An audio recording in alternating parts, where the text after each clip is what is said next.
Viewer discretion is advised.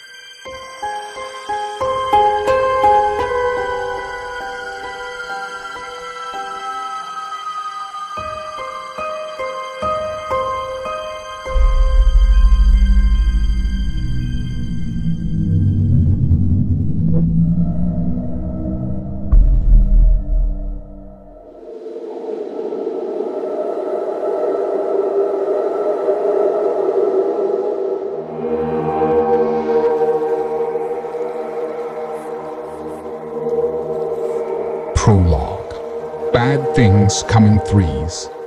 1950. Petrovka, Russia. Thing 1. Marcos ran. He ran and ran. He ran like that kind of running that makes your chest burn. He was not an athletic kid. In fact, quite the opposite. But he was not the chubby kid either. He was just average, a little too average for his liking. And to be completely honest, a little too average for any of the kids at his school's liking. He enjoyed being by himself. He liked to explore, read, and although his grades did not reflect it, Marcos was brilliant. And there we have it.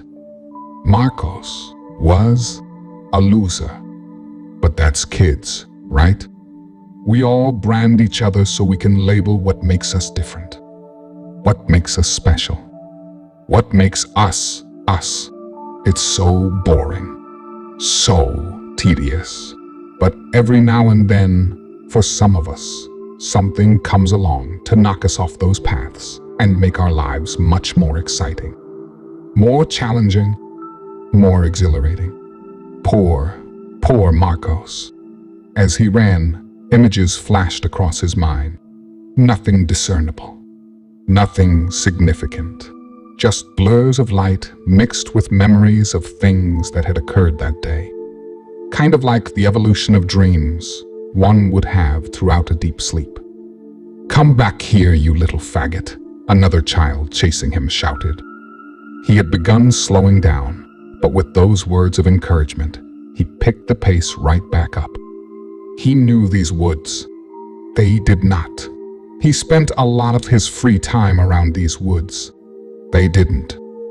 The trees were very thin, black and white, tall and bare, birch trees, or in Russian, bereza. They were closely knit, creating a density that was overwhelming. He knew all of them. As he ran, he knew how to dodge in and around them. And he knew if he could just make it an extra few yards, he would be safe. A concussion, an injury to the brain or spinal cord from jarring caused by a blow. When the rock hit him, it was lights out. And then this, waking up, freezing, and in pain. He began to get up, but the pain got worse. His head was throbbing. Now he remembered. He was hit in the back of the head. Slowly, he began to clean himself off. Fortunately, he got knocked out easy. Perhaps his punishment would have been different had he not. As he picked up his satchel, however, he saw that he had been sabotaged. It was torn to shreds and much lighter than before. No matter, he had to get back home. He began his walk through the woods back to the main road. The road all the kids used to get to school and back. Not much of a road, not well maintained anyway. It was, after all, just a simple mining town. Working his way up the hill to the road, he noticed something he had not before. A small shack built near the stream. This was not right. He knew these woods.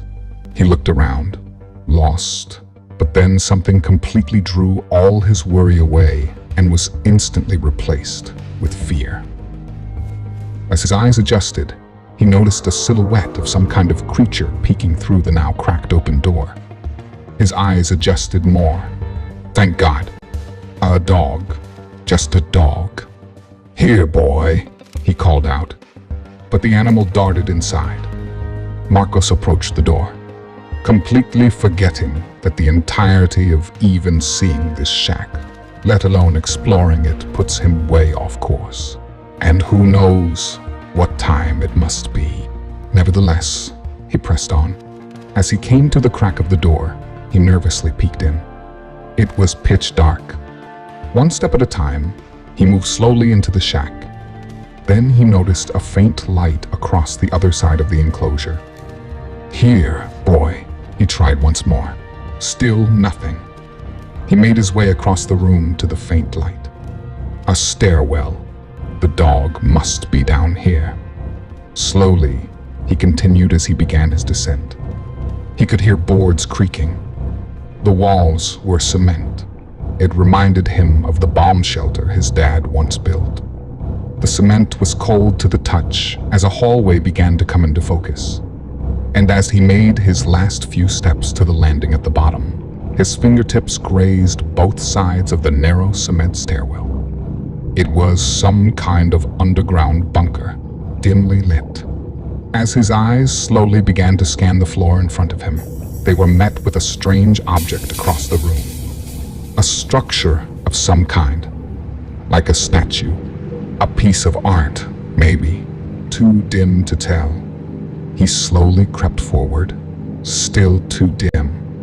Wait, bars. Those are bars. Is that a cage? Suddenly the stray came back to mind. Was this where he was kept? How did he get out? No, impossible. It's all locked up. That was when he saw it. A large, darkened cage. A cage that sunk into the dark recess of the basement's corner. But why? For what? A noise came from behind him, immediately followed by a foul odor. The noise was like wet sounds, like sopping sounds, and they were getting closer. He felt a temperature change as the hairs on the back of his neck began to stand up. He slowly began to turn around. When he laid eyes on it, horror washed over his face. He swallowed, but there was no saliva to swallow. His mouth was bone dry. A puddle of urine began to surround the young boy's feet as Marcos began to shake. The dark, shadowy creature stood over him. Just then, an appendage burst out from the creature's torso. It was not exactly an arm, but seemed to behave as one. A claw with 2 fingers, one apparently being the thumb, opened. The nails on the claw went straight for the boy's jugular and stopped, as if to warn. Marcos could not move. He just stood there, frightened, cold, and shaking. The creature then began making clicking sounds with its mouth. It lowered its head to meet the boy eye to eye. But Marcos shut them, terrified of what was happening. The long nail on the end of the creature's finger then began to drip with the little boy's blood. Then, without any warning, its nail slammed straight up through the boy's skull as he was lifted to the ceiling. The creature opened its large jaws, and just like that, Marcos was gone.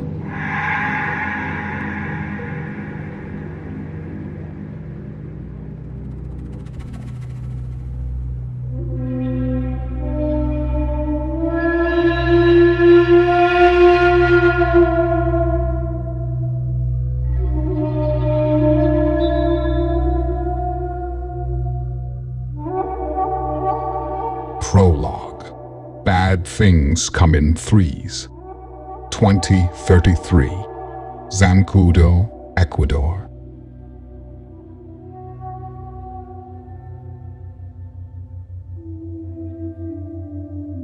Deep in the South American jungles of Ecuador, twilight begins to settle in. A slight mist begins to roll off a nearby river, known as the Agua Rico, a light, murky brown river that seems frozen to the eye. As the mist rolls across the muddy banks, it slowly begins to be swept away, and then rapidly parts as a loud rumble begins to descend on the forest terrain. Within seconds, all the trees begin to dance from the force of the ubiquitous entry. The large military cargo helicopter touches down in a clearing 150 yards north of the river, but within the dense jungle. While the propellers are still going at top speed, 3 figures in white hazmat suits jump from the vehicle and run in hunched-over positions while covering their heads. They were all holding their hazmat head coverings under their arms, and each had briefcases with them. They made their way to a concrete structure about the size of a small barn. One of the men looks around and takes in his new surroundings. He notices the high electric fences guarding the clearing from the dense outside jungle with warning signs along the fencing. As his eyes drift up, he notices cameras posted on the top of the fence facing inward. Then a look of anxiety began to wash over his face. A look that said he expected what he was seeing, but still found it unsettling because he watched the ubiquitous ascend into the air and disappear as quickly as it had arrived. They were alone. "It's too late to turn back now, Charlie." Charlie nodded his head. "We only have 3 minutes to input the codes." Sal was right. He was looking at his watch with worry and stress in his eyes. He looked back up at Jack and Renee.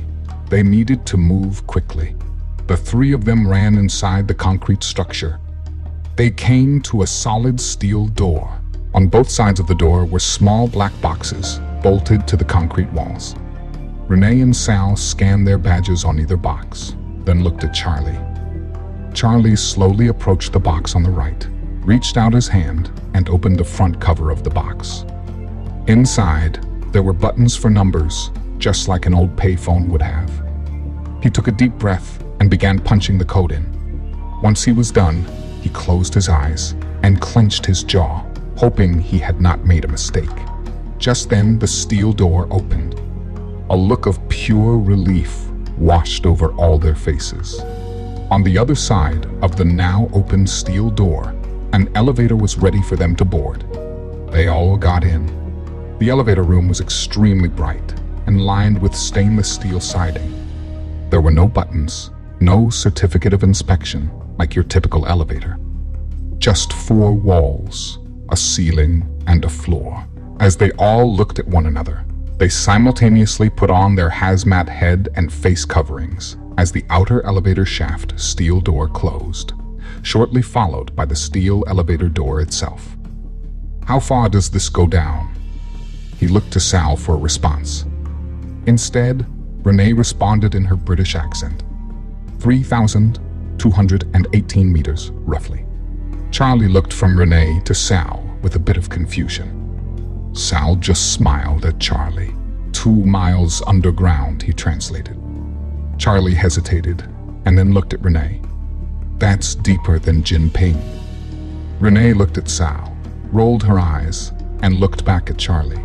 "Jinping is underground, yes, but built into the side of the Jinping Mountains. We are going straight down." He heard the disdain in her voice, but didn't care. He had a job to do here, and he might not be Enrico Fermi, but he knew his job was just as important as theirs. "I hate confined spaces," Charlie muttered under his breath. Sal put a hand on his shoulder. "Don't worry, Charlie. This elevator was built to sustain a blast from a bomb." For some reason, that cued both Sal and Renee to look at Charlie's briefcase for a second. Shit, if that happened, the damn thing would probably still even work. The 3 began staring at the ceiling, like polite elevator goers anywhere else would. They were closing in on ground level when another conversation transpired. "Charlie?" Charlie looked up at Sal. "Charlie, remember, do not touch anything. Keep your distance from the specimen, and for God's sake, keep your cool." Sal looked down at Charlie's side, where he was holding his briefcase once again, and so did Charlie. He then looked back at Sal, glanced at Renee, and back at Sal again. He noticed the two referencing his carry-on quite a lot, and thought he should put it to rest. You guys get your jobs done right, and I won't even have to open it. He gave Sal a slight smile. Renee and Sal gave each other a concerned look. Having a military officer in their laboratory made them both exceedingly nervous. The steel doors finally opened. Here we are, boys. They slowly exited the elevator. Charlie looked amazed. This was unbelievable. The room they were in was supposed to be a laboratory, but this looked more like an aircraft hangar. It was completely concrete. The ceiling was dome-shaped, completely curved from top to bottom. It was like being in a concrete observatory, but with no retracting doors in the roof for a telescope, and definitely no telescope. Instead, in the middle was a large cage made of steel bars. You couldn't see anything through the cage because curtains hung on all sides of it from the inside. It wasn't like other labs either. The room was dimly lit, and the ground, made of dark brown concrete, completed itself with a reflective luster. The walls were smooth, made of cinder block-like material, and stood about 15 feet high before blending into their dome existence. The room was shaped like a rectangle, spreading a good distance from the elevator doors, procuring a long subterranean recession for the lab. Charlie noticed cameras, just like the ones now miles overhead. They were being watched. As they walked up to the cage, Sal reached out to a control panel attached to it and pressed a button. The curtains withdrew, and lights flooded the entirety of the cage. And there it was, laying on the ground. Its human-made home was a cold concrete slab, glass walls, and steel bars on the outside. The creature was extremely thin and sickly looking. Its skin was almost reptilian, rough in texture, with spikes all over it. 4 arms protruded from both sides of the creature, along with its 2 legs. At the end of each of its 8 arms and both of its 2 legs were 2 large-fingered claws, with long, thick, and sharp nails, which seemed to be straight out of the Jurassic era. Lastly, a rhino-style protrusion adorned the back of its neck. There were more of them originally. Sal announced to the 2 of them. They were captured after taking out an entire Russian village during the Cold War. The Russians were convinced we had something to do with it. Both sides were experimenting with genetic engineering, so they assumed we had created something. They were able to subdue the alien clan to study it and possibly reverse engineer what we had done. They soon found out it was not us. Through the next 50 years, they tried studying the creatures. They experimented on them, dissected them, tried to communicate with them. After all these years, they have found nothing. Until now. This is the last one living that visited us all those years ago. The Russians turned to us for cooperation in this endeavor, as time was against them. We figured out a way to communicate with them through a mathematical code. They are far more advanced than us and can communicate through airwaves their own bodies create. They can download their thoughts right into our networks. In fact, if it wanted to, it could tap into any of our nuclear facility networks on the planet, hence this 6.5-foot thick concrete prison around us. And is that because of the virus? Charlie asked. Laying on the ground, half dead? Yes, it's extremely contagious. Airborne. The virus, once in the air, can travel for miles. Don't worry, it can't hurt us. It's completely incapacitated. This creature, this specimen, is the only thing on the planet that has it yet. Who knows if it got it here or came here with it?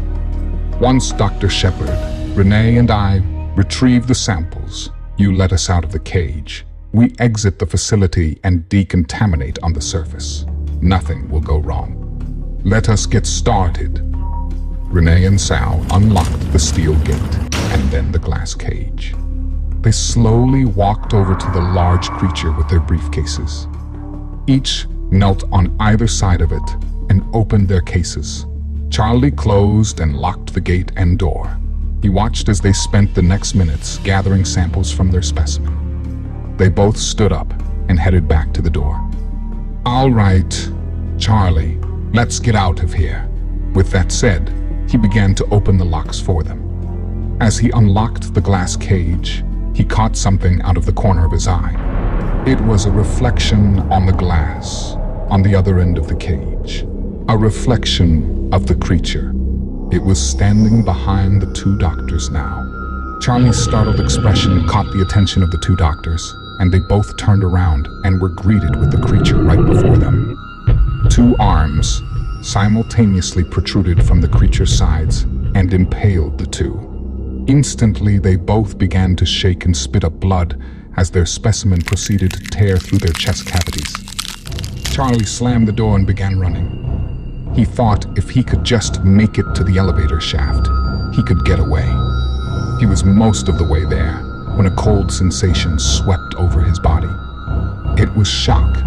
He looked down to see the creature's claw peeking through his abdomen. The creature retracted its claw, and Charlie fell to the ground.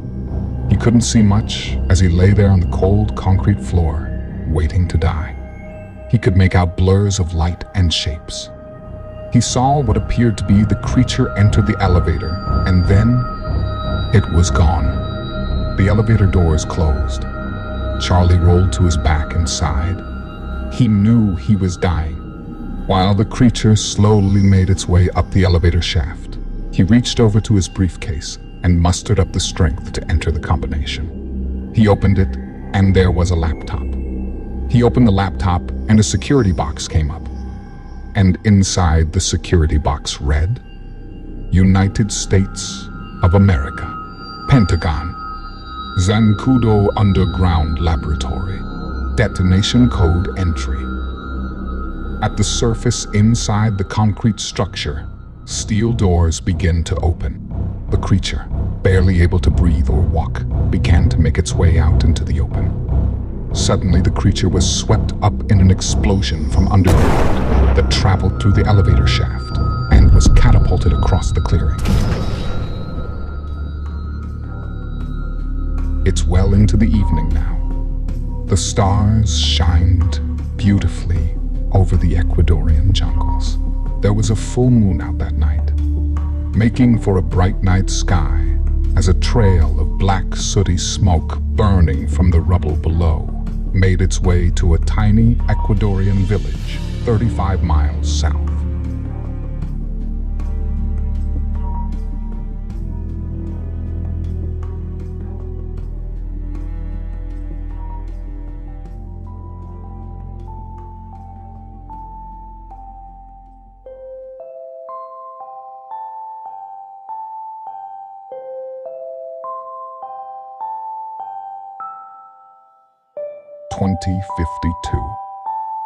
Atlanta, Georgia. Thing 3.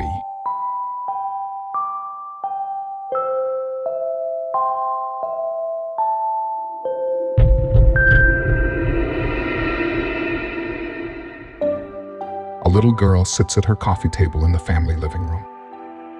She seems to be extremely focused and organized at the age of 6 as she colored in her coloring book. Dad was sleeping on the rocking chair behind her, and her mom was talking on the phone in nearby the kitchen. It was a large, beautiful home, exceptionally clean and expensively furnished. Among the family portraits, some taken by photographers and some rendered by artists, hangs a large, expensive, original piece of artwork. The family portraits showed a well-to-do Asian American family of 5. Husband, wife, and 3 daughters. The artwork portrayed a family flaunting their wealth in a tacky yet somehow socially acceptable and suitable or expected fashion. Just the 3 of them were in this downstairs common area of their home at the moment.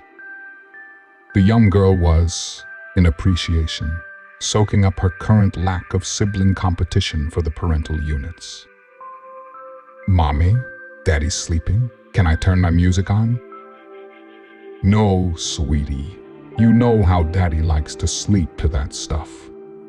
Put your headphones on." Her eyes lit up at the realization of this wonderful idea her mother just had.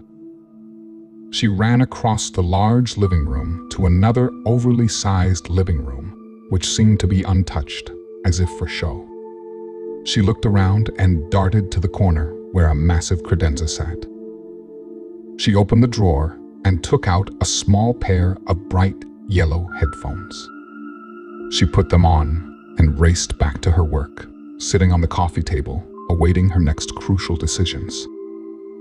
When she got back, she waved at the TV a few times, engaging with the TV's functionality simply by hand motions. She opened a small box on the lower right corner of the screen. Within that box, she scrolled down to her desired first track and pressed play.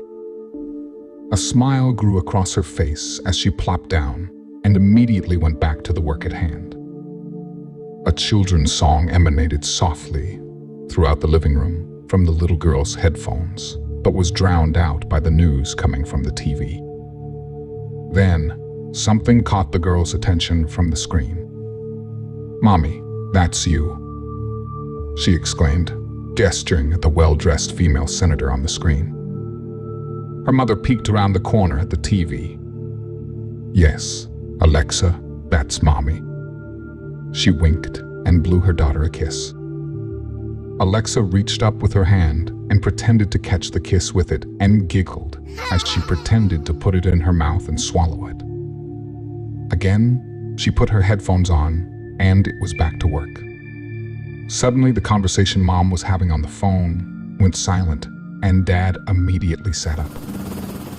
There was a loud rumbling coming from over the house as the interior walls shook.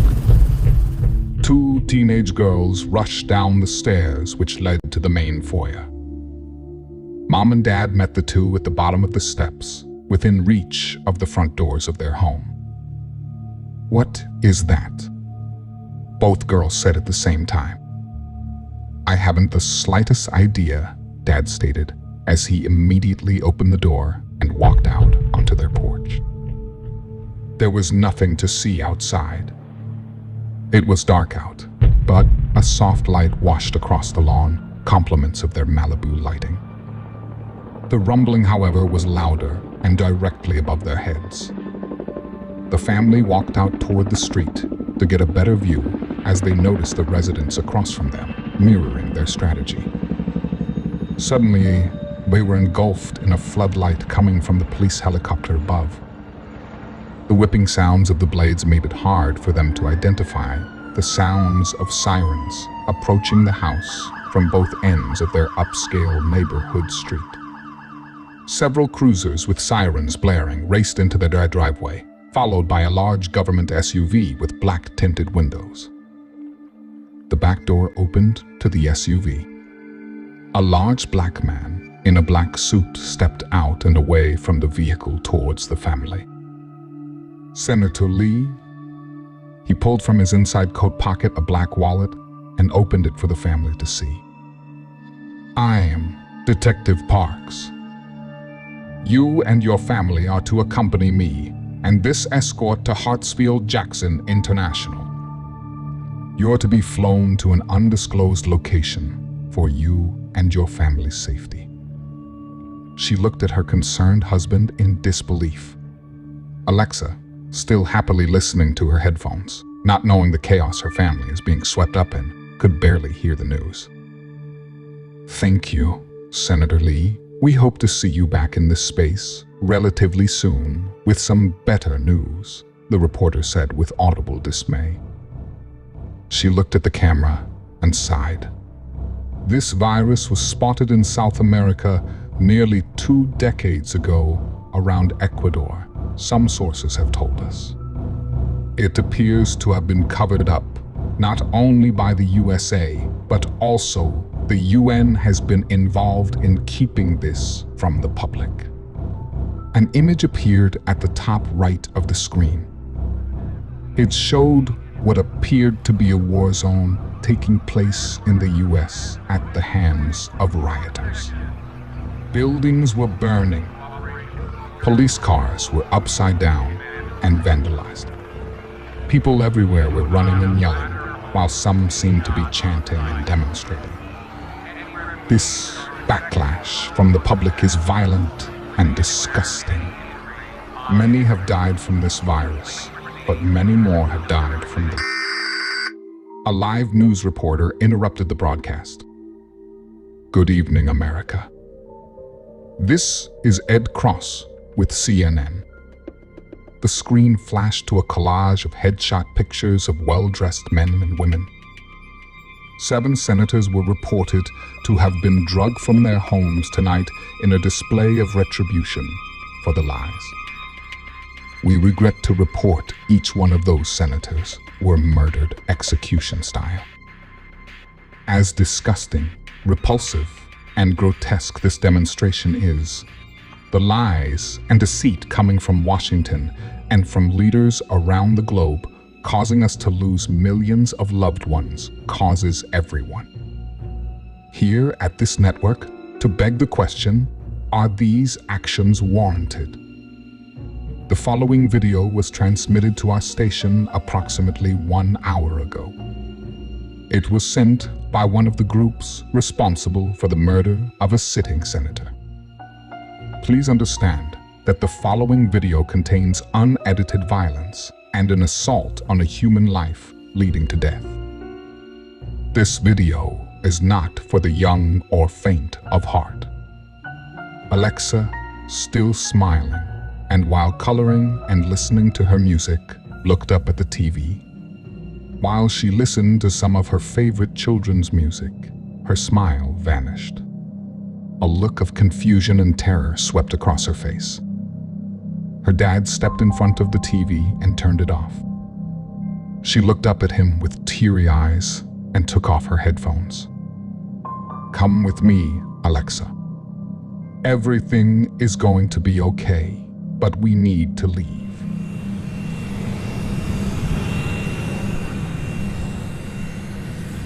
Alexa slept in between Mom and Dad. It was a private chartered jet reserved for government use. Senator Lee stood up and gave her husband a kiss on the cheek. Keep her close, John. She stepped over the two into the aisleway and walked to a small table in the back. Her 2 teenage daughters, who were sitting across the aisle from them, watched her go back there and meet 3 men at a small table. It was a small plane, so they kept the meeting to a whisper.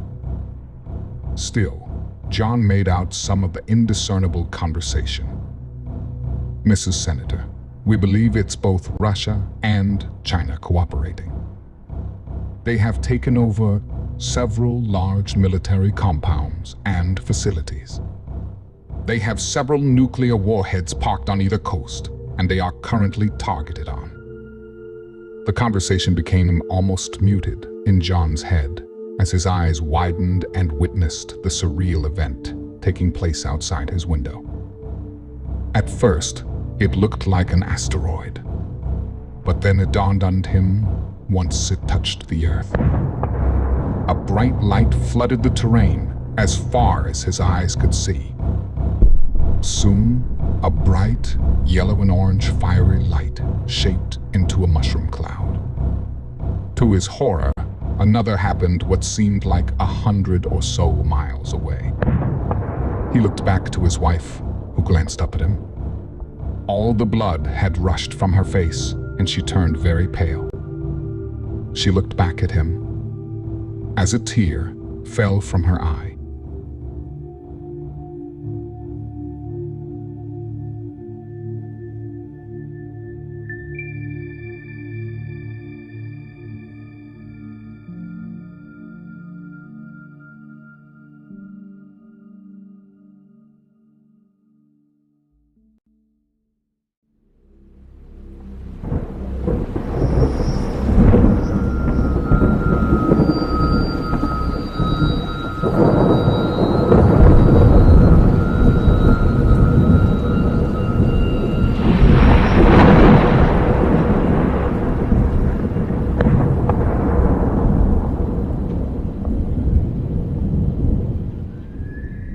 Chapter 1. Fallout 2068.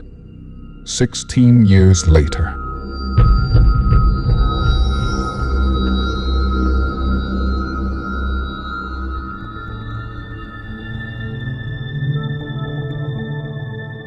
It has been over a decade and a half since the world went dark. Governments around the globe have tried to keep the peace as they attempt to bring civilization back to the forefront. Amidst a fraction of the population, people have split into factions in order to protect themselves from human trafficking by cartels and the Russian insurgents.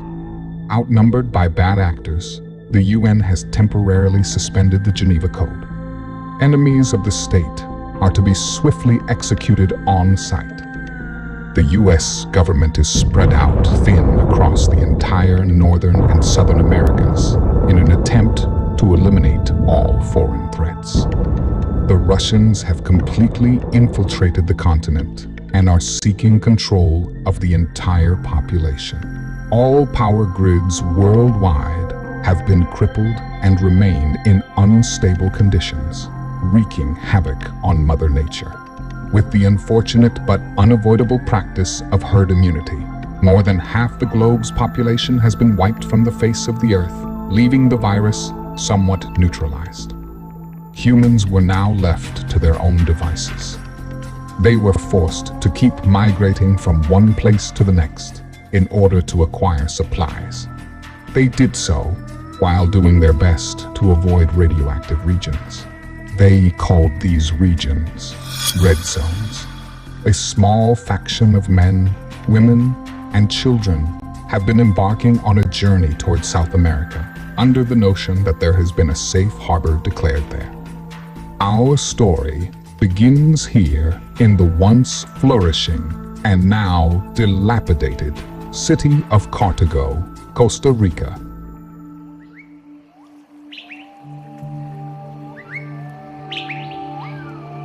Cartago, Costa Rica, 14 miles south of San Jose.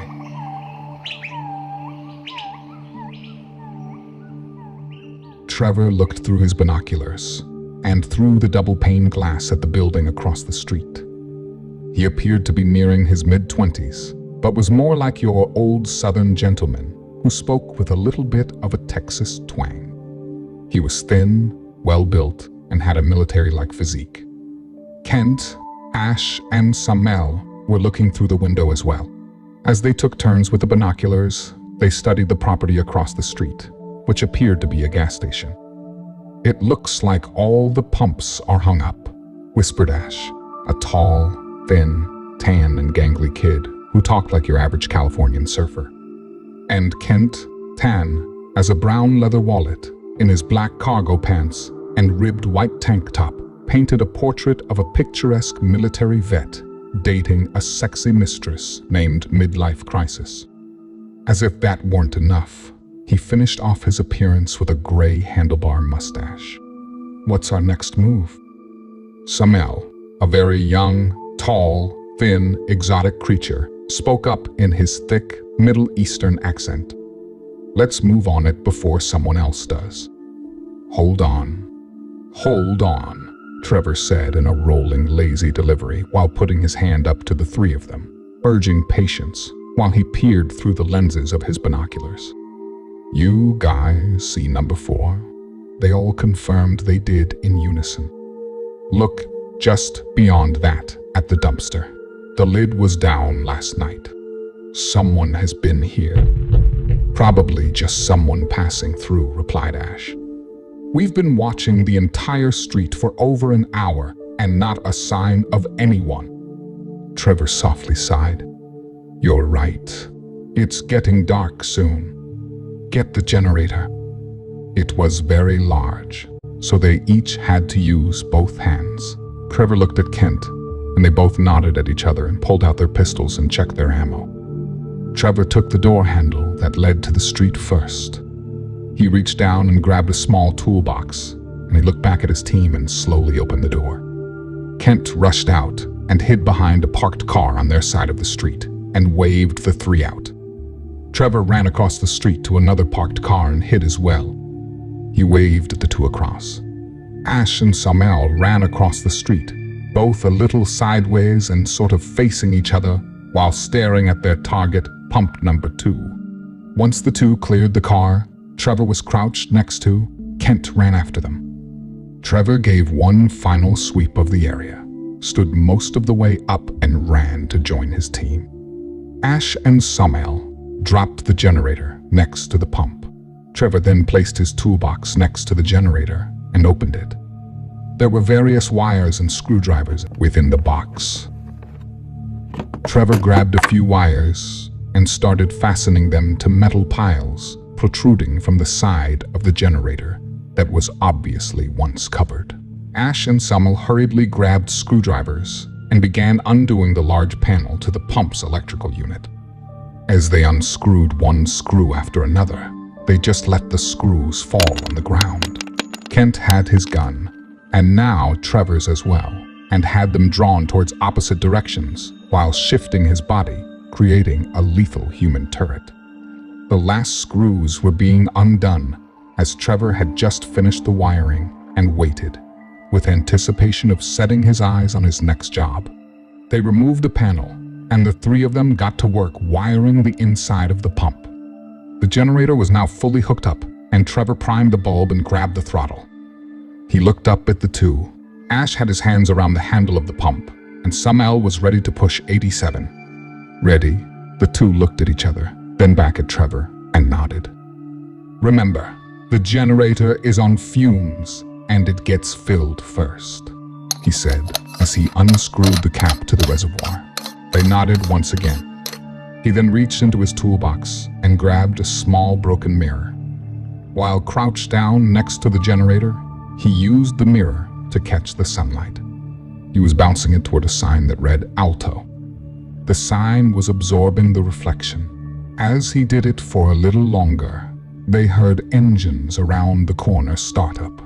Within moments, 3 cars one by one raced around the corner. Trevor pulled the throttle. Nothing happened. They all shared worried glances. He pulled it again and still nothing. He took a deep breath and closed his eyes. He knew too many pulls would fill the intakes and render the generator useless. He sat there with his eyes closed and silently mouthed words to his maker and once again pulled. Finally, it started. Immediately, the gas pump lights lit and a built-in television screen came on. Ash pulled the handle from within its cradle as Samael slammed his fist on the button that read 87. The first car pulled up as they were topping the generator off. It was a beat-up old station wagon, and there was a woman driving. She seemed about Trevor's age, or a little older. The woman in the car was slim and toned. She held a presence about her that made people happy, with her flowing blonde hair, big, bright eyes, and beautiful, inviting smile. She threw Trevor an uneasy grin and turned off the engine. A much older gentleman sat in the back, sleeping. He had a rugged darkness about him and maintained a chiseled structure, all the while sporting a pair of dirty eyeglasses, currently slipping off his nose. He sat next to 2 younger, average-looking children who looked as if they were growing weary of their car seat's confines. The two were very close in age, both with blondish brown hair and blue eyes.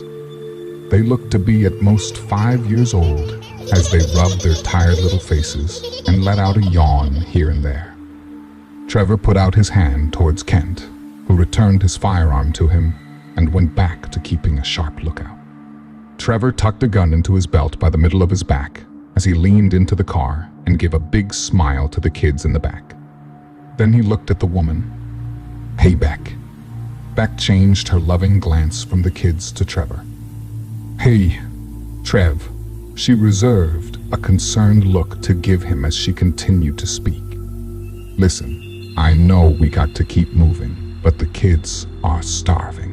Can you get them something from the truck?" Trevor smiled. "Sure." Then he looked back at the older man who was sleeping. "How's Jack holding up?" Beck sighed. "He's just exhausted. He really needed a break. Trevor nodded in total agreement. "You're full. Move forward. I'll be there in a sec," he said, as he gave the side of her door a couple taps. Beck started up the engine and drove around opposite to them on the other side of the pump. A large military-grade Hummer with a bed on the back pulled up after that and turned off its engine. Trevor looked at the man driving it and waved. "Hey, Seth," his best friend waved back. Seth also appeared to be the same age as Trevor. Other than the fact that he was bigger than Trevor, the pair could pass as twins. Seth, unlike his friend's clean-shaven jaw, wore a well-groomed beard and mustache. Ash began filling the rig as Trevor hefted himself up on the side step and straddled the edge of the bedliner. He opened one of the several coolers and pulled one of many brown packages out of it and jumped back down. He peeked around the truck to the car behind it. A tiny little hybrid with a man and a woman sat inside, awaiting their turn for fuel. He gave a nod and a friendly, casual-like salute to them and turned around to deliver dinner to the kids. As he began to briskly walk over to the old station wagon, he caught Beck's expression on her face as she stared wide-eyed into the distance behind him.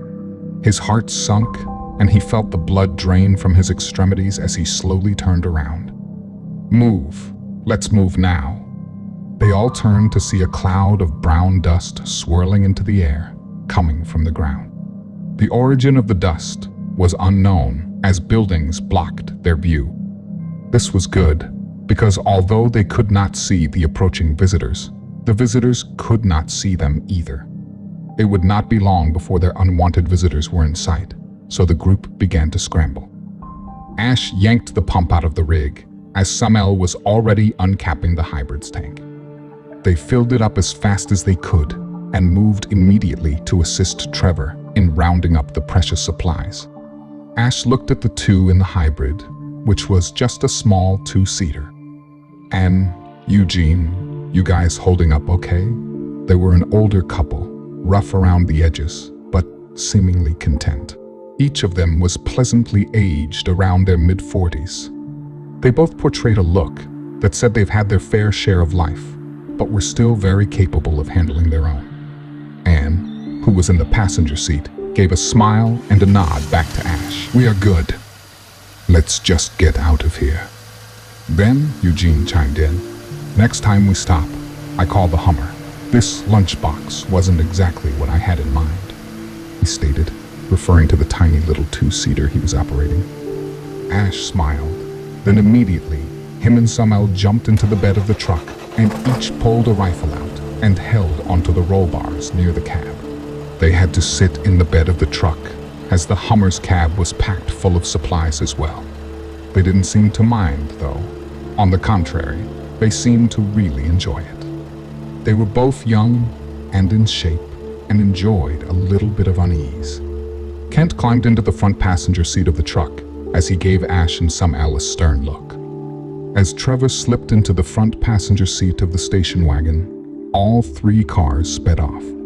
Beck and Trevor were staring into the rearview mirrors, monitoring the situation. Trevor noticed the worried looks from the two kids. "Oh, yeah," he thought to himself, then quickly grabbed the brown package from the ground and handed it to them, which made their eyes light up.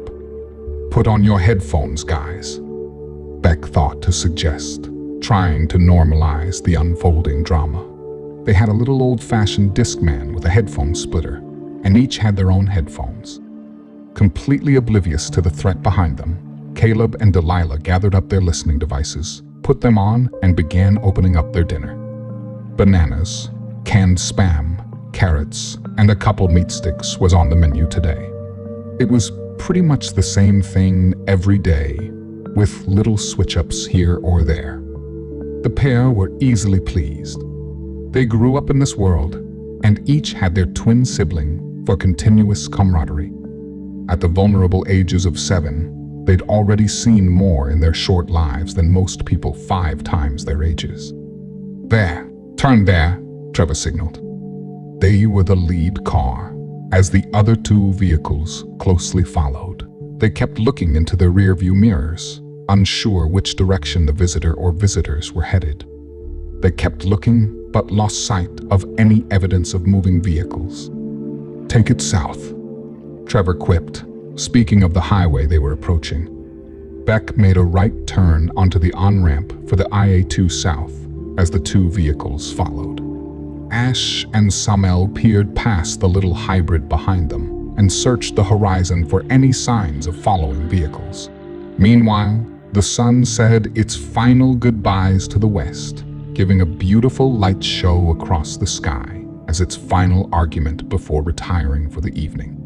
As twilight turned the last page of its chapter, Trevor felt as if he were being watched. With the intuition one would have while being stared at, Trevor's instincts kicked in, which in turn drew his attention to a dim field just off the highway. There, standing in the middle of the field, stood a tall, large, darkly clothed figure. He couldn't make out any evidence it was a person, but he knew it was staring back at him. He looked over at Beck. "You see that guy?" Beck looked over. "What guy?" Trevor pointed in the direction of the figure, gave a little chuckle and retorted, "That." But before he could get the words out, the figure was gone. "That's weird," he said in a quiet voice, almost as if he was no longer talking to anyone other than himself. They both dismissed the issue and let the sound of the highway through the poorly insulated station wagon direct the conversation for the next few moments.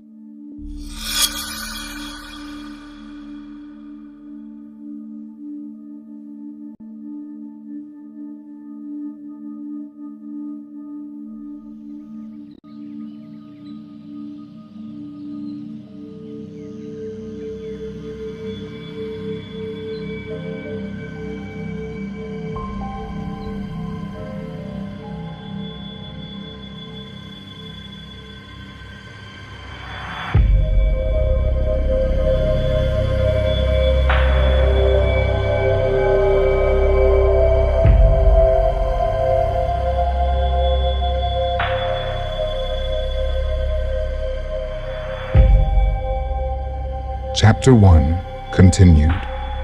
Fallout 2068. South America. As we pick up where we last left off, we come back to a familiar place, Cartago, Costa Rica. And on a familiar abandoned stretch of highway, Trevor and Beck are engaged in conversation. "This is the starting point," Trevor stated. Beck looked down at Trevor's hand to see a gas mask, then looked back up at him. "Next 45 miles?" she questioned. Trevor answered by distributing gas masks to everyone in the vehicle as he made an announcement. "Come on, everyone. Next 45 miles. Red zone." They all put their masks on as they slowed down to traverse the once-occupied military barricade with radiation warning signs set up across the highway, now dressed up in graffiti and bullet holes, compliments of the local amateur gangs. A long, dark, and desolate highway lay ahead of them. Trevor was toying with a large radio device, trying to pick up a signal.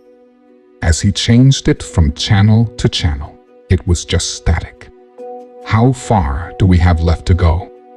Beck asked as she looked over at Trevor. "About 3 or so hours. Once we reach Dominico, Seth's friend will meet us at the boat." Seth was the one driving the rig behind them. "You tired? Would you like me to drive for a bit?" "No," she said with a smile. "I'm the older sibling. I get to drive." They both chuckled. Just then, something began to come over the radio. Trevor swiped it off the dashboard and turned it up. "This is it," he said. "It's that recording again. Caleb, Delilah, hand me a pen," he shouted to the kids as he rifled through the glove box to pull out a notebook. He got ready to write down the information coming across the radio. The voice was slightly robotic sounding with a bit of an English accent. The reception was not perfectly clear, but discernible nonetheless. Repeating transmission. This is Zool. All networks back online. Properties are secure. Safe harbor has been acquired. Access code 719AKQ641GSY. All local grids have been restored.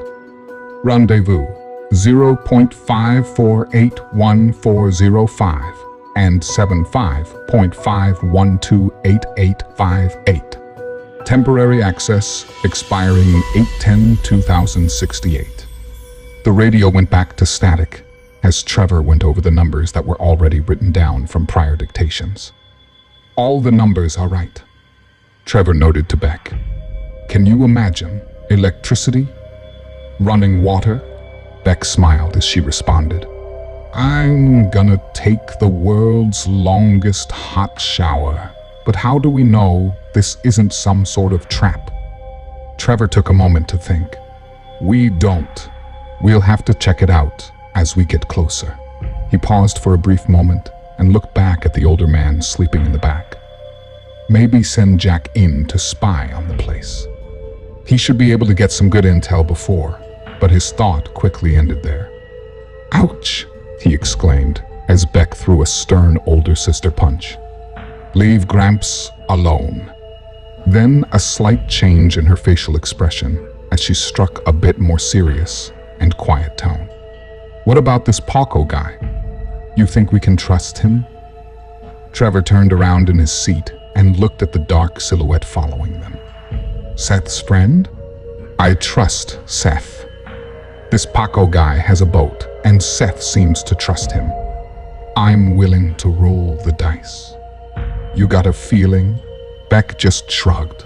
No, I don't think so. She turned and glanced at the kids. Then to Trevor. We just need to be careful.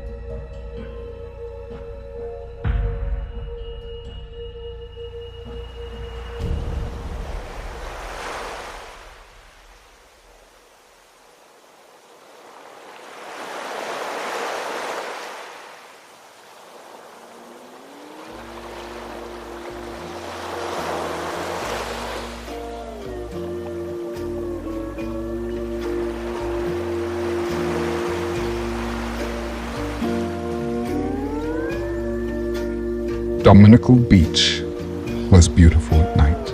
Although vacant of venues, a boardwalk, or even crowds of people, it seemed to emanate a sense of nightlife. The Costa Rican forest met the sand with a seamless density, appearing almost out of place.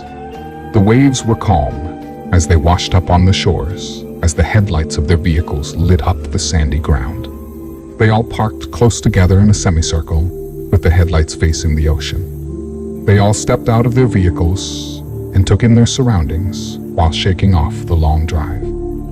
There she is, Seth said as he pointed to the approaching 3-level yacht, right on time. There was a long wooden dock about 20 yards in front of them that stretched out into the sea. The 10 of them began to walk towards the dock. The yacht was making its final approach, as they could hear the water being disturbed from underneath the engines, reversing their force to decrease the vessel's speed. They climbed the staircase to the docks and watched as the ship made port. Just then, they were met with halting voices from behind them. Stop there. No more walk, a man said in a thick Hispanic accent. They all put their hands up and turned around. They were met at gunpoint by 2 men. What are you doing here?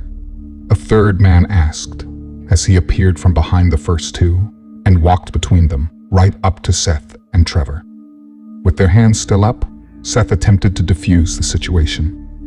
We're meeting some friends, he stated, as he signaled with a hitchhiker-like thumb to the now docked boat behind them. The group noticed a few more men with flashlights going through their cars. Trevor rolled his eyes. In the excitement, he forgot. Always guard the supplies. And for Christ's sake, never leave your weapon. Those, my friends, that, my boat. You, not invited, the newcomer stated. Calm down, Solo. A voice beckoned from the boat. Seth breathed a sigh of relief. It was clearly his friend Polko. Evidently, Polko had more guests than he thought. The three men searching the cars looked up and joined the group on the dock. Polko emerged from the boat and briskly walked down the dock with four of his men following behind him, carrying assault rifles at their sides. "This is my family," Polko exclaimed as he put a hand on both Trevor and Seth's shoulders. The two men, once targeting the 10, now eased their guns. The 6 newcomers stood, facing Trevor's group. Their leader spoke up again. "No permission, Polko. This, my boat. I'm in charge. No room for more," he said as he turned to his men. "Go take supplies from truck." Trevor lunged forward, but the men drew their guns on him, again causing him to back up and put his hands back in the air. Salo, calm down. This was the plan. We need them, remember? Polko winked at Salo and Salo grinned. "For sale?" Polko looked at Salo. "For sale, Salo." Trevor and Beck looked at each other in utter panic and sheer disbelief. How could this be?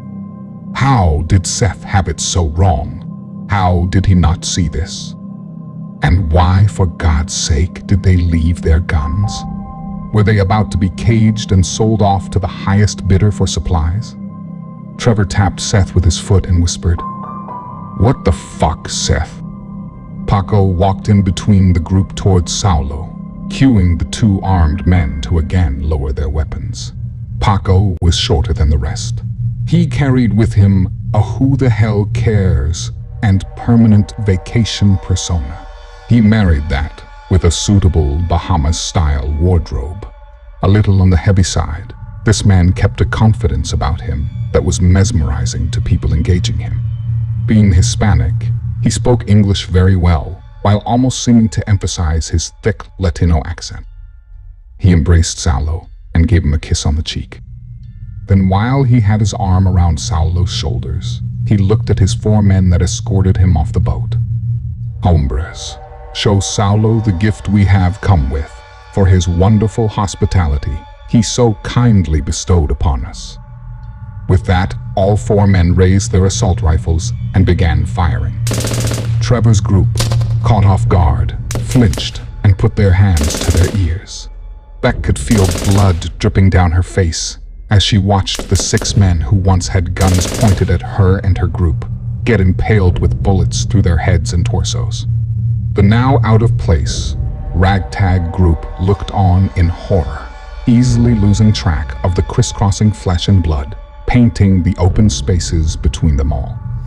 When the firing stopped, she couldn't help her dropped jaw as she turned and looked at Trevor, who was also covered in blood and maintained a similar expression.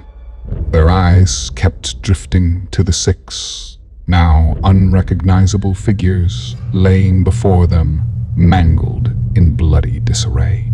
They slowly turned and looked at Polko. He had the biggest smile spread over his face.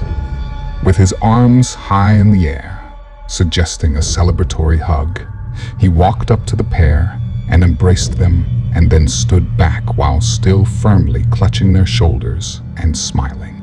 Then, a quick question swept across the gangster's lips. "How was your drive?"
Chapter 2: Premonition.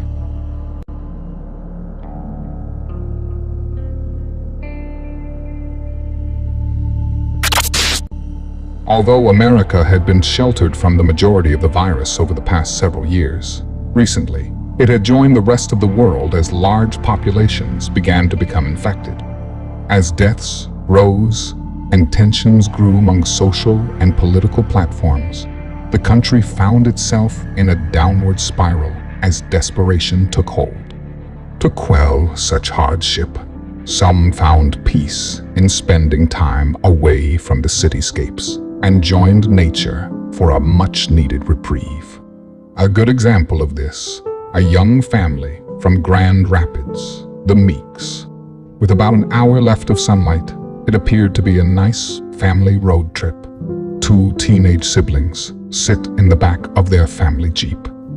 A mom and dad sit up front while holding hands. It was Dad's turn to drive. The San Isidro Mountains were beautiful in the summer. This was the time of year the Meeks family spent some well-deserved downtime at their lake house on Lake Barrett. They knew this drive well, so the family was delving into some fun road trip games to quiet the growing anxiety they were all feeling. It was the learned anxiety of the blissful getaway that lay before them. As the San Diego International Airport was long in their rear-view mirrors, about 30 minutes or so, they figured they had about another 45 minutes to go. Although they were visitors here in Southern California, they were no strangers to the hordes of people and constant jarring noises of traffic that surrounded them as far as the eye could see. The big difference for them was the weather and that smell of salty seawater that seemed to envelop every oil-stained corner of the city.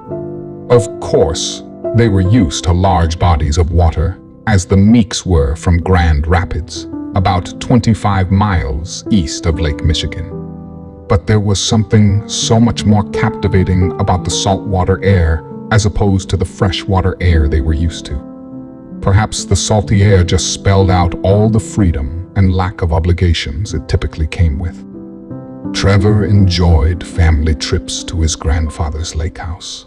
He would often reminisce about the nights he would spend with his sister on the dock after a full day of family fun before their night would come to a close. As the two grew older and more self-sufficient, they would sometimes even fall asleep on the dock as the sun would settle behind the mountains.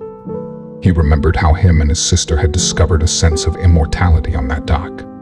They would sit at its edge and admire a smooth rock they had personally picked from a recent hike through the nearby woods. "Do you want to throw it?" Beck would ask her little brother.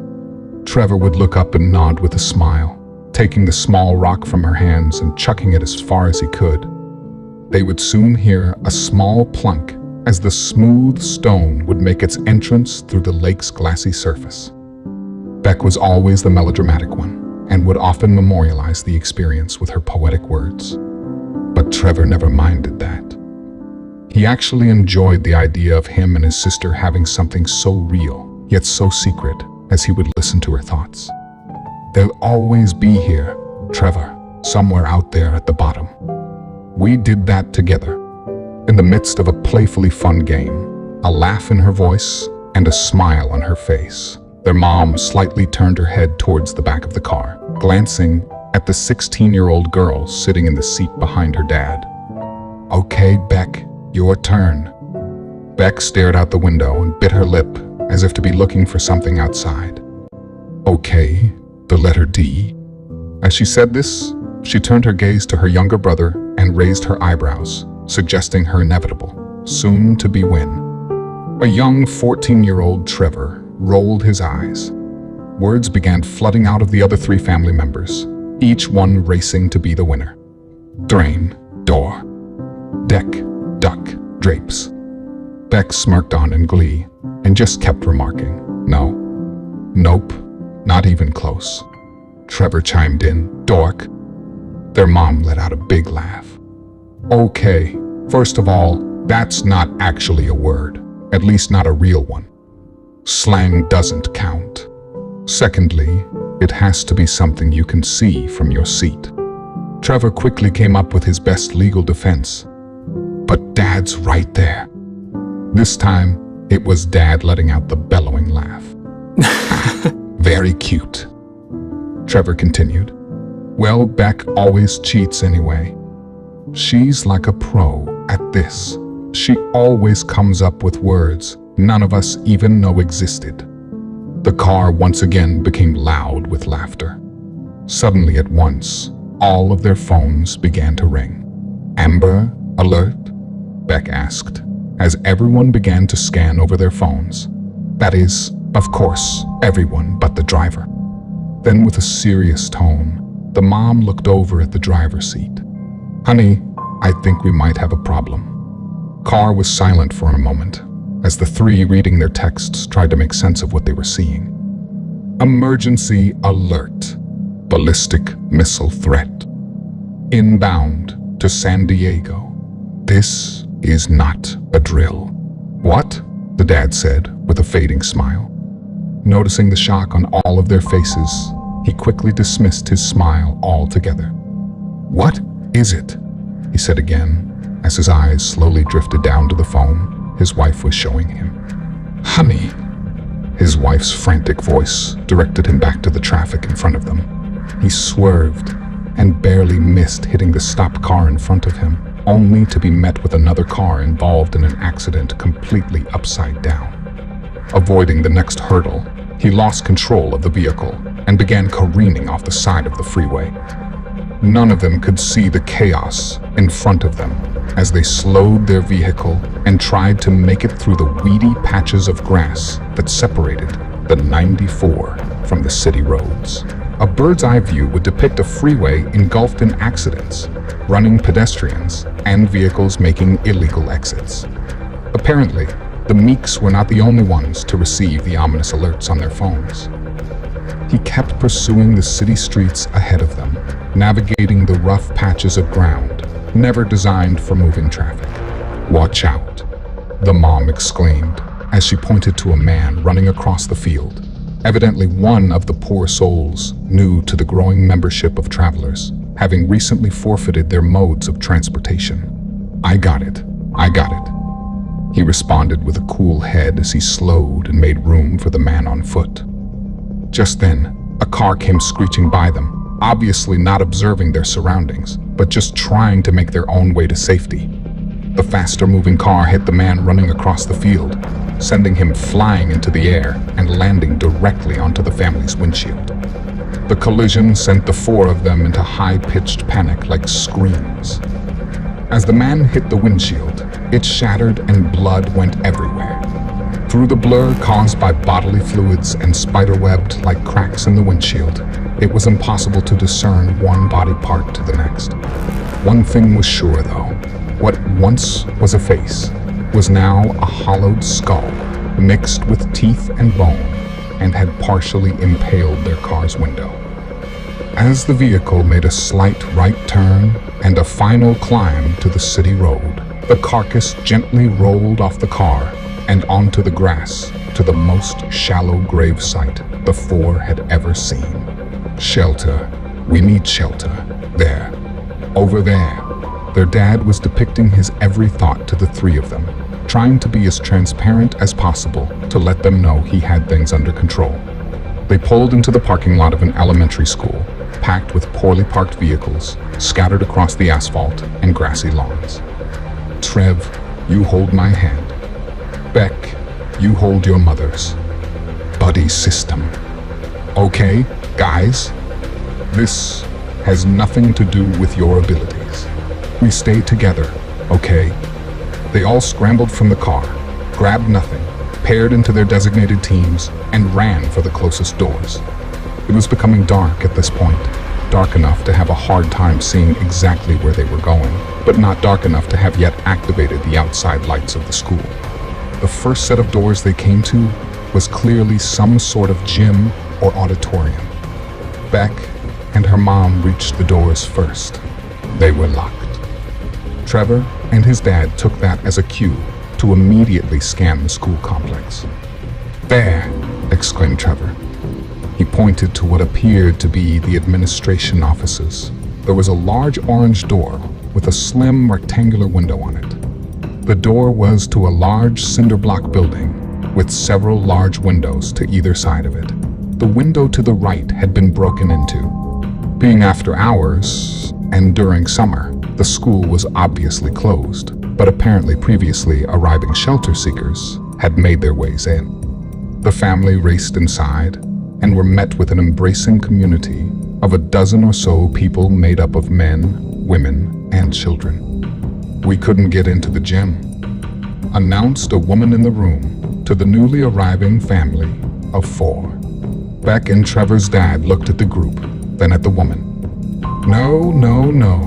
This building is made of cinder block. We should be fine."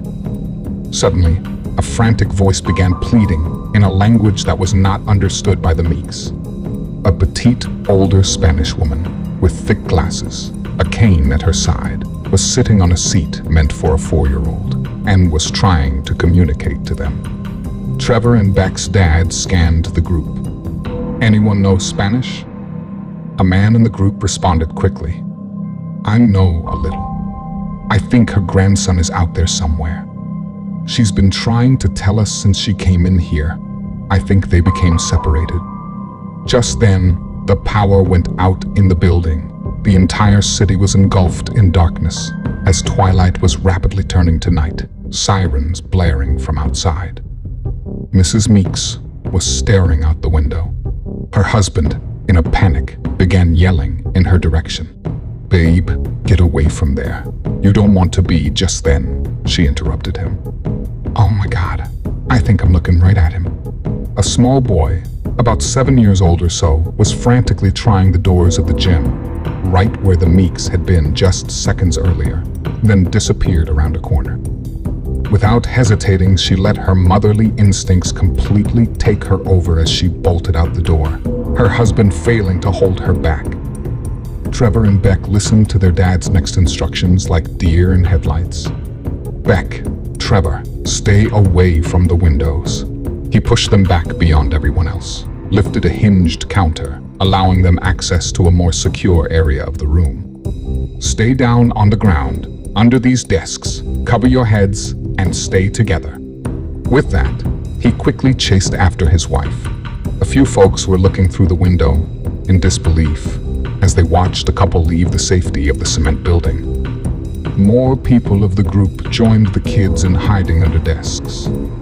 Trevor had all the red flags going up in his head as he disobeyed his dad and crawled out from under the desk and peeked around the counter's corner. There, he could see the silhouette of 3 figures peering out the window. He was hoping to see his mom and dad come back through the door. He certainly was not anticipating to witness the following string of events. A bright light lit up the entire room, temporarily blinding everyone. The building shook as the sound of glass was coming from the windows beyond the counters. Within seconds, the body of a woman was hurtled across the room and slammed down in front of him. Suddenly, he was yanked back under the desk by his feet. His sister and another young boy about his age acted fast and pulled him from harm's way. Once under the desk, he looked back at the body, and for one quick second, before the lingering flash of bright light dimmed, he saw a woman laying on her back, coughing up blood. She had a large piece of glass that went straight through her left eye, deep into her head. He gathered up his knees and put his head between his legs as he began to shake. Suddenly, a voice beckoned the group from down the hallway. "Everyone, over here. I found some stairs. I think it goes to the basement." Beck grabbed Trevor by his hand, and the two got to their feet and ran with the others. They were making their way down the hall, feeling along the walls while being guided by the voice in the dark. Suddenly, without warning, a large sonic boom blasted in the distance, forcing half the group to their knees.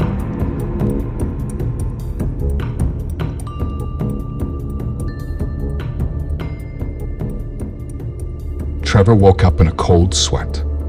He heard loud, hard knocks alongside the boat. Whatever the sound was, it must have slipped into his dream, which ultimately woke him up.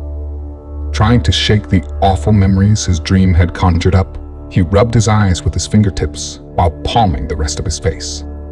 Then, in one swift downward motion and some pressure along his nose, mouth and chin, he gave his entire face a refreshing stretch as he came to remember where he was. It was Paco's boat, and they were now at sea.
Chapter 2, Premonition, Part 2. Trevor didn't even remember falling asleep.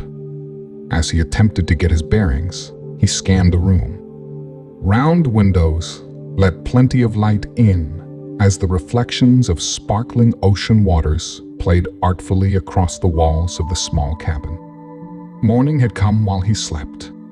He felt the hardwood floor beneath him with his hands as he turned his head to see Beck. She was on the bed, with the two little ones beside her. He smiled to himself. Of course, she got the bed. As he stood up, he completely lost his balance by the slight rocking of the boat and almost dove face first into the floor. At the last second, he caught himself and regained his balance, then quickly looked over at his sister, hoping he hadn't woken her. She was still sound asleep. In fact, all three of them were. Now, to address the loud knocking sounds coming from the sides of the boat. As he made his way down a long hallway, he started to hear recognizable voices. He finally came to a brightly lit room, which he quickly identified as the galley. In it sat Jack, Seth, and Paco. He knew Paco had his men somewhere on the boat, and figured they were busy somewhere navigating the large vessel. "You guys hear that?" he asked as he walked sleepily towards the three of them. "Don't worry, my friend. My men have everything under control. We are just hitting some rocky waters. Come, senor, join us." Paco seemed like he was enjoying his new company. This was a relief to Trevor. After seeing how Paco deals with disappointment, he wouldn't want to be on this man's errands list. As Trevor sat down next to Jack, he rubbed his shoulder. "How you holding up, Gramps?" "Wonderful, Tiger. I got plenty of rest in the car." "Thanks for that. Speaking of rest, how did you sleep?" Trevor thought of his dream. As an answer to his grandfather, he could talk about it. Perhaps open a dialogue and really dissect his obvious PTSD. Maybe together, they could all analyze it and get it out of his system. Finally, he let out his simple response. "Great, really well, thanks." Then again, he thought to himself, who needs therapy? That was really weird about Kent and his two friends last night, he said, referring to Ash and Sumel. I thought they were on board with the Ecuador plan. We only met them a few days ago, Seth replied. Who knows what's in their heads? They probably just wanted to beef up their supplies and acquire a couple extra vehicles. Either way, they said they were going to settle down in Costa Rica for a while. Needed a break. Told me to come looking for them if we needed anything. Your friends and I were just talking about this character you plan to see. A character named Zul, Paco announced, changing the topic. Funny name for a man. Your notes reference a precise GPS location. Should be roughly a 12-hour drive once we reach shore. Still uneasy about having a mass-murdering gangster around his family and friends, while at the same time not wanting to upset said gangster, Trevor gave a polite response. Fantastic, he said, while awkwardly looking away. Noticing Trevor's unease around Paco, Seth then added to the conversation. I thought it would be a good idea for Paco to come along. This whole safe harbor theory has struck his curiosity. Plus, if things go sideways, it would be good to have him on our side. Paco laughed. Yes, my friend. My team and I are always up for a good adventure. Besides, we have some precious cargo we need to deliver in the area. A promise to an old friend. He is a strong ally of ours. In fact, nobody travels Ecuador without his knowledge. The locals there refer to him as the Chancellor, so it would be good for you to have us by your side.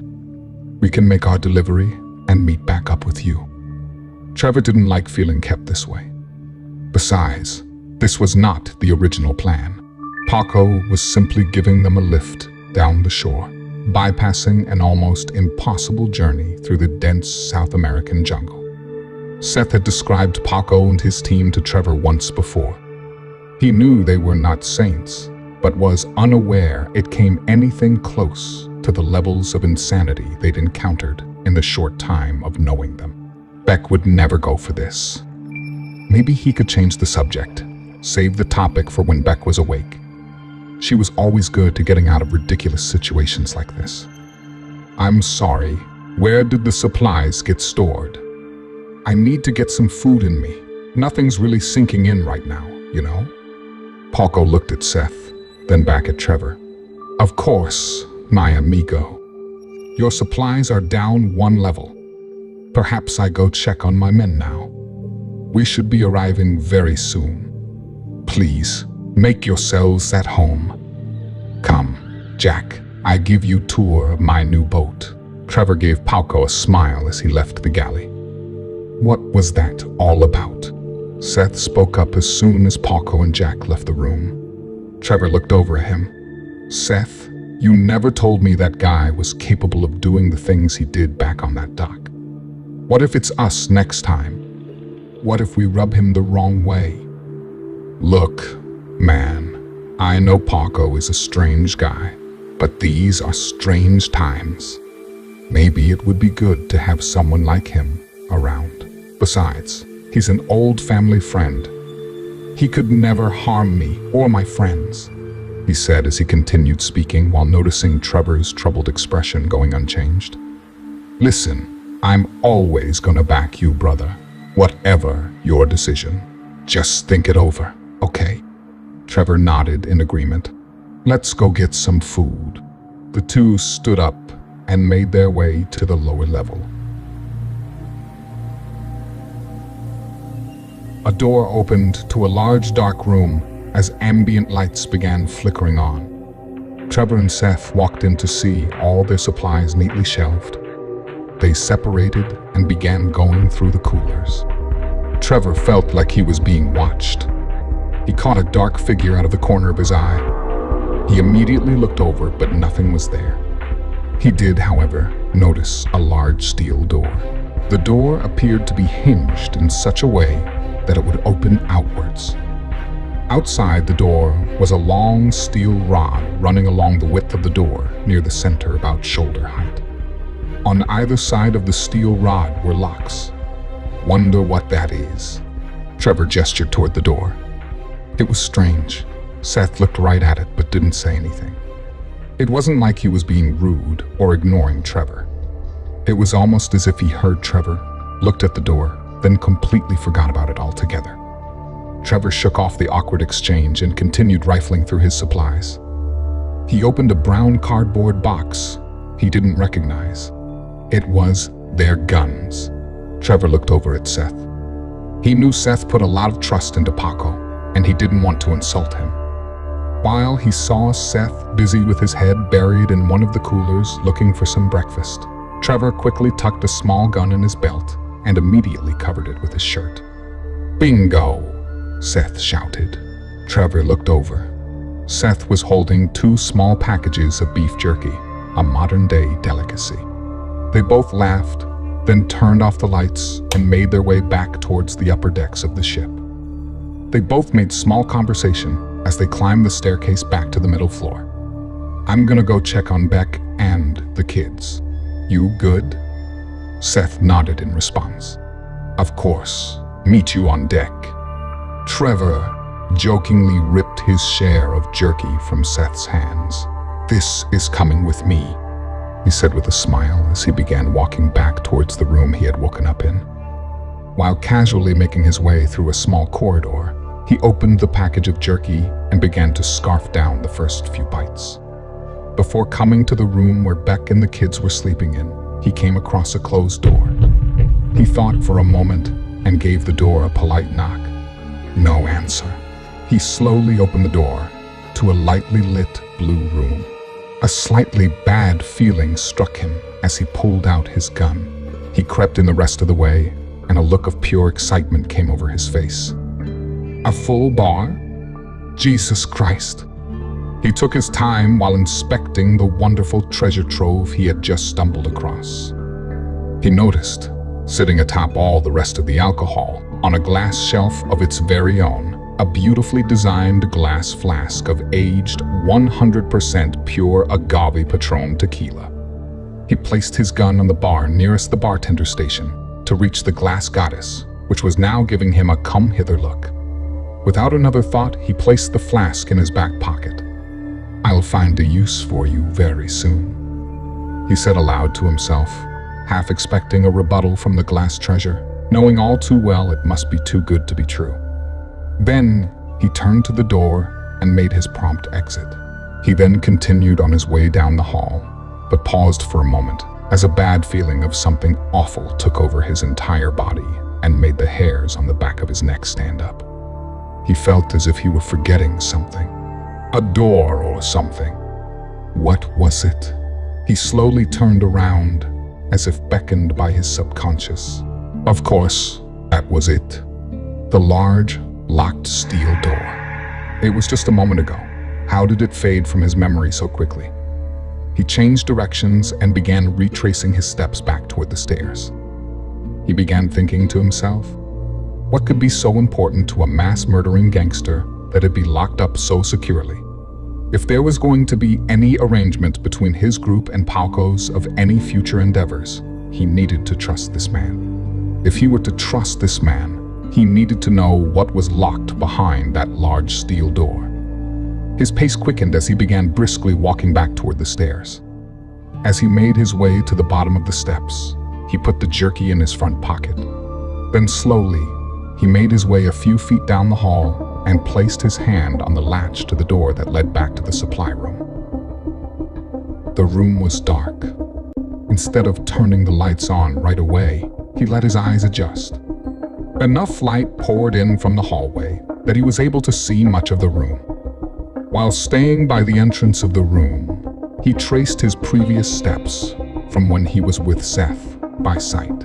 As his eyes led him further and further into the room, he was barely able to make out the bottom shape of the steel door. This time, he noticed something standing in front of the door. He could barely make out the shape of feet, but nothing more. The light, that far in, really only covered the floor. Trevor's heart began increasing in its beating pattern. In a split second, the feet quickly moved towards Trevor with a seriousness about it as the entire figure was coming into view. Trevor's chest kept pounding as his mind scrambled for a solution. He could hear the sounds of the shadowy footsteps and even a hint of heavy breathing approaching him quickly. Both of his hands sprang into action as his mind commanded them to the battlefield. His right hand went for the light switch while simultaneously his left reached to block the incoming threat. The lights flooded the room. There was nothing. It was silent, and other than shelves and their supplies, it was simply empty. Nothing, no one. It just didn't make sense. Shaking off what felt like his mind playing tricks on him, he slowly approached the steel door. He could feel an unexplainable void surrounding the front of the door as he placed a hand on its cold steel exterior. He began to work out a game plan in his head. Trevor quickly began rifling through his supplies, opening and closing one cooler after another. Finally, payday. He reached into the cooler that was now open and pulled out a pair of bolt cutters.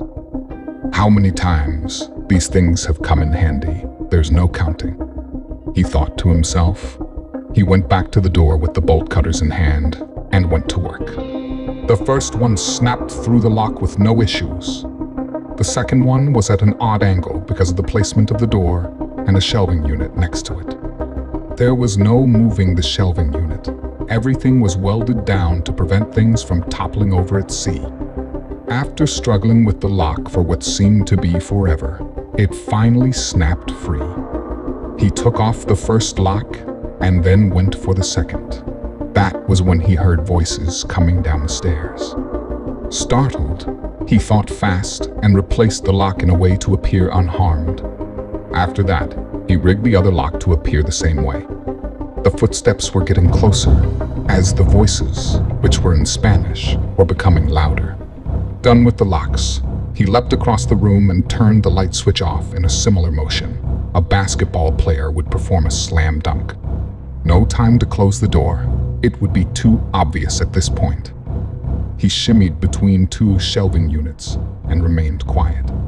The voices immediately stopped for the obvious reason of suspicion. Two glows from separate flashlights began to scan the room. A couple times a light would pass right over Trevor, and then eventually it happened. The light shined directly on his face and the men both stared at him. He was busted, but then, to his utter astonishment, both their flashlights turned off. The two men then closed the door, and the conversation in Spanish continued while it slowly faded away as they could be heard going back up the stairs. Trevor let out a sigh while muttering the words. What the hell? Never mind that, he thought. He turned the lights back on and quickly went back to the door, took off both the locks, and swung the door open. The room was pitch dark as a heavy, foul odor poured out from within and greeted his sense of smell. He blindly felt around the surface of the closest interior wall of the darkened room for a few moments. Once he made contact with what felt to be a light switch, he flipped it on. The same feeling he had one floor over his head moments ago was once again taking over his body. A sense of weakness in his knees and nausea throughout his stomach made an intrusive entry into his being as he laid eyes on several lined up and stacked cages with humans in them. No one in the cages made a sound. Upon closer look, he noticed that all their lips had been surgically stitched closed. All of them seemed to be older, but not elderly. They sat, holding their knees to their chests, dominating the trifle expanse of their cells. They all had tubes coming out of their pale and pasty abdomens. The tubes seemed to do nothing, as they were capped at their ends. They were mostly naked, with garments covering their private areas. Each of them seemed sickly and weak, as none of them really took much notice of his presence. Rather, they were just sitting in their cages, numb to the world around them. Some would look over at him, but then simply just look away. He noticed on the ones he could see, due to how they were situated, there were devices implanted in their lower right legs. The devices had blue blinking lights. Trevor's nausea peaked as he spun around, doubled over, and threw up. He slammed the door shut, leaving the light on, leaned up against it, and slowly slid down to a crouched position. He began to shake as he remembered back to being under that desk when the bombs dropped. He didn't have time for this, he thought to himself. He couldn't just sit here, waiting to be discovered while trying to regain his plexus. He had to move quickly. If not for getting his group the hell out of here, or saving what's left of the poor souls behind him, then at least for not getting caught sitting against this door that he'd just broken into, possibly exposing Paco and his team to the evil that they were. Beck and the kids were all cracking up. Seth, Anne, and Eugene were all smiling as well, while shaking their heads. Jack was busy being the life of the party. Trevor stepped out of the bridge onto the open deck and squinted from the late morning sun. "What is it, Trevor? You look like you saw a ghost," his sister remarked as she softened her laughter. I'm just a little motion sick from the boat, I think." She looked at him like he just grew a second head right from his shoulders. He doesn't get motion sick, she thought to herself. He loved the sea. Jack stood from the table. "I'm going downstairs to use the little boy's room. Too much wine." Beck giggled and looked at Trevor.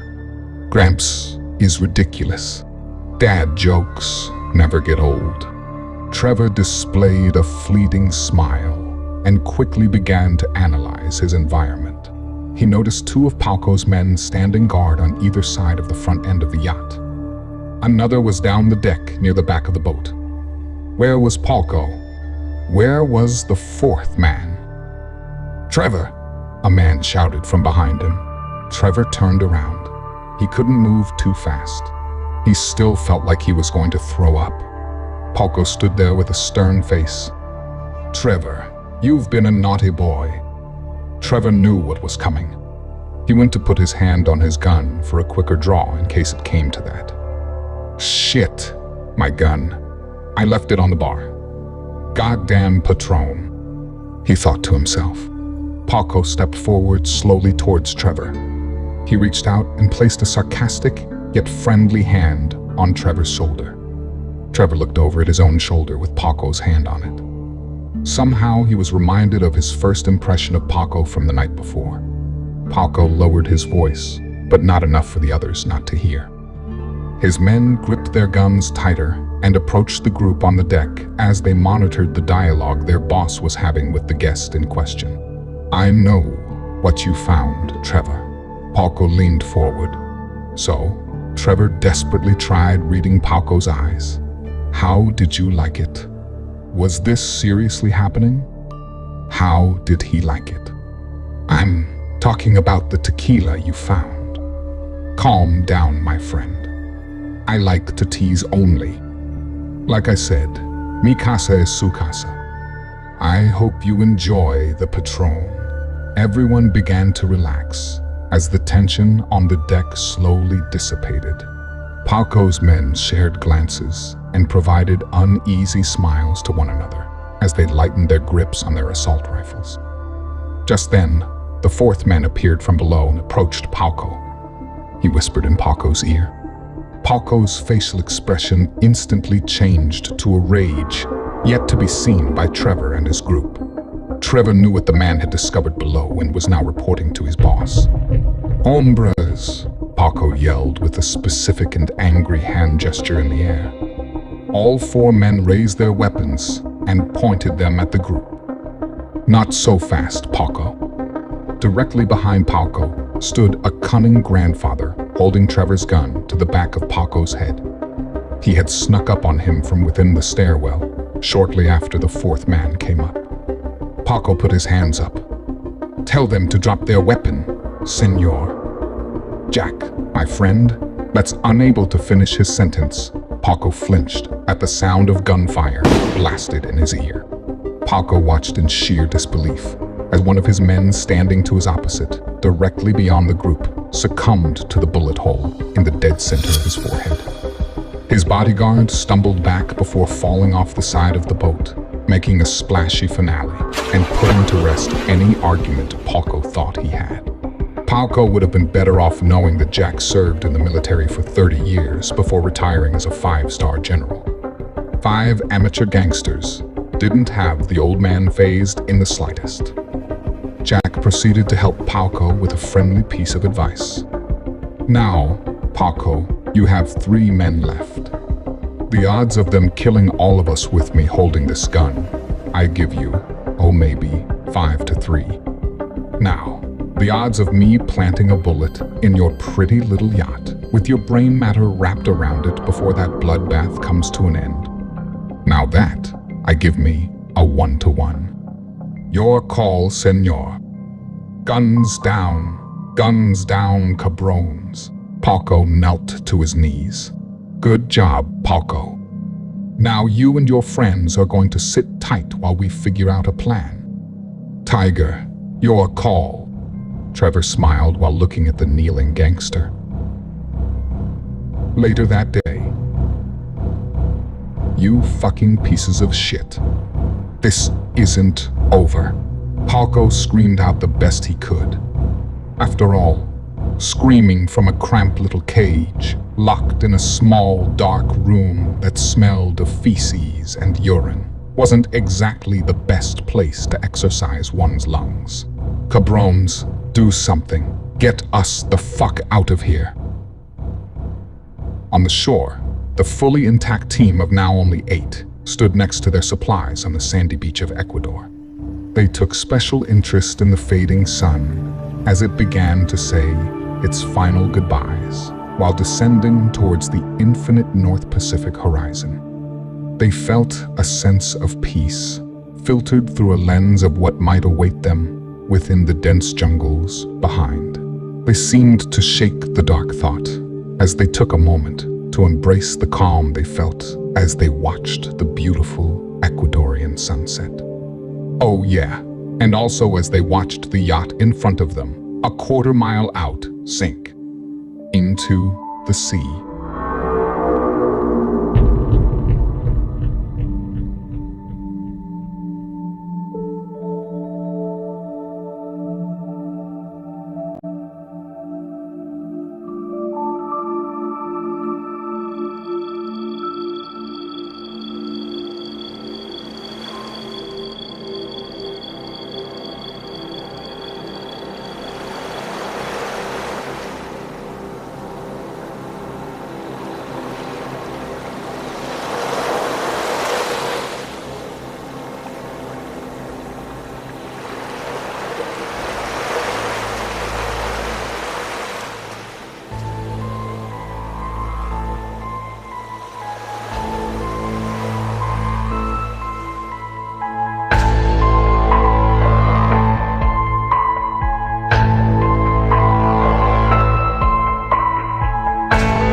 Chapter 3.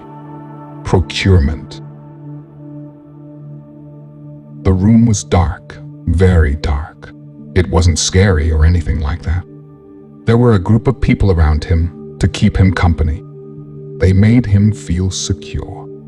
Besides, he also had his father beside him. This wasn't typically a dark room. It was probably always lit up, with lots of people walking in and out of it, amongst their busy everyday lives at one point. He stayed close to his dad. He didn't want to be separated from him. It was an easy task. Although the room was dark, there was plenty of light emanating from everyone around him using their smartphones, trying to acquire some signals. Seth felt safe around his father. His dad, Thomas, was his hero. He was an in-shape, middle-aged man with a very recognizable face. He had sandy blonde hair, was mildly tan, and always had a neatly trimmed mustache. His eyes were brown, but were dulled as they hid behind his thick bifocal glasses. He never was sure what his dad did for a living. He worked as a private contractor and was always in some other country. It sounded pretty boring to the other adults in his life, but it intrigued him. All he knew was that whatever it was his dad did for a living, he knew he wanted to do that too. His mom and dad were divorced from all the long extended overseas business trips, which meant he didn't get to see much of him. But he had his dad now, and he needed him now more than ever. Seth looked up at his dad. "Seth, you need to stay down here. I have to go up and see if I hear or see anything." Seth wasn't afraid. He knew his dad wouldn't let anything happen to him. Besides, he thought to himself, he was 12 and old enough to handle himself. In the soft glows of the bouncing electronic lights, he gave his father a nod in confirmation, along with a soft, raspy, "Okay, Dad." Thomas continued to speak as he stood up from his and his son's once huddled and crouched positions. "Stay by your new friends," he said with an assuring smile, while throwing a glance at the two kids sitting next to Seth. With that, his dad walked over to a man he had been talking to just before this exchange and began to whisper with him. Thomas then turned and gave Seth a smile as he proceeded to walk upstairs with the stranger. Seth sighed as he watched his dad make his way up the stairs and slowly disappear around the corner of the stairwell's first landing. "My name is Seth. What's your names?" Seth said as he turned to the two frightened teenagers next to him. "I'm Beck. This is my little brother, Trevor." Seth, looking at the two, gave a weak smile as he tried to make the sudden temporary norm feel normal. He noticed the teenage girl had taken some paper and a pencil from one of the desks and was frantically writing everything down from things she was reading off of her phone screen. He slowly drew his gaze to the dark, shadowy landing where he had last seen his dad.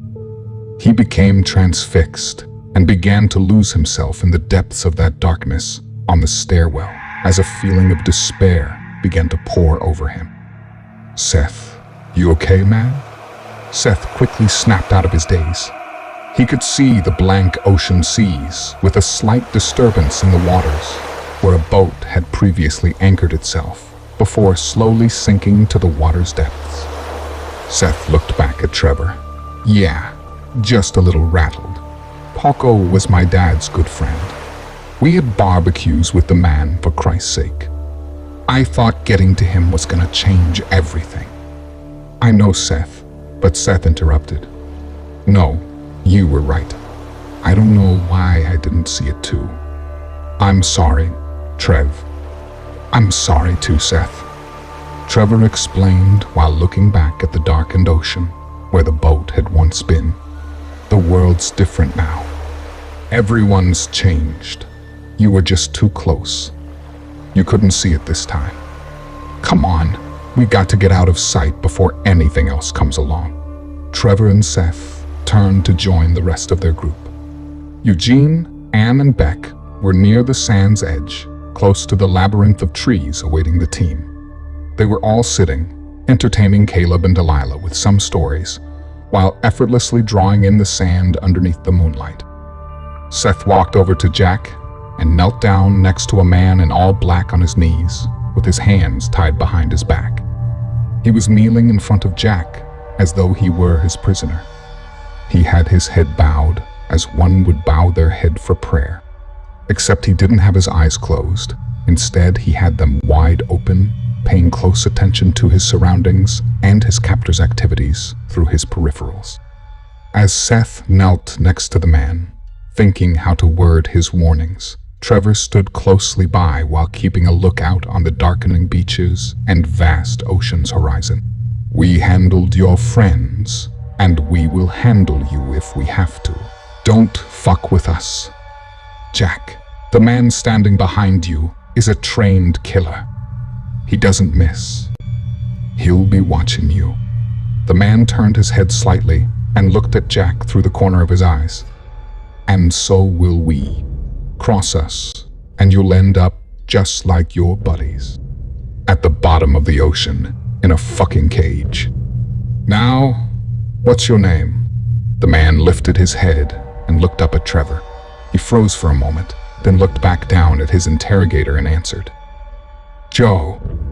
Okay, Joe, Seth stated with a sarcastic tone. Who the fuck is the Chancellor? Joe lowered and shook his head in disbelief and let out a small chuckle. He began to explain to Trevor and Seth all about the Chancellor and what they were up against. The locals called him the Chancellor, not because he was a politician, but because he ran the town of Esmeraldas. He hadn't always run the town. He used to run a portion of the Mexican cartel known as the Beltran Leyva, back before the nuclear crisis. That was before the FBI had finally caught up with him with the help of the Mexican government. He was being held in a United States Penitentiary Administrative Maximum Facility, also known as the notorious ADX of Florence, Colorado. It was quickly dubbed by the world as the only supermax prison system, along with most other prison networks across the globe. In the thick of nuclear devastation, the prison's entire security network crashed, and all security guardrails were swiftly breached by inmates and outside mercenaries. The Chancellor, then known as Lazar, was widely sought after by allies and enemies alike. Lazar, knowing he must move quickly, found his way to an underground tunnel system buried deep under the prison. After months of living off rats and drinking sewage water, he was ultimately liberated by a few dozen of his former cartel soldiers, sent in to extract him by his cartel generals. In a large caravan of misappropriated United States military vehicles, Lazar's men hastily transported him 7 miles north to the Fremont County Airport.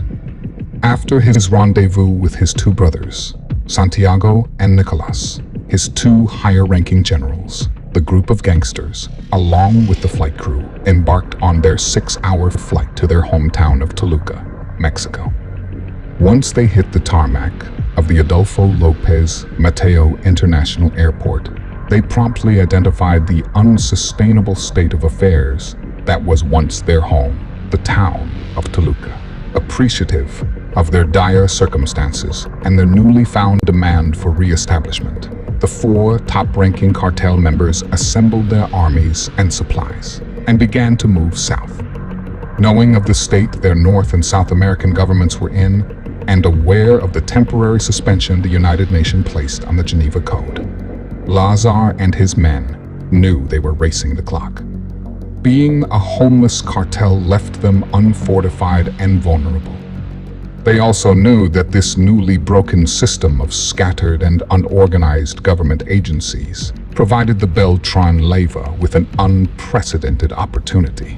They began rapidly making deals and verbal contracts with the scattered Russian insurgents as they aggressively moved south, ultimately settling into the devastated and half-vacant city of Esmeraldas. Now, under Russian protection, Lazar and his army made Esmeralda their new headquarters, annexing the extensive Spanish colonial-style Capitol building for the Beltran Leyva cartel. Unlike Toluca, Esmeralda still had a large, somewhat functional community. Although most of the structures of the city were in ruins and on par with the rest of the world, without power or running water, Esmeralda was far from any red zones. Word of Lazar's arrival spread through the thinned population of the city expeditiously, and he quickly became known as the Chancellor. His foot soldiers took up the mantle of law enforcement and descended on the town with exacting force and unmatched impunity. The citizens of the town lived in fear of any incoming Beltran Leyva officers and did what they could by any means necessary to avoid confrontation. Some residents were recruited and mobilized throughout Ecuador, creating a vast, far-reaching espionage network of the Beltran Leyva cartel. It is widely known that no one can even blink an eye west of the Andes without the Chancellor hearing about it within hours. Having listened to Joe's description of the Chancellor, Seth gave out a large sigh and rubbed his face with his hands, as if to wake himself up from the self-inflicted nightmare. He turned to look at the rest of the group. Jack didn't get fazed by much. With a background like his, he didn't usually worry while scrimmaging unprecedented and extreme situations. This time, Jack seemed worried. Seth then looked over at the five, sitting near the thick jungle. He knew his group was tired, hungry, run down, and concerned. Then he looked to Trevor. "Well, that sounds like fun." Trevor chuckled, sighed, then scanned his group as well. He looked back at Seth. "We gotta have a plan." Seth nodded in agreement. He looked down at the sand and kicked it around a bit, creating a flow of dark amber ripples along the moonlit ground. A light went off in his head and then appeared across his face. "Didn't Pauco have an M24? He asked Trevor, signaling to the large army-like chest that the group had procured prior to Pauco's demise. Trevor quickly turned to look at the chest as the image of a Winchester M24 sniper rifle materialized in his head. He looked back at Seth with raised eyebrows. Seth looked back at him with a crooked grin. Jack let out an audible groan. Jesus Christ.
Chapter 3, Procurement, Part 2.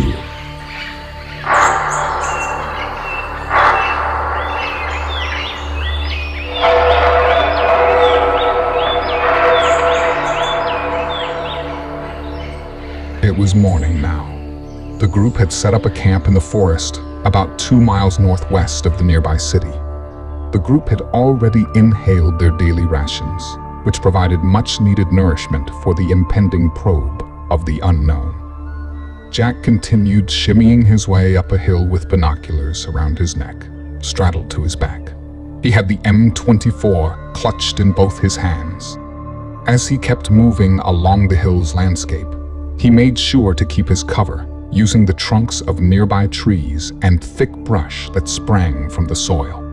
Keeping the long-distance assault weapon off the ground, he used his elbows to do most of the work, moving himself slowly forward. Eugene and Beck followed closely behind in similar fashion. As they came to the crest of the grassy hill, where tree life came to a sudden end, they stayed quiet underneath the dense shrub. Jack reached behind him and used his binoculars. He began observing the back of a large Spanish colonial-style building. 3 men, one posted at the double doors, one on the second-floor ledge, and one standing right outside the gates by the trash compactors. He turned to the 2 following him. "Trash compactor makes it easy to hide the bodies," he said with a smile. Eugene rolled his eyes while his face shone from his nervous sweat, then pulled out a radio from under his jacket. A radio similar to the one Trevor had used earlier in the station wagon while dictating GPS locations. 3, he quipped as he spoke into the radio. Seth looked over at Joe. They were on their own, crouched behind a dumpster on a vacant street corner. He pulled the radio from his hip and, while giving Joe a stern glance, spoke into the device. "Take care of it. We're heading in, going dark. While maintaining his serious gaze at Joe, he reached up and over the filled dumpster and placed the radio inside it on top of the piles of trash. Remember, I get the slightest vibe you're turning snitch, I'll put a bullet right between your eyes. If you were to blow our cover, the rest of my team will get away. I know I'll be dead, which leaves me nothing to lose, so I'll be sure to take you down with me. You get us through this, we'll keep our end of the deal. Joe closed his eyes in hesitation, then gave Seth a much-needed nod in confirmation. With that, the two stood up and began walking in stride across the street towards a small pickup truck that they had acquired the night before. Seth noticed, as they were crossing, an eerie, semi-occupied town. People wandered about, seemingly with no objectives, while others simply stared at the two newcomers from nearby windows. The houses and buildings were in disrepair. Not a single car traveled the city streets, although plenty were available for use. The two made their way toward their vehicle, as Seth kept an eye out for any unwanted developments. They both simultaneously opened both doors and sat inside the truck, Joe in the driver's seat. Joe started it up, and they were off. As they slowly took a corner, ahead of them, situated amongst other buildings, sat the Capitol. The building was 3 stories at its tallest, but was split off into sections, comprised of only 2 levels. There were numerous palm trees lining multiple courtyards around the facility. Courtyards were surrounded by tall iron gates that met the city sidewalks. As they moved closer to the building, Seth noticed 2 men posted outside the gates of the fence, which were positioned wide open and led to the front entrance. Closer they came, the more armed guards he noticed. Men were positioned on the structure's 2nd and 3rd level ledges, and also on the roof of the complex. It appeared that the details Joe had given them in the strategizing planning the night before were very accurate. He took note of the 2 armed guards that stood at the gates as they pointed their rifles to the air while maintaining them closely by their sides. At the same time, they each put their hands out towards the approaching vehicle, signaling it to halt. As they came to a full stop, a guard approached Joe in the driver's seat. "This area is off limits. Turn your vehicle around." Joe looked at the guard and respectfully responded, "We have a meeting with the Chancellor." The guard stepped closer and peered into the vehicle at Seth. Seth nervously looked forward, attempting to keep his cool and not raise any flags. The guard carefully examined the interior of the truck's cab, then glanced to the bed of the truck. A large army-like crate caught the eye of the guard while he began to approach it. As he extended his arm toward the crate to inspect it, Joe distracted him. "The Chancellor has been expecting us. Paco sent us and is awaiting our return. Our business at hand is private and has to do with your trade alliance with the Russians. Chancellor is desperate to obtain this parcel as soon as possible." The guard, while his hand lay on the latch to the crate in the back of the truck, hesitated for a moment, then retracted his arm and placed his hand across his chest on a small radio harnessed to his opposite shoulder. "Paco has 2 men here claiming to have a delivery for the Chancellor," he stated as he walked away from the vehicle to secure some privacy for his radioed conversation. Another guard stood at attention, watching the 2 from outside Seth's door. The 2 sat inside the truck in silence, anticipating what came over the radio next. Suddenly, a non-discernible voice came over the crackly radio. The guard quickly made a one-word response, turned around and signaled to his partner as they both waved the vehicle through. All the while, an armed guard near a trash compactor stood in the crosshairs of Jack's M24. Eugene and Beck watched Jack take one last short breath as he pulled the trigger. With that, the guard doubled over and took a faceplant into the pavement. Immediately, Jack moved his weapon ever so slightly to the left and raised it the tiniest bit and pulled the trigger again. Another man doubled over and fell flat to the ground, this time right outside of two double doors. Again, Jack immediately moved his weapon, this time a little ways up and slightly to the right, and pulled again. Another man then joined the corpses on the ground. It was all over within a few seconds. The three hurriedly made their way down the grassy hill and climbed over a fence to what appeared to be a loading dock. As they all made their ways over the fence, they moved on to quickly cross the empty lot among the three dead bodies. They all stopped quickly and maintained silence as Beck opened the door. Armed with her new silenced pistol she gained from their previous supply windfall, she breached the building, followed closely by her team. They now found themselves inside a kitchen. As they quietly scrambled to make their way around all the stainless steel counters, Eugene bumped into something. A large metal bowl fell onto the tile ground and made a loud metallic echo throughout the room.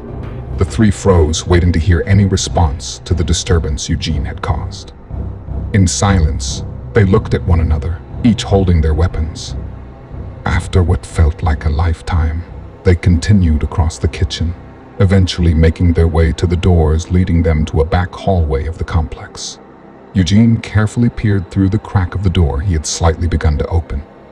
He looked back at the other two and whispered. Just like Joe said, one guard. Beck looked around quickly, and she bent over to pick up an orange that had rolled across the room from where Eugene had earlier displaced it.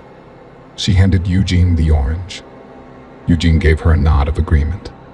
An armed man, posted in a lengthy corridor, standing guard, noticed the weirdest thing happen in front of him. A fruit, which looked like an orange, rolled softly across the carpet from the kitchen, directly across to a room on the other side of the hall. He slowly approached the slightly ajar kitchen doors that the fruit had rolled from. He peered around the corner of the door jamb to scan the inside of it while slowly opening the door with the back of his arm. Immediately, a hand reached out and grabbed the man by the back of his neck and yanked him inside while another hand disarmed him. Meanwhile, Joe and Seth pulled up to the entrance of the front of the building. A few more armed men were awaiting them under a couple large arches that led to a vast, covered, Spanish-style tile patio. As they pulled the vehicle to the curb, two men opened the large, oversized cathedral-like doors. The occupants of the visiting truck quickly stepped out of the cab and around to the back of the vehicle.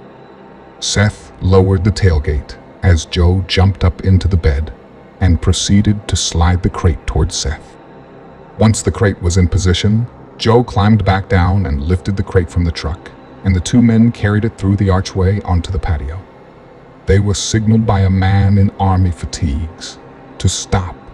Raise your arms, the man ordered. Seth and Joe put the crate down momentarily and proceeded to be checked for weapons. Once they were cleared by the cartel bouncer, they picked up the crate and proceeded through the doors past the two armed guards. A man wearing casual jeans, but sporting a suit jacket while dangling a large, expensive gold chain around his neck, approached the two carrying their crate. The man immediately recognized Joe. Joey boy. Joe looked up at the man, and the two placed the crate on the ground between them. Hey, Santiago. Good to see you. It's been too long. It certainly has, Santiago replied. My brother will be right with you. He's dealing with some unfinished business at the moment. Joe smiled. Understood. Santiago matched Joe's smile. It was wonderful to see you, my friend. Perhaps later we can catch up. And with that, Santiago exited the room, the same way the two had come in. Brother? Seth asked, as he looked at Joe. The Chancellor, Joe replied. Just then, three people, young but not children, walked by them and followed Santiago out the doors. Seth could tell they were not members of the cartel, but rather appeared to be average citizens. They didn't seem scared, nervous, or anything like that, but they also didn't come across as your happy-go-lucky type. They held their heads down as they walked and avoided eye contact with anyone. As they left the chamber doors, seemingly to follow Santiago. Perhaps as helpers, Seth noticed something. Each of them had a large, flat device implanted on the hind side of their right calves, a tiny blue light blinking away. This peculiar observation struck his curiosity. He'd seen these tracking devices before. He began to look around the room they were in. It was a large, spacious room with several doors leading to other chambers surrounding it. It had a large stairwell that wrapped one side of the interior and navigated the second floor. There was no power to the building, but it still kept plenty of light provided by the sizable sunroof positioned in the center of the massive cathedral ceiling. "What is this?" A demanding voice came from the stairs' second-level landing. The Chancellor looked down at them. He was a tall, dark, slender man with a well-tailored suit and a meticulously trimmed beard. He wore a lot of gold jewelry and spoke with a thick Hispanic accent. Joe and Seth shared glances and directed their attention to the Chancellor. "A gift from Paco," Joe exclaimed. The Chancellor looked down at the crate and then refocused his attention at Joe. "I am not interested in souvenirs. And who the hell is this?"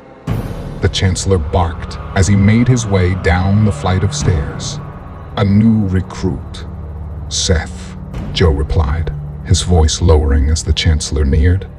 The Chancellor passed right by Joe and Seth without even looking at them. He walked over to a large table. "I want my payment today," he announced to the room. Joe turned his head to look at the Chancellor. "Of course.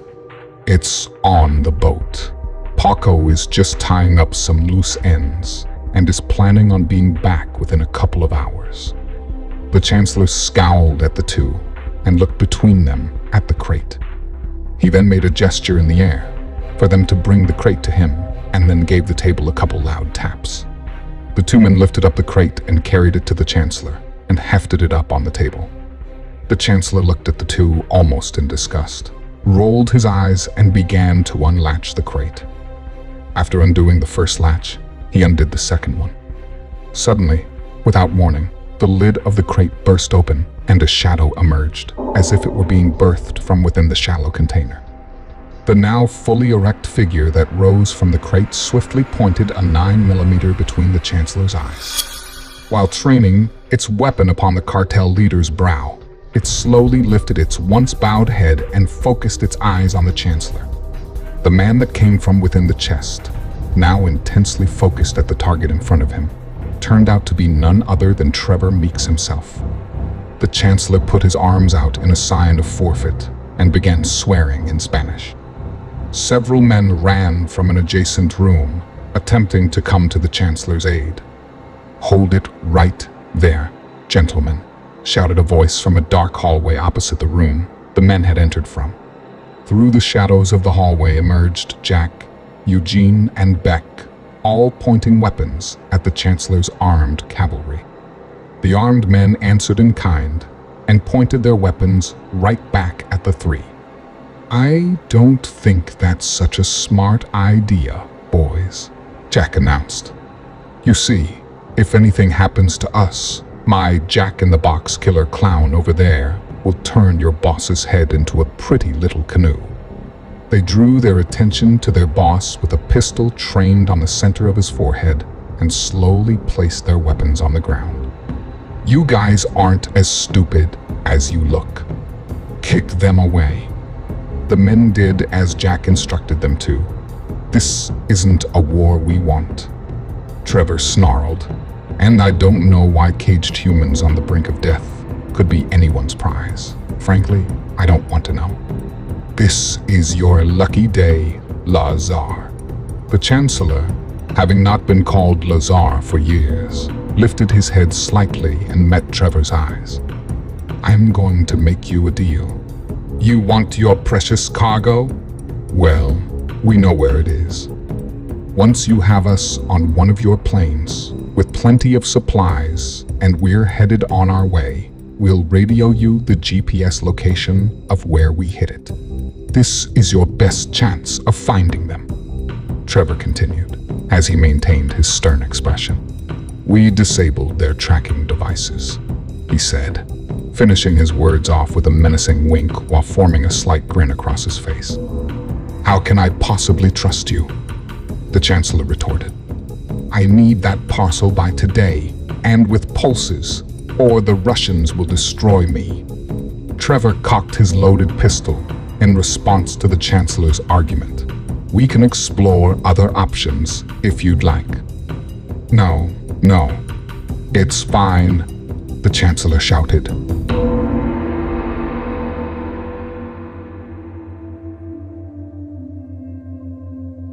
The Ecuadorian woodlands began to grow weary of the afternoon as it put in for a change of scenery.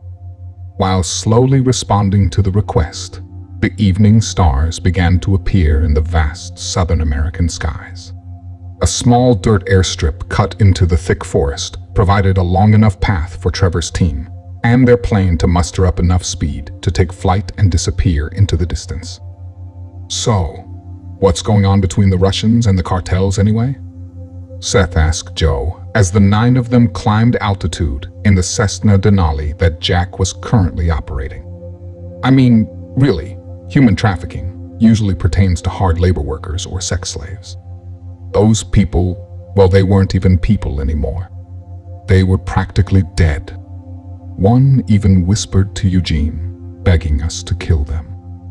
Joe, numb to the practice he had embraced for so many years under the direction of Paco, replied, I don't know. We just provided the transportation. We didn't ask any questions. That was the arrangement. Whatever deal they brokered with the Russians was above our pay grade. This process was simply a system established for obtaining new assets. It's heard that the Chancellor is just as in the dark as the rest of us are.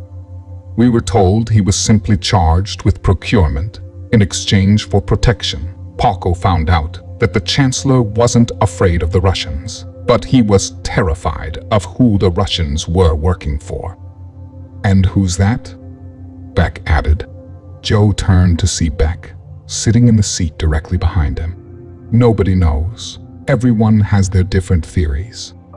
But in all the years I've worked for Paco, I've never met one single person that has ever seen or laid eyes on the Russians' client. The plane was silent as they all stared on at Joe in disgust for his complicity of the diabolical web he'd been immersed in all these years. Seth just shook his head and closed his eyes in disbelief. In the meantime, near the coast, within the thick and now dark forest, a rumble of vehicle engines disturbed the silence that once echoed there. A thick layer of fog that once belonged to the nearby seas began to take residence within the thicket. 3 military jeeps came to an abrupt sliding stop over the grassy, muddy terrain underneath the thick canopy. Chancellor jumped out from the first vehicle, making a splash in a dark, murky puddle, not caring about his expensive tailored suit. While studying a small, ripped piece of paper with GPS coordinates scribbled on it, he hit the ground running, followed closely by his men armed with flashlights. He slowed his pace as his parcel slowly came into focus under the dancing lights of his men's flashlights. He stopped to see a shallow grave with a tomb over it. As his heart sunk and all his blood began draining from his veins, a colossal sense of anger mixed with fear took him over as he read the words inscribed on a headstone. 5 heroes lay here. 5 brave people who gave their lives. 5 strong people who brought us signs of salvation. And 5 great people who brought an end to Lazar's reign of terror by ushering in the Russian onslaught now upon his doorstep. May God keep you.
Chapter 4. Mirage. It was a staggering 103 degrees in Quartzsite, Arizona. Copper-like trails, gracefully played throughout the skies, provided by the sands of the vast Sonoran Desert below. The arrays of dust blew gently, then broke into clouds of discord as they met their demise along a large metal post that held up the lengthy metal-woven fence to either side.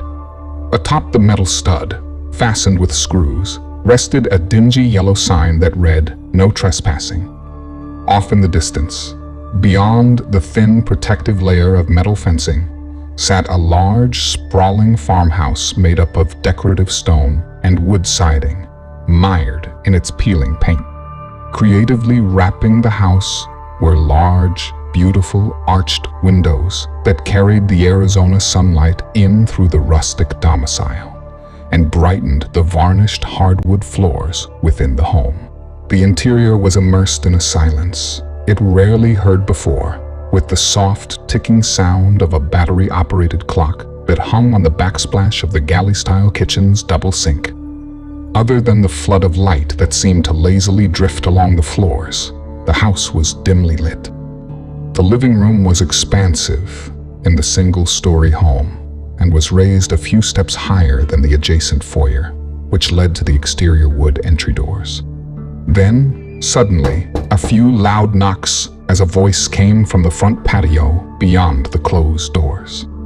"Jack, Jack, you in there?"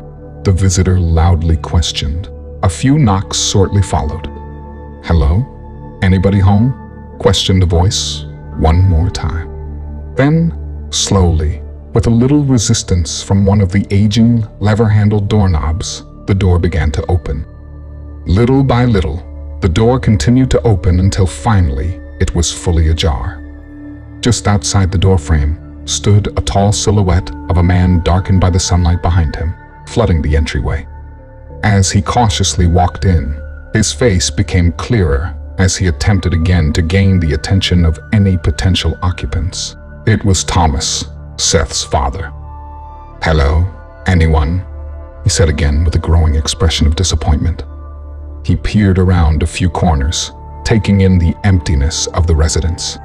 While still seeming to anticipate some sort of response, he double-checked his trail leading back to where he had come from, seemingly checking on something or someone he held importance with. Having made himself comfortable with whatever it was he had just checked on, he began to explore once more. He was now standing in the open field, next to the side of the home, studying the doors that were before him. They were large, makeshift doors that almost lay flat on the ground, with the bottom of the doors flush to the dirt. They angled slightly in a way that the tops of the doors were about 2 feet high. There was a latch fastened to the door that was sitting in an open position that one could close and lock when not in use. Thomas reached down and opened the 2 heavy wooden doors and looked down to a dark stairwell. He looked around while squinting his eyes, protecting them from the sun to see if maybe anyone was perhaps out on the property. All he could see were a couple of horses grazing on some weeds off in the distance, but within the fence. He looked back down into the darkness, hesitated a little, and then carefully made his way down the steps. As he slowly made his way to the bottom, his eyes adjusted to the semi-darkness that surrounded him. He noticed a dim light emanating from around a concrete corner. "Anyone down here?" he asked as he began to peer around a corner into a lightly lit room. As his eyes made their way around the bend to gather the entirety of the room, now within his line of sight, he was greeted with a gun pointed directly at his head. "I don't know who you are or what you think you're doing on my property, but I'm going to give you 3 seconds to turn around and go back the way you came," Jack said, with commanding authority in his voice. With his hands now in the air, Thomas nervously hesitated while stammering his words about. You don't understand. I was sheltering with my son. He's out in the car now," he noted as he timidly gestured up the stairs. Jack looked past the intruder up the stairs and turned his scowl back towards his unwanted visitor. We were in the basement of a school in San Diego. I think we ran into your grandkids, the older one, Beck. She gave me this address. I promised I'd get them here. Jack's face went blank with astonishment. Thomas and Jack rounded the corner of the century-old farmhouse and gazed upon a dusty green Honda Civic. The back doors sprung open. Gramps! Both the kids shouted in desperate and excited voices. The kids began to run towards their grandfather, with pure joy written all over their faces. Behind them, a young Seth, indifferent to the situation, slowly removed himself from the front passenger seat of the car and watched the teary reunion unfold. Jack, matching the excitement of his family, ran up to them and reached out to catch the incoming youngsters before embracing them with a hug undefinable by words. After several moments of holding them tight, he stood back, teary-eyed, and looked at the two. "How?" he asked. Beck gave a big smile. "Your address was in my phone. Before it died, I wrote down everything I could out of it that seemed important." Her Gramps let out a huge sigh of relief as he laughed aloud. While still holding his enormous grin, he looked at his little grandson. "And you've gotten big, Tiger." Tiger was Trevor's nickname that his Gramps had bestowed upon him when he was first conceived. After that, the name seemed to catch on, as most of his family addressed him as such. Once, knowing she was carrying a boy, Jack would ask Trevor's mother how his Tiger was doing, while she still held him in her womb. The nickname always brought a big smile to the little boy's face. Once more, Jack took them in for another big embrace. Jack held the two while looking over at Thomas. "Thank you, stranger." As Seth walked up to his dad, the two of them looked on at the scene in front of them with a sense of happiness as they both maintained mellow smiles.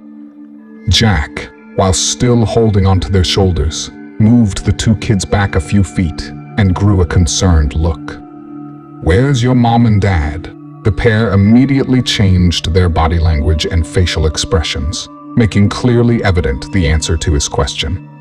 Jack's face fell immediately as he slowly pulled his grandkids back in for a much more somber embrace. As he held them tight, he stared into the large, late afternoon sun, which slowly materialized into a morning sunrise, just beginning to peek over the Ecuadorian jungle. He regained his emotions as he scanned the Cessna's instruments in front of him. "There it is," he said, while wearing a headset, looking over at Eugene sitting in the co-pilot seat, wearing a similar headset. Eugene looked to where Jack was pointing out the windows and saw a dense jungle with a river flowing through it and a clearing nearby. The flight had taken them nearly half the night. They knew they were in the right area, sometime around 2 in the morning, but were stuck wandering the heavens of the jungle until daybreak, when they would be able to make out a safe place to land. Preferably the airstrip they identified on a map earlier, close to their target that the GPS coordinates had led them to. Eugene looked over at Jack and raised his voice over the Cessna's loud engine. "The clearing next to the river?" he asked. Jack shook his head in agreement and answered, "Yep, that's the Agua Rico River." Eugene gave a half nod while thinking to himself, "I don't see anything. No signs of a refuge, anyway. No structures. No people. No camps. No, nothing." Jack agreed, with a facial expression that said he hoped that Eugene's accurate observations didn't necessarily mean anything. They had to stay positive. The Cessna quickly dropped altitude and began to slow while it straightened itself toward the incoming short landing strip. As it cleared the last of the dense jungle, it made its way to its touchdown at the opening of the dirt strip. Everyone in the plane looked out their windows with concern as nothing reassuring of a safe harbor came into view. As the Cessna began to sprint down the runway, leaving a plume of dust behind it, the 7 onlookers in the back now peered out the plane's small side windows and noticed their surroundings. An electric fence, grown over with the surrounding wildlife vegetation, stood high and inoperable, with warning signs posted in various locations. Attached to the fence's interior were weathered and broken security cameras. Other than that, within the clearing, they were surrounded by the dense forest. And of course, the small barn-sized concrete building that occupied a small area off in the close distance from the landing strip. The aircraft finally came to a complete stop, shortly before exhausting the runway it had earlier engaged, and the rumbling from the engine began to fade. Soon, a peaceful silence began to take back its hold on the immense area that the group were now displaced in. Soon after touching down, the door of the plane began to open, as all 9 passengers began to disembark. Amidst the group stretching, yawning, and rubbing their eyes from the long flight, Trevor pulled out a simple GPS tracking device. This doesn't make any sense. According to the GPS, this is exactly where we're supposed to be. I don't see anything that was described in the broadcast. No grids restored, no secure properties, and definitely no safe fucking harbor.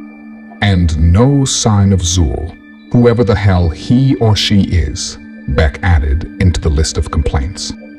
Just then, Anne joined the conversation, which was unusual as she was typically a very quiet person. She conversed a lot with her husband, Caleb and Delilah, but was more reserved in the larger group setting. What about that? The group turned to the concrete structure that had a doorway with no door, which led into the dark, empty void inside. Seth joined up with Beck, Trevor, and Eugene at the front line of the group, gazing at the small building. Doesn't seem like much. Doesn't seem like much to me either, Joe stated as he straggled behind the rest, being one of the last to exit the plane. He was closely followed by Jack, making the plane officially vacant. Joe continued, "Surely it doesn't seem like the bargain you guys offered me to turn on an entire army of rogue cartel militants. Safe harbor my ass." With that, Seth walked up to the group's pariah while brandishing a large Bowie knife. "Nobody asked you for your goddamn opinion," he snapped as he raised his weapon to Joe's throat. Joe casually put his arms up while sighing and rolling his eyes. Jack stepped between the two and held Seth back. "This isn't helping anyone," Jack pleaded to Seth. Then, turning to Joe, "You stay quiet." He held a stern glance at Joe, which made him recede into a more respectful posture. Pausing for a moment, before feeling satisfied that he had put Joe back in his place, he turned back to Seth. "I taught you kids everything you know about combat." He looked down to the knife in Seth's hand, then back up into Seth's eyes. "Don't pull it out if you're not planning on using it." Then, Seth, much like Joe, also straightened up to a more respectful demeanor. He gave Joe one final menacing glance, put his knife back under his belt, turned, and walked back over to Beck and Trevor. Trevor, still trying to figure out how they might have ended up in the wrong spot, conjured up his inner caveman and beat his GPS unit on the side a couple times, as if that would do the trick. "Fuck." Seth looked over at him. "It is what it is. Let's at least try to figure out what the hell this place is. There must be some reason why the broadcast announced a precise GPS location leading us all the way into buttfuck Egypt." With that, he began walking toward the seemingly useless concrete hut. Trevor, still angrily looking at the device in his hand, looked up at his friend walking away, then glanced over to Beck and Eugene. "Come on." At that moment, Anne piped up, "I'm gonna hang back with the little ones." Eugene turned around to face her. While walking backwards, maintaining lockstep with his team, he replied, "Sounds good. Doesn't look like much. Shouldn't take too long." With that, he turned and continued on. As the group progressed towards their target, Trevor had a familiar feeling of being watched.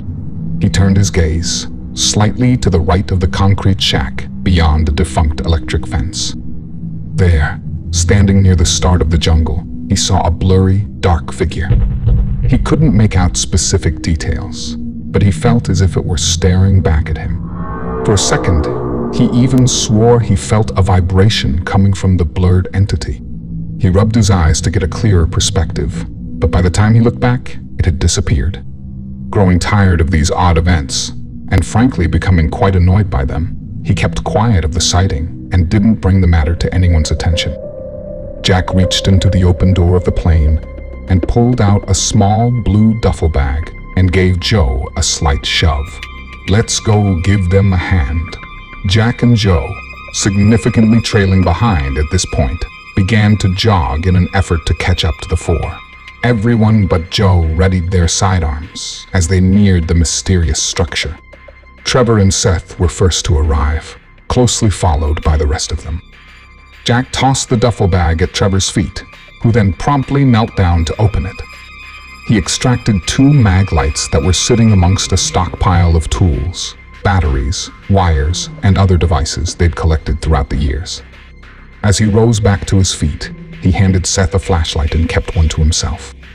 Now, on either side of the door, Trevor and Seth peered into the dark room. They each began to illuminate the entirety of the chamber while they completed a scan of every square inch.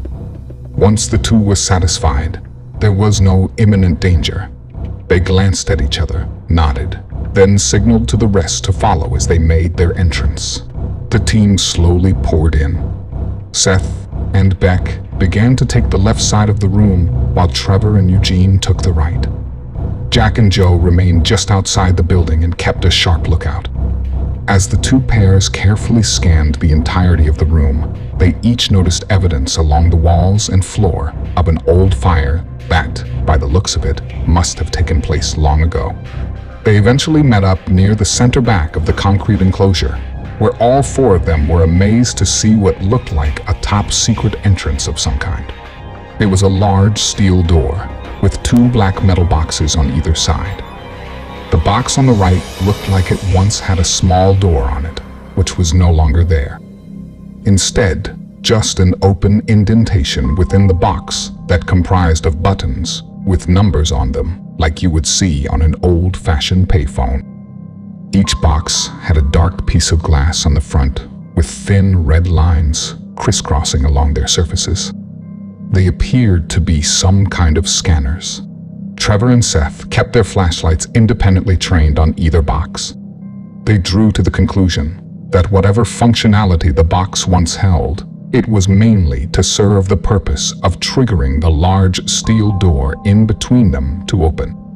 With their newfound knowledge, married with their ever-growing curiosities, Beck whispered to Eugene, "This one's all yours." With that, she put her forefinger and thumb together, placed them in her mouth, and gave a loud whistle to the outside door where Jack and Joe stood guard. Within seconds, the duffel bag, once on the dirt, just outside, made a speedy flight towards the 4 and landed at Eugene's feet. He then knelt down and, with the help of Trevor and Seth, now both pointing their mag lights at the duffel bag, quickly gathered the supplies he required to hack the computer system and hopefully gain entrance to whatever lay behind the daunting steel door. While Eugene went to work on the small boxes, unscrewing the faceplates, exposing a tangled labyrinth of wires and electrical tape, and fastened down computer chips, Beck began to closely examine the door. She felt around for anything, cracks, bumps, breaches, anything to suggest somehow prying open the steel door might be a good plan B should the hacking attempt fail. She carefully traced her hands from top to bottom and from left to right. She felt every edge and corner that met with the flush concrete walls. To her disappointment, nothing felt feasible that would thrust Plan B into motion. As she held her hands flat to the cold steel at the tippy-top center of the slab, the last place she had to inspect, she froze, gave an audible sigh, and let her arms fall back to her sides. Nothing, she thought to herself. She put her hands in her pockets, turned around and leaned on the big steel door. Then, suddenly, with no warning whatsoever, A substantial metal clang sounded from behind her as she threw herself from the now moving steel door. She turned and looked as the door began to open, revealing a dim green light from behind it, and then quickly looked at Eugene in amazement. Eugene, satisfied with his finished project, promptly stood up and threw her a smile and a wink. They all placed their focus on the now exposed space behind the once closed entry and stared in wonder. Even Jack and Joe slowly approached the four from behind in amazement. They soon realized that what they were staring at, this dimly green-lit room with 4 steel walls, was an elevator.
Chapter 4, Mirage, Part 2.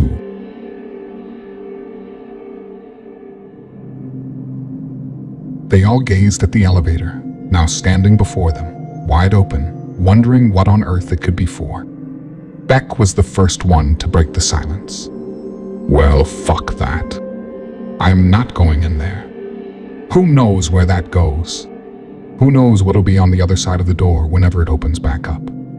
She let out a small, sarcastic laugh and added, if it opens up. Yeah, but think about it. This might lead to the safe harbor the broadcast was telling us about, Trevor said as he tried to calm her fear. She looked at her brother and rolled her eyes.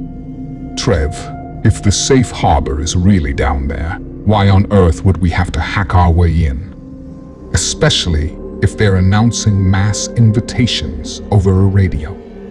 Trevor looked back at his sister while thinking of a good response to her very, very excellent points.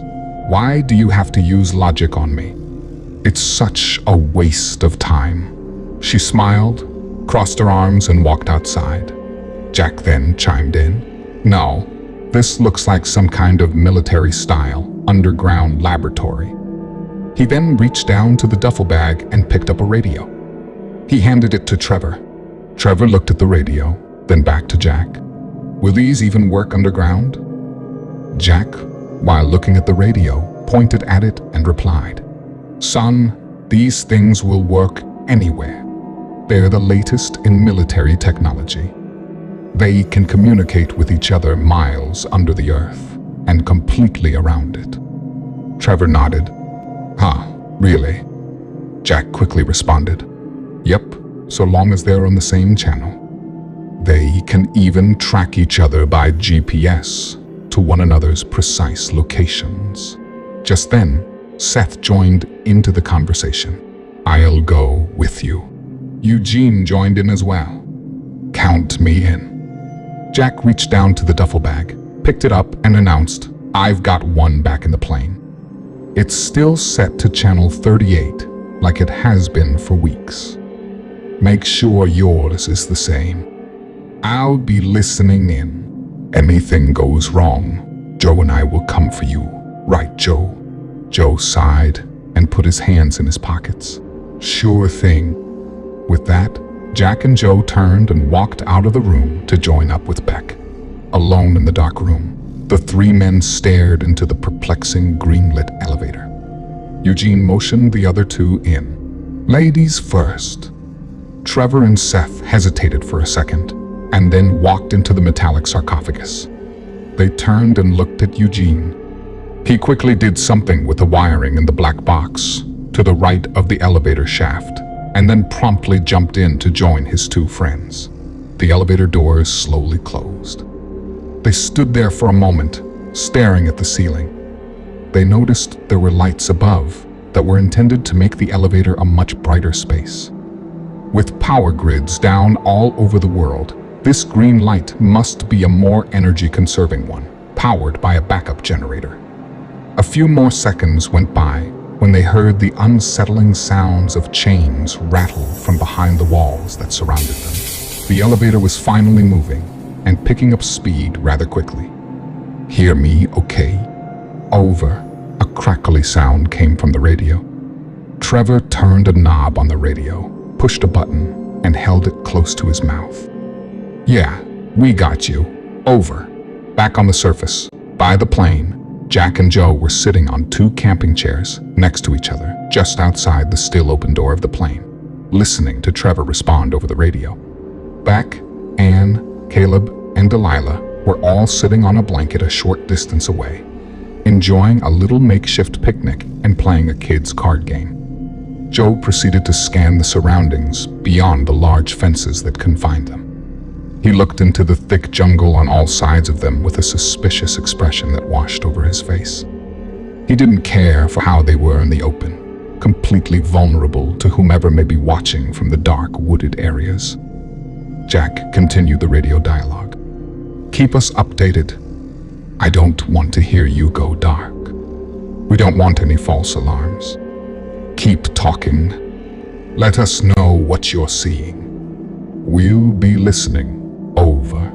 Back in the elevator, Trevor, still with his radio to his mouth and his thumb hovering over the button used to transmit his voice, waited for Jack to finish his instructions. When he heard the word over, he quickly pressed the button to talk. Got it. We're still in the elevator. It's moving really fast, but I think we're okay. It must go down pretty deep. Over. Yeah. These underground military labs can be very deep. Let us know when you hit bottom. Over. A staticky Jack requested. Trevor responded in kind. You got it, old man. Over. Suddenly, the three men's worst-case scenario came speedily true as the elevator's lights began flickering. The three of them stared helplessly at the ceiling as they felt the apparent feeling of the elevator coming loose from its cables. The elevator picked up a much greater speed and began careening down, its shaft being jarred as it slammed into one side of the shaft after another. Eventually, the once perfectly rectangular-shaped metal box began to tweak and take on an entirely different shape as the cement shaft walls began to fold it like an origami.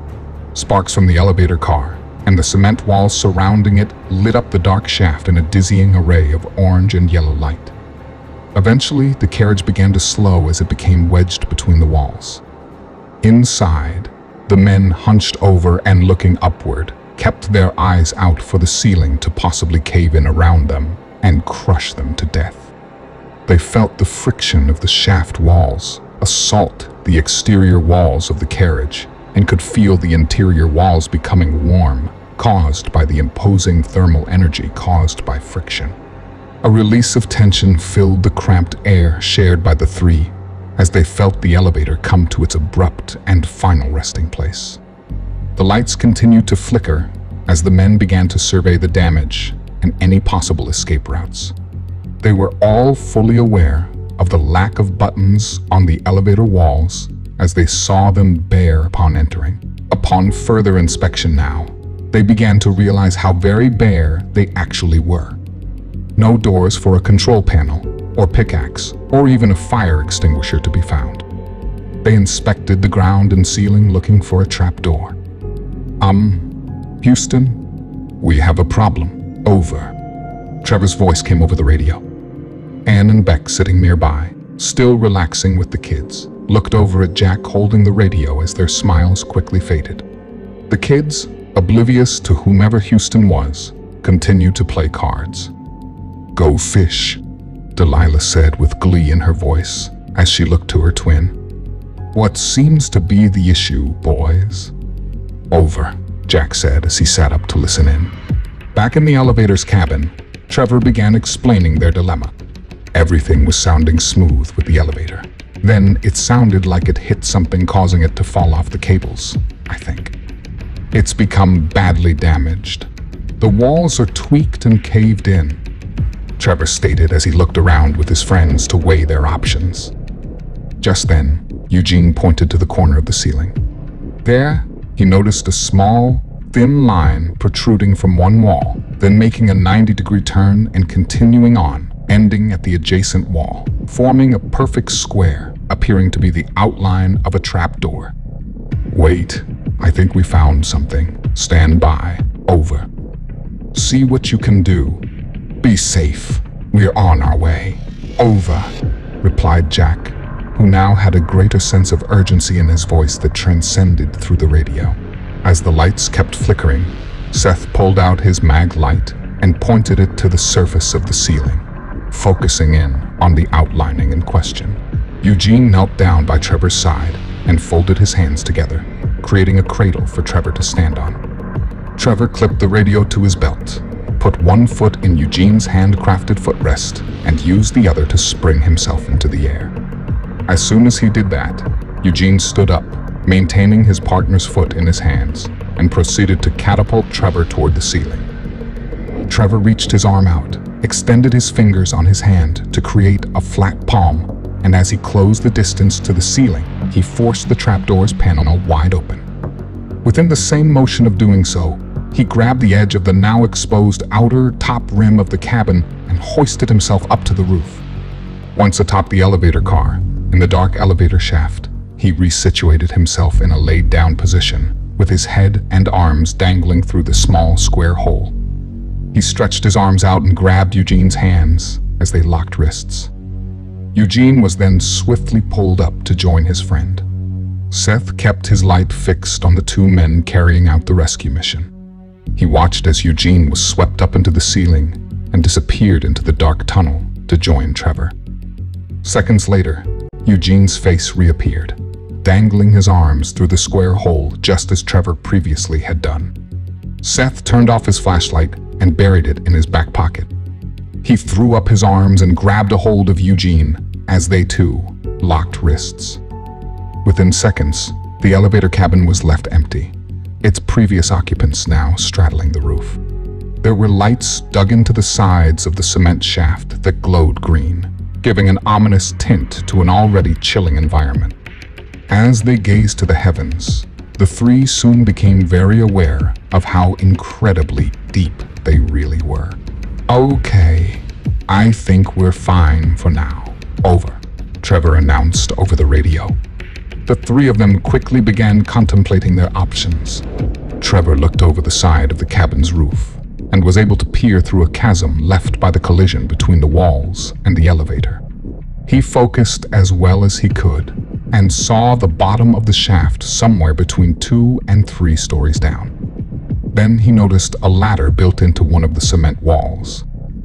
He traced the ladder going up the shaft and noticed that it had sustained severe damage, making it too risky to scale. He signaled to the other two his findings as he began speaking into the radio once again. "We got about 2, maybe 3 stories left to hit bottom, and there's a ladder embedded in one of the shaft walls. It's way too far up to travel by the ladder now. Besides, the ladder itself has taken on significant damage. We're going down. We will radio you as soon as we hit bottom. Over," As Trevor clipped the radio back on his belt, Jack sounded a response shrouded in static. "Sounds like a plan. We'll start workshopping some ideas from up here to help you get back up.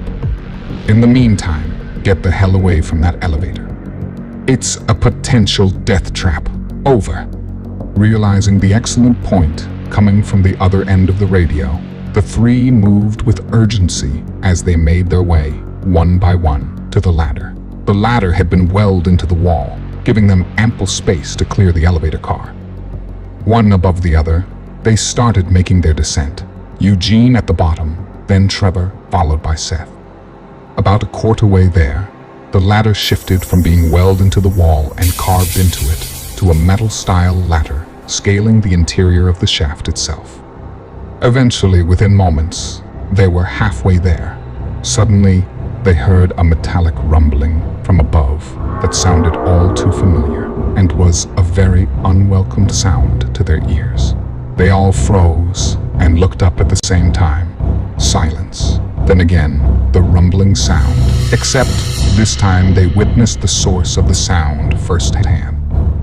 The elevator was moving, slowly becoming unwedged as the mechanics to the cables kept trying to do its job, attempting to move the cabin. It quickly surrounded the three in dire straits. "Move," Seth yelled. The three began to rapidly pick up their pace, trying to outrun the Hulk-like object soon to be pursuing them. They only had about 30 feet, a little less than 2 stories to travel. Then 25 feet left to go. Then 20 feet. And then it happened. The metal box above them was freed by the trusty elevator mechanics and began to free fall. Each one of the men held on to the ladder loosely with their hands, placed their feet outside the vertical rails, and slid the rest of the way down. With sounds of absolute chaos from above, only getting louder as the behemoth became closer, the three hit bottom, one by one. First, Eugene, landing in such a way he lost his balance and was propelled backwards through the doorless doorframe, thrusting him into the underground lab. Then Trevor came next. He hit bottom, but was going too fast to stop himself and fell flat onto the cold stone ground. Lastly, Seth scaled down, hit the ground, and like the other two was floored by his speedy entrance. Laying on the floor of the elevator shaft, Seth looked up to see the carriage had nearly caught up to the team, preparing to completely flatten him altogether. Paralyzed with fear upon seeing the impending crisis closing in on him from above, Seth closed his eyes tight and put his hands and arms up toward the rogue elevator car, now on a collision course with his own body. Just then, as the elevator slammed into the ground, a large cloud of dust filled the dimly green-lit room. As the dust settled, Eugene and Trevor lay in hunched-over positions, heavily breathing, each clutching their friend Seth by an underarm after dragging him to safety. While clutching his friend on the ground, Trevor peered over to a blackened, burnt door. On it was fastened a sign singed around the edges. As the words came into focus, he read, ZUL, Zancudo Underground Laboratory, Safe Harbor Software, Safe Harbor Inc., Network Power Grid Access. Trevor studied the sign, momentarily losing awareness of the quagmire compounding the three, and reflected with an echoed mind, sounding the first 3 letters out. Z-U-L. Sool. Fuck. After the dust settled, the 3 began regrouping. They each felt utter despair when they saw the pile of rubble that used to be the carriage they once stood in completely block their only way out. Shit, Trevor cried out. Shit, shit, shit. Seth looked over at him. What? The radio. It's gone. It must have fallen off me when I hit the ground. Already realizing that they were in very bad shape, miles below the surface, this last development of being completely cut off from the only help they could count on sent them into panic mode. Pure fear began setting in as the air in the underground laboratory soon grew thick with tension.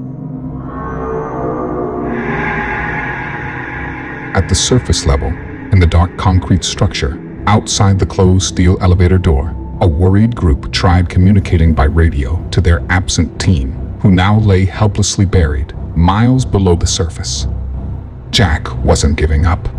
He kept on trying to get a response from the other end of the radio. Trevor, do you read me? Seth? Eugene? Trevor? Come in, someone. Do you read me?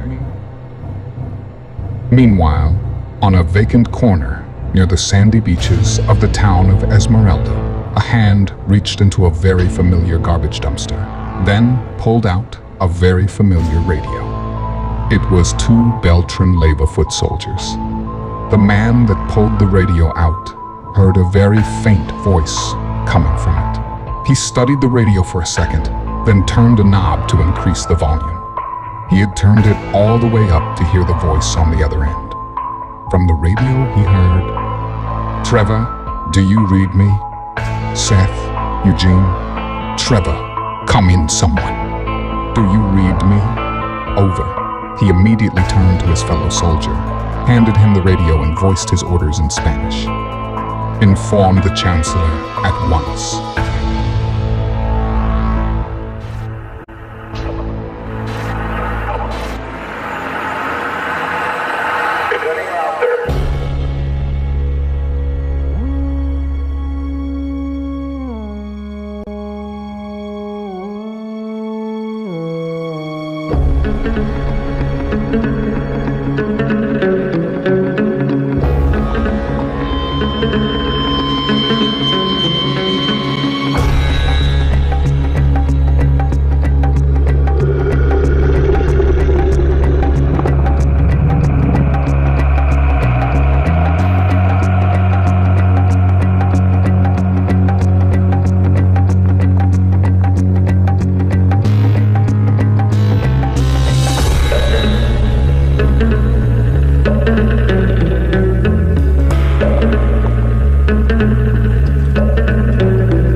Chapter 5. Consciousness.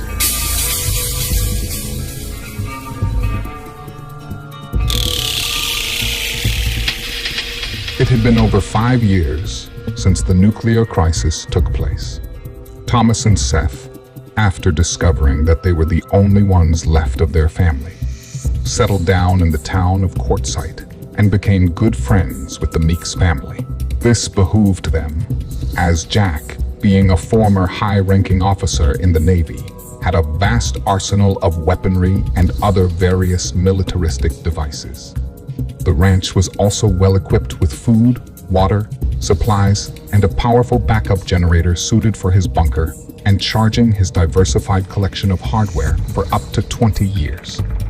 Having said that, one does not need a mathematician to conclude that with the additional roommates, time with these luxury items would soon come to an end. Jack, having devoted most of his adult life to the military, spent the last several years training the Four in weaponry and hand-to-hand combat. With his expertise on the government and with state-of-the-art communication devices at his disposal, they stayed abreast of the world around them. As they began to see the thinned U.S. military become overwhelmed by the Russian insurgents and the Mexican cartels. They came to grips with the reality of the increasingly violent world that America was becoming. There was something going on between the Russians and the cartels. Tensions flew high between the two.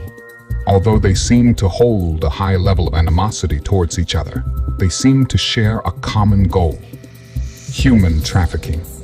It wasn't clear to anyone who was benefiting from whom. All anyone knew was, when it came to the trade, the two worked closely together, hand in hand. This spurred the five to want to stick together and guard each other's backs. The four amateurs trained with Jack constantly. They trained in various military combat and were becoming very good at it. They had built themselves a very comfortable but lonely little community. The group all lived in Jack's farmhouse and took shifts keeping guard and completing supply runs. They were becoming a great team and worked well together. Over the years, the five became inseparable. The typical transient foraging for supplies slipped in and out of the town, but nothing thus far posed any threat to the well-defended family. There wasn't much Russian or cartel activity either in their sleepy little community. But that was beginning to change. They started noticing caravans of military vehicles traverse their surrounding offbeat roads and began to execute a more inconspicuous approach in their daily habits. The five began to do their supply runs under the cover of darkness. They established a stealthier approach at keeping guard over their property. They didn't have bonfires at night anymore and kept their extracurricular activities to a minimum. They became ghosts. They played it safe. They knew they could hold their own, but that didn't mean picking fights with large militarized insurgents or bloodthirsty kingpins. So, with this newly developed strategy, they gave themselves the best chance of survival. Still though, accidents do happen. In the dusty little abandoned town of La Paz, about 8 miles south of Quartzsite, Thomas and Seth were laying belly down on the roof of Gus's drive-through liquor. It was bright and sunny out, and not a cloud in the sky.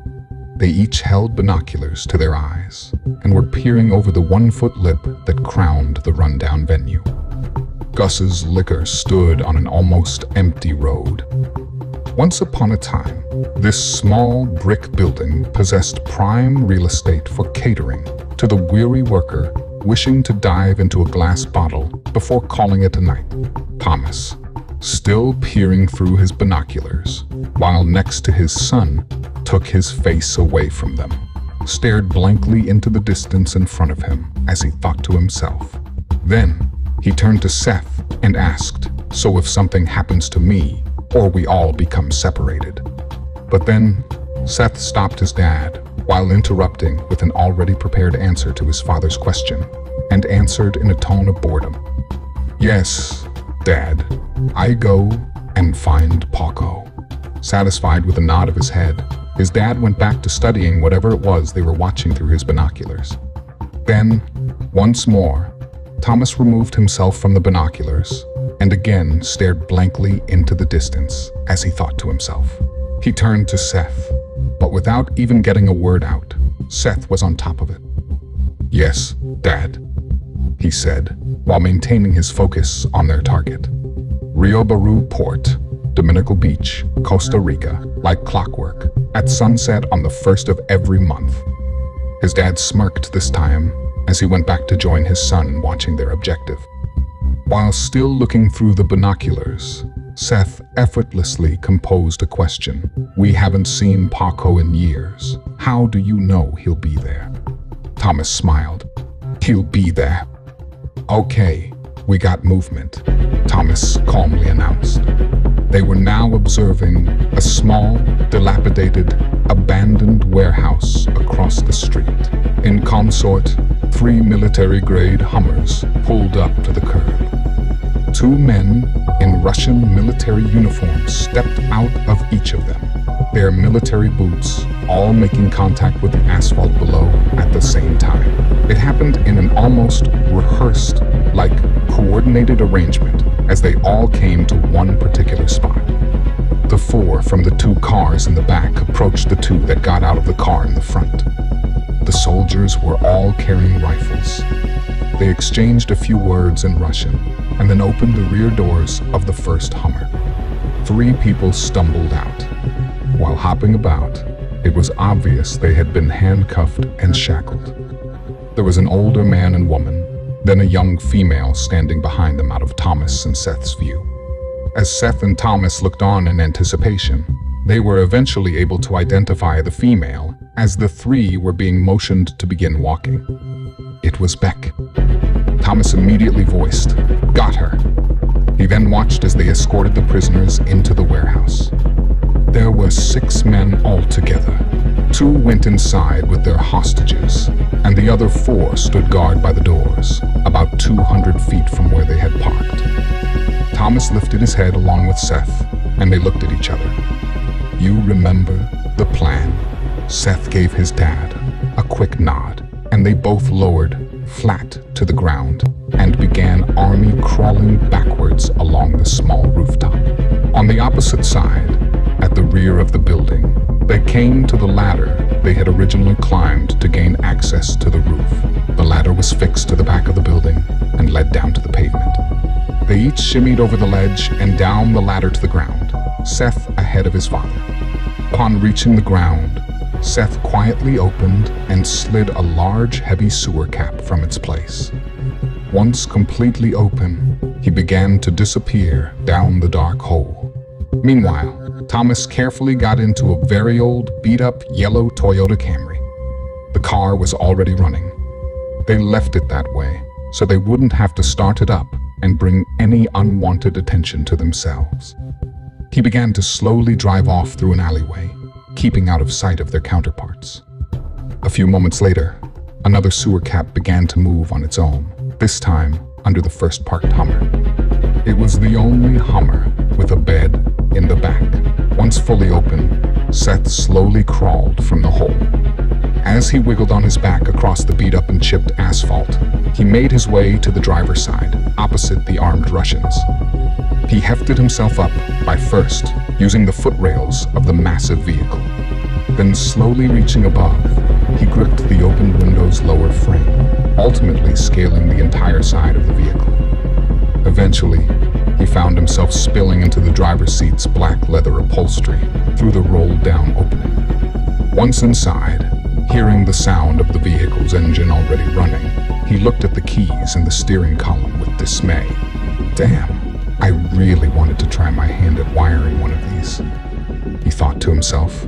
He placed his foot on the brake pedal and grabbed a hold of the steering wheel, taking a moment to enjoy the pure bliss of sitting in the driver's seat that commanded the 300-horse-powered monstrosity. He could barely hear the voices of the nearby Russians as they continued to obliviously carry on in conversation. Then, taking hold of the oversized shifter, he slid the powerful beast into neutral and revved the engine as loud as he could. The 4 exterior warehouse guards looked over at the truck, confused and shocked. Their postures shifted and their conversation became silent.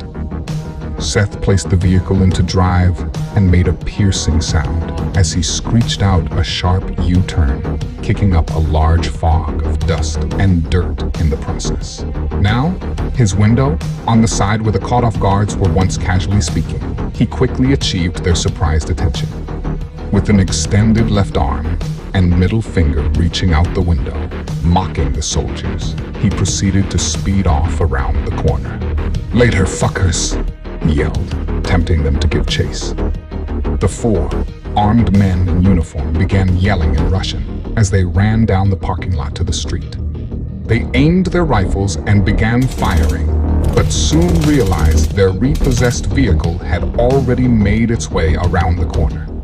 Listening to the direction the sounds were telling them to go, the men gathered a Hummer of their own and took off in pursuit. With surprising ease, the men chased down their enemy and soon found their lost item sitting on the steps of a church. Once parked behind their stolen vehicle, all four men quickly made their way out of their Hummer and surrounded the recovered car. They immediately discovered that no one was inside. All four began spinning their bodies and scanning the area, seeming to all draw their focus at the same time to the partially opened door of the church. They aimed their guns at the open door in front of them and began barking orders in Russian. As they made their way inside, they picked up a faint smell of gasoline. Looking at each other, the ranking officer signaled for the group to push on. The entry room was torn to shreds from previous lootings. It had thrashed, stained, red carpet, and white walls.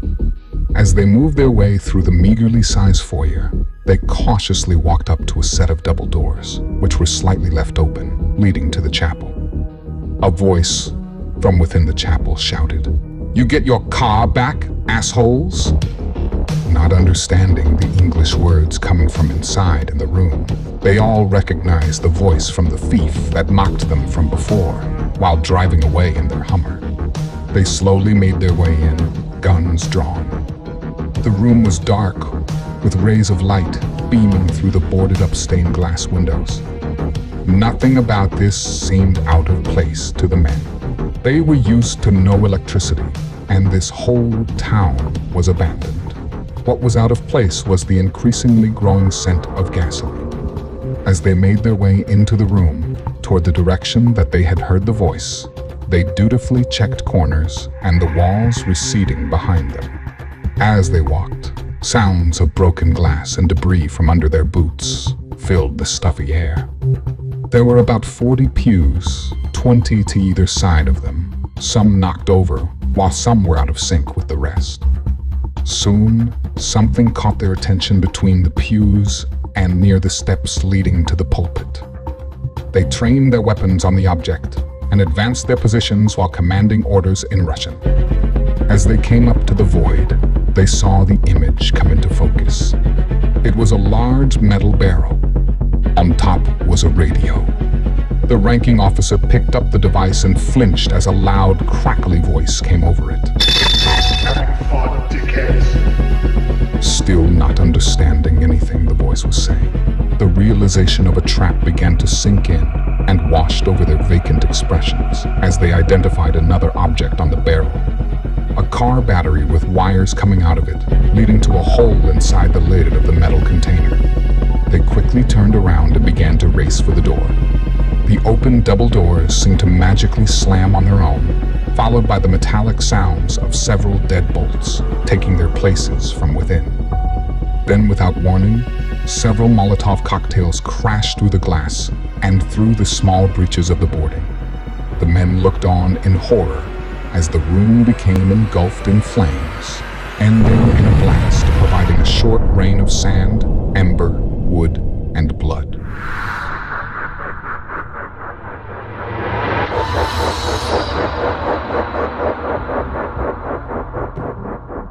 Meanwhile, Jack and Trevor walked up to the now unguarded warehouse doors armed with small pistols. Jack looked at Trevor. "Ready?" Trevor nodded. Jack then pounded on the large metal sliding door. He then yelled in Russian with an impressive Russian accent, attempting to gain the attention of the hostage takers within the building. Then he stood back and let Trevor handle the next step. Immediately, the door to the warehouse slid open. Trevor yanked the man by the collar underneath his chin as Jack disarmed him of his weapon. Trevor swiftly changed his grip on the man from the man's collar to his arm, spun the man around and held his arm in a painful position high up his back behind him. Trevor then walked the man in, using his arm to steer him and his body as a human shield, while pointing his pistol at the soldier's temple. Trevor knew he had to stay focused on the task at hand, but he couldn't shake the urge to look for his missing sister. He momentarily took his eyes off the man he was walking toward, who was yelling at Trevor in Russian. It wasn't a big warehouse, about the size of a 3-car garage. Gray cement flooring spread throughout the structure, coalescing with the thin aluminum sidings. There was not much in the warehouse, a few tables, some bar stools, and whatnot. It was however, well lit from the decrepit rooftop, allowing plenty of light to flow through, casting shadows along the walls and deep corners. The soldier across the room, once sitting on a chair next to a table monitoring a radio and still armed, was now standing, the chair he'd used, knocked over behind him. He had his gun, which he had immediately taken off the table in front of him, upon noticing his abrupt threat, now pointed at his comrade, who was in the way of Trevor, his real target. But all he could see was Trevor's face, as Trevor strategically stayed behind his life like shield. The soldiers were both yelling in Russian, most likely ordering Trevor to surrender. He watched and kept his aim as Trevor kept advancing. Just then, he saw a man appear from behind Trevor. It was Jack. Then, this serious newcomer suddenly raised a small pistol from behind Trevor's back and shot a fire before he could react. As 2 gunshots sounded, a bullet went straight through his forehead as the man crashed to his knees and tumbled face first into the concrete floor. Almost at the same time, Trevor also dispatched his weapon, dropping the limp body from his clutches. With both men now fatally subdued, Trevor and Jack immediately scanned the room and found Beck lying on her stomach, hog-tied and muzzled, in between the other 2 prisoners. They were near the back of the warehouse in a dark corner. The pair of rescuers immediately liberated the 3 by cutting loose their bonds. Beck sprung into a hug with her grandfather. Later that evening, the reunited group drove through the dark summer's cooling heat. They were now heading north, back toward home. Seth, happily at the wheel, paid little attention to anything or anyone else, absorbing the emotions the truck incurred upon his male hormones. He made his turn onto the highway with his father at his side and had the look of utter enjoyment written across his face. In the back, a very relieved Gramps and brother sit close to Beck as they did their best to sensitively balance emotional support with interrogation.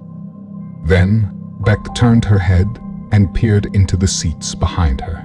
"So, what's your names?" One of the other 2 rescued hostages spoke up with a little hesitation. "My name's Eugene. This is my wife, Anne." Anne and Beck began to laugh while sitting next to Delilah and Caleb amongst their modest picnic spread. The story of Beck's rescue mission and the fortunate events leading up to Eugene and Anne's freedom had always delighted the group. But no one told it the way Jack could. He always made everyone laugh when he described how Seth mocked the kidnappers. Joe didn't really get it as he sat next to Jack, staring resentfully into the distance. He was still annoyed at his unfortunate side of the so-called bargain the team had made with him. Delilah and Caleb didn't seem to care much either. Now was the time to focus on the real issues at hand, collecting the largest set of 4 in their card game. A lull came over the group's discussion as they reminisced upon old survival stories. Anne's smile faded softly.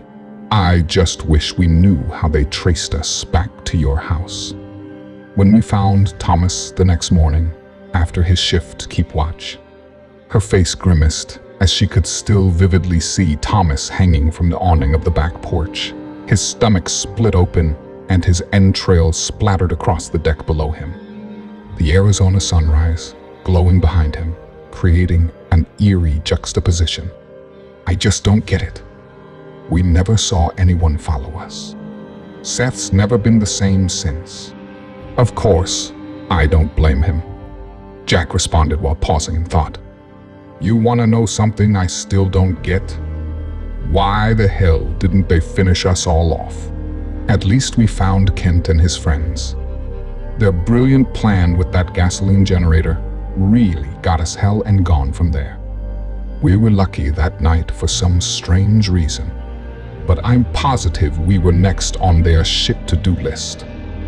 Beck then added to the conversation, "I just wish we never heard that stupid broadcast. Fuck this place." Jack and Anne smiled in response. Then suddenly, a voice came over the radio that Jack was holding casually in his lap. It was Trevor. It was the first they'd heard from him since he descended down the elevator with Seth and Eugene. And unfortunately, he didn't have good news. He sounded rattled and spoke with a sense of hesitation, yet urgency. Houston, we have a problem. Over.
Chapter 5, Consciousness, Part 2.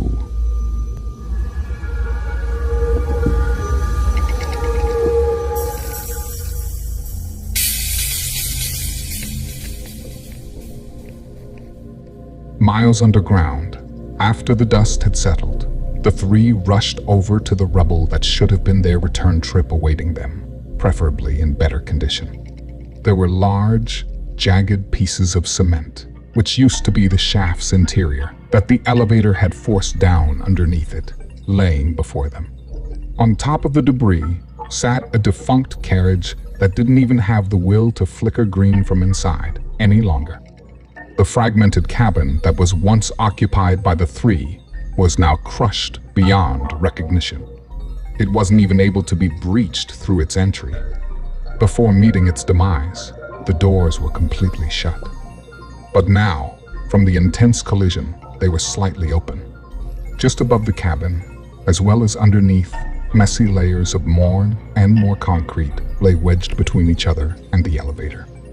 The underground team tried pulling, pushing, and prying the collection of broken matter to no avail. They desperately tried, reaching through cracks and crevasses throughout the mire, attempting to place their third sense on anything remotely feeling like their missing radio. A slow descent of the impromptu mission began to take place as Seth started to observe the rest of the room that they were in. His focus was drawn to a large dome-like ceiling. Centered directly underneath was a large steel cage with curtains lining the inside partially open in the front. They had dark brown, splashy stains all over them. As he began walking towards it, compelled by pure curiosity, he suddenly realized the remains of a human body along the way. It was all skeleton, clothed in what appeared to be a tattered hazmat suit. Near the body's head sat an open briefcase with an open laptop and a darkened screen inside of it. This obviously wasn't his plan, Eugene said. He had walked up behind him while he was focused in on the lifeless figure. Seth turned his head slightly toward Eugene, without shifting his eyes from the deceased human. "There's two more in that cage over there." Eugene looked up to where Seth was lazily pointing. Sure enough, just beyond the open cage lay two more bodies bereft of life. They were also in tattered and tarnished hazmat-like suits. "What the fuck happened down here?" Trevor said, joining his two buddies, both contemplating scenarios of the long-ago occurrence. They stood there for a moment, letting the eerie display carnage beg questions. What really went on here? They thought to themselves. Is it the room that killed them? There were no weapons, or a sign that they turned on one another. Could they soon share the same fate of their three lifeless roommates? "We gotta figure a way out of here. We obviously can't communicate with the rest of our group anymore. We need to spread out, see what we can find. Maybe there's another elevator or something." "That door over there might be a good start," Seth announced, as he drew the other two's attention toward a burnt door that appeared to be a shade of gray at one time. The three, completely forgetting the resourceful tip of splitting up, mentioned by Trevor just a second ago, slowly approached the door. Seth continued to talk. "So much for a safe harbor. Says here, Safe Harbor Software. A software company. We tracked down a fucking software company." The thought crossed each of their minds, but was immediately and unanimously blocked out due to the array of dark threats the thought was accompanied by. Why? Oh, why would anyone lure a group of people all the way into the jungles of South America? Some unwelcomed conclusions flashed in their heads as a much-needed distraction came about. "Sonkudo Underground Laboratory," Trevor said while reading the sign he had seen earlier aloud, while letting out an annoyed sigh. "And there's our Azul."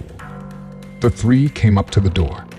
It had a regular doorknob on it that clearly was able to be locked.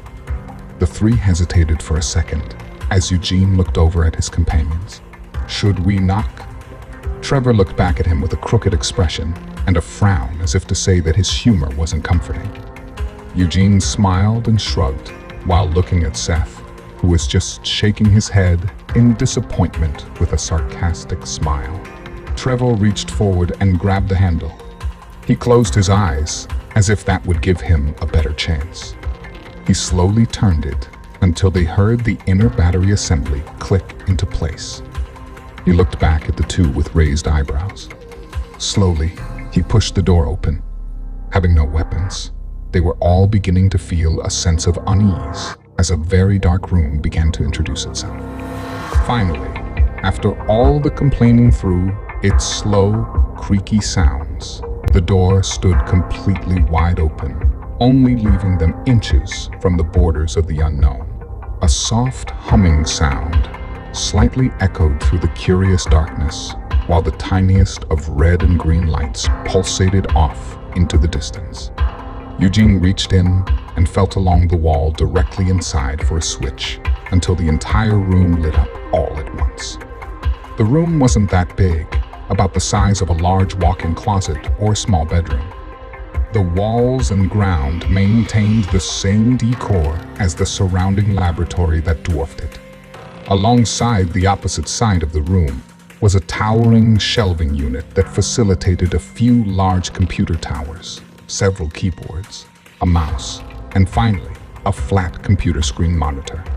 Do I even have to say anything? Trevor looked over at Eugene. Eugene looked back at the two. You guys really need to learn this shit. Trevor shrugged his shoulders. We have all the time in the world now.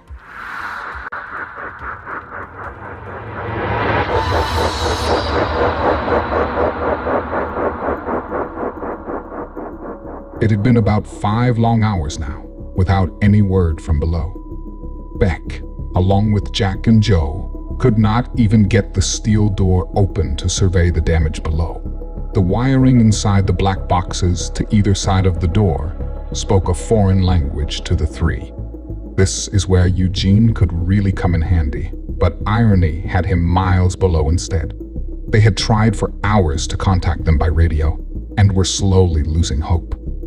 They had no idea if the 3 men beneath were even alive anymore. If they were they hurt? And if so, how bad? Did they make it to an opening? Were they at least able to stumble across some supplies? Without getting an answer over the radio for so long now, these questions kept persisting conclusions that drove Beck, Anne, and Jack insane. The entire surfaced party were now all inside the concrete structure, including the little ones. Jack was still fussing with the radio, seeing if maybe Trevor had inadvertently changed channels. Beck was trying her hardest to understand the wiring in the box, while Joe kept a steady light for her, illuminating her workspace. They had all agreed that the kids would be safest right now inside the enclosure, while all the adults were putting their heads together, brainstorming as best they could. Caleb and Delilah were left to their imaginations, sitting quietly, facing each other, whispering war plots towards one another as they played on the sandy concrete flooring. They were at the feet of one of their many parental figures, Anne. She was watching Jack and Beck with the terrified thoughts of what may have become of her husband burrowing their way through her head. Anne heard it first. Was that the sound of helicopter blades? It was the slightest sound, but she definitely heard something. Shh. She immediately signaled to the kids playing while also receiving an audience from the other adults inside. Does anyone else hear that? Jack and Beck looked at each other. Shit, was Anne losing her mind? Jack thought to himself. But then, slowly he saw Beck's expression change. Then he looked to Joe, and sure enough, he was hearing something as well. Jack still was at a loss as he asked, "What is it?" Then he heard it too. The 4 adults ran out of the covering and all formed a line parallel to the open door behind them. They squinted as they looked up in the sky, their hands shielding their eyes from the bright skies. "There!" Joe yelled as he pointed. Sure enough, it was a helicopter. It was quite a way off into the distance, but appeared to be heading towards them. Joe looked over at Jack, who still had his head to the sky. With a much quieter voice, he composed his question. "Expecting anyone?"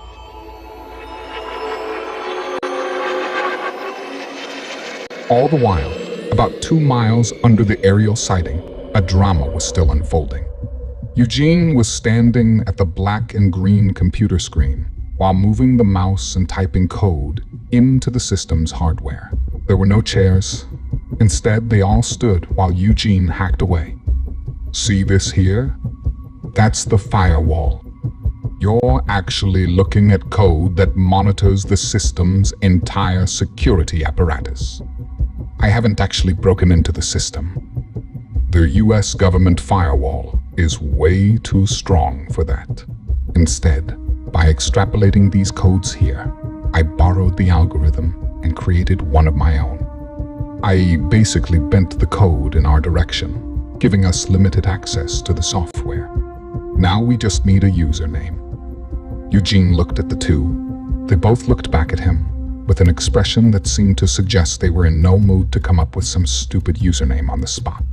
Eugene continued to type as he spoke out loud. Okay, GUEST. Then he hit enter. The computer screen went to a bright white screen with a square in the center. Inside the square read, "Welcome to Zool. Safe Harbor Software.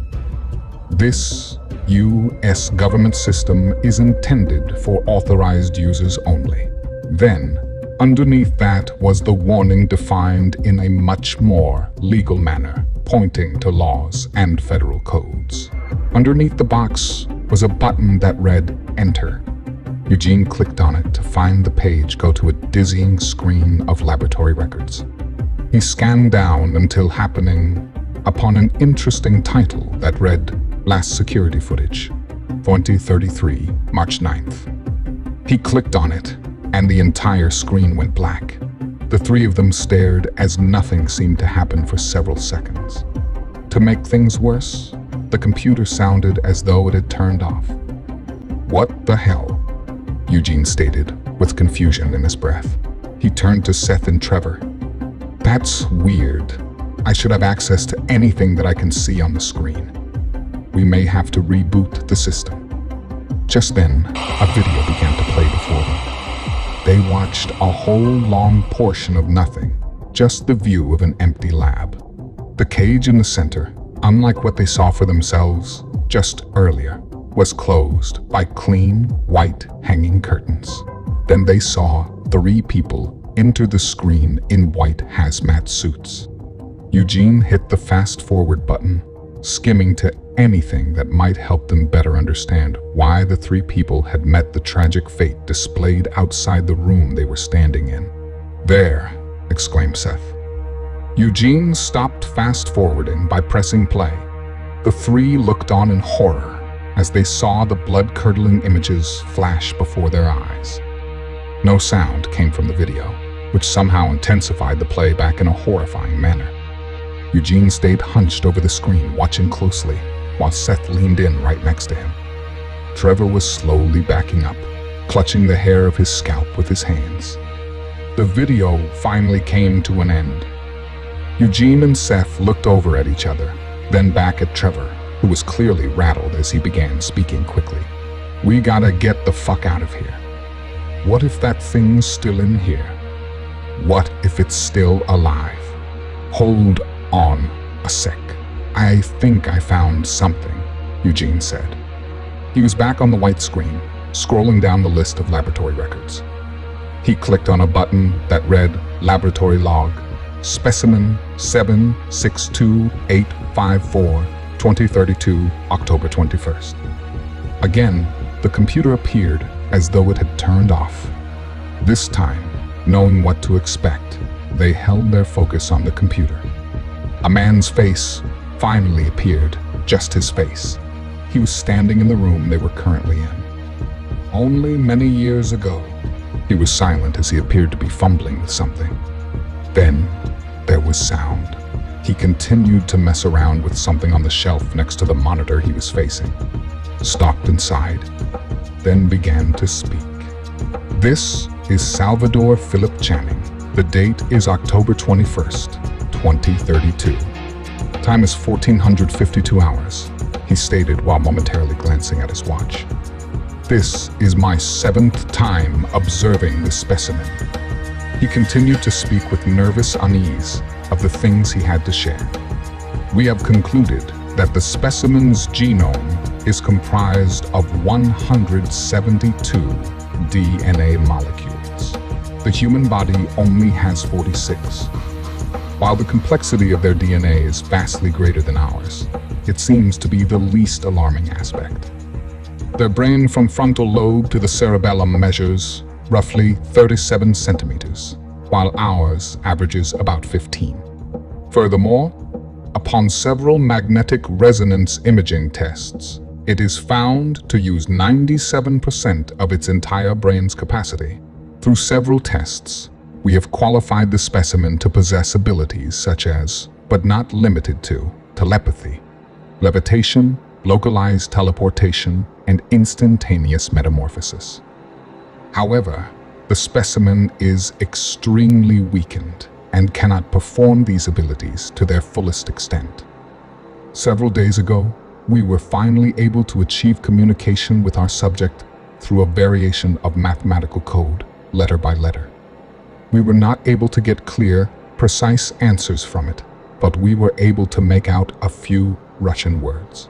For instance, in the case of entry log 2032, October 13th, We asked if there were any others on our planet. Its response put us completely at a loss. Its answer was completely off topic. It appeared to make no sense at all. Perhaps this is due to onset disorientation, possibly caused by pyrexia. Then again, without access to a substantial control group, we are not able to adequately establish guidelines as to what may qualify as a high fever for its species. The answer was simply Ocranus scotus. In English, this translates to cattle guards. Now, this does make some sense, if, indeed, pyrexia does play a role. It may simply be hallucinating images from its past experiences on our planet. For example, the site it was originally apprehended in was surrounded by Russian farmland. There were surely plenty of posted signs there, which it could have easily obtained those words from.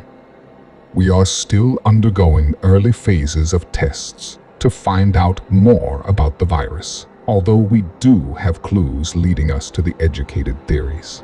Theory number 1 is that they came here with the virus. Maybe they're here in search of a cure. Oftentimes, with unknown viruses, it behooves oneself to scan the heavens. A distant rock can often hold elements to unlocking useful tools to combat microscopic invaders. Our second theory suggests a much darker premise. The specimen became ill here on our planet through gestation. This theory examines a dilemma we hope not have to overcome. Upon our investigation of the originating site of Petrovka, there were absolutely no human bodies found. At the same time, nearly hundreds were wiped out. As outlandish as it may seem, we believe it is worth looking into the minute possibility that static came over the computer as the lights in the entire facility began to flicker. I think the computers are bogging down the generator, Eugene said, as he looked to the other two. With a few buttons on the keyboard and a click of the mouse, the screen returned to its black and green layout as he logged out of the Zool mainframe. At that moment, all the lights in the facility stabilized, but presented a slightly dimmer shine. We don't have much time before the power completely goes out, and we may begin to lose air down here, Eugene said, alarming his two friends. Trevor's right. We need to spread out and see if we can find a backup route. Hold up, Seth interrupted with a stern voice. What do you mean? Air. Eugene looked at his younger partners, noticing their disconcerted expressions, now taking hold of their faces. You guys realize we're, like, miles underground, don't you? There has to be some kind of compression unit, drawing oxygen this far down.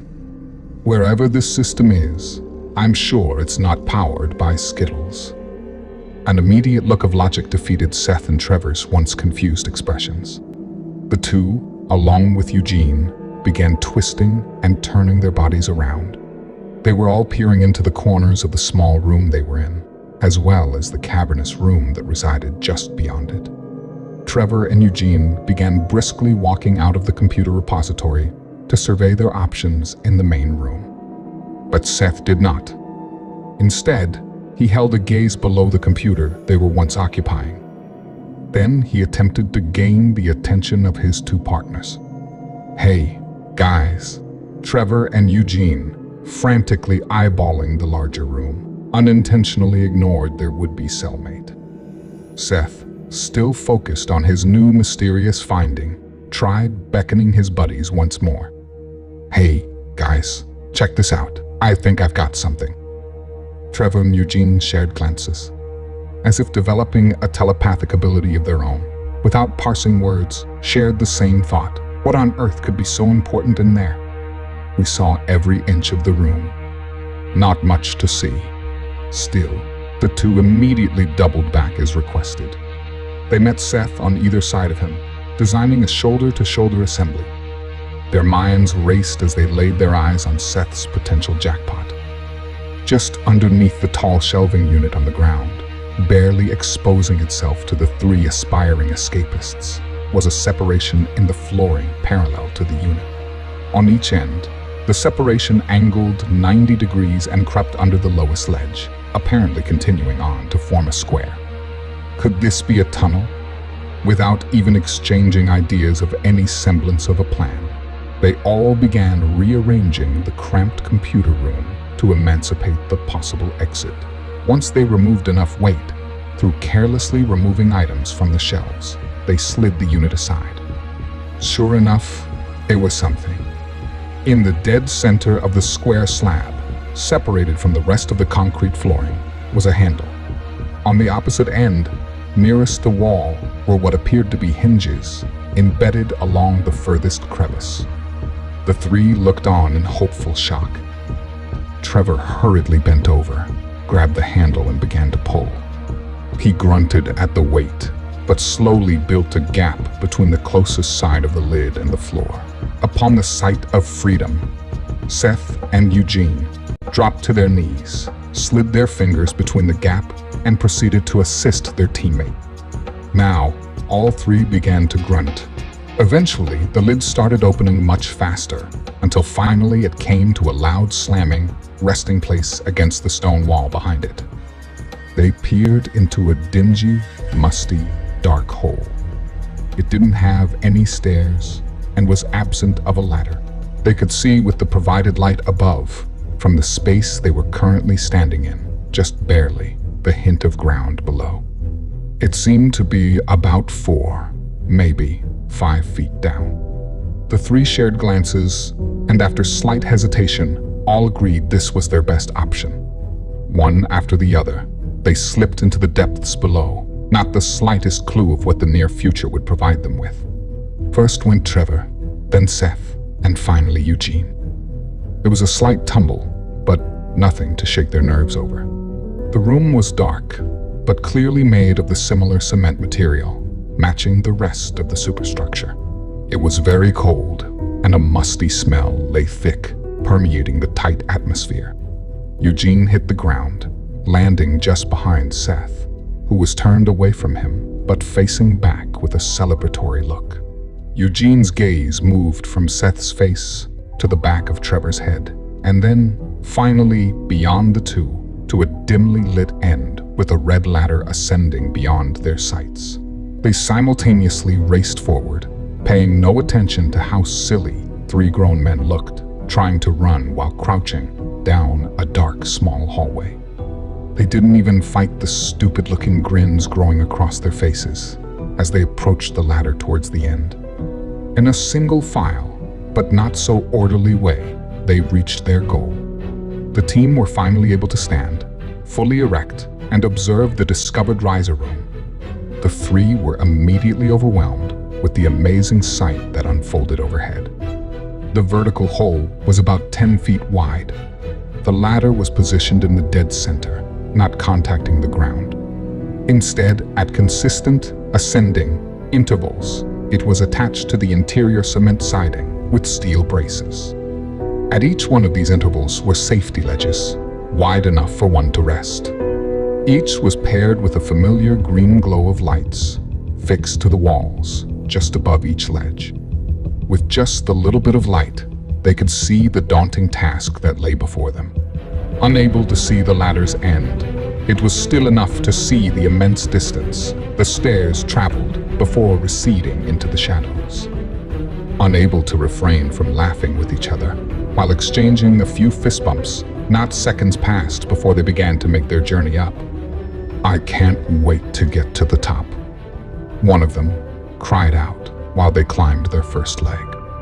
The three began to gleefully conversate as they made their way to freedom. "I'm gonna drink a gallon of water. Good luck. There's not gonna be any left by the time I'm done drinking. I just can't wait to see some fucking sunlight. I wonder where this comes out. Should be just behind the entrance to the elevator. Stupid piece of shit elevator. Hey, it was worth it though. Can't wait to see the look on Jack's face when we tell him about specimen 265, whatever the fuck the numbers were. He's gonna flip his shit. Hey, we should scare the shit out of them when we get up there." sneak up on them. The three began to laugh, imagining the thought of scaring their surfaced friends as their voices began to fade. They each began to disappear, one by one, into the darkness of the underground heavens. Little by little, the cement landing slowly became empty and silent, with no evidence of any human life. Several hours later, the morning skies had morphed into a bright, sunny, late afternoon. Within the shadows, cast by a familiar cement structure, sprawling fauna flourished in an array of mixed vegetation and weeds. A small, shadowy patch of nature suddenly came alive, as if, from a disturbance from underneath its soil, an unnatural motion overtook the grassy area. Soon, a distinctly circular mixture of dirt and plants began to shift upward as a metal lid began to take form. A hand began to appear, shortly followed by Trevor's squinted face. Although protected by the shade of the elevator's home, the bright sky still heavily affected his ability to see. He began to heft himself up and over the side of the deep well. He then scooted back on his rear and withdrew his legs and doubled over the hole, offering a hand to the next in line. Seth threw up his hand and caught Trevor's as the two pulled on each other, rushing Seth to the surface.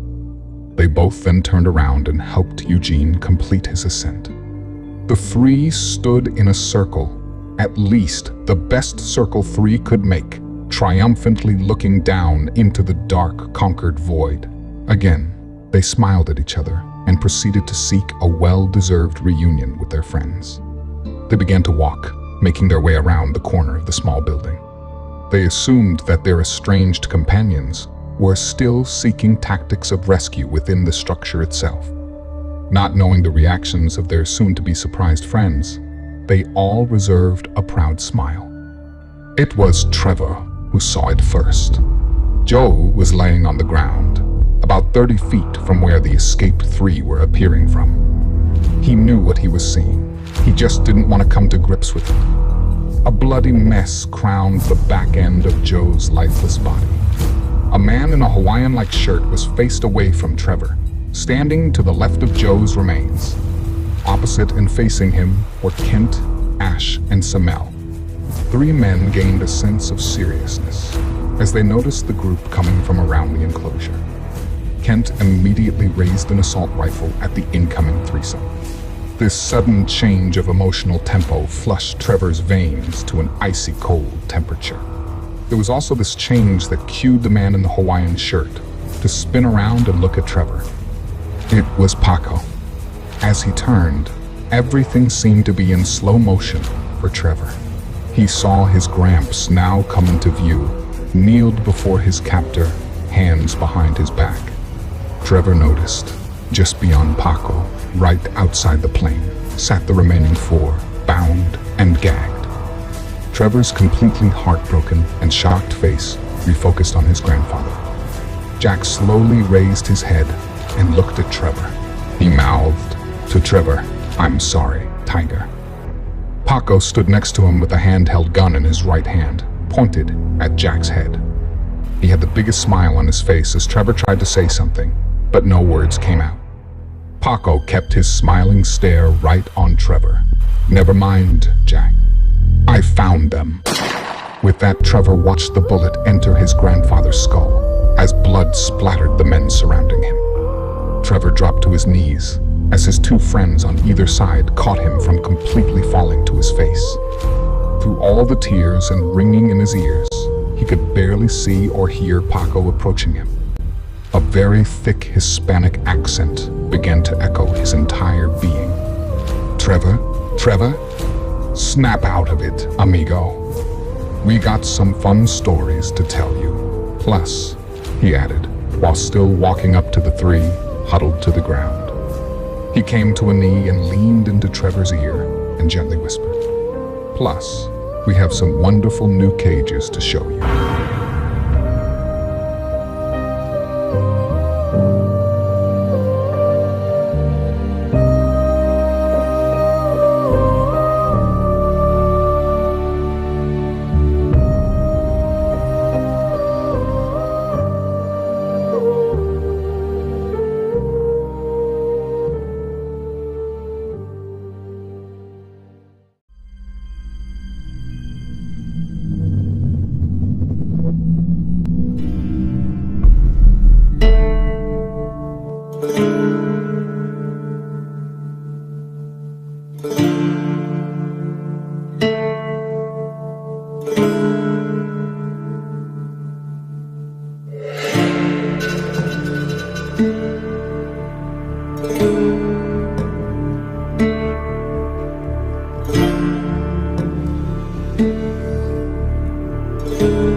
Chapter 6. Mea culpa. Sometime earlier.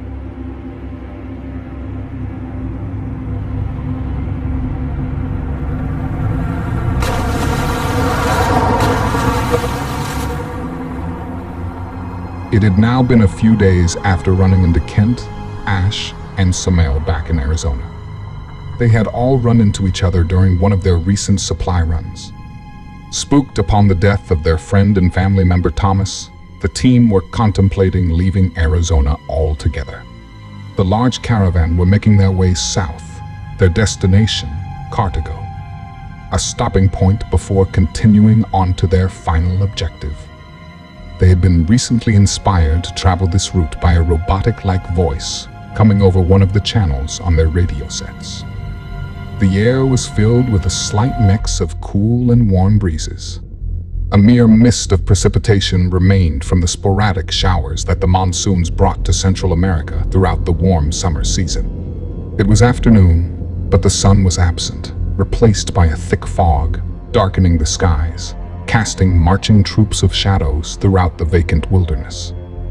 They were about 150 miles out now. They knew they could make it that far with the gas that they had from just recently fueling up. Planning on gassing up once more in Cartago, they would then continue on from there to meet Paco, the old family friend of Seth's, unaware of the depraved baggage this particular contact carried along with him. They were hoping that this friend would provide them with an alternate route, avoiding the dense jungles. It was about the halfway point when Beck noticed something ahead. Debris and overgrown vegetation meandered through the recently formed cracks of the asphalt they traveled. On it, still a little way out, sat a peculiar deserted vehicle. The desolate highways were typically home to abandoned cars. This particular one, however, seemed out of place. It was a dark, burgundy car, pulled off to the road's shoulder, as if an altercation had developed. Quite often, a car was simply parked, as people passing through would often run out of fuel, deeming the car disabled. This one, however, was pulled to the side with what appeared to be some items spilling out of the ajar driver's door. "Do you see that?" Beck said to her brother. Trevor, in the passenger seat of the old station wagon, looked ahead and saw a car pulled off to the side of the road. This wasn't odd, as they came across abandoned cars all the time. What was odd was that the driver's side door remained open with a body laying outside of it. With its feet still in the car, the figure appeared to have simply fallen right out of the vehicle and was left frozen in place on the warm asphalt. The group of three mismatched vehicles slowed as they approached the suspicious scene. They were not sure if this was the result of an amateur gang, or possibly Russian or even cartel activity. All they knew is they had to be careful. Any one of these scenarios were just as deadly as the next. As they slowly moved past it, they noticed a woman sitting up in the passenger seat, appearing lifeless. Just beyond the bizarre encounter, Beck pulled her vehicle over. "What on earth are you doing?" Jack asked from the back seat. Beck looked back at him. "I saw something move in the back seat," she said, while focusing her attention in her rearview mirror. Trevor interrupted the conversation. "All the more reason to get the fuck away from it, and the fuck away from here." His sister just gave him an exhausted look, silently but effectively placing a blame of paranoia on him. "It's fine. Nobody's around. What if it's a little puppy dog?" "You said we should get a guard dog, right?" Trevor rolled his eyes. This isn't what he had in mind when he had originally recommended the canine idea. They got out of the car, Jack included, and began to walk back to the other vehicles in their group. They explained their delay as they continued on toward the metal glassy tomb. The rest of their group looked on as they watched the three cautiously approach the vehicle. Trevor's hand was on his gun. He kept tucked into the back of his belt. Seth, in the Hummer, kept a sharp eye out. He kept looking ahead and in his rear view mirrors. As the curious three came up to the car, they were joined by Eugene and Anne. As they made their way past the front seat, they noticed a needle on the ground next to the man laying outside. He was wearing jeans and a blue flannel shirt. The seatbelt had kept him from falling all the way out. A light buzzing sound came from a few flies that had taken advantage of the free meal. The woman inside had a light drizzle of blood protruding from a corner of her partially open lips. She was younger looking, wore tattered clothes, and her eyelids were slightly open. "Overdose," Eugene piped up. No one responded, except for Beck and Anne, who both had shocked expressions on their faces, with utter heartbreak coming from their eyes. Their jaws both dropped at the same time. They were not responding to Eugene, though. They were simply reacting to the two young toddlers, sitting, strapped in car seats, in the back. A boy and a girl, very close in age. Beck slowly approached the two youngsters, with Anne close behind her. "What's your name, little one?" The boy spoke up. "Caleb," he said with a tone of certainty in his voice. The little girl put a tiny finger to her lips. "Shh, Mommy and Daddy are sleeping." Beck smiled at the two in their car seats, now in the back seat of their station wagon. Jack closed his door as he sat next to them. Beck returned her eyes to the road and slowly pulled away with two vehicles closely following. The 9 travelers now became 11, as the receding car in their mirrors now sat, completely lifeless. That evening, upon reaching Cartago, the group decided to stick with their plan on resting, as they felt it would be dangerous to travel in the dark. After achieving their rest and fueling up the following day, they continued down the highway on the last leg of their trip and toward their final destination. Ash and Somel were sitting in the back of the Hummer as the 3 vehicles stuck closely together, the rusted-down old station wagon leading the pack. Somel reached into his pocket and pulled out a tiny antique tape recorder. He sat lower in the bed to be less obvious. He then pulled out one of Jack's radios from one of the coolers. He held the recorder's speaker to the receiver of the radio. Simultaneously, he pushed down the side button of the radio and the play button on the recorder. A robotic voice came from the recorder, repeating transmission. "This is Zul. All networks back online. Properties are secure. Safe harbor has been acquired." The recording then voiced several instructions regarding access codes and expirations, as well as reciting the precise GPS location of the supposed safe harbor. Both, now satisfied with their ruse to keep the rest of the group heading deeper south, simply just smiled at one another.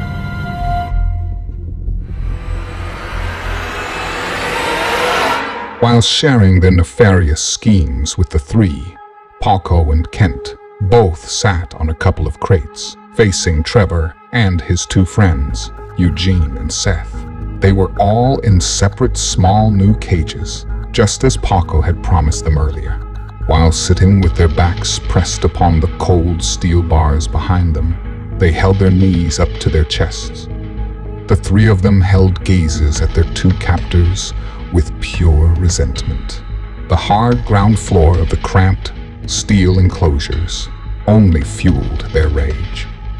The room they were in appeared to be some type of basement. It was darkly lit, as only several kerosene oil-based lamps illuminated the atmosphere, casting dancing shadows along the interior walls. They could see a large steel table beyond Paco and Kent, gowned in a thin blue cloth that was obviously used for medical purposes. The work table next to it, however, held a much more sinister display, as it was crowned with an assortment of crude, antique medical devices. The most alarming of them all being a large, rusty amputation saw. Trevor, having gone through losing his grandfather to the vicious events that unfolded earlier, leading to the current development he now found himself in, was not letting the threatening surroundings faze him. He wanted blood, and he wasn't going to let his steely cells stop him. While looking at Paco, with a furious animosity in his scowl, he listened to his murderous adversary spew his diabolical narrative. While phasing in and out of the conversation, he took in a bit more of his surroundings. It was a small, square-like room. The walls were tan and seemed to be made of a sandy-like brick material. There was a flight of stairs curving around a corner, leading out of sight to the top of its dark extremity. The flooring wasn't completed upon construction of the building, as it was just hard, flat earth. The room was a blank canvas other than the freestanding medical tables and the caged hostages. "You betrayed us," Eugene said as he looked at Kent. Kent, still wearing his black cargo pants and his white sleeveless shirt, gave a crooked grin to the speaking inmate. "That's kind of the point. You were, after all, our property. And you too," he said, switching his stare to Seth and Trevor. "She was just one girl. Why couldn't you let it go? Instead, you decided to take out an entire team of armed Russians. But more importantly, our clients." Seth's eyes lit up as he looked at Kent. It was all coming together. It was you. Kent moved his gaze directly at Seth and cocked his head as if to be amused in curiosity. Seth continued letting accusations fly. "You followed us." A smile slowly spread over Kent's face. "And?" Kent asked, as if to invite Seth to further his investigation. He gestured with his hand, as if he knew what Seth was about to reveal. Seth looked at him with a malevolent glare. "You killed my father." Kent let out a loud laugh and looked over at Paco, who was also bursting into shrieks of laughter himself. Kent looked back at Trevor, then to Eugene while his laughter faded slowly away. Then he peered back at Seth and looked deep into his eyes. "You should never fall asleep on guard duty." He gave a sigh and a shake of his head in a disapproving manner and threw a wink at Seth. He appeared gleeful as he began telling his story. It was extremely dark and silent. The stars over the Sonoran Desert pulsated more than ever, as they had been liberated from their former prison of the distorting lights of civilization. A sprawling ranch crept along a peaceful, vacant town, emulating a tranquility one would find hard to resist. Thomas was basking in the moonlight, laying on a slightly reclined garden chair. He clutched a large assault rifle, as it was his turn to keep watch. They usually did this in pairs, for safety reasons, but tonight he insisted everyone should get their rest. Besides, he loved being alone under the dark wilderness sky. It brought him a sense of normality he rarely felt these days. Everyone else, with the drama of the day, were easily persuaded to let him be. He was probably 3/4 of the way through his shift. The events that took place earlier that day played on repeat within his head. As he stared into the skies, he felt a sense of serenity take a calming effect over his body. He began to drift while his eyes slowly closed. The flashes of the day still permeating his thoughts were slowly being muted by the stillness of the surrounding desert. Suddenly, whipping him into a frenzy of panic, His neck was quickly being strangled by the rigid, rough materials of a sisal-like rope, now tightly around the underneath of his jaw. Ash and Samael began to yank the other end of the rope. It was woven through a horizontal support beam of the awning's rooftop. Thomas let out muted grunts as his fingers went from holding his weapon to trying to loosen the tightening rope, now asphyxiating him. He tossed around like a rag doll as he was hoisted up into the air. He felt his face begin to burn with what felt like boiling blood, about to burst from his eye sockets. Through the blurred vision of his rapidly shattering capillaries, he saw a man with a handlebar mustache approach him. Kent looked up at him as he held a large, serrated knife. You really need to stay more alert. These are dangerous times. With that, Kent made a swift, sweeping motion with his blade. Thomas let out a long, gasping sound of pure anguish as his mouth was opened wide in response to the assault. He could hear the splatters of what previously were the insides of his bowels hit the deck below, after seconds of sporadic tremors. His head fell along with his arms as his lifeless body swayed to the creaking sound that the rope and wood fixture made in unison. Just beyond him, in the open fields, 3 dark silhouettes dissolved into the night as the desert slowly retook its somber silence. Paco and Kent shook their heads in disbelief of the easy target. They looked at their caged audience, proud of their chilling recollections. So why didn't you just finish it? Trevor asked, with a tone in his voice that let his captors know he grew weary of their tales. Paco looked back at him. Santiago and Nicholas, brothers of the Chancellor, hired these men to acquire new assets, not to have them ruined by the likes of you and your friends. So seeing that you guys had their stolen property, their jobs were clear. Trevor and his friends didn't understand. A look of confusion mixed with an intense growing anger swept over their faces. Kent leaned forward on his crate. He opened his arms wide to the 3. Repossession of our property with interest. The 3 were silent in thought. Things weren't all adding up. Eugene broke the bewildered silence. Yeah, but why not just kidnap the entire group? Why kill Thomas? He paused and looked over at Seth, as if to apologize for the shallow remarks. That's why Kent is such a good asset to the Chancellor, Paco announced, always with his bright ideas. Kent picked up on his colleague's cue. We knew you just took out 6 Russians. We're not stupid. You see, when I was a boy, my father taught me how to hunt. He always told me, don't go after a fox. It will always out-fox you. Instead, let the fox come to you. Okay, so you lured us here. We get that, Eugene said. That still doesn't explain Thomas. You could have lured him as well. Kent stared at Eugene. He rolled his eyes, sighed. He continued speaking, slightly louder, signaling to Eugene to shut up. His explanation wasn't done. Daddy also said, if the fox is sleeping, never breach his hole. Instead, upset the fox within. Make him want to leave his hole. Leave it far behind.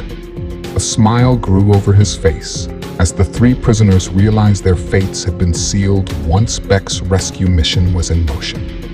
They didn't get away with anything. They were being watched, observed by the Chancellor's point man. And that point man didn't see a problem. He saw a bigger payload. But you were my dad's friend. How could you let this happen? Seth spoke up, addressing the casually dressed gangster sitting on the crate before him. He had hoped to appeal to Paco's better nature, if there was such a thing. Paco looked at Seth. That is where I am sorry, my friend. I was miles away, unaware of Kent's developments. It is, in your language, how you say, collateral damage. Once I saw Kent, his men, you and your buddies appear on the shore. I knew what had happened already. I was hoping to separate you from them, and maybe I have new recruit, eh? But then you. Paco looked at Trevor. You had to go snooping around boat. No, this is unacceptable. Friendship too risky. If only I had my men keep a closer eye on Jack, eh? Paco laughed. Trevor, now feeling overwhelmed by the realization that he was the hunted fox, looked at Paco. And the boat. How'd you get out? You were all in fucking cages. On the bottom fucking level. Paco and Kent shared glances and chuckled. Paco stood up and patted Kent on the back. He is so smart, this one. Kent looked up and smiled at his trading counterpart, then looked back at the three, proud of his stealthy nature. He regaled the threesome. We never left you. We just felt it a better decision to trail you from behind. You know, just in case you and your friends tried something stupid. This time, we were going to see our parcel through. Security detail, if you will. So, before you departed from the dock, we quietly snuck back and used a life raft Paco lowered for us. We were with you the entire time, being towed out of sight, right below the rear deck. Of course, when things went south, it took us some time to get on board. By time we made it to the top deck, well, you and your friends were already heading to shore. Not seeing Paco or his men with you, we quickly made our way below, he said, painting a clear picture of what happened next. The vessel was filling up with water. The lower level was almost completely flooded. The compartment with the cages that once held the poor souls on the brink of death now held Paco and his men. It was at the far end of the ship that was still somewhat above water. Still, the room was rapidly filling as Paco began cursing aloud. You fucking pieces of shit. This isn't over. Paco screamed out the best he could.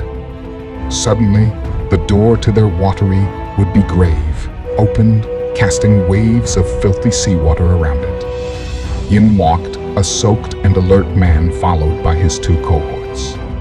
It was Kent, Ash, and Samael.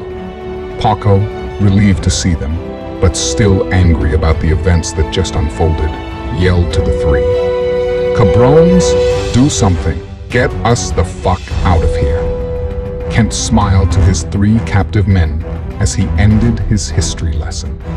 Of course, knowing how armed you all now were and recognizing your relentless skills, we decided to flank your position in order to dry out, regroup, and corner you on the beach the next day. But by then, we found your camp empty. That's when we got word from the Chancellor's compound of your daring invasion. That's also when we knew our task just became more complicated. Thankfully, you decided to take his plane. A plane that's equipped with a private GPS signal which we have access to. So we simply gathered another aerial vehicle and proceeded to track you down. And here we are. Trevor looked at Kent. And the GPS location? Kent smiled again. Actually, that was a real broadcast. We heard that thing for ourselves years ago. We even decided to check it out. Place is a dead end. Trevor realized the men never discovered the lab below. Kent continued. Knew it would put you on the Chancellor's shores, though. Now, Paco was standing at the table which held the medical devices, near the gowned operating table. With his back to everyone, Paco interrupted the history lesson. Time to get started, boys. The three caged men looked at each other, then back at Paco. Seth couldn't help but to feel at blame for his team's demise. He felt like he should have seen this coming. It was also him that trusted Paco in the first place. Sorry, guys. This is completely my fault. I'm the reason we're here, he said to himself. He only wished he could tell them aloud. While looking over at Paco, rummaging through the medical devices on the table, he couldn't shake the images of the 5 people he freed from the cages of Paco's yacht. What disgusting, horrifically painful events are about to take place in this dark, dingy basement? Are they about to become like one of those he had tried to save from the boat? Seth needed answers, as terrifying as they may be. What are you going to do to us? Paco answered, still facing away from them. We always try to recycle. Good for the environment, yes. Removing tracking devices from human flesh is easy. Just hack away. The human is already likely dead anyway, right? He said as he continued his horrifying words. Putting them into the flesh, the human alive, awake, twitching in sheer pain. Much more tedious. Precision required. A steady hand is also good. Paco turned around and looked at the 3. He held 3 very familiar-looking GPS transmitters in his hands. They were each black, about a 1/4 inch thick, an inch wide, and about 3 inches long. Several wires dangled from them as he spoke. They each had blinking blue lights. By the way, the Chancellor wanted me to thank you for the GPS location of the 5 bodies you buried. A big smile grew over his entire face, and his eyes lit up. These things are hard to come by these days, eh?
Chapter 7.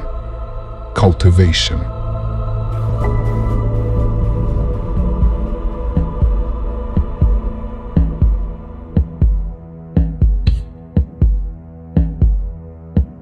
Trevor, Seth, and Eugene were now in the back of a truck. They were not sure what the truck looked like or who was driving it. All they knew is that they were in the back seats and the vehicle was in motion. They could barely make out blurs of light through what seemed like the car windows in front of them. The dark fabric of the hoods, placed over the men's heads, were thin enough to breathe through, but too thick to really make out any detail of their surroundings. They couldn't do anything about it either. Their hands were tightly bound behind their backs. They were constantly bumping into one another and being jostled up and down as the truck seemed to move quickly over some kind of bumpy terrain. They could hear, from the front seats, the chattering of two men. The conversation they were having was in Russian. Trevor was sure that Eugene, sitting to his left, and Seth, sitting to his right, felt the same intense pain that he did as his lower right hind calf was pulsating in agony. The surgery felt like it took forever. Now, embedded in his flesh was a GPS transmitter. He was sure that it blinked a blue light. After what seemed to be about 15 minutes or so, the truck began to slow. The blurs of light went completely away. Darkness was now enveloping their entire lines of sight. Suddenly, the conversation became silent as the engine to the vehicle stopped. They listened as the two front doors sounded their squeaky hinges as they began to open. They heard the men get out and began to talk. Their voices, as the conversation progressed, became abruptly muffled upon the slamming of the two front doors. A moment went by while the muted conversation kept taking place. Then, the voices were heard coming closer to the back doors on either side of them. Both doors then opened, and Russian orders were barked at Eugene and Seth as they were sitting on the sides. Assuming the Russians were ordering them to vacate the vehicle, the two turned out, put their feet down on dirt, and stood up. Trevor slid over and out of the vehicle to his right, following his best friend. He felt a bump on his shoulder and realized it was Eugene, who had been escorted around the vehicle to be stood next to the other two prisoners. And just like that, their hoods were removed from their heads. Two Russian soldiers with assault rifles were standing in front of them. They were standing on a dirt driveway that was covered by a dilapidated wooden awning. The awning was attached to a small shack of a house. The three of them noticed the army-style jeep that they were riding in was now directly behind them. It was daylight out, however, quite shady under the awning. The skies were cluttered with storm-like clouds, and there was a slightly cold breeze in the air. The Russians began shouting and pushing the three with their weapons, signaling them to go in the house. What now? Trevor thought to himself. Why don't they just kill us already? The voices got louder as the shoving became more forceful. All right, already, Seth snapped back. Still bound at the hands, behind their backs, they entered the house single file. The door was hanging off the hinges and propped open, so entering was not a problem with their hands tied. As the three entered, they noticed a bare room with two bed frames. Each bed frame had a mattress on it. The mattresses didn't have any sheets or blankets. Instead, nicely folded in the corner of the room, under a large window, were about 5 or 6 dusty, tattered blankets. At the back of the room was a door that was closed, and to the side of them was a small kitchenette with a window that peered into the street. Inside the little kitchen was a stove and a fridge, although certainly not working. One of the soldiers walked over to the kitchen and opened a cabinet. As he spoke to them with sharp Russian words, he opened the cabinet, which was crammed full with various cans and packages of preserved food. He pointed to the closed door across the room, while speaking in Russian once more, gathering his three prisoners' attention. Then he pointed to a diagram posted on the fridge with magnets. The diagram appeared to be a layout of the house and a few blocks or so around it. There was a red line drawn around a big portion of neighborhoods that included the house inside of it. The soldier kept saying things in Russian that seemed to signal to the men not to breach the line. As he sternly spoke while moving his finger back and forth across the line, he kept on pointing inside the red line, then out again. Just then, He walked up to his hostages and pointed at Trevor's GPS transmitter as he barked a single word in his native language.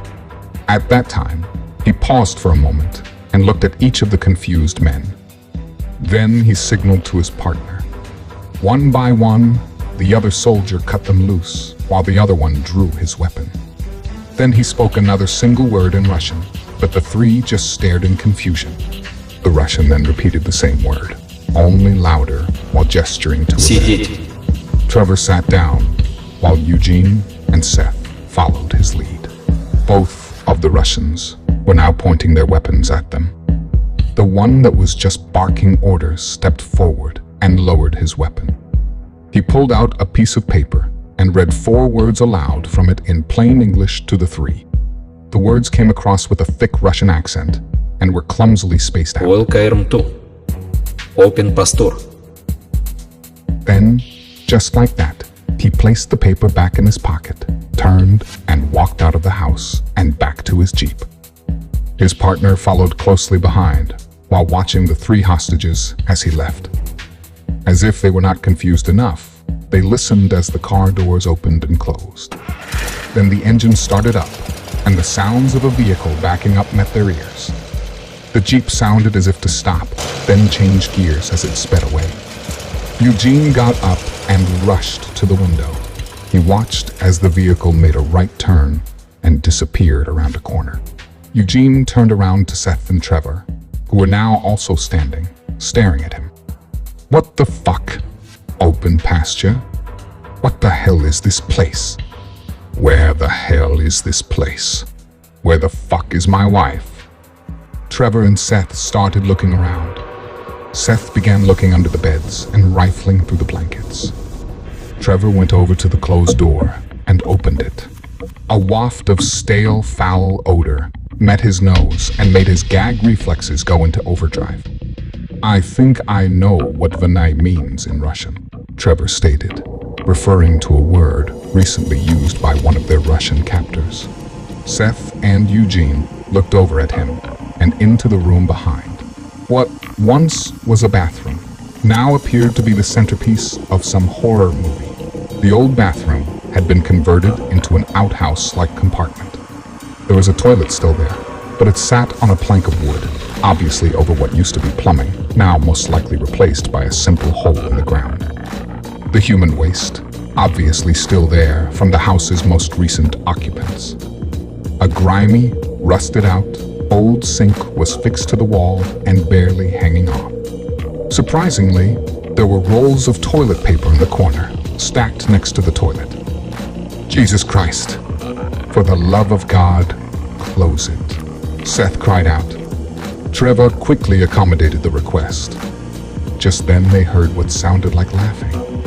They looked over at the thin window behind them, facing the street. At the very bottom left corner, there was a face. But as soon as they laid eyes on it, the face disappeared. The 3 of them bolted outside, Eugene leading them. A little Hispanic girl, appearing to be about 7 or 8 years of age, wearing a little white and blue flowing dress, was running away from their house. Eugene was able to catch up with the mini intruder and grabbed her by the arm. As he did, both his friends from behind yelled for him to stop. The little girl, shocked, spun around and fell to the ground, slipping from Eugene's grip. You think this is funny? Eugene asked in a stern voice. The little girl, scared and on the verge of crying, picked herself back up, brushed the dirt off her dress, and proceeded to run across the street to meet up with some of her friends. That's right. Go on. Get out of here. Meanwhile, Seth and Trevor were walking up to him from behind. She's just a little girl, Eugene, Seth said in a gentle voice, trying to calm his friend down and catch his own breath at the same time. Eugene turned to him. We gotta get out of here. We gotta find the others. I need to find Anne. With that, Eugene began to run. Trevor and Seth followed him, begging him to come to his senses. Eugene, stop. We can't go too far. They'll know. Let's go back to the house. We can come up with a plan. They could see, as they were chasing their friend, people began to watch as they all just stood in their places, not saying anything. The community of people and the buildings around them spoke of a poor third-world country soaked in poverty.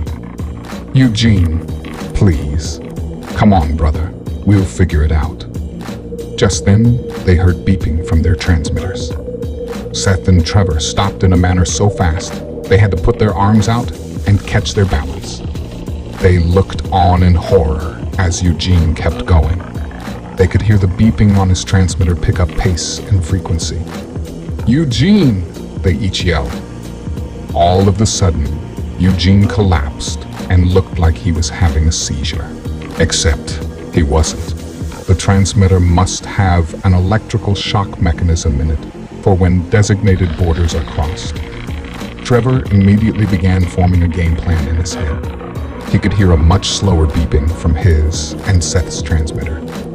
If Eugene just now became too far and triggered the mechanism, maybe they could just walk up, barely to that line, grab their friend, and pull him back over the threshold. Then, he thought to himself, his shoes, they were just like rain boots, completely rubber. Stay behind me, I have an idea. Trevor looked over to Seth and commanded. Trevor got down to his knees and started to crawl toward Eugene, who was violently writhing in electrical pain, about 30 feet ahead, frothing at the mouth. Seth was now down on all fours as well, as he followed his friend. They slowly made their way across the invisible fence lines. The beeping on their transmitters were gradually increasing in frequency, matching the increased frequency of their racing heartbeats. As they neared their friend, they slowed immensely, as the threatening, now exceedingly rapid beeping warned them of a similar fate. Just a little bit further now, Trevor whispered to himself. He began to reach out to Eugene. He could almost touch him. He turned to Seth. As soon as I grab a hold of him, grab my feet and yank us out. Only my feet. He knew that once he grabbed onto Eugene, he would become a conduit, but Seth would be fine, grabbing Trevor's rubber boots. He got to his belly and began to crawl, the beeping on his transmitter now practically matching Eugene's. He reached out his arm again and stretched as far as he possibly could without moving forward any further. Finally, he was able to reach his friend. He slapped his hand, not wanting to be shocked away, and firmly grabbed it. He began convulsing, with electrical shock waves racing through his body. Then, almost immediately, he felt the ground slip from under his belly, up and past his face as he was being dragged backwards. Finally, the electrical shock faded from his body, leaving him tense throughout, with a fierce taste of copper and blood in his mouth. He let go of Eugene's limp hand, looked up at Seth, who was looking at him in amazement. He gave Seth a thumbs up and threw him a large grin, and then swiftly proceeded to pass out. Upon a few seconds of being unconscious, and after being helped up, Trevor and Seth looked over at Eugene, who was still on the ground, seeming to be completely knocked out. The two knelt over their friend, and from either side, they lifted him up from his underarms. They began to make their way back to their new hovel, noticing all the stares they were receiving from their new neighbors. The first night in their new house proved to be very dark, with only 2 windows on either side of the small one-room home.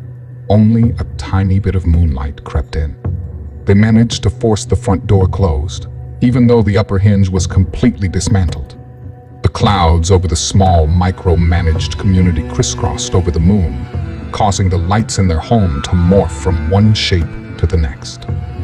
Trevor took one bed, while Seth insisted him and Eugene should have the comfort of at least a mattress for the evening, as he slept between them on a blanket on the floor. Eugene was knocked out from exhaustion on the opposite bed. It was reasonably chilly that night. They had used all the blankets to make themselves their places to sleep. Seth used one in particular to give himself a buffer from the rotting hardwood floors. Seth continued to speak, as him and Trevor were whispering their mere muted conversation. And they just stood there, Seth remarked. They were trying to keep their voices down as their friend Eugene recovered. It's the weirdest thing. It's like everyone is just okay with this. They all had transmitters like us. Trevor replied. Who knows where their red lines are? Some of us have to share some of the same areas. We were passing right through groups of people. Seth kept thinking of the weird way everyone was just staring at them, no one coming to their aid. It's just weird here. We gotta figure a way to get out. Trevor rolled to his side and checked on his recovering friend across from him. He saw the blanket slowly heave up and down. Then he looked down at Seth. Once there's more light, I'm sure we'll come up with something. Eventually, the two began to drift off to sleep. Trevor sat up quickly. It was daylight now, as the sun shone through the windows. He looked down and noticed that Seth was not there. He began to stretch as he woke himself up. Then, looking across the room, he saw that Eugene wasn't there either. His heart began to race, but his mind told him to stay calm. Everything is probably fine. They're most likely just right outside. Just then, a loud knocking from the door startled him. He sprung to his feet and walked over to it. He saw a blurry, dark figure far off into the distance. His eyes were still adjusting to the bright sun. As he walked out through the covered parking area, he noticed the figure was facing away from him. Slowly, it turned around toward him, and as it did so, he noticed it had Eugene by the throat. Even from the great distance away, he heard Eugene screaming. Trevor sat up quickly again. He was back in bed, and it was no longer daylight. It was pitch dark. It soon dawned on him that he had just awoken from a dream. He looked down at Seth, who was still sleeping on the floor.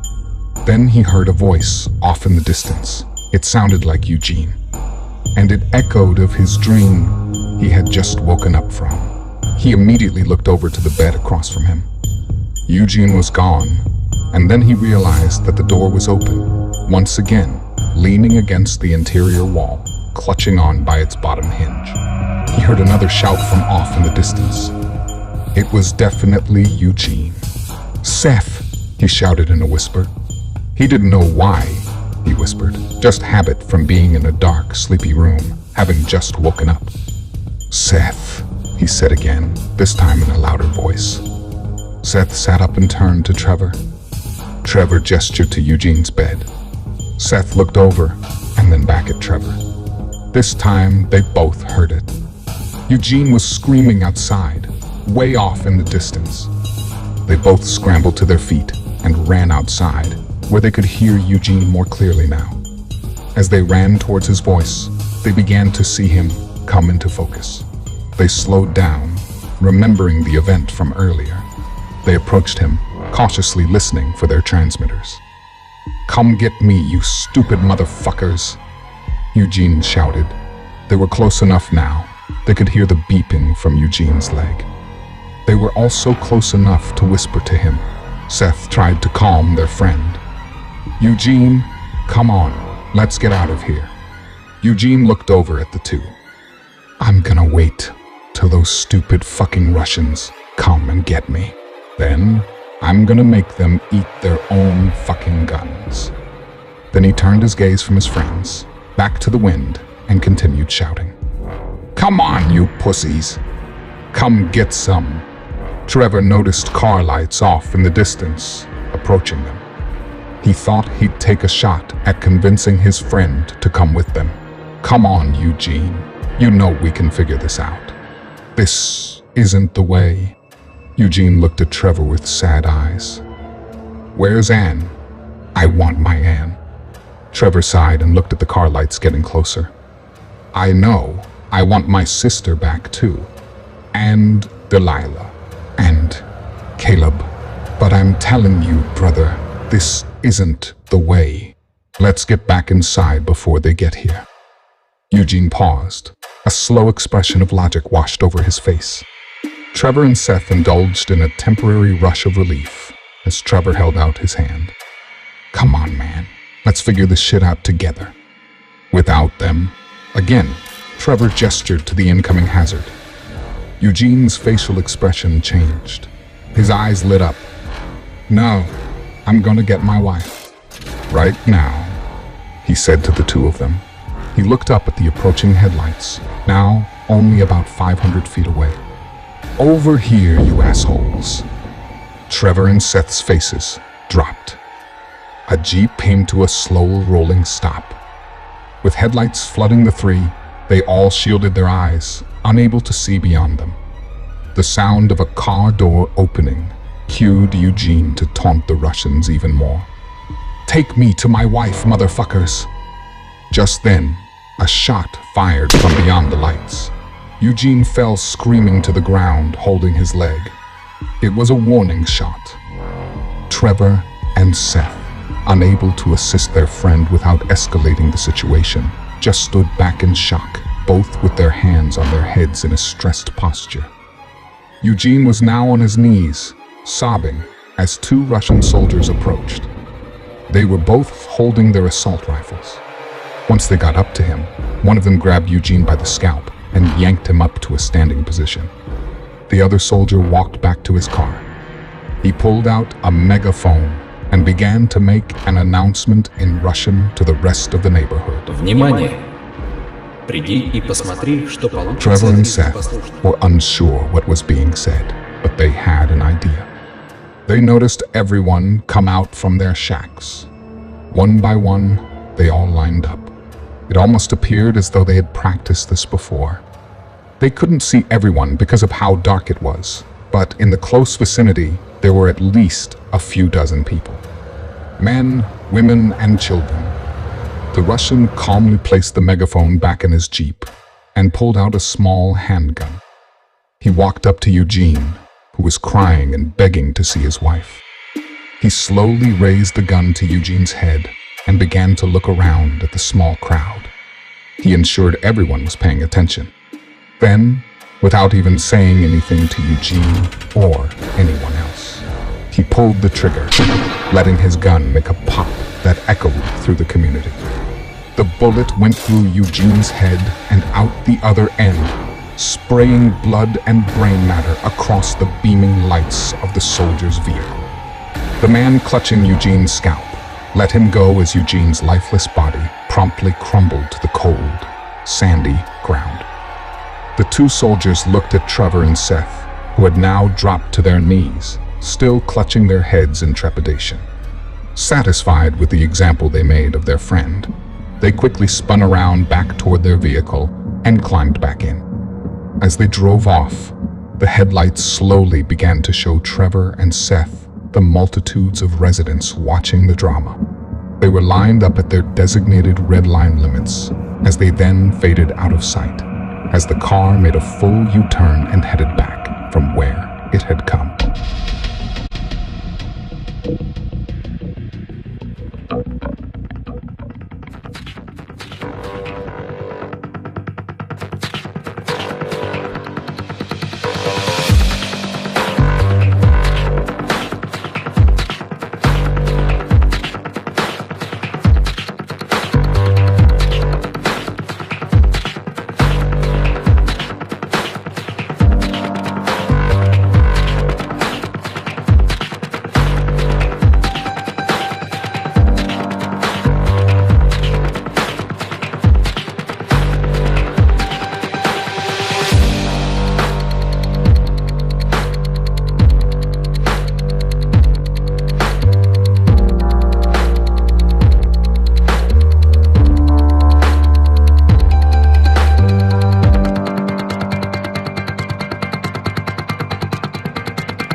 Chapter 8. Retribution.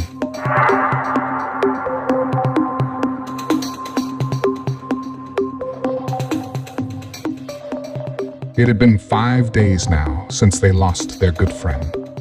Seth and Trevor were still shaken up. They weren't ready to give up on their other missing friends, though. They were scouting the best they could while trying to maintain a low profile.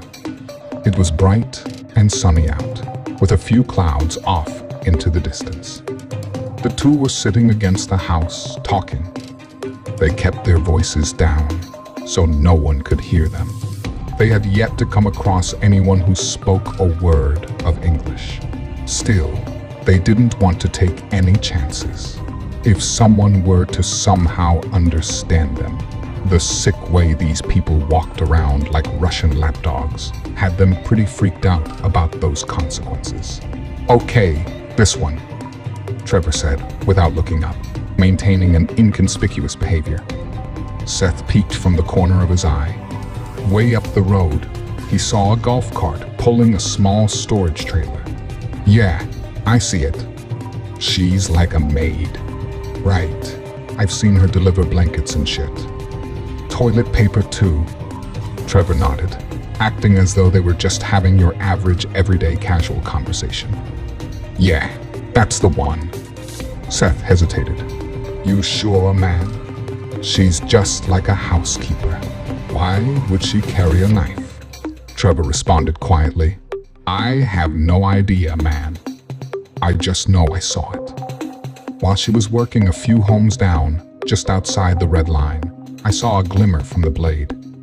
Look, Seth, we looked everywhere we could without raising suspicion. We found nothing. Nothing without contracting fucking tetanus. But we get something sharp enough and something long enough. We can at least try to cut these things out." He paused for a moment as they both grimaced over the unavoidable second painful surgery. Then, breaking one of his rules to review an important detail by looking up toward their target, he narrowed down a few points of interest to his buddy. "She does 4 houses on this path each day, and she's been getting closer. See, she's doing that one now, then that one over there, and then ours. I'd say she'd be here in about 12 minutes. They both looked down. "She keeps it in her back pocket." Seth looked over at Trevor. "So I distract her. When I accidentally drop the toilet paper she hands me, then you bump into her backside. Sound right?" Trevor nodded. "That's the plan." That was when they both slowly stood up and headed inside. After a few minutes had gone by, they were sitting on the beds across from each other, trying to shake their nerves. "I still can't believe how docile everyone is around here," Trevor complained. Seth shook his head in disbelief. "Seems as though they're all drugged. Everybody's just living their lives like everything's normal. Shit ain't normal here. What do you think the end game is with these assholes?" Joe was telling us that the clients the Russians work for terrify even them. Palko doesn't even seem to have a clue what he's involved in. And the Chancellor seems like he's pressed to meet their deadlines. Who the fuck do they work for?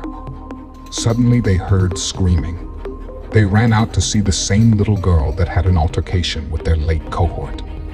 2 Russians were pulling her away from her crying mother. Seth lunged forward out of human instinct, but Trevor stopped him. They didn't even have to look at each other or speak. Trevor was right. Any attempts to rescue the child would just prove fatal for both them and the little girl.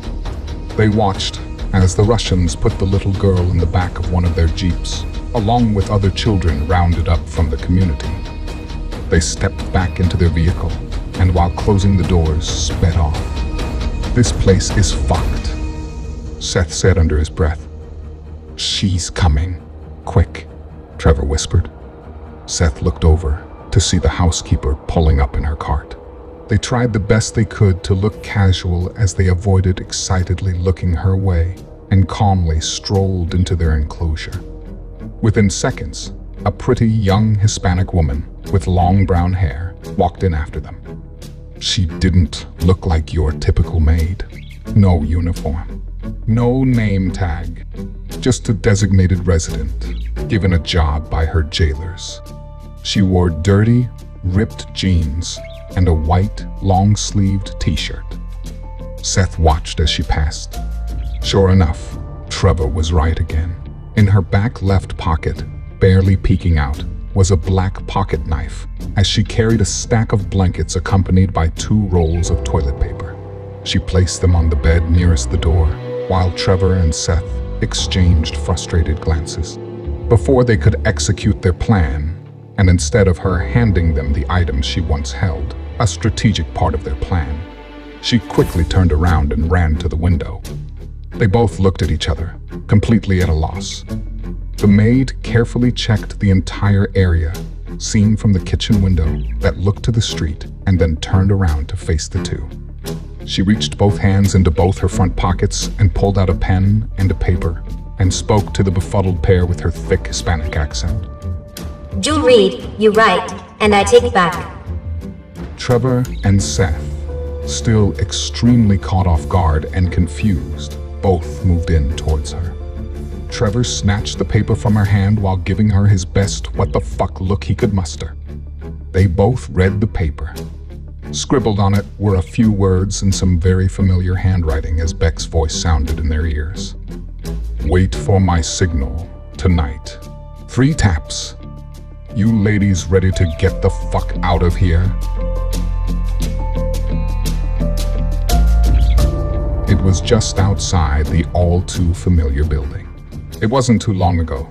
She was near this complex with her friends, scoping it out, attempting to achieve a safe pathway to their destination. Being back in front of it now, though, hands bound and being ordered around like a slave, was extremely unnerving. The partial cover of clouds in the sky were not enough to block the piercing sun, which caused her to squint her eyes. As she was escorted down the Capitol steps of Esmeralda, she saw, just outside the gates, a bus full of other folks, appearing to be just as frightened. From her scattered sights, and while being pushed towards the bus, she assumed was for her, she noticed something. It appeared that the passengers all had their hands up. It didn't look right. It looked odd. It was as if they were all praying, their hands all folded, raised over their heads. The guard kept pushing her, speaking Russian, as they closed in on the impending nightmare with their hostage newcomer. It was Anne. It was a small school bus, still mostly yellow on the outside, but rusted and peeling in several spots. She was finally forced to the open door and made her way up the first couple of steps of the shuttle. Still being barked at in Russian by the soldier behind her, Anne was able to now peer in and absorb the alarming view within. She was crying and trying to appeal to the man pushing her up the stairs. She kept asking about Beck and Caleb and Delilah. She asked where her husband Eugene was, saying his name several times over. All the responses that kept being shouted back to her were just in Russian, sometimes loudly interrupting her teary efforts. She kept repeating their names. She wondered where they were, or why had she been separated from them. Finally, at the top of the stairs, she looked around, being forced to proceed down the center between the other passengers. The driver was another Russian soldier, who just patiently waited for his last fare to board and take her seat. The seats inside were made of a brown, leathery material and were completely torn and scratched up. She noticed, as she made her way down the aisle, everyone was bound just like her. They all seemed to be older people, similar in age as herself, but no one appearing to be much younger. She didn't really pay much attention to this detail, however, as she noticed the more chillingly eerie sight that made her skin crawl and her blood turn cold. There were dull hooks hanging over all their heads. Each one of the riders had their bounds hefted over the hooks that had given them the prayer-like posture she noticed from outside. They were all quiet, much quieter than her anyway. As she still let out pleas and cries, the shouting soldier followed closely behind. They sat in the seats next to each other, 2 by 2, docile, yet petrified. Each one of the windows, as she passed by them, were positioned completely open. This was likely to remove the foul aroma of a dozen or so people cramped together, appearing to not have seen a shower in a number of years. Eventually, she came to an open seat, next to a man who seemed to be no older than 50. He wore raggedy cut-off jeans and a yellow sleeveless shirt with a pair of sandals. He also had his hands bound, which were hanging on the hook above him, his arms raised high over his head. He also wore a seatbelt, but she noticed there was no visible buckle. The Russian hung his assault rifle on his shoulder and swung it around his neck as it came to a rest on his back. He stepped in front of Anne, who was looking at what she thought would be her seat for the unforeseeable future. He grabbed her by the wrists and hefted her bounds above the hanging piece of metal until it fell into place within the cradle of the hook as her arms stretched uncomfortably above her head. Сидеть. Сиди сейчас. He ordered in Russian. She assumed he was telling her to sit down. Her eyes closed, flushed with salty tears. She hesitated and pleaded once more, letting out a pathetic whimper. Сидеть. The Russian yelled once more, obviously ignoring her solicitation. Сиди сейчас. Anne finally caved and promptly took a seat. The Russian knelt at her side and began fussing with the seatbelt on her other side. He swung it around and swiftly pulled it through the underneath of the backrest, jarring her waist back into the seat. She heard him fussing with it a bit more as metal clanking noises began to sound, and then, finally, the unsettling sound of it clicking into place. She was now locked into position like the others, her torso completely stretched to the limits, unable to move her bound hands or loosen her belted waist. She began desperately crying out as the Russian made his way back to the front of the bus. "Please, don't do this. Please stop. Where's my husband? Where's Eugene?" She continued to bellow.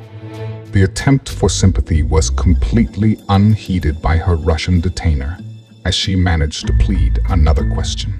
"Where are you taking me?" The Russian froze. It was almost as if he understood the last question she desperately cried. This development made her calm down slightly, but in an uneasy manner. Was he angry with her? Did she push him too far? Was she being too disorderly? What measures of discipline might he usher back her way? She noticed the driver watching her in the large rearview mirror. He just shook his head and started up the vehicle. The Russian, who froze at her last inquiry, turned around and briskly walked up to her as she gripped the cold metal hook above her head in fear. He then leaned down to her level and said one word. It was an English word. A word he seemed to have recited for just such an occasion. With a lowered voice and a thick Russian accent, he finally obliged her latest inquiry. Фидлат. Did he just say feedlot? What on earth could that mean? She wondered as the bus slowly departed.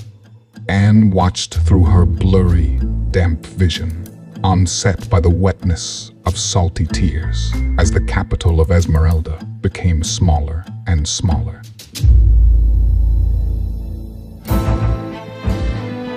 Meanwhile, back in Trevor and Seth's new neighborhood, the two men were standing in their little run-down shack of a home. The maid patiently waited as Trevor knelt on the ground, gripping a pen, thinking of something to write on the piece of paper laying in front of him. Seth, a hand on Trevor's back, looked on anxiously, awaiting the author's words to appear. Trevor began to write. "Understood. Tonight, we will be standing by." Trevor, still kneeling, looked up at Seth, who blinked and nodded, signaling a positive review of the short novel. He then changed his glance to the impatient, rightfully paranoid maid, who had shifting eyes, darting amongst her surroundings. Cued by her growing sense of urgency, Trevor quickly handed her the letter.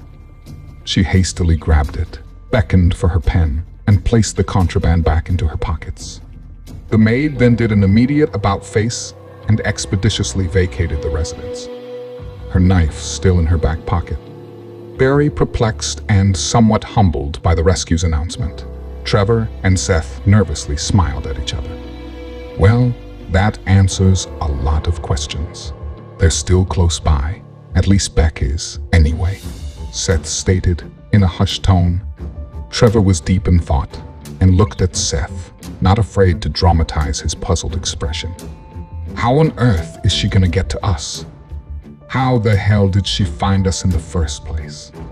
Immediately, they both terminated the conversation as they heard a car come screeching to a stop just outside. They ran to the window, facing the road. A Jeep was there. Shit. Had they been caught? Two men stepped out of the vehicle in familiar military uniforms. The driver stayed put, just outside his door, armed with the typical assault rifle they all seemed to carry. The other one, unarmed, at least for now, opened the back door of the car and gestured for the occupant to disembark.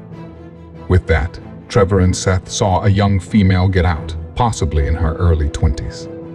She was dark-skinned, looked like possibly a previous local of the town, and had long black hair.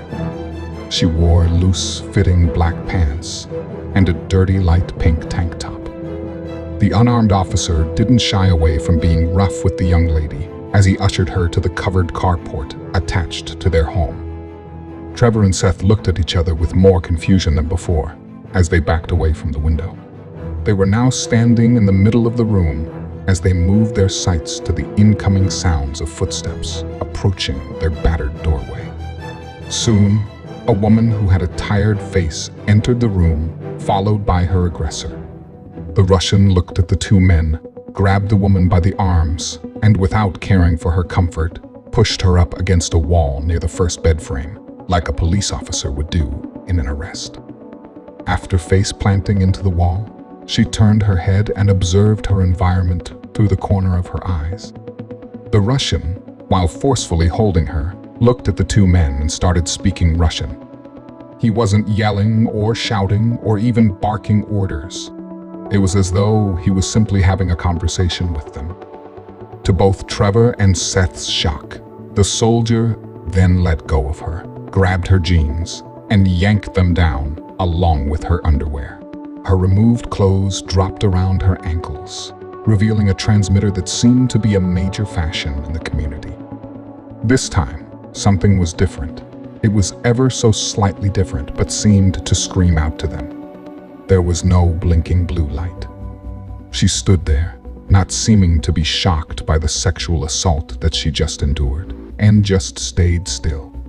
The Russian then pulled out an electronic-looking wand-like object from a cargo pocket off his right leg and waved it over the woman's transmitter. 3 loud electronic beeps sounded from her device, and a familiar blue light began to blink. This detail must have been something Trevor and Seth missed when they had arrived, most likely due to the fact that they were hooded at the time. The soldier then gestured to her exposed rear end and said a few more things in Russian. He slapped her exposed behind, causing her to grimace, looked at the bewildered pair, and smiled as if proud of the prize he was offering them. Then, just as he arrived, he regained a rigid face, gave them a stern look, and walked out of their home. The two just looked at the half-naked, heavily breathing woman, aghast at what they had just witnessed. She stayed put, eyes open and paying close attention to them, still viewing them through a side angle, her face still mostly positioned away. The 3 observed a moment in stillness as the sound of the Russian vehicle made its departure. Seth ran up to the woman and grabbed her pants to pull them up. With that, she aggressively took over and took upon the personal task herself. Abashed, she faced the two and walked in between them to sit on the bed. She put her head in her hands and let out a long, exasperated sigh as she slightly wept. Trevor looked over at Seth and mouthed a few words. What the fuck? The cabin was dark.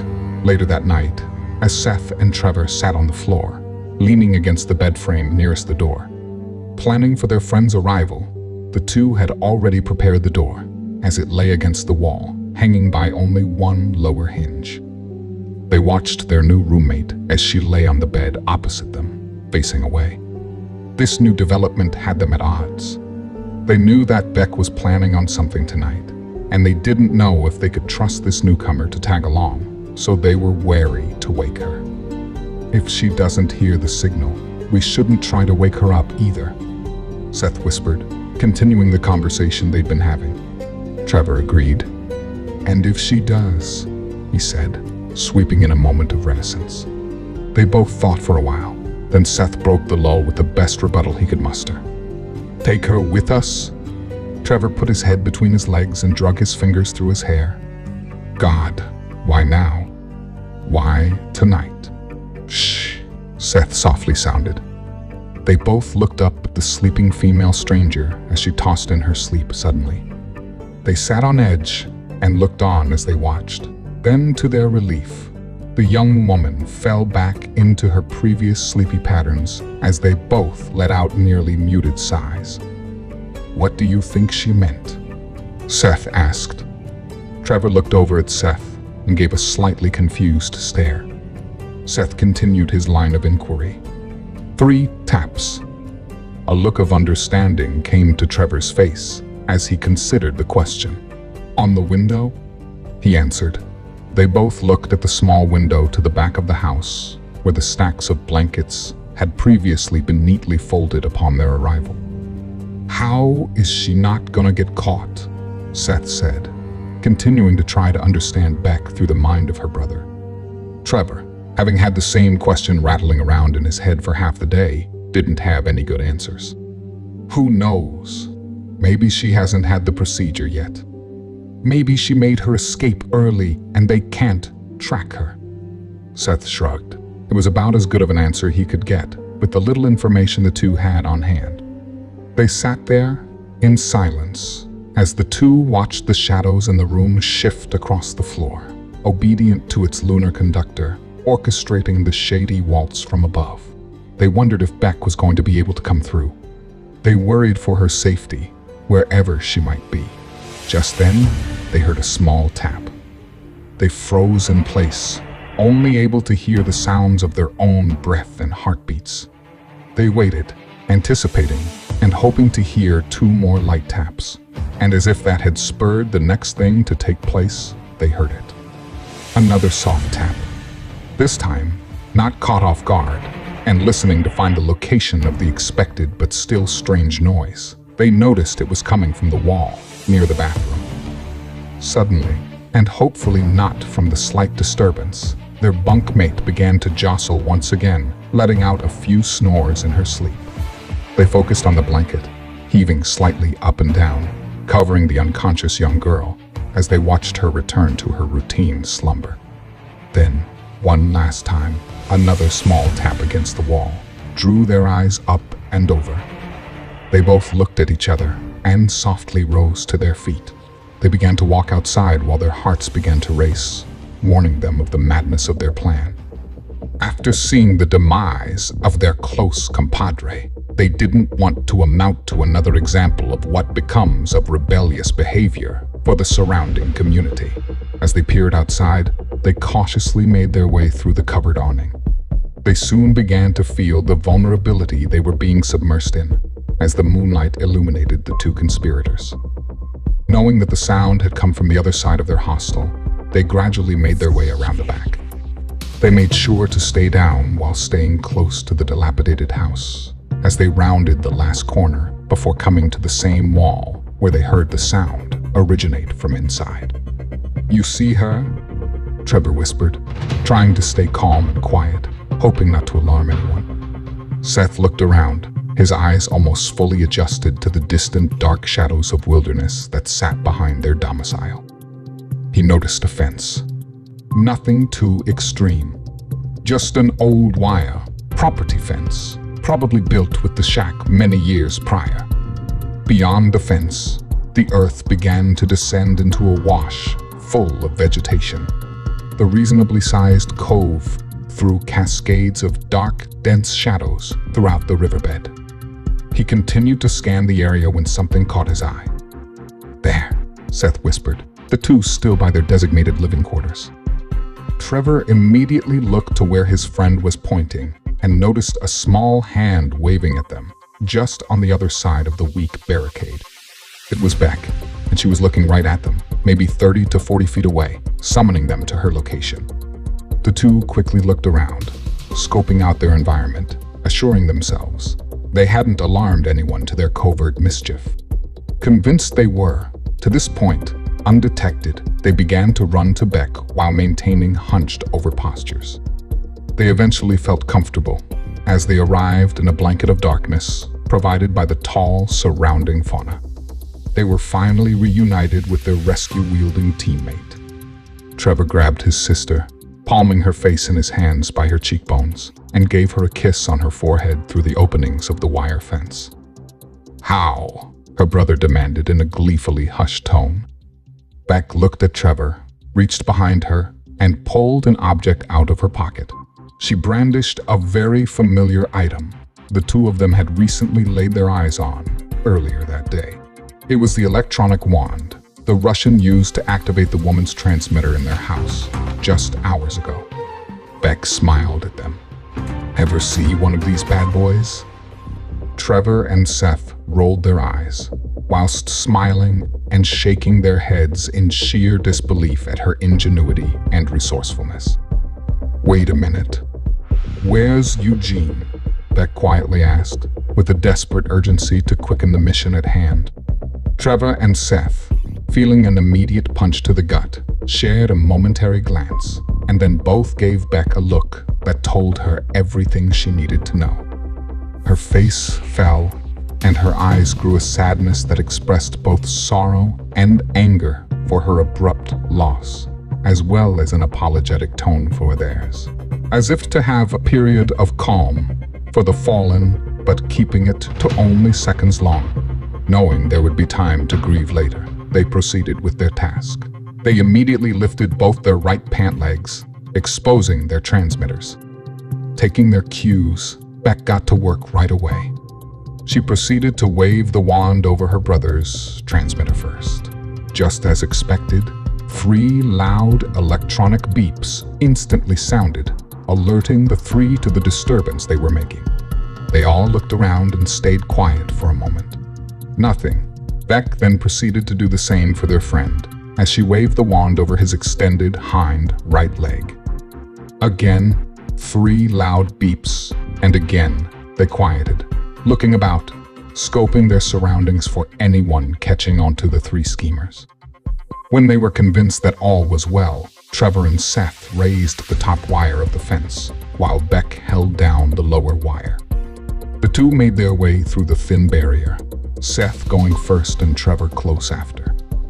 Once the 3 were officially rejoined, they all made their way deeper into the dark thicket of the wash, moving quietly while maintaining a sense of urgency.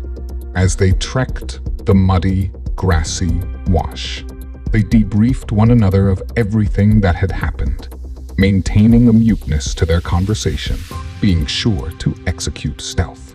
Trevor and Seth explained what had happened to Eugene, and also described the bizarre occurrence that had happened earlier that day with the female stranger.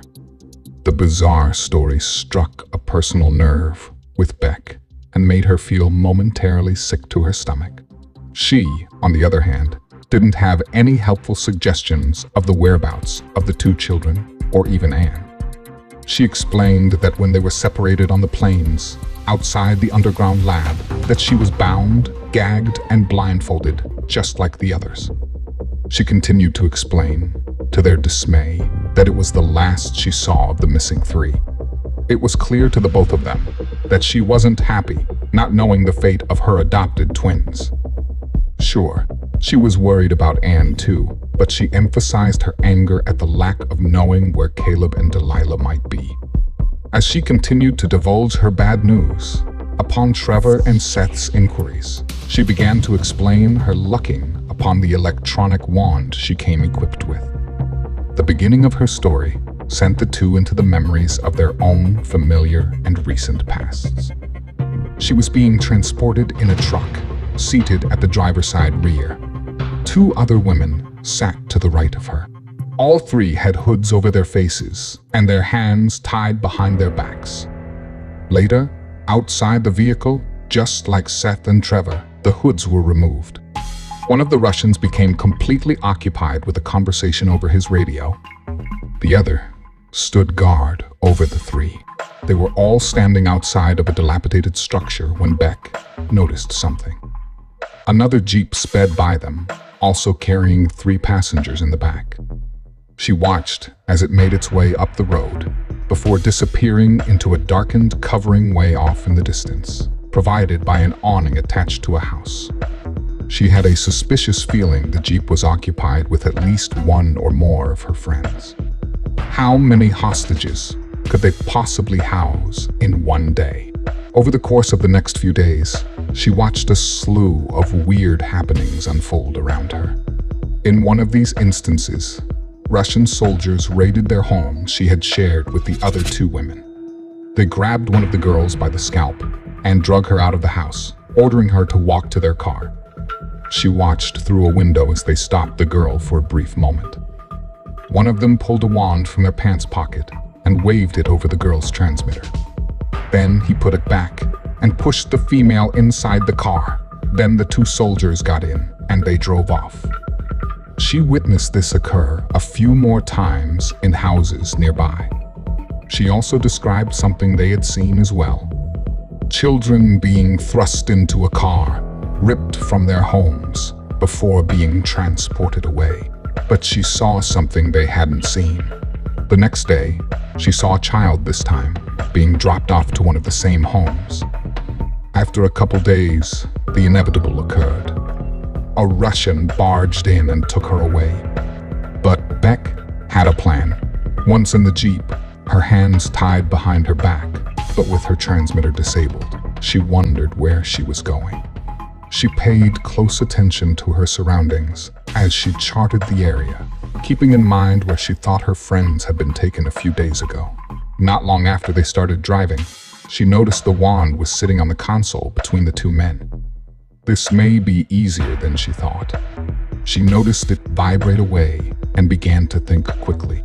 She waited for the most opportune moment as the vehicle hit rough terrain and made her move. She quickly bumped the device with her knee and caught it with her feet. She then slowly crawled the device up one of her pant legs. The car slowed as it turned up a driveway.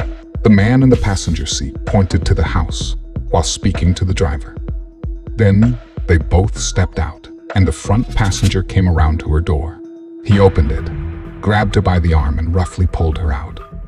He began to escort her up to a house she assumed would be her new temporary dwelling. She had to get rid of the evidence. She assumed he would eventually reactivate her transmitter, soon realizing the absence of his wand. She had to think quickly. She dove out of his grip and ran to a muddy, grassy area nearby, all the while the Russian yelling. While her back was turned to him, she came to a sliding stop while falling to her knees. She leaned over and began to heave. While pretending to spew her guts all over the mud, she allowed the wand to slip from her pants and onto the ground, where she forced it into the wet soil with her knee, all the while maintaining the charade of simply needing to throw up.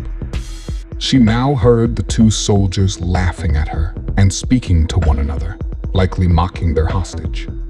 Satisfied with her impromptu assignment, she gathered herself up, turned, and walked back to her counterparts.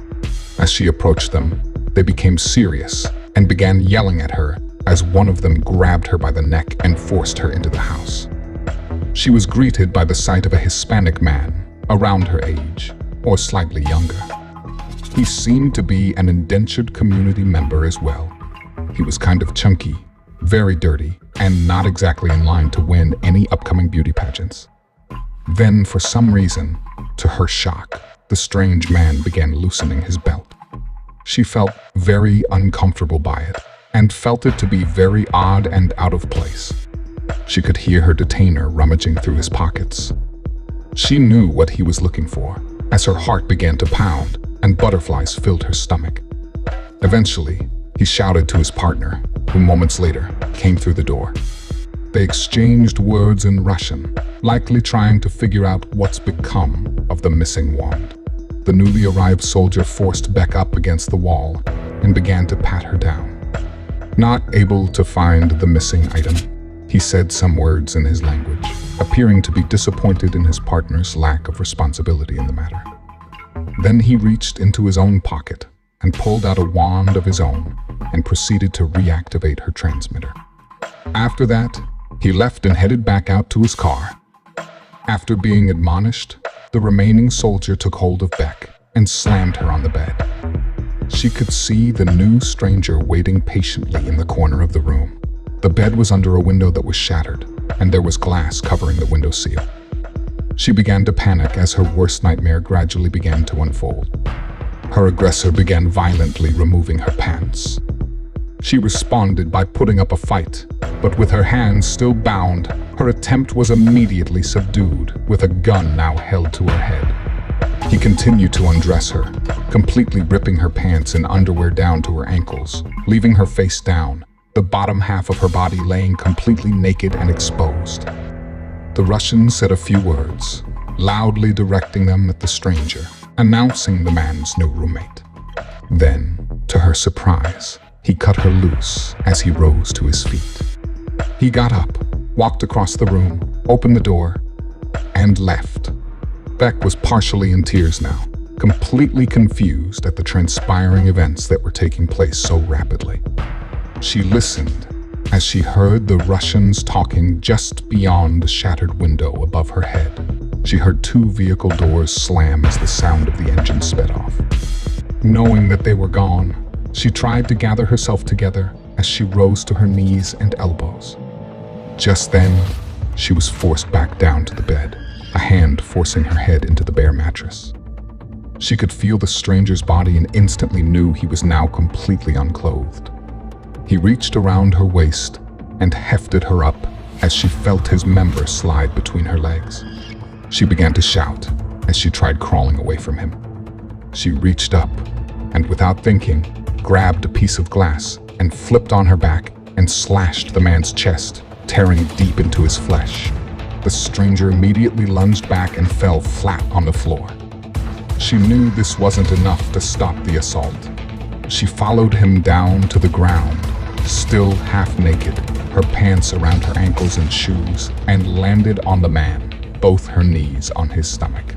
She knew he probably couldn't understand her, but she didn't care. She began yelling at him anyway.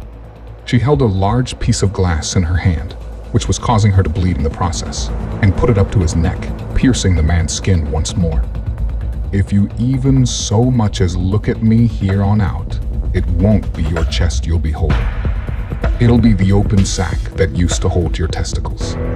The stranger, now flaccid, retracted to a pudgy, pathetic ball of whimpers and whines, pleading for his life.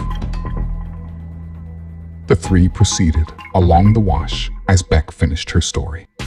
She told them that over the next 24 hours, she didn't sleep, assuming the creep would attempt another assault. The next step was easy for her, as she befriended a maid and pleaded with her in her best Spanglish she could conjure up. As she did her best to appeal to the woman by describing her lost children, she successfully won her heart and was able to convince her to form a line of communication between her and her parted friends. This was her surest way of determining that she had the correct location of her separated team's whereabouts. "I'm sorry you had to go through that, Beck," Trevor said to her with remorse in his voice. "Why the hell are they arranging these bizarre forced conjugal visits anyway?"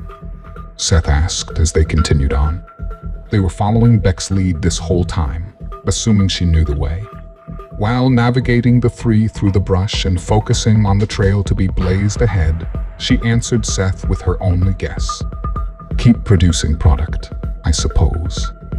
Trevor added to the conversation. "Sure, but who's fucking benefiting? It's not as if anyone has any money to spend, right? I mean, As cynical as it sounds, human trafficking makes a lot more sense when someone on the other end is paying for it. Seth's thought process quickly brought him to his best conclusion. I suppose protection and supplies could be a form of payment, right? But this reasoning simply fell flat for Trevor. Why would the Russians need to reach out for protection and supplies? There, at the top of the food chain, it makes sense for someone like Palko, or even a small cartel faction. His logical comment put the brakes on the conversation, making it hard for Seth to retort. Shh, Beck softly sounded as she put a hand up, signaling the two to quiet down and stop. We're here. They looked up over the rise of the wash to their right. There was a glow of light emanating from above. The three closed in on the dark incline and dropped to their hands and knees. They cautiously crawled up the wash's banks as a vehicle came into view. This is the exact same hill Gramps Eugene and I came up when we first arrived here. Hold on a sec, Seth exclaimed in a whisper. We arrived here in crates, he said as the three approached the top of the wash. Then he realized what she was talking about. She meant when they first arrived on the Chancellor's shores, before they had made their passage through Esmeralda's and onto Zancudo. He looked up and took in a gut-wrenching view. It was the Beltran-Leyva complex, which was once the capital of Esmeralda's. Holy shit! Those fuckers brought us back here. He looked on and saw that they were looking at the Capitol building from the rear end, a view he had not yet had the opportunity to see. Trevor and Seth looked at each other as their minds began to race. They now realized they were back in the clutches of the Chancellor.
Chapter 8, Retribution, Part 2.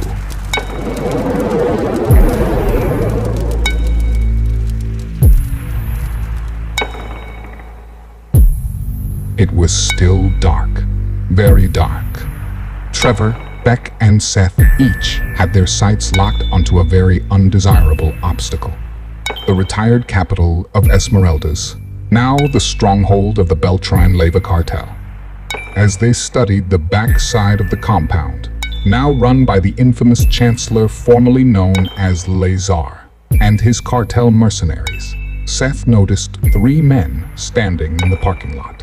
The parking lot was vacant, other than trash piling up, and of course the vehicle they'd spotted earlier now, sitting mostly in their line of sight, obstructing a better view. It sat in front of a fence, which surrounded the compound's back entrance, but was dwarfed by the Spanish structure, which stood 3 stories high, with ledges on each level. This time, however, unlike their initial breach of the cartel fortress, there were no guards posted on the upper levels. Instead, in the center of the parking lot, stood 3 men around a bonfire, constructed from a metallic cylinder barrel. Is that who I think it is? He looked closer at the 3 men. The fire projected red and yellow dancing lights across their faces and bodies. 2 men stood facing away from their view, while one of them stood facing toward them, opposite the 2 others. The 3 strangers formed a circle around the fire. Here and there, the man's face would come into view. And here and there, Seth's growing rage became more intense as he quickly identified the man's silver handlebar mustache. Kent, that fucking bastard. I'm gonna make that motherfucker pay. Trevor looked at Seth. We have to get out of here. We can make it to the beach easily from here. You'll have time for your revenge later. Beck nudged her brother. And then what? We'd just be stuck on an open beach, waiting for them to find us. We can swim? He said in a weakening voice, knowing how stupid his words were, but unable to take them back, as they were already out on full display. Beck gave her little brother a look that only an older sister could give, forcing him to retreat into an obedient younger sibling, awaiting her next command. No, this is our best option. It's why I brought you guys here. We did it before. We can do it again, she said. Before, we had weapons, radios, supplies. We have nothing this time. Beck rolled her eyes. Didn't you even read my letter? I have a plan. Suddenly realizing that they had just been recently rescued by her, then blindly followed her to a key escape location. It dawned on him that perhaps he should just follow her lead. Okay, so what's the plan? Beck looked back at the parking lot. See that Jeep? He noticed the Jeep sitting right outside the fence, on their side of it. Right on the other side of the fence, the Jeep was sitting next to was a dumpster about 50 feet from Kent and his 2 men. Beck continued explaining her strategy. It's gotta have some weapons in it. Look at them, they're completely unarmed. We make it to that Jeep, get inside without attracting their attention. Whatever is theirs becomes ours. We'll hold the advantage. Trevor looked to his sister. Yeah, but once we make a sound with any guns, we find it's over in seconds. I'm sure there's many more of his friends just inside. Beck agreed with a nod. That's why we can't let it come to that. We have to obtain any weapons in that vehicle, and then sneak up on them without making a sound. Once we have them cornered with their own guns, we all know they'll agree to assist our departure. After all, they're just mercenaries, right? She then looked over to Seth. Once we have them subdued, you can have your deserved revenge. It was music to Seth's ears. I'm on board. Trevor rolled his eyes. Christ, you guys are fucking nuts. He nervously smiled while shaking his head in disbelief at the prospect of moving forward with the idea. Despite his doubts, it was him that broke their formation. All right, he said with a sigh. Let's go. He continued to confirm his alignment to the agenda as he began to crawl on his belly, beginning the long journey down the short, darkened, grassy hill. The 3 were now on the flat ground that followed the slight drop as they all in unison shimmied their way across the small, dark field toward the Jeep. Trevor was in front, Beck behind him, and finally Seth. Suddenly, without warning, they heard a loud slam of a door off into the now much closer parking lot. Trevor waved his hand back at them, keeping it low and by his side, signaling the 2 followers to stop. They looked on as they noticed the 3 in the parking lot had become 2, Kent was now facing away from them, staring at who they now recognized as Ash. Ash opened the door and followed the other one into the building. They could only assume was Samel, the third of the Three Stooges. Trevor and his two teammates stayed extremely still as they watched the development unfold. Their hearts raced as their throats became dry with a desperate wave of anxiety. They watched as Kent turned around and started slowly walking across the parking lot, smoking a cigarette. He walked past the bonfire, raging from within its metal home, and stopped about halfway to the fence. He looked up into the night sky and paused as he took one last puff of his cigarette and flicked it far in front of him, almost reaching the fence line. Then, he turned and faced the bonfire, approached it, and placed both his hands in front of it, absorbing the heat for warmth. Now it was only Kent, and he was facing away from the three. Trevor waved his hand again, in the same exact manner as before, only this time in the opposite direction, signaling the two to proceed towards the Jeep. After what felt like a lifetime of sheer anxiety, the three of them finally made their way to the vehicle. They each got up in a squatting position and huddled next to the car, hiding out of view of Kent's sight. Beck signaled to the two of them to the door of the Jeep. Trevor peered around the car and focused his view on Kent, while holding a fist directed behind him at the two, telling them to hold tight. Once he saw Kent, still occupied with warming himself, unaware of the events taking place behind him, he broke his fist into a gesture that suggested moving forward with the Jeep. Seth stood most of the way up, Beck still crouched to his side, and ever so gently took the door handle into his hands and slightly lifted it. A very soft, muted click sounded, letting Seth know it was unlocked and ready to be opened. He slowly and cautiously opened the door and leaned in. Trevor was still watching Kent for any hint he might turn around and blow their cover. Beck, still crouched by Seth's ankles, had no idea what either were currently observing in their individual efforts. Seth, leaning into the vehicle, reached across the seats and on the floors for anything that might feel like a weapon. Nothing, at least nothing on the front seats. He didn't want to open the back door, as the front was traumatizing enough. He also didn't want to give up. He put his hand between the front driver's seat and the door frame and stretched his arm through and began feeling the back seat floors. Eureka! He felt an assault rifle. He grabbed it, feeling by memory the best place to hold it for making the least sound, or God forbid, firing the thing off. Very carefully, and as quietly as possible, he slowly retracted the weapon from the back seat to the open air. Beck made a motion with both her hands, suggesting he give her the weapon. He placed the gun in her hands, and she began to inspect it for ammo and functionality as quietly as she could. Seth, meanwhile, leaned back into the car to hopefully luck upon another useful item. After searching for a moment, he was unfortunate and came up short. He looked down at Beck and shrugged. Her eyes lit up as she pointed to the vehicle's open door interior. He turned and looked down at what she was pointing at, and there, in the pocket of the door, sat a large, serrated knife. He threw a wide-eyed stare and a smile right back at her.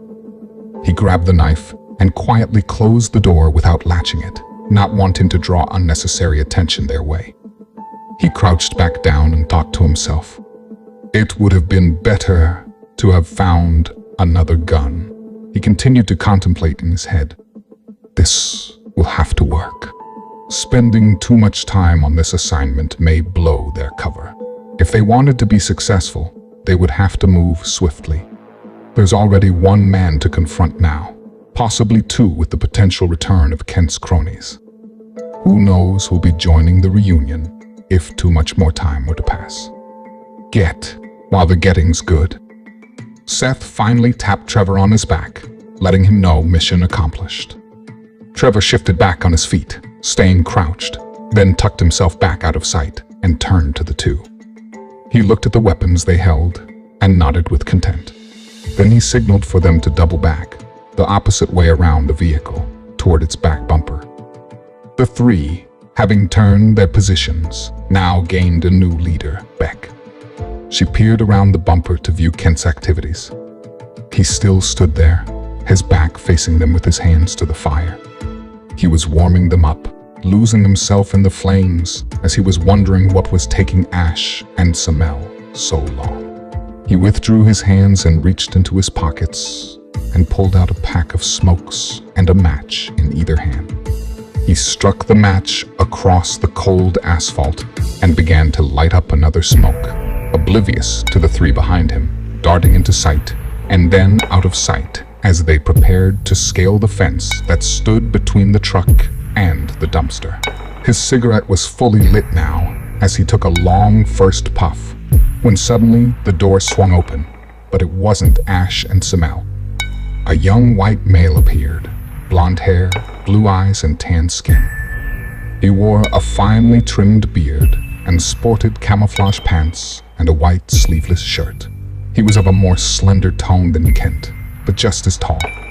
He carried with him a rifle, slung to his backside, and approached Kent without a word, forcing Trevor, Seth, and Beck to momentarily halt their advance, each laying as flat as possible on the darkened ground behind the dumpster and still beyond the fence. As the newly added dilemma approached Kent, they finally exchanged words. "Horatio," Kent said loudly at the approaching man, cueing him to respond in kind. "Hey, you guys heading out?" Their conversation became lowered in volume as Horatio closed the distance between the two, making their exchange discernible for the three stalkers. It was a quick conversation as the pair promptly exchanged a tight embrace, not leaving out a few manly pats on one another's backs as if they were saying goodbye. With that, the new arrival quickly turned and walked back to the door he had emerged from, eventually opening it and disappearing into the Capitol's back entrance.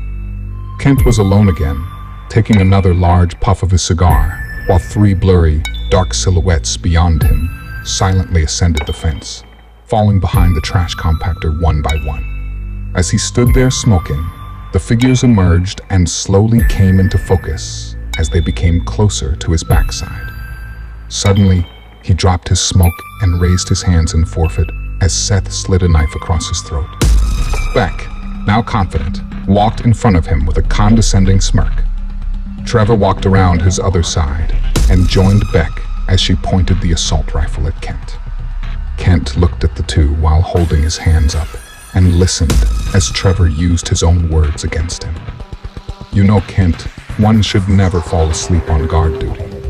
Or, smoke a cigarette while completely unarmed in the middle of a fucking parking lot." Kent stared back at the two and gave his best chuckle while his Adam's apple lay tightly under Seth's blade. "There's no way out of here. You guys are so fucking dead." Beck chimed in on cue. "You see, that's where you're wrong, old buddy. The three of us?" she said as she eyed her two companions. "We've got nothing to lose. You took our family away, carved massive holes in our legs, and left us in the middle of a fucking cartel fortress. You, on the other hand, well, that's a whole nother story, isn't it? You've got quite a lot to lose, and I think your friend there might start with that pretty little throat of yours. So, if you don't do exactly what we say when we say it, we're gonna turn your insides out and force them down your fucking throat."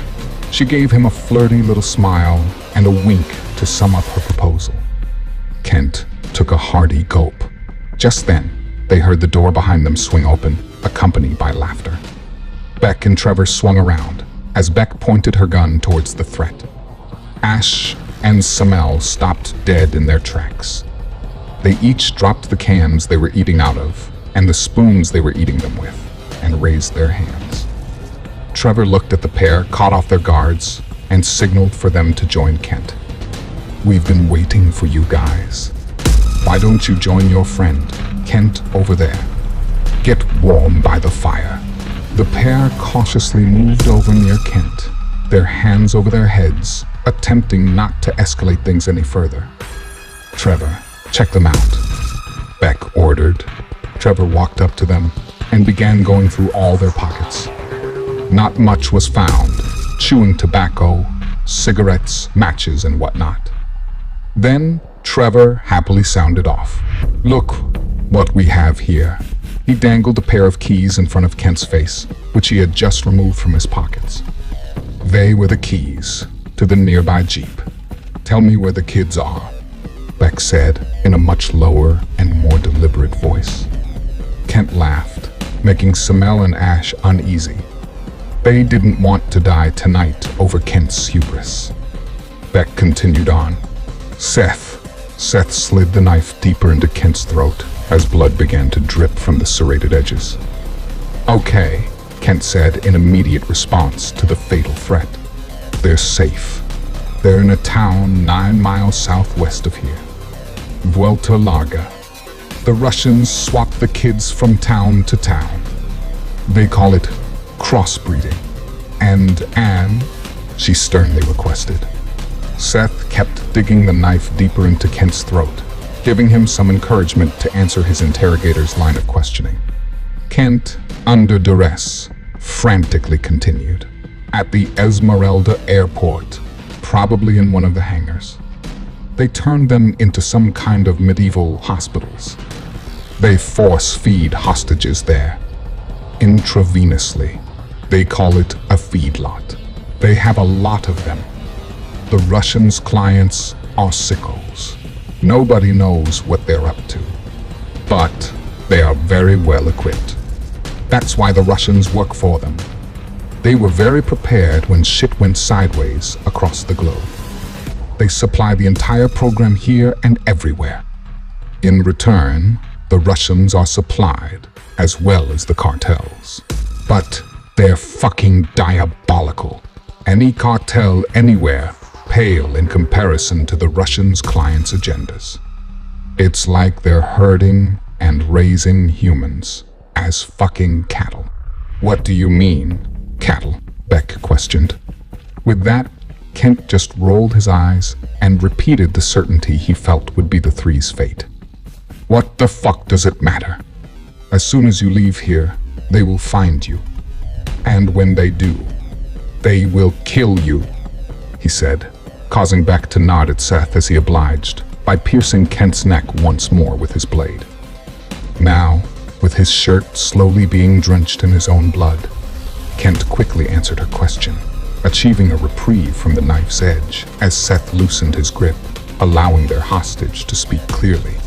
"That's why they feed and house you fuckers. It's why they give you clean toilet paper. They want their cattle to be more pure or some shit. They've got an endless supply chain of goods to take care of their product and to pay their mercenaries. How do you think these motherfuckers all around us have plenty of ammo and guns after all these years? How about that cigarette I just smoked? We're not the ones you guys should be angry with. It's these fucking clients that the Russians have. You see, we're just like you. We're in this shit show too." He then chuckled and looked at Beck and Trevor with an antagonistic grin. "We're just smarter than you and much higher on the food chain," he said as Seth clamped down harder on his throat with the blade of his knife, causing Kent to grit his teeth and shut his eyes as he let out a slight grunt. Beck smiled. "Was that so hard?" She looked at Seth and nodded. Seth eased off the knife slightly, but kept it firmly on his throat. Then Beck looked at the keys in Trevor's hands.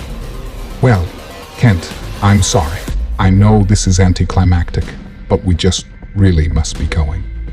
And as we learned our lessons, you most graciously taught us we just can't afford to leave any loose ends."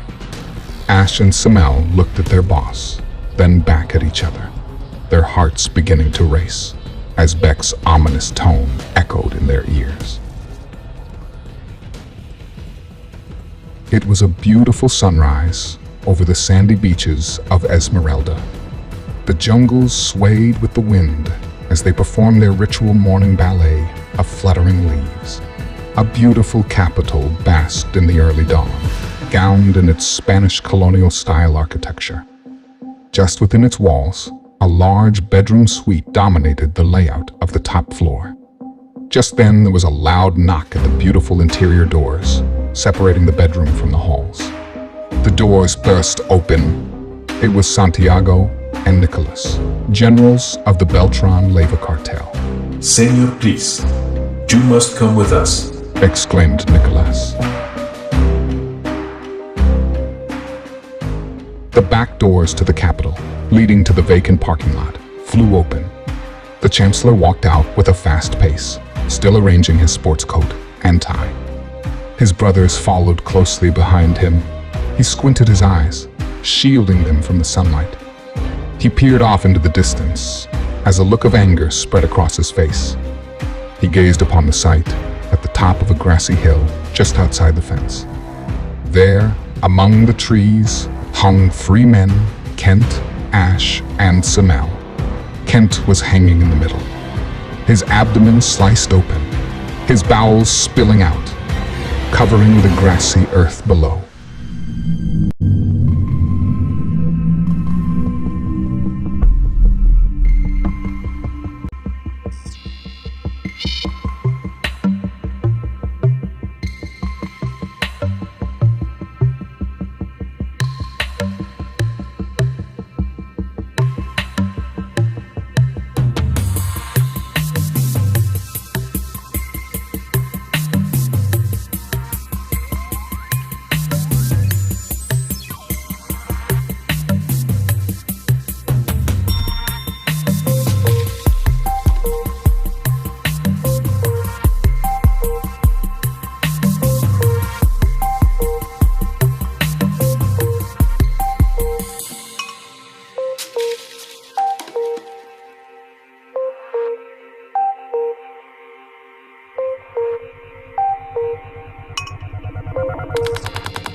Chapter 9. The Slaughter. Trevor started to wake. The sun beating down on him was beginning to make him feel as if he were being cooked alive. It was intense and made his sleep untenable. He was lying flat on his stomach as he slowly turned his head. While he turned, he unwittingly inhaled a minuscule amount of fine sand. His facial expression changed as he felt the grains of sand become swept through the entirety of his mouth. As he tried to reason with the microscopic intruders, he had to cover his eyes from the intense light the sun was offering him. Having had enough with this rude awakening, he decided to compose himself, brush off, and stand up. Spitting sand from his mouth and brushing the dirt from his clothes, he noticed the sandy spot of earth he lay on was not isolated, as he began taking in his strange surrounding. As far as he could see, a vast ocean of rolling desert lay to all sides of him, not a sign of vegetation in sight. The sky was bright blue, almost too perfectly blue to mindfully digest. And the sun, was it closer? As he tried to look near it, squinting and covering his eyes, it appeared to be larger in size. Where was he? He kept turning and turning, hoping to see some kind of evidence of something familiar or even something strange. Just something, anything. After looking in every direction, He was beginning to conclude that there was nothing to be seen. No buildings, no life, no vegetation, nothing. He then turned around, and that was when he was completely caught off guard. Right in front of him, about 5 feet away, were grainy, sandy-like stairs. There were at least 50 of them, leading high up into the arid sky. The bronze-like blocks projected an aura of chaos as they formed no straight edges and rebelled against all modern architecture, appearing to just float, seeming as though it were not supported in any way whatsoever. At the pinnacle of this muted realm of anarchy sat a completely unfitting structure as it cropped itself to the clamber of its highest steps, profoundly dwarfed by them. This tiny little stone enclosure, mired in amber and sepia, could be no more than the size of a small sleep chamber. A reticent sound of beckoning, which argued with a protracted urge of caution, echoed in the far recesses of Trevor's curiosity. As he took a couple of steps toward the mysterious incline, a gust of wind began to circle him. The air currents swept up the once calm sand and began to take shape of a figure standing before him. Then, as if it was always there, the sand simply fell from the emerging dark-robed figure. Trevor immediately recognized the creature from all his previous and very unsettling encounters. As before, he was here also, bearing witness to this cryptic entity, isolated and lacking any ulterior testimony. The figure wore a robe of the purest black, joined together at the top in a hood. Where a face should appear was simply a dark, ominous void. The figure stood about 7 feet tall, much taller than Trevor. The sudden appearance should have made him jump back in fright, but it hadn't.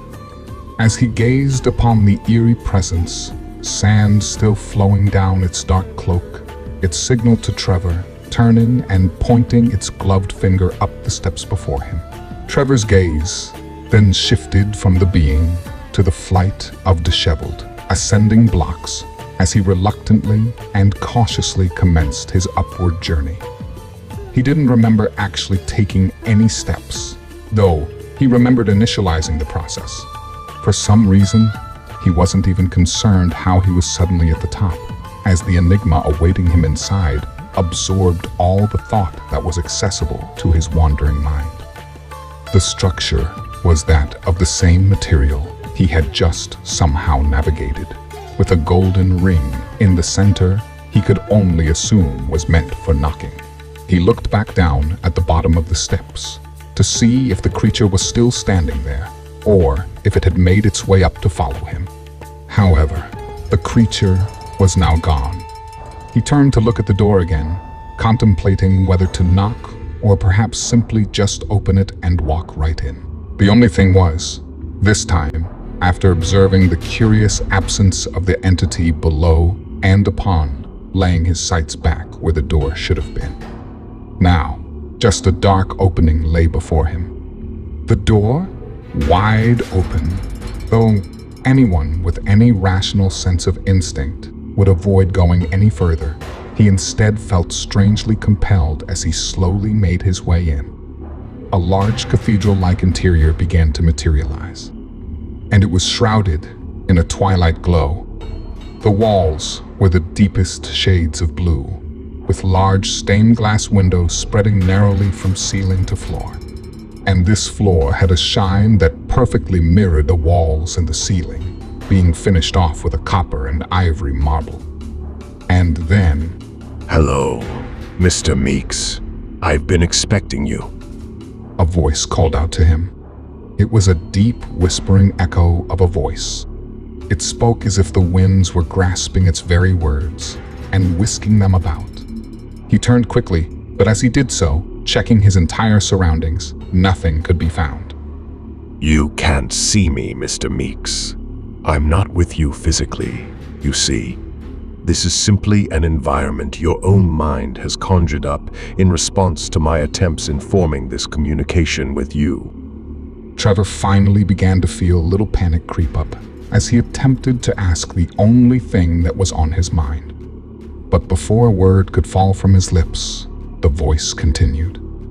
No, Mr. Meeks, you are not dead, I assure you. This is purely a dream. Just a dream. Only unlike most of your dreams, I am the one in control. After our brief conversation, the entirety of this dream will have only lasted a fraction of a second. You will remember nothing. And as if the voice knew every question Trevor wished to pose, it continued. I know you because I know all of you. Every human, Mr. Meeks.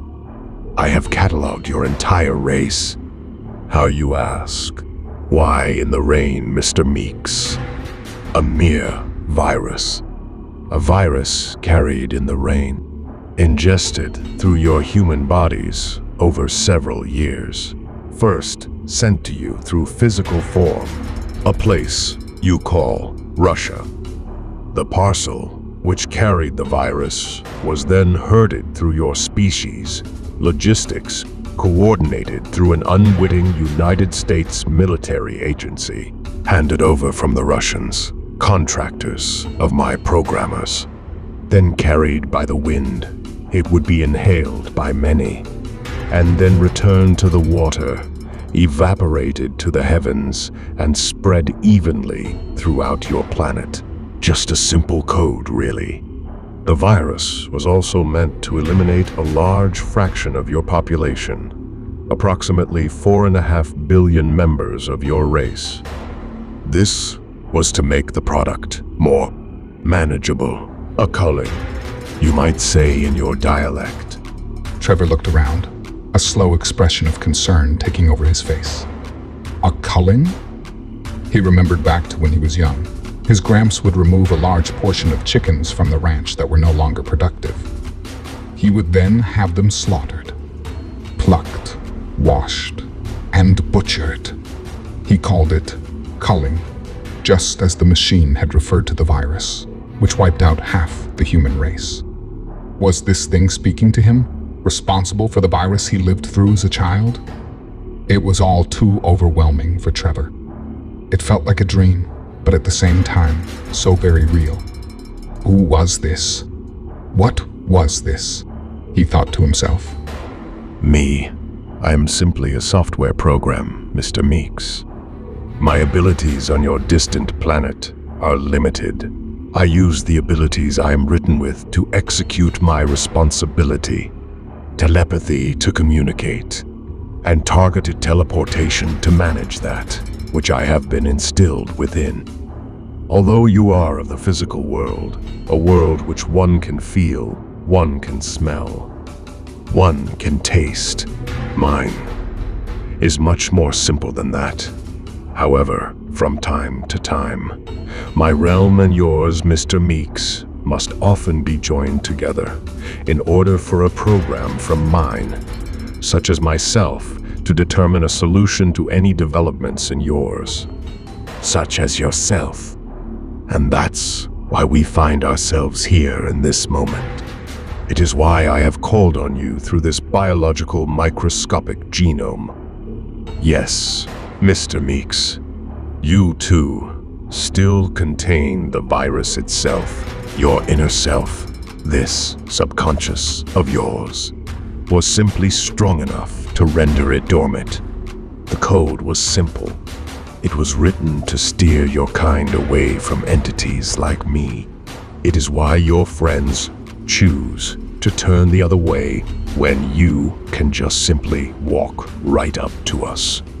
It is why they choose to avoid where we stand. But it is still within you, Mr. Meeks, always ready to answer any directives given. We must rectify this security failure. It must be done before you and others like you learn from it, before you learn to practice it and harness it.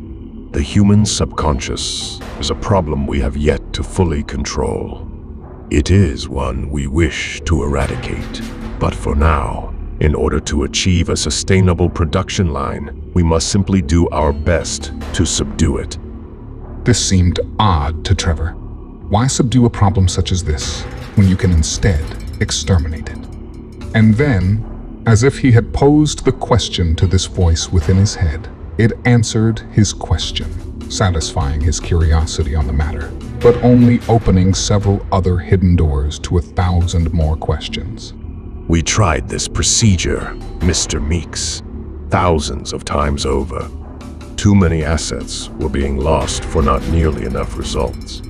In fact, to the contrary, exterminating your kind, this awakened subconscious, only seemed to spur multiplications of the issue, the exterminated awakened ones seeming to reinstall its knowledge upon others of your kind, as if being reborn in a way. Reborn several times over. No, Mr. Meeks, like I have said, the problem must be addressed. So now I stand here before you in order to achieve just that. A name? No, Mr. Meeks, I do not have a name. Simply a title. I am a cattle guard, a code selected and elevated to a network designed to manage what you would know as loss prevention. I am to ensure all assets are secure and in acceptable condition. But upon reviewing these efforts, I have concluded both my tasks face minor deficits, which must be resolved. Trevor knew this was no good. Assets?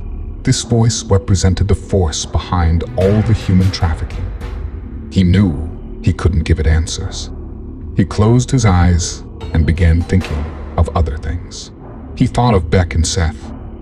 He thought of Delilah and Caleb. Then he thought of Anne and Eugene. But that's when his imagination was overtaken by something much darker, something more sinister. In Trevor's mind, Eugene was now screaming, his face bloodied, his hands on his forehead as he began to peel his own skin off. His skin began ripping under his nails, sounding off like tearing flesh as pus and blood spilled from his torn membranes. Trevor opened his eyes in sheer terror. He looked around, half expecting to see the blood-curdling spectacle continue. Mr. Meeks, please. You're attempting to control the narrative, to take over the conversation. I simply can't allow that. My diagnostic scan must proceed, Mr. Meeks. The voice continued as it switched from conversation to interrogation. Why can you see my artificial presence on your planet? Is it fear, Mr. Meeks? Fear of being caught? Caught by other men who seem to wish you harm, Mr. Meeks? Trevor thought of the other men the voice spoke of. He thought of Paco, the cages of people he kept, the Chancellor and his town of imprisoned, docile residents. His heart slightly pounded more, mixed with anger and fear. Ah, yes, fear. This was the conclusion with the other assets as well. The others seemingly like yourself, Mr. Meeks. Trevor thought to himself, or to himself, so he thought. Yes, there are more that can see me. So, you can see my dilemma. I feel the labor enlisted on your planet may be too clumsy. They use tactics that are not intelligent. You see, Mr. Meeks, humans will do anything to avoid fear. Why? They could look at a monster straight in the eyes and lose themselves to a place they feel more secure. A place in their minds, you see. They are calm, docile, manageable. But then there are some like you, those who embrace their fear. Not that you would be able to decide the difference. Your mind is not prepared for that. It is your subconscious, Mr. Meeks. It is what is within you that somehow awakens. Yes, I believe my diagnostics is concluded. For your species, a sense of security is needed. Perhaps a sense of family. A sense of sanctuary. The breeding needs to be patched. An update must be completed. Perhaps an open pasture parameter be put in place. A new open pasture for a more sustainable production line. Thank you, Mr. Meeks. The sounds of whisking winds that seemed to carry the voice to Trevor's ears quickly faded. "Hello," Trevor shouted to the empty room, but just like it had arrived, the voice was now no longer. Trevor, wake up." Trevor slowly came to, hearing the sounds of whispers coming from his sister. "Trevor, we gotta move." He opened his eyes and looked around. He tried snapping out of his stupor, trying to shake the feeling of a bad dream. It was one of those dreams which, was dreadful, yet unable to be recited. When he came to his senses, it was dark outside, very dark, a distant moon, the only light. The rocks and trees over his head only made it darker. They had slept through the day in 4-hour shifts, 2 always keeping guard. They agreed they would continue their tasks at nightfall, regaining the cover of darkness as their only shield. Seth then spoke up. "We have to go." Trevor looked over at Seth, who was kneeling next to him. They had found a grassy bank that receded up and under a rocky enclosure. "We should be close now." Beck continued the conversation as the three began peering down either ends of the wash. "Once we get Ann out of here, we can regroup for more supplies. Then we go get Caleb and Delilah. It should be that much easier with one more person on our side." Trevor and Seth both agreed in a hushed tone. The previous day, they had concluded that Ann was far closer than the kids. It would make much more sense to complete her rescue first, rather than doubling back for her. Trevor, while looking from side to side out of their modestly cramped cave, began to make observations. "The wash seems clear. When we make our way up the other side, we'll have to take another look around. The Jeep isn't far from there. It got us over the canal. I think it has more than enough gas to get us to the airport." The three ran across the wash and made their way to the other side as they got lower to the ground and began to climb up it on all fours. Once reaching the slight summit, they slowed their pace. They kept a lookout, all eyes darting from side to side. They had parked the Jeep in some dense brush across a field at the top. They didn't want it parked too close to them, in case it was seen by anyone while they rested. The small field was cluttered with young natural growth and surrounded by larger growth on all sides of it. The meager-sized moon that night gave off just enough light to gather the sights of the field and surrounding narrow forestry. It bled out into the darkened void of the abandoned cityscape beyond it. There, Beck pointed. The three could see a taillight peering out of the bush. They all began racing toward the vehicle, crossing through the partly open pasture, eyes open for any incoming issues. Beck was now in the driver's seat, and then, starting up the engine, they made their way through the field, dodging around the sporadic plant life. As they traveled the fields, Seth pulled a map from the glove compartment in front of him, left there previously. Compliments of Kent and his 2 lapdogs. "It's maybe 3 miles tops." They were driving slowly, as to keep an eye out ahead for any upcoming threats. They kept the headlights off to maintain stealth as they traversed the muddy patches, making their way to the darkened eastern district of Esmeraldas. They stuck to the back roads and alleyways as they made their journey across the fragile cityscape.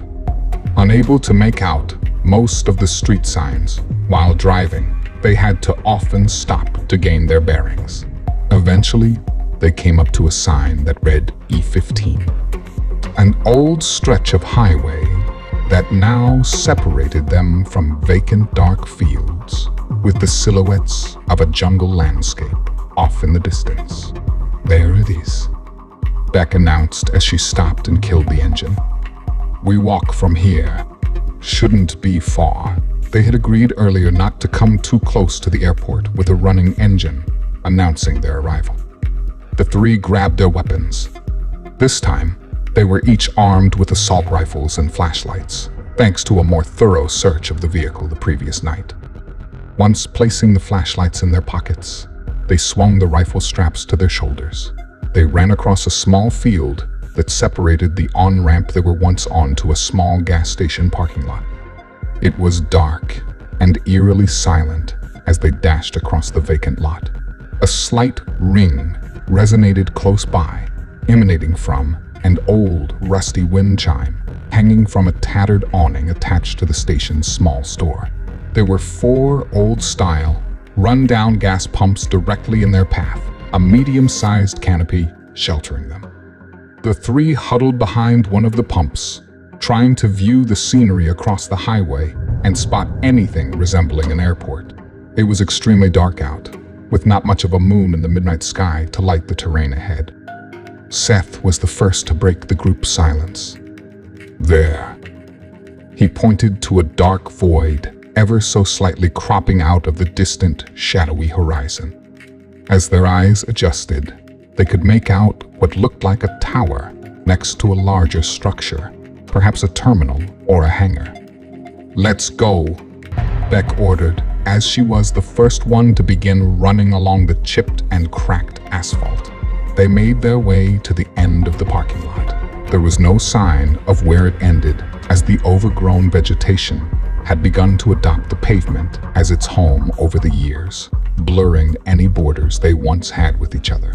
The grassy field they came up to slowly rose to the multi-lane freeway, where they could finally see, just to the other side, a large fence topped with barbed wire. Just on the other side of the road, parked on the shoulder facing west, sat an old, rusted-out car. As if their minds were linked, they each ran to it, racing to a huddled position next to the deserted vehicle, opposite the airfield. "I don't see anyone." "Looks good to me," Trevor stated, while looking to his team for affirmation. They both looked at him in agreement and rose to their feet. The three began trekking across the latest muddy ground, the last they would encounter before reaching their objective. They each placed their gun straps over their shoulders and swung them to their backs as they began negotiating the vertical chain link obstacle. Side by side, they reached the top, carefully maneuvering the weathered, worn-down barbed wire, and one by one they dropped to the other side. They ran up to the base of a watchtower, not too far off from the fence, hoping that no one was using it for all its potential. They stayed a minute with a calm manner to listen for any signs of anyone alerted or close by. The three studied each other's faces. No one said it, but they were all thinking it. This is too easy. So far, they hadn't run into any guards. No Russians, no cartel, nothing. If this were anything like what they saw on the other side of the canal, wouldn't there be armed men at the watch? Could Kent have been lying? Could this place be a dead end? Then suddenly, they all flinched at the same time, hunching down in a manner of physical preservation. There was a loud sound that came from the terminal across the tarmac. Trevor immediately identified the sound, but he wasn't the only one who had recognized it, just the first to label it. Generator. They looked around the corner of the tower at the terminal. They knew the sound they heard was a generator, but they saw no lights coming from within the building. He continued, "I don't see jack shit. Not a single Russian or anything." Seth agreed with a few remarks of his own on the topic. "Let's not look a gift horse in its mouth. We heard a generator for sure. There's at least something going on in there. I say we just start crossing, guns aimed in all directions." He finished his remarks, awaiting their answers. "I'm in," Beck announced. "Me too," her younger brother echoed. Seth, happy they were on board, continued leading the small portion of their mission. "Okay then, let's go." They proceeded across the grass, soon encountering the hard pavement of the runway. Seth led the way, and Beck and Trevor walked behind, marching backward, training their weapons upon the open spaces closing in around them. Eventually, and surprisingly, without incident, they each arrived at the terminal's exterior walls. They began scoping the wall for an opening as they felt their way along the outside of the vast building. Trevor was now leading them as the other two peered into the open lot, staying alert, maintaining the safety of the operation. A noticeable difference in the generator's level of sound had the three on edge, as they assumed they were closing in on whoever or whatever was operating it. Trevor's hand, sliding along the black and dark wall, felt something cross its touch. "Got it." The other two looked over at him and then at the wall. Their eyes adjusting to the blurry void, they ultimately saw a door come into focus. The three looked at each other. Trevor nodded, followed by a nod from Beck and Seth. With his cohorts on board, he slowly began to pull the steel handle down. As he rotated it, they heard the clicks of the inner workings of the handle sound off. After what felt like forever, the handle was all the way down, the door ready to be open. The three looking at each other, not knowing what to expect inside. Trevor stood back and slowly opened the door, swinging it toward them, while Beck and Seth aimed inside. A thick, icy air crept out of the growing opening and enveloped the three. They slowly proceeded into the unknown darkness that lay before them. First Seth, Beck, and then Trevor, softly closing the weighted door behind him, avoiding a slamming sound it would have made on its own. Whatever the generator was powering, it wasn't lights, as the room was nearly pitch black, with just a tiny glow let in by the high windows from the little light the partial moon was giving off. The chilly interior was a first big clue as to what the generator was for. The three of them noticed their visible breaths, exhaled from their lungs, hanging in the motionless, frigid air. As their eyes adjusted, and the generator became much louder now that they were inside, objects all around them came into view. They all took out their flashlights and pointed them up where the still objects could be seen. The interior was not that big, nor did they expect it to be, as the airport only comprised of one runway outside. The ceilings were maybe 20 feet high, with hooks systematically placed along its surface. Each hook had a cable attached to it, suspending large see-through plastic-like objects slightly above them. As their flashlights lowered to illuminate the mysterious objects, chills ran down their spines. Within each large plastic wrap dangled a lifeless human body. Each one was equally plump as the next, onset with bruising of the skin, ushered in by post-mortem. The plastic was tightly fixed around each corpse, as if to be vacuum sealed. They each had their mouths stitched closed and tubes protruding from their abdomens. It was an all too familiar sight for the three who were brought to utter stillness, battered by the ghostly silence that swept through the vast tomb. Upon further undesired observation, they noticed a chilling difference with these bodies. Aside from them all maintaining an unsettling similar plumpness, they all had thick metallic bolts jutting from a swell on their foreheads. It was a telling sign of the demise of the cadaverous assembly. Seth was the first to lose it. "I'm gonna be sick." With that, he promptly doubled over and lost what little he had in his stomach over the cement flooring below him. The two beside him, still gawking at the horrendous displays around them, held their flashlights to the air. The team soon lost all ability to maintain an acute lookout of their surroundings, stunned and overwhelmed with their latest frightening encounter. Trevor was the first to snap out of it. This deer-in-headlights posture the three were currently exhibiting left them open and vulnerable. "Over there," he squeaked in a sickly manner, trying hard not to join his friend in losing his stomach to the cold cement. The other two, still shuddering with terror, looked to where Trevor was pointing. It was an elevator, but most importantly, it was an elevator with a lit-up control panel, signifying that it had power. "Fuck that. I'm done with elevators," Seth answered, reminding his friends of their last experience with such a compartment.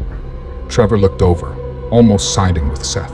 then looked at Beck, who gave him a useless shrug of the shoulder. Trevor tried to press his weak-stomached friend. "We have to, Seth. Anne could be down there." Seth looked at the two who were awaiting him to come to the only conclusion they would accept, then lowered his head and used a hand to forcefully wipe his eyes, shaking off his nausea. He then composed himself the best he could, attempting to show as much confidence he could muster, and whispered, "Okay, let's go." The three proceeded along the floor that lay before them, trying hard not to look at the hair-raising objects around them, with Beck leading the group. They used their flashlights, dodging the body bags with their rays of light, surveying the lifeless room, ensuring they were the only living ones in the icy gravesite. Then Beck broke the whisper tone they had so carefully kept. She didn't mean to. She knew how to be just as stealthy as anyone else, but the sight of what her flashlight now rested on changed the entire course of their mission. "Oh my God, no." Trevor and Seth ran up to her on either side as she fell to her knees, her flashlight rolling away into the darkness, projecting a jarring display of lights and shadows around them. They came to their knees and embraced her, hoping she hadn't been hurt. "No," she cried again. The two, while holding her, looked over her head at each other in confusion. She wasn't hurt. Was it something she saw? They both shined their lights ahead of them, then slowly up. They could not yet make sense of her distress, and she was too distraught to console or question, so they proceeded to take in any clue of what may have alarmed her. Their flashlights wandered slowly side to side and mostly upward along a naked and bruised, plump body. Tubes extended from the abdomen just like the rest. Mouth stitched closed, also just like the rest. And then they noticed what had her so upset. As their lights joined together, they illuminated a familiar sight. A face of someone they knew. It was Anne. A thick metallic bolt extended from within her brow.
Chapter 10, Purgatory.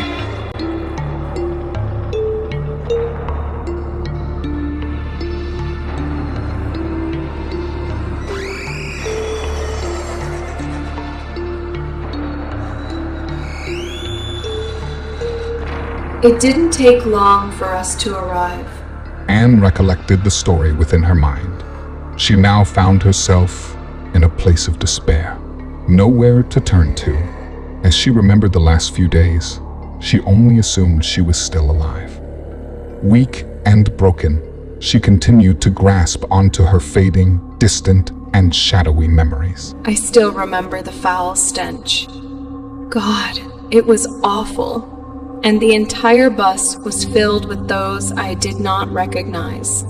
All our hands bound to the ceiling as we were rocked about by the uneasy earth below. Then I remember crossing that bridge. I remember now. That was where I was able to catch the slightest shred of hope as I peered out the window beyond my seatmate. And there, looking into the distant canal, leading to the vast Pacific ahead, the sun bounced joyfully along its rippled expanse as glimmering sparkles danced across the water's surface. But that didn't last long. We eventually made our way through the last small parts of the town, the abandoned and tattered streets on the other side of the now vanishing bridge. Its defunct buildings we quickly passed, representing a growing feeling of terror from within me. Its pot-marked roads we hastily traveled echoed a chaos that mimicked the thoughts, which were now ricocheting throughout my increasingly darkening mind. We soon arrived at an opening within a tall chain-linked fence, topped with weathered, rusty barbed wires. A tower stood tall inside its borders. As it surveyed the tarmac, it dutifully patrolled night and day. As we rounded the grounds around a tattered structure, appearing to be some kind of airport terminal, or maybe even a hangar, I noticed a flock of birds flutter away off in the distance. For a moment, I swore I saw a dark figure cause the aerial disturbance. But upon further observation, the dark blur evaporated from my view. I felt as if my mind was beginning to turn on me, just as the rest of the world had done. As the chamber-like vehicle slowed, now on the side of this terminal, facing the roads, out of view of the recently passed landing strip, two men awaited our arrival. They were standing outside what appeared to be elevator doors. I couldn't help a slight dark humor come over me, the only sanity I had left to cling to. My husband would hate the sight of those elevator doors. He hadn't had much luck with them as of late. But that fleeting sense of humor, though dark as it was, only spurred my racing mind to memories of my husband. Memories that would typically make me smile, but instead only darkened my mind that much more as I thought of Eugene. I knew he was out there somewhere. I was partially inspecting my surroundings, expecting him to show up at any time and rescue me from this terrible position I then found myself in. I could picture his face, clear as ever, standing over our kitchen sink within our long-lost home in the Sonoran Desert. God, I wish we had never left. We would always clean up from dinner together. We never had kids. We were simply too in love with each other for any other distractions. We would playfully flirt and laugh while we cleaned. He would always do the dishes. I hated washing dishes. They always ruined the softness of my hands. He would always interrupt our playing with a smile and tell me how much he loved me, suddenly bringing me out of my quickly slipping acumen.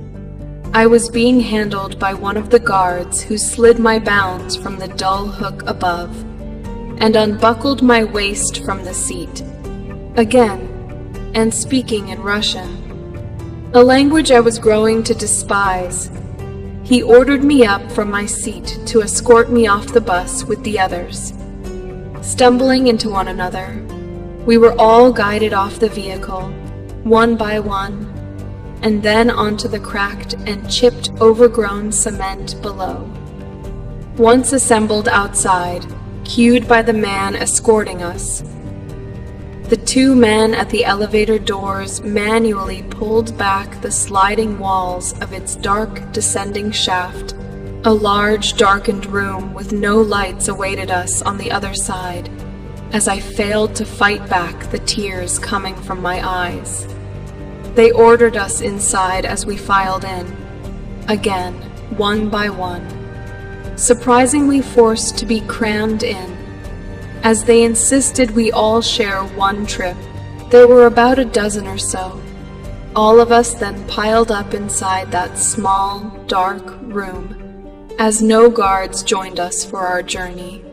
The aroma was even worse than the ride here, as a sad irony ushered in a longing for that nightmarish sight of the old rusty bus we recently occupied. It was only a small trip down, as we could see the outside of the shaft walls quickly shift up through the opened cracks of the steel doors, now to either side of us, as we traveled lower. The loud sound of a generator echoed from the depths of the structure around us, growing and fading as we descended.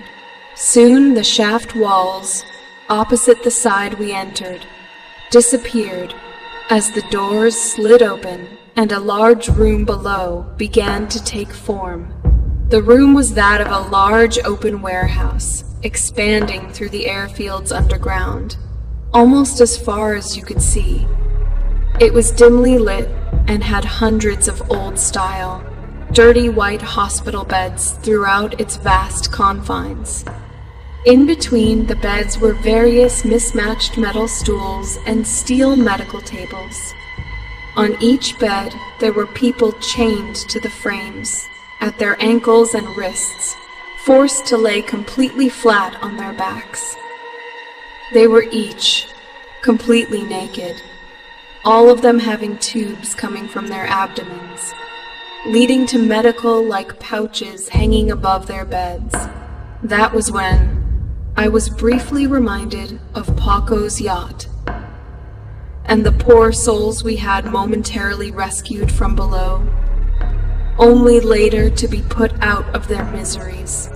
Within the intimidatingly dim makeshift clinic walked men in hazmat suits, monitoring their suffering prey. One of these men greeted us as we touched ground, this one, however, pointing a rifle at us.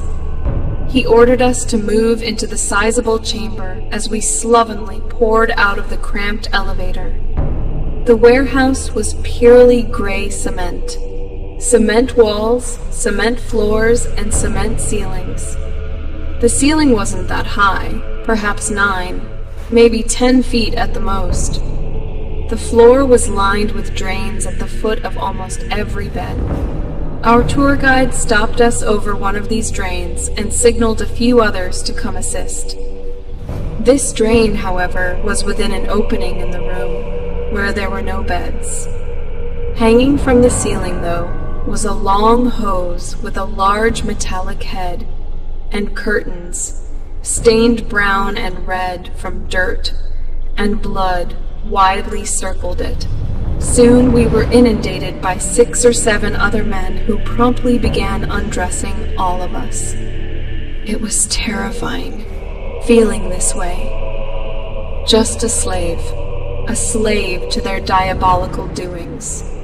Our clothes were swept up by one of the men, simply using a push broom, gathering a pile of torn and dirty garments in the corner of the room. One of them then reached up to the hose and began spraying all of us. It was scalding hot water. For once, I wasn't the only one screaming. as the entire crowd of newcomers began to feel their flesh boil under the piercing shards of spraying water. It felt like hot, broken glass as it hit our naked flesh, and seemed to last forever, as I swore my skin was being ripped from my bones. We were now all in crouched positions, forced to shield away the watery invasion. That's when I noticed trails of muddy, blood-infused water slowly meandering its way toward the center of our huddle, circling the drain, darkened by our shadows. I then knew why the curtains around us wore this pattern of red and brown, as now my own filth and blood joined them, splattering them in slow motion before my very eyes. I had no more tears to give as I was escorted to what appeared to be nothing less than my final resting place. A bed with a stained and naked mattress with chains dangling to its sides. I didn't want to join the patients that lay around me as I gave one last whimpering cry.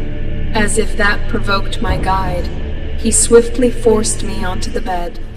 Another man cut my bounds off and replaced them with the cold steel shackles. Still dripping from my painful shower, I shivered as the room around me was so very cold. I closed my eyes in terror as I felt my entire body be stretched flat, as my ankles were also chained to the foot of the bed. My eyes now tightly closed, I heard the sound of metal on concrete as I slightly opened one eye and peered over to see the next incoming nightmare. The man who shackled me was gone, and the one who guided me to the bed was dragging a stool to my side and promptly took a seat. He followed that up with sliding a metal table over between him and I, with various tubes and knives laying upon it. The sight of the knives made me grimace as I felt all the blood rush out of my veins. I kept shaking my head, trying to cry out any word in revolt I could possibly muster when another man came up behind him. He was looking at the man on the bed next to me. This patient of theirs seemed completely oblivious to his surroundings. He was plump, pasty, and appeared to be bereft of any semblance of consciousness. The man standing over him gained the attention of my practitioner, and they looked at the man lying on the bed. Then they looked at each other and nodded in agreement. I will never forget what followed. It echoed in my soul and made my blood curdle. The man standing over us pulled to his side what appeared to be some kind of oxygen tank on wheels. It had a hose that came from the head of the tank and led to a tubular object with a trigger on it. He then placed the tubular metal end of the hose flush against the unconscious man's forehead and squeezed its trigger. A small noise came from the tank, like air being blasted out. Then, as the man removed the object from his patient's forehead, blood dripped out from underneath a large metal bolt, now protruding from his lifeless skull. A small and final exhale seeping out from within his lips. I let out a scream, but soon my wailing became muted, robbed of all its sound. I soon had a traumatizing sensation of pain as a knife slid into my belly. I quickly realized I was undergoing an operation. It had become clear to me that I was now going to have one of those dreadful tubes penetrate my abdomen as well. It was also clear no sedation or numbing was going to be taking place. That's all I could remember before the room went dark, and the voices from the closest ones around me became distant and faint. Then I woke up here, chained to my metallic and meager coffin. I don't know when they will slaughter me like my previous neighbor. I don't even care. In fact, I don't feel anything anymore.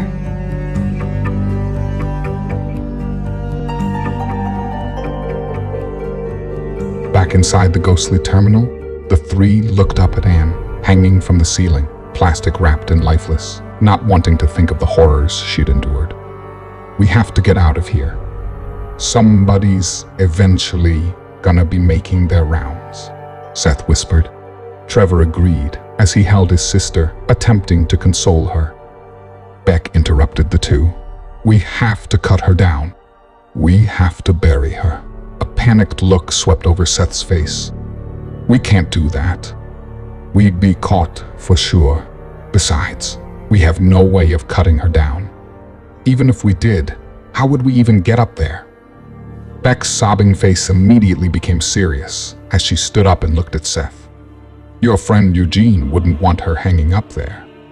With that, she pushed Seth and Trevor out of the way and grabbed her flashlight from the floor. She took her rifle and aimed it high above Anne's body. She clasped her flashlight next to it, aiming it at the same area. Trevor and Seth looked at each other, horrified with the thought of raising such a sound, possibly alarming anyone nearby.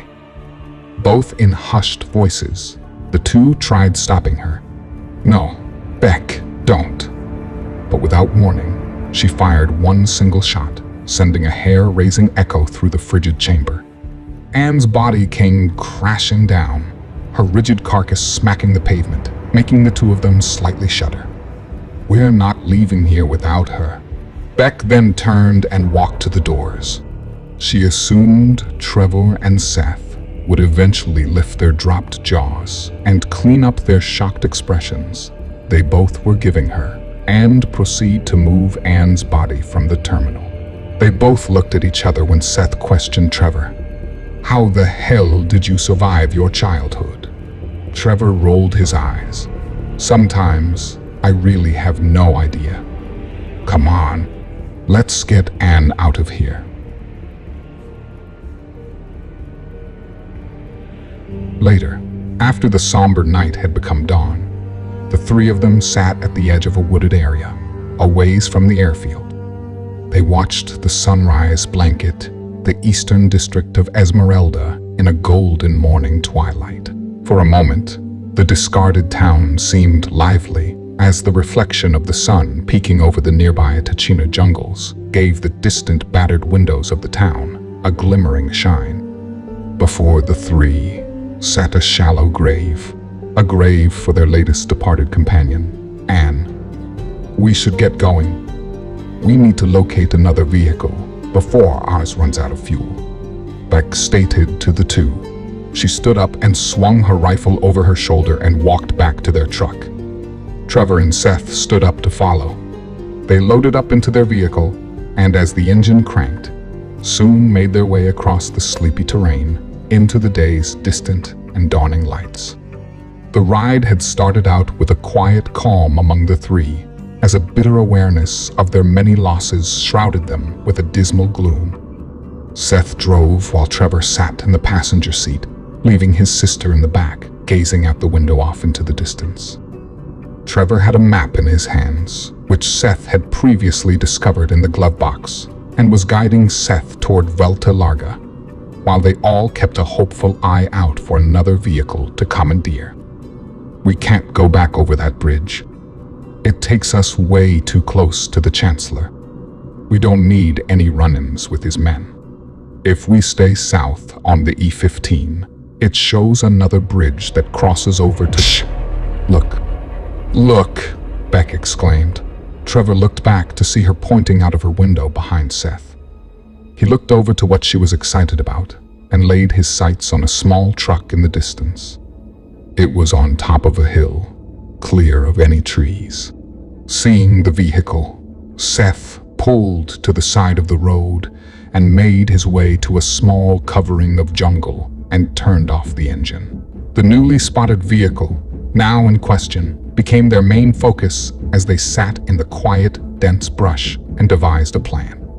When Beck had first noticed the vehicle, it was far off into the distant hills, just barely coming into sight.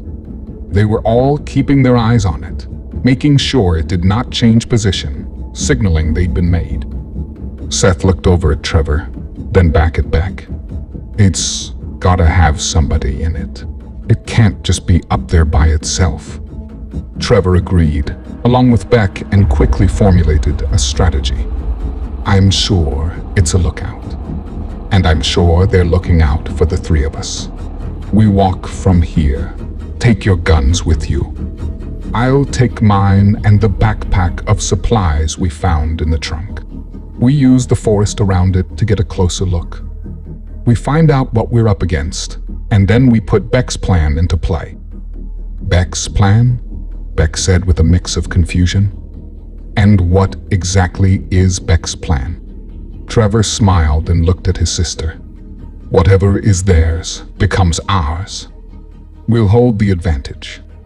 She let out a small laugh, remembering her strategy to take out Kent and his men. Music to my ears, she concluded. With that, the three checked their weapons and left their vehicle. They began making their way up a small patch of jungle as they hiked up a slight incline. They made sure to stay clear of the meadows opening alongside their left as they watched their footing within the muddy earth amongst the roots and rocks. They held a muted conversation as they disappeared into the thicket, their voices trailing off, silenced by the dense vegetation.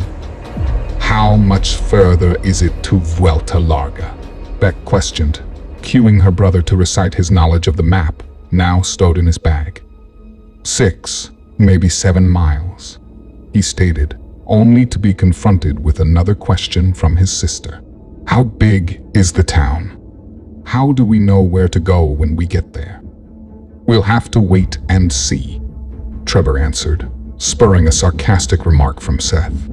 Seems to be a pattern lately. Meanwhile, back on the clearing on the rise of a small hill sat a small, black military truck. About 200 or so feet from the parked vehicle, the humid jungle prairie met the dense forest of Tachina.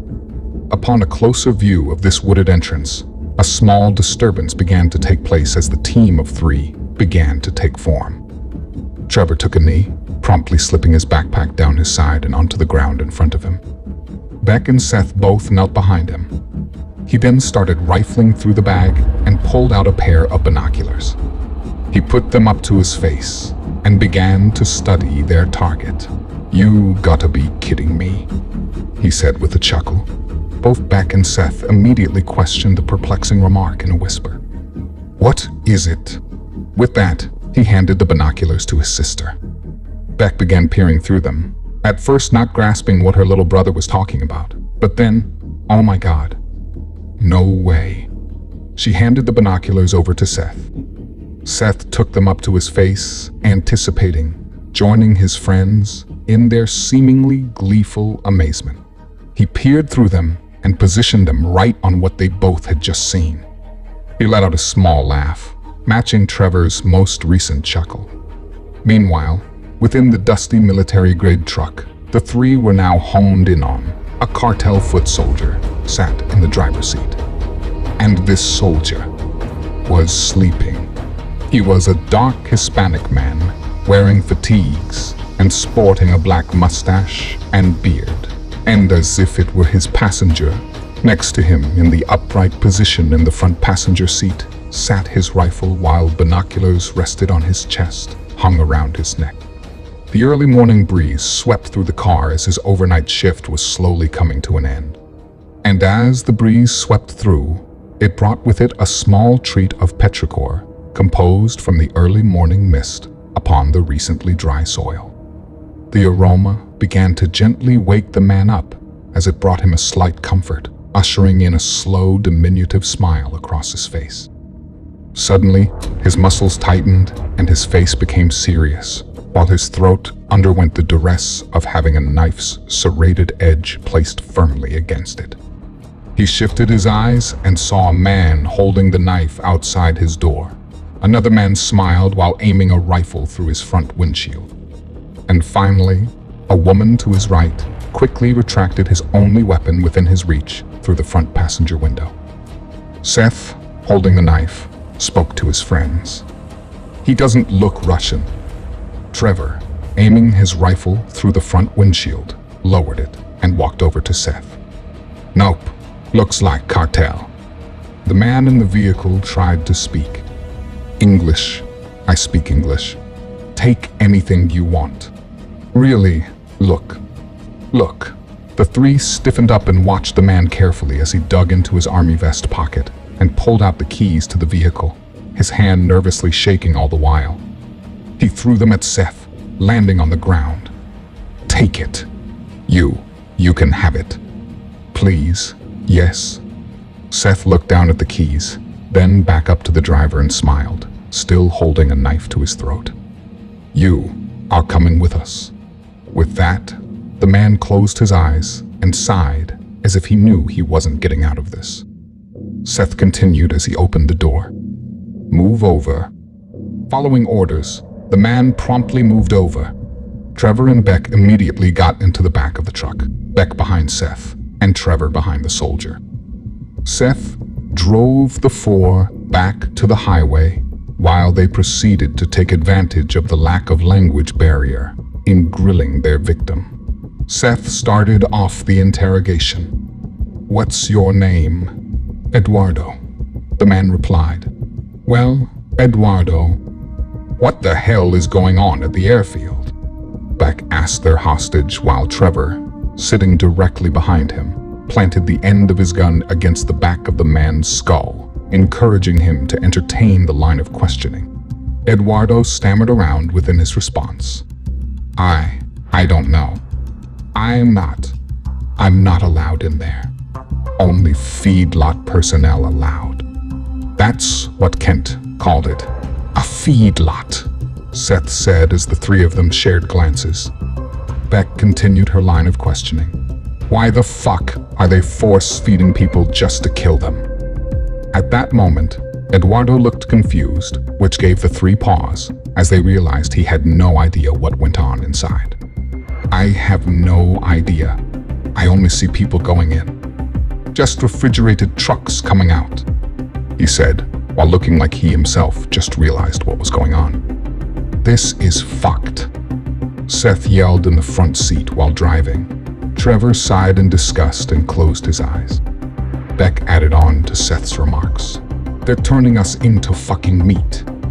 They drove in silence for a few minutes before moving on in their investigation. She turned to her little brother, who still had a gun to the back of Eduardo's head. We gotta get those kids out of there. Trevor looked at her and agreed. Then he looked toward the front and continued their line of questioning. What about Vuelta Larga? What's up with that place? What happens there? He said as he shoved the gun harder against Eduardo's head. All right, okay, muchacho. Like I say, no problem from me, eh? It is same as Esmeralda. Open pasture, he replied. Trevor sighed as Seth added to the discussion. It's so fucking obvious. Cattle. We're fucking cattle. Then Trevor said something under his breath that drew the attention from the rest of the car. Okrana Skota. Images flashed in his mind of the underground lab. The video that played on the computer that Eugene had hacked. A scientist dictating his journal log entry came into his mind. The scientist continued to speak. Several days ago, we were finally able to achieve communication with our subject through a variation of mathematical code, letter by letter. The answer was simply Okrana Skota.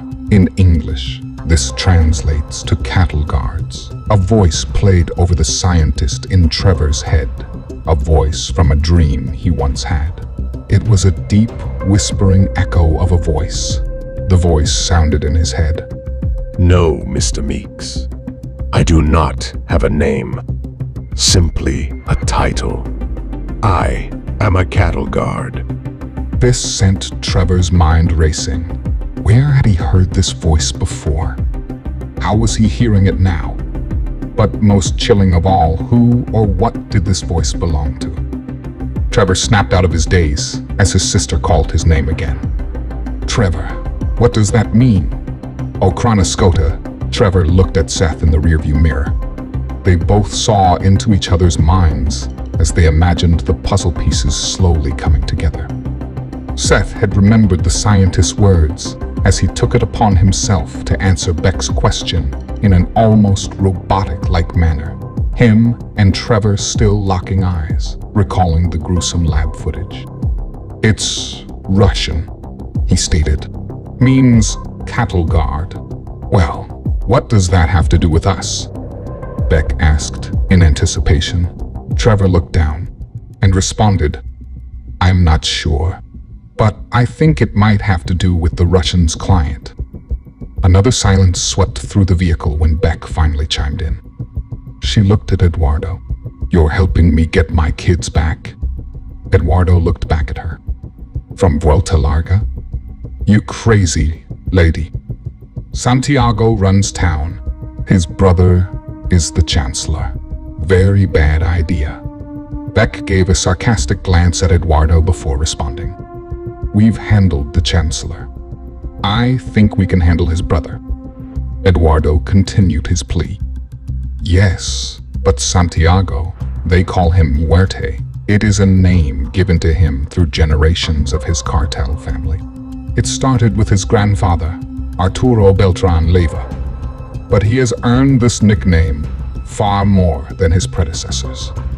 The Chancellor is nothing compared to him." "What the hell does Muerte mean?" Seth asked, with confusion in his tone. Eduardo looked at him.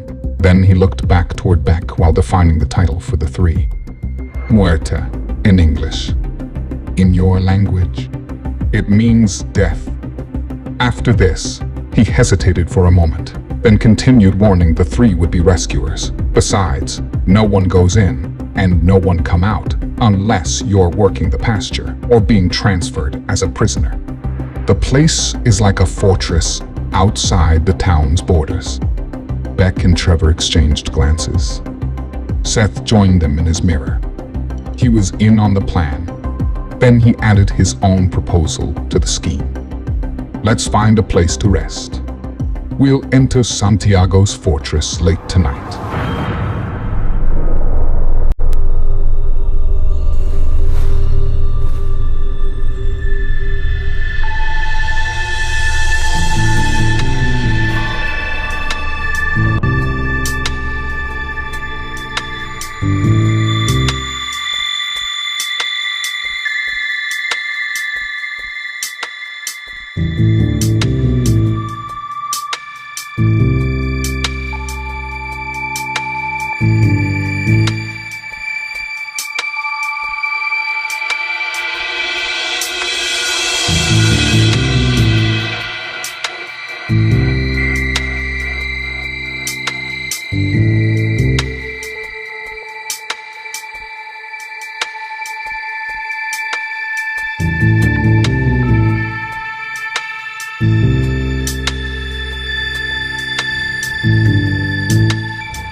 Chapter 11. Tribulation.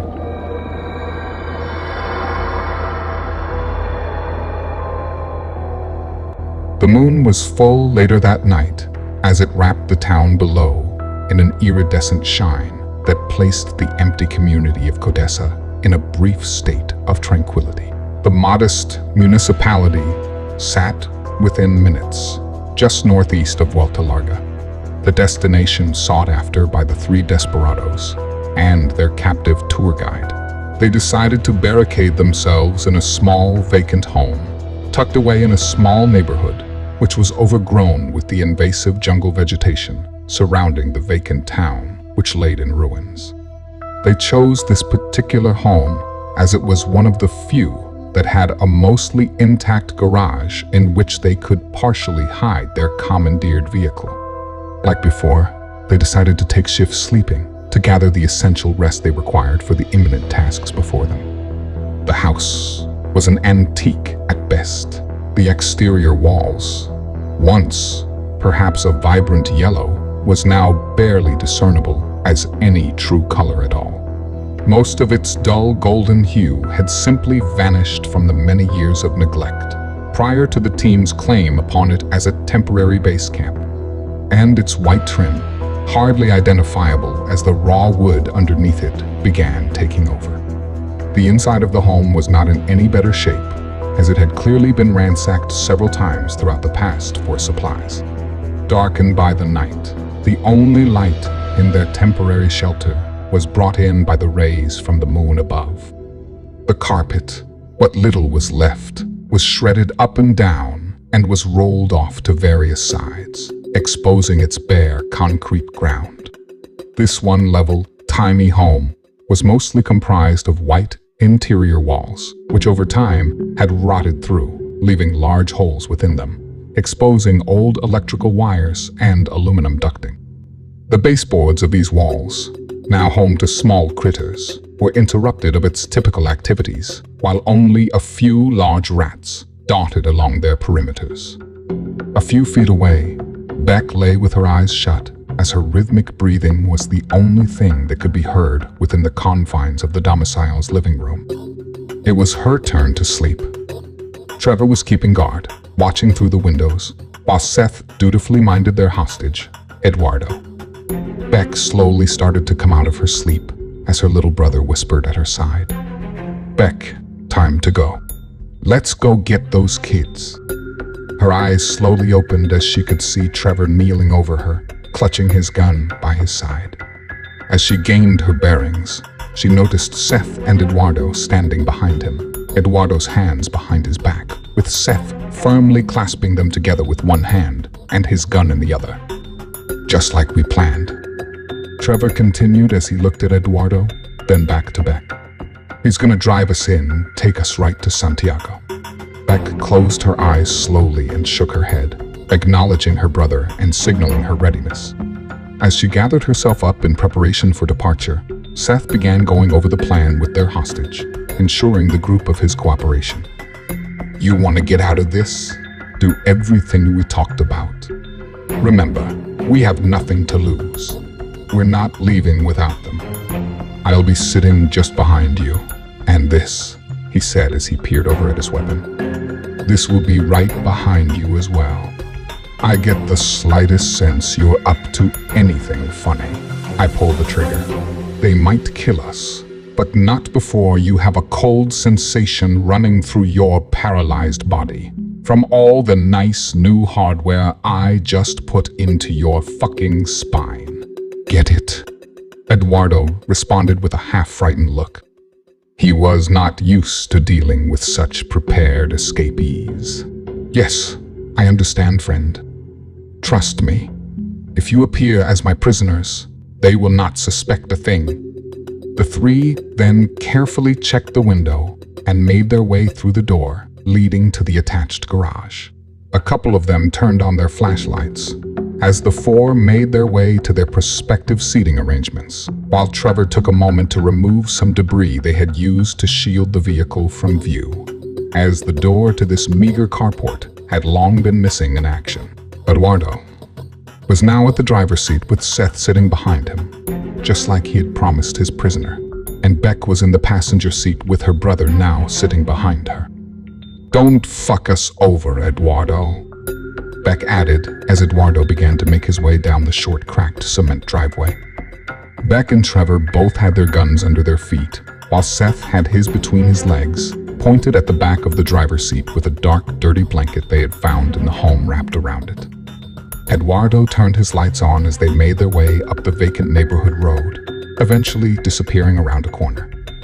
"Once we pass through the gates of Santiago's pasture, I will take you to his home," Eduardo announced to his passengers.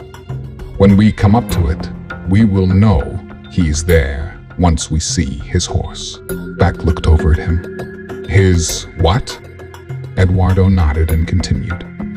Yes, Santiago insists all of his men use horses. Easier to maintain the residence, and easier to maneuver between buildings when pursuing anyone attempting an escape. His horse will be easy to identify. Beck looked over again, waiting for him to explain why this was. But he didn't proceed with his comment, so Trevor, clearly seeing Beck's look of confusion match his own, decided to push him on the subject. Why is that? Eduardo looked up in his review mirror. Because he is the only one with a white horse, my friend. The chatter within the vehicle came to a lull as Eduardo kept his eyes on where he was going, and the other three made notice of landmarks along the way. It was dark everywhere they looked, just the moonlight dimly illuminating their changing environments. The buildings, from what they could see, were just a mix of small stores and homes. A few parking lots and fields created voids in their surveillance of the moonlit city as their car shook from the tattered roads they traversed. Then the driver finally broke the silence. There it is. The three trained their sights in front of them on the darkened road that now lay before them. About 900 feet or so ahead was a dark void with lit torches along it, appearing to be some kind of fence. The road led to an opening within the barricade, with a few men on horses guarding the entrance. Beck, Trevor, and Seth all put their hands behind their backs, pretending to be cuffed. Seth, still gripping his gun, prepared to reverse his position and fire should Eduardo betray them. And now, the only sound in the car was the sounds of their increasingly pounding hearts. If they could just get Santiago as their newest hostage, Delilah and Caleb would be handed over to them, and they could be rid of this nightmare and on their way. And none of them saw a problem with this, as the advantage of surprise they used on the Chancellor was now, once again, on their side. As the vehicle approached the torch-lit entrance within the walls, they immediately gained the attention of the three armed horsemen. Trevor noticed a dark, familiar presence, just off into the shadows to the sides of the guards. He couldn't quite make out any shapes, but he knew someone or something was there. He had flashes of a disturbing dream he once recently had, that he was still yet to fully recollect. This, however, was quickly ushered from his mind as Eduardo slowed the vehicle to a complete stop. Two guards on horseback now approached their vehicle on either side, peering down into the truck. Eduardo, one of the Hispanic horse riders, called out in his native accent, greeting the driver. Eduardo responded in kind. Carlos. Senor, ¿qué pasa? The guard, now at the driver's side door, leaned over his horse and lowered his voice. Friend, visiting hours are no more. What is this? Eduardo, prepared for the question, quickly and confidently replied. Gifts from the Chancellor. Gifts for Santiago. The horseman hesitated, looked at the three passengers appearing to be cuffed, then locked eyes with Beck and immediately smiled. Then he looked back at Eduardo and nodded. He looked over to the one horseman left at the entrance, nodded once more, and with that, a path became clear for the vehicle as Eduardo slowly entered Santiago's prison compound. Beck kept a look in her side mirror through the corner of her eyes as she saw something unsettling begin to unfold, and whispered under her breath, hardly moving her lips. Why are they following us? Eduardo checked his rearview mirror and suggested a few theories. Just watching us make our way. They should turn back soon. They don't ever wander too far from their post. The area they now found themselves in was dimly lit by torches. It was an old, rundown neighborhood with battered homes, boarded-up windows, and overgrown vegetation spreading along the sidewalks. It was a sight not unfamiliar to the three. The actual road they were on was just loose gravel with spotty areas of pavement resembling the road that once was there. Seth then spoke up. What the fuck is this? The four then fixed their eyes on the development that was now slowly unfolding ahead of them. From a darkened alleyway ahead, behind a two-story home, emerged a man on horseback. He crossed the torch-lit road in front of them about 200 feet or so, turned towards them, and stopped, forcing the truck to slow. Then, several horsemen followed behind him as they fell into the same pattern, forming a line of 9 or 10 horses in front of the approaching vehicle. Eduardo came to a slow rolling stop. "What the fuck?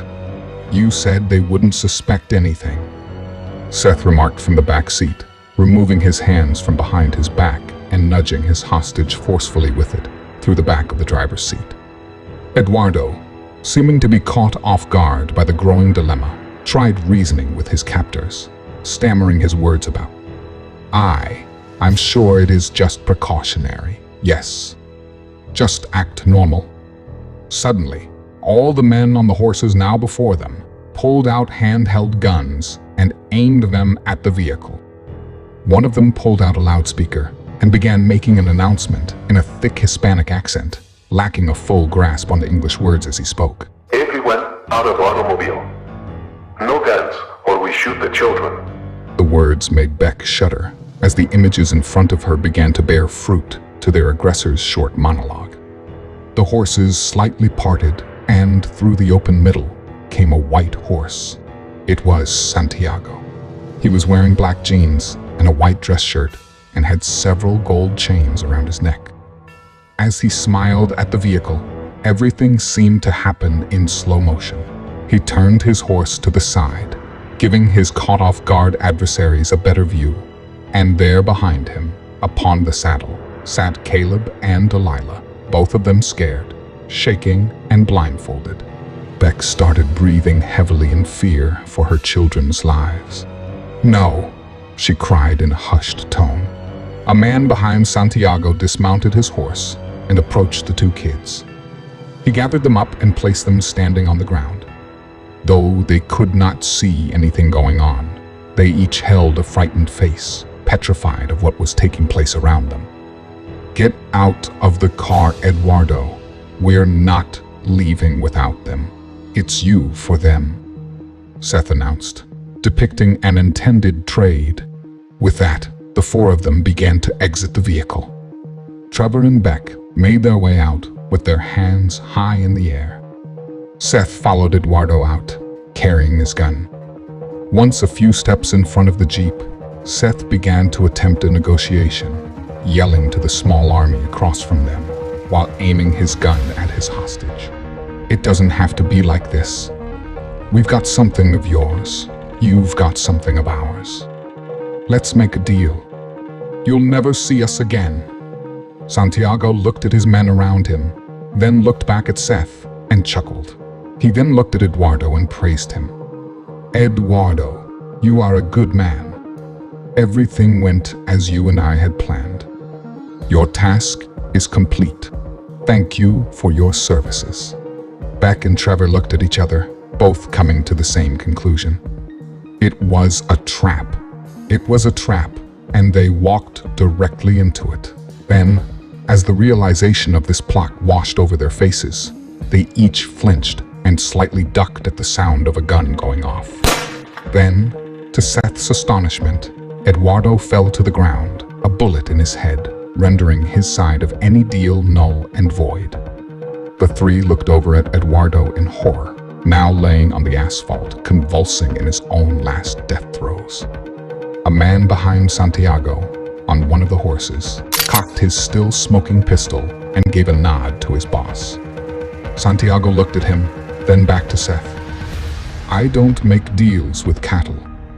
Now, put gun on ground." Seth looked lost. He couldn't believe the ruthlessness of it all as he froze, failing to heed Santiago's warning. With that, Santiago pulled a gun of his own from his back and aimed it at the kids and fired. Beck fell to her knees, crying. No, as she looked up, she noticed it was just a warning shot at their feet. Both of the kids were now terrified, in tears and crying aloud and calling for their Aunt Beck to rescue them.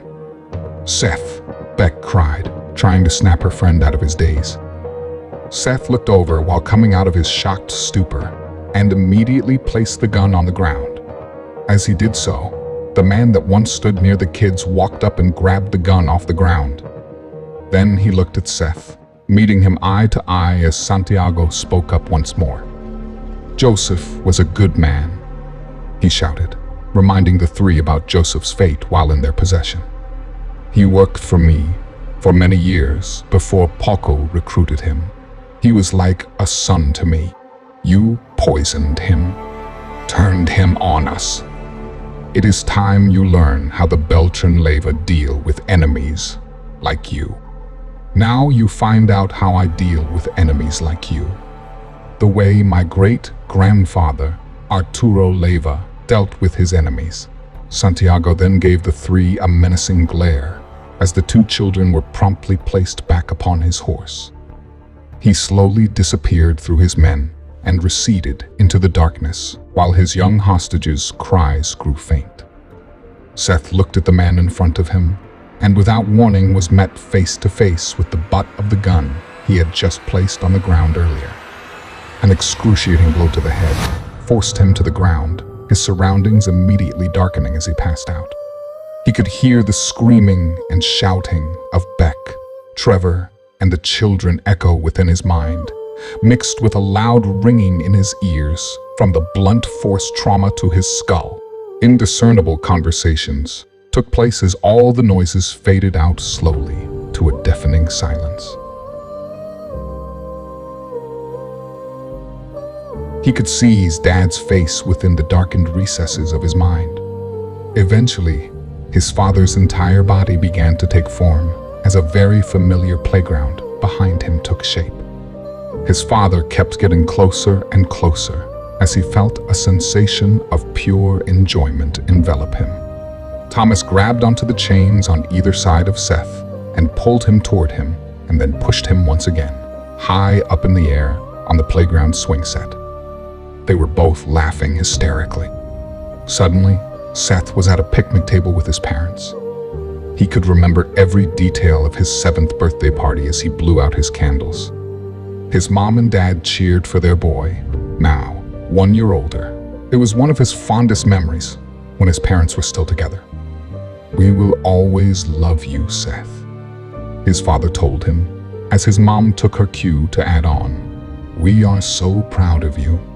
Then, suddenly, out of place and not part of his memory, his parents vanished from view as the skies went black as a storm began to grip the setting in a darkening gloom. The picnic table was now gone, and the heavens grew more intense as a downpour struck him with an unrealistic pounding of rainfall.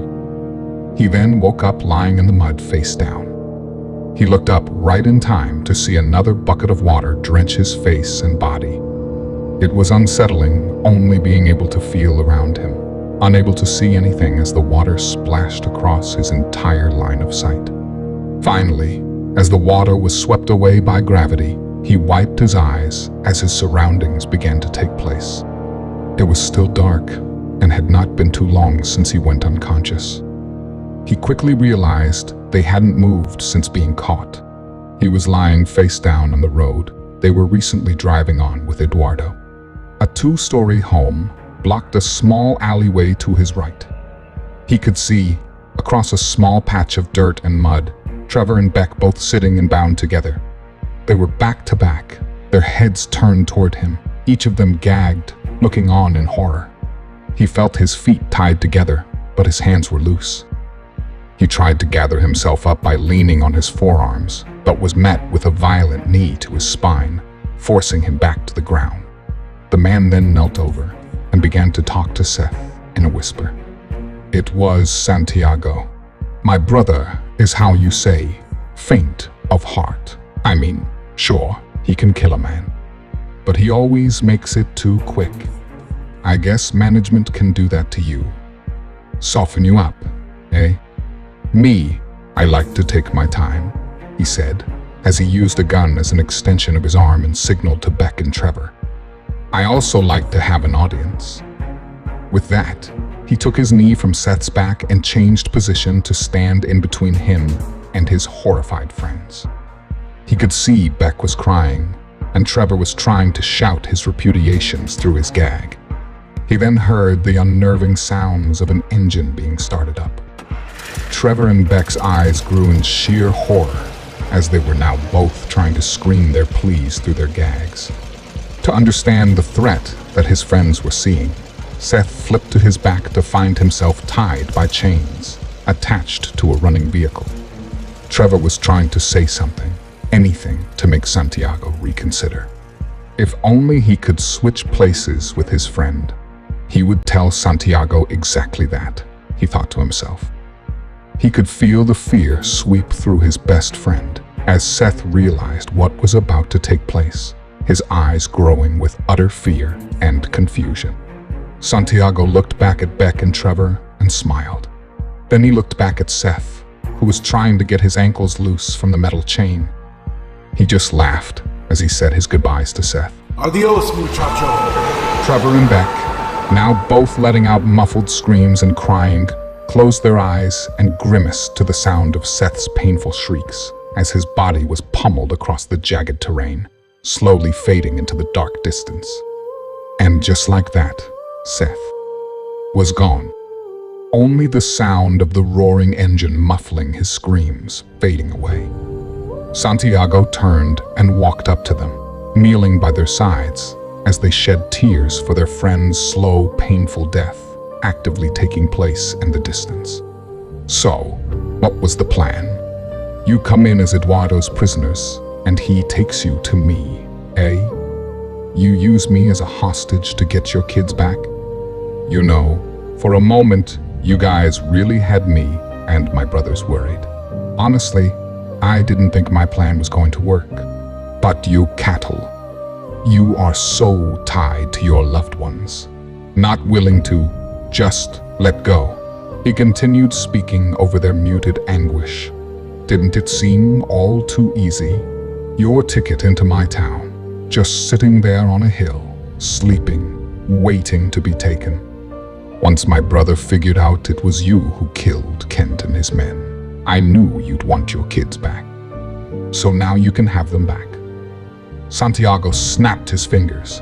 Beck and Trevor watched as the back door of a nearby truck opened, the two kids being escorted out of it. Not blindfolded anymore, they saw Beck and Trevor and ran up to them. They embraced the pair on their knees, crying out their names. Trevor and Beck, bound at the wrists, were unable to embrace them back, but felt comforted by the short reunion nonetheless. Then, suddenly, two men grabbed them and dragged them away as Beck yelled through her gag, crying and pleading with Santiago and his deranged men. They could not see what the men were doing, however, as they were turned away from their view. Finally, the men parted and Caleb and Delilah came into focus, each of them wearing a noose around their heads. Santiago looked at Beck and leaned into her. Now you get to watch them die. Beck looked at him, only able to make out bits and pieces of his face as her tears became too much to see through. Suddenly, to her complete and utter shock, the face she was looking at, the face of this gangster they call Muerte, was ripped from its bones as blood went everywhere. Gunfire began rapidly taking place. The jungle momentarily lit up in a fiery blaze of several machine guns dispatching their ammunition across the cartel congregation. Santiago's detached jaw fell from its bone structure onto her lap as he collapsed to her side. She closed her eyes and grinded her teeth around her gag, waiting for a bullet to do the same to her as the once somewhat quiet field around them quickly turned into a war zone. The gunfire kept going for several minutes as she heard several men yelling in Spanish. She could hear the sounds of horses and the ground tremble from their flurry. She could feel her brother up against her back, shuddering as well, neither of them understanding the evolving drama around them. Slightly behind her, she could hear and feel a horse take an unfortunate fall as it came crashing to the ground. Slowly, the gunfire came to a stop as Trevor and Beck looked up. The kids, now free from their captor, still with nooses around their necks, once again ran up to them. They sat there, bound, not understanding the gravity of what had just happened, and took in their surroundings, while Delilah and Caleb embraced them. The small neighborhood dirt road around them was now filled with several dead cartel soldiers. A few horses had met their demise as well. One of them, its lifeless carcass atop a deceased man still clutching a pistol. Throughout the dirt road and small fields around it, bodies and entrails dotted the surface, blood glimmering under the dancing lights from nearby torches. Along the ground, small red dots from distant sniper weaponry darted from this way to that. Suddenly, from the shadowy distances on either side of them, military soldiers, all in dark fatigues, ran out of the darkness up to the survivors. All of them were moving with stealth, not speaking, wearing night vision masks, aiming their weapons at Trevor, Beck, and the panicked children. Eventually, they were surrounded by dark military figures, standing around them, while others secured the perimeter as one of them knelt beside the 4 startled survivors. Trevor immediately identified the patch on the shoulder of the officer kneeling in front of them. It was an American flag. A small sensation of relief flushed through his body. The soldier then removed her mask. She was carrying a small toolbox with a familiar red medical symbol on it and placed it at her side. She looked at the 4 and pulled a scanner from her kit. While she scanned Delilah, she began giving directions to her fellow officers. "This one's clean," she said as another officer grabbed Delilah and separated her from the other 3. She continued to scan the group as Trevor and Beck's confusion only kept growing. Clean, clean, clean. With that, a few more officers began freeing Trevor and Beck from their bounds. The officer with her mask off looked at Trevor and Beck as they rose to their feet. The kids ran to Beck and grabbed her by her hands and hid behind her. Trevor stood close to his 3 family members, confused and looking to the officer for some answers of what was going on. The unmasked soldier looked at the 2 hiding kids, then to Beck and Trevor, and began speaking, while her fellow officers watched the dark distances for any signs of approaching cartel. "You guys are clean. No parasite detected. Consider yourselves lucky. The water they provide the prisoners here contain a parasite, a microscopic worm that eventually makes its way to the brain. The human body repels it for a while, but after weeks or even months of relentless, watery intrusions, they begin to break through the body's defenses. Then, slowly, it takes over essential parts of your minds, rendering the person infected nearly catatonic." The 2 then thought of how everyone in the Chancellor's possession acted like they were in a trance-like state. Beck thought of the people within the cages of Palkos yacht, and Trevor thought of the ones that were just standing and looking on with no appearance of any emotions as his late friend Eugene lost his life at the hands of 2 Russian soldiers. She then carried on with her warning. It makes them more obedient. But it also forces dormant traces of the virus that caused the pandemic years ago to resurface. Only this time, it's much more contagious, spreading quickly with the parasite along for the ride. So, if you come in contact with any water from these villages, do not drink it. Stick to boiling your water from rivers and streams. Now, this region is to be decontaminated by 0900. We're not in the business of rescuing the healthy. So, I suggest you move out before we finish our mission here. Trevor and Beck looked at each other, and then back at the speaking officer with more confusion. "Finish?" he asked, wondering what would become of all the cartel's innocent hostages. The Marine looked at him, and as if to speed up the unnecessary meeting taking place, without answering Trevor's question, reluctantly responded. "There's a city about 9 hours south of here," she said as she pulled out a map and handed it to Beck. "Punta Blanca. We can't help you get there. We still have a lot of work to do with these cartel camps. But if you make it there in 2 days, 3 sunrises from now, a United States military aircraft is going to be vacating healthy survivors. The vessel's name is Salvation.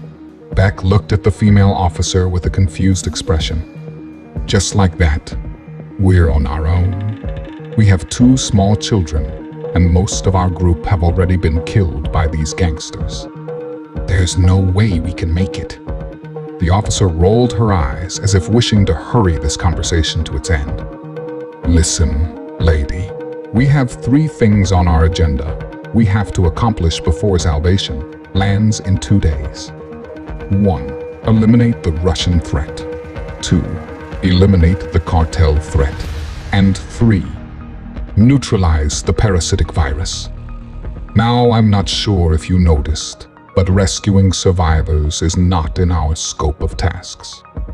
We don't have room for recruits, let alone survivors. It's strictly against orders. Beck's face fell in despair as she slowly realized their nightmare wasn't close to over. The impatient Marine looked at Beck and made a half attempt to console her. Look, the cartels and Russians have their hands full with us now. Besides us, there is only one target they're after. Some renegade outfit, I guess. Anyway, find a vehicle with plenty of gas and make it there. Stay off the highway. You're likely to be caught, she said as she gestured to the map Beck now held. Evacuation teams are taking everyone to an undisclosed location. A sanctuary. A hope for survival. Trevor looked over at the map Beck held and then regained his focus on the soldier. What's the one other target? You know, besides you, Trevor questioned, as the female officer put her mask back over her face and her team readied themselves for departure. Geared back up with her mask on and a medical kit and gun at her side, she let out a hushed sigh and answered Trevor. I don't really know. Our intelligence has come back with bits of information, but not much. They appear to be hell-bent on making amends with a leader of some group that infiltrated their town of Esmeralda. Apparently, this group dispatched one of their head trackers and a few of his men. Hung them from trees. Trevor and Beck's eyes widened. She kept speaking as her and her team began leaving the area, speedily moving on to their next objective. As they moved further away, the volume of her voice raised slightly, as to be heard from a growing distance. We haven't made our way to Esmeralda yet, so we're not exactly certain. But we do know the cartel leader was the infamous Lazar, goes by the Chancellor, now though. Used to have him locked up in Colorado. According to our sources on the ground, him and a few of his men are personally seeking this revenge. If you come across this group, stay clear of them. They have a death wish. It's not good to be on this gangster's mind. They're seeking the group's leader himself. Then finally, as the Marines began disappearing into the darkness, she shouted the final few words of her lengthy but hurried answer. I believe his name is Trevor Meeks.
Chapter 12. Decontamination.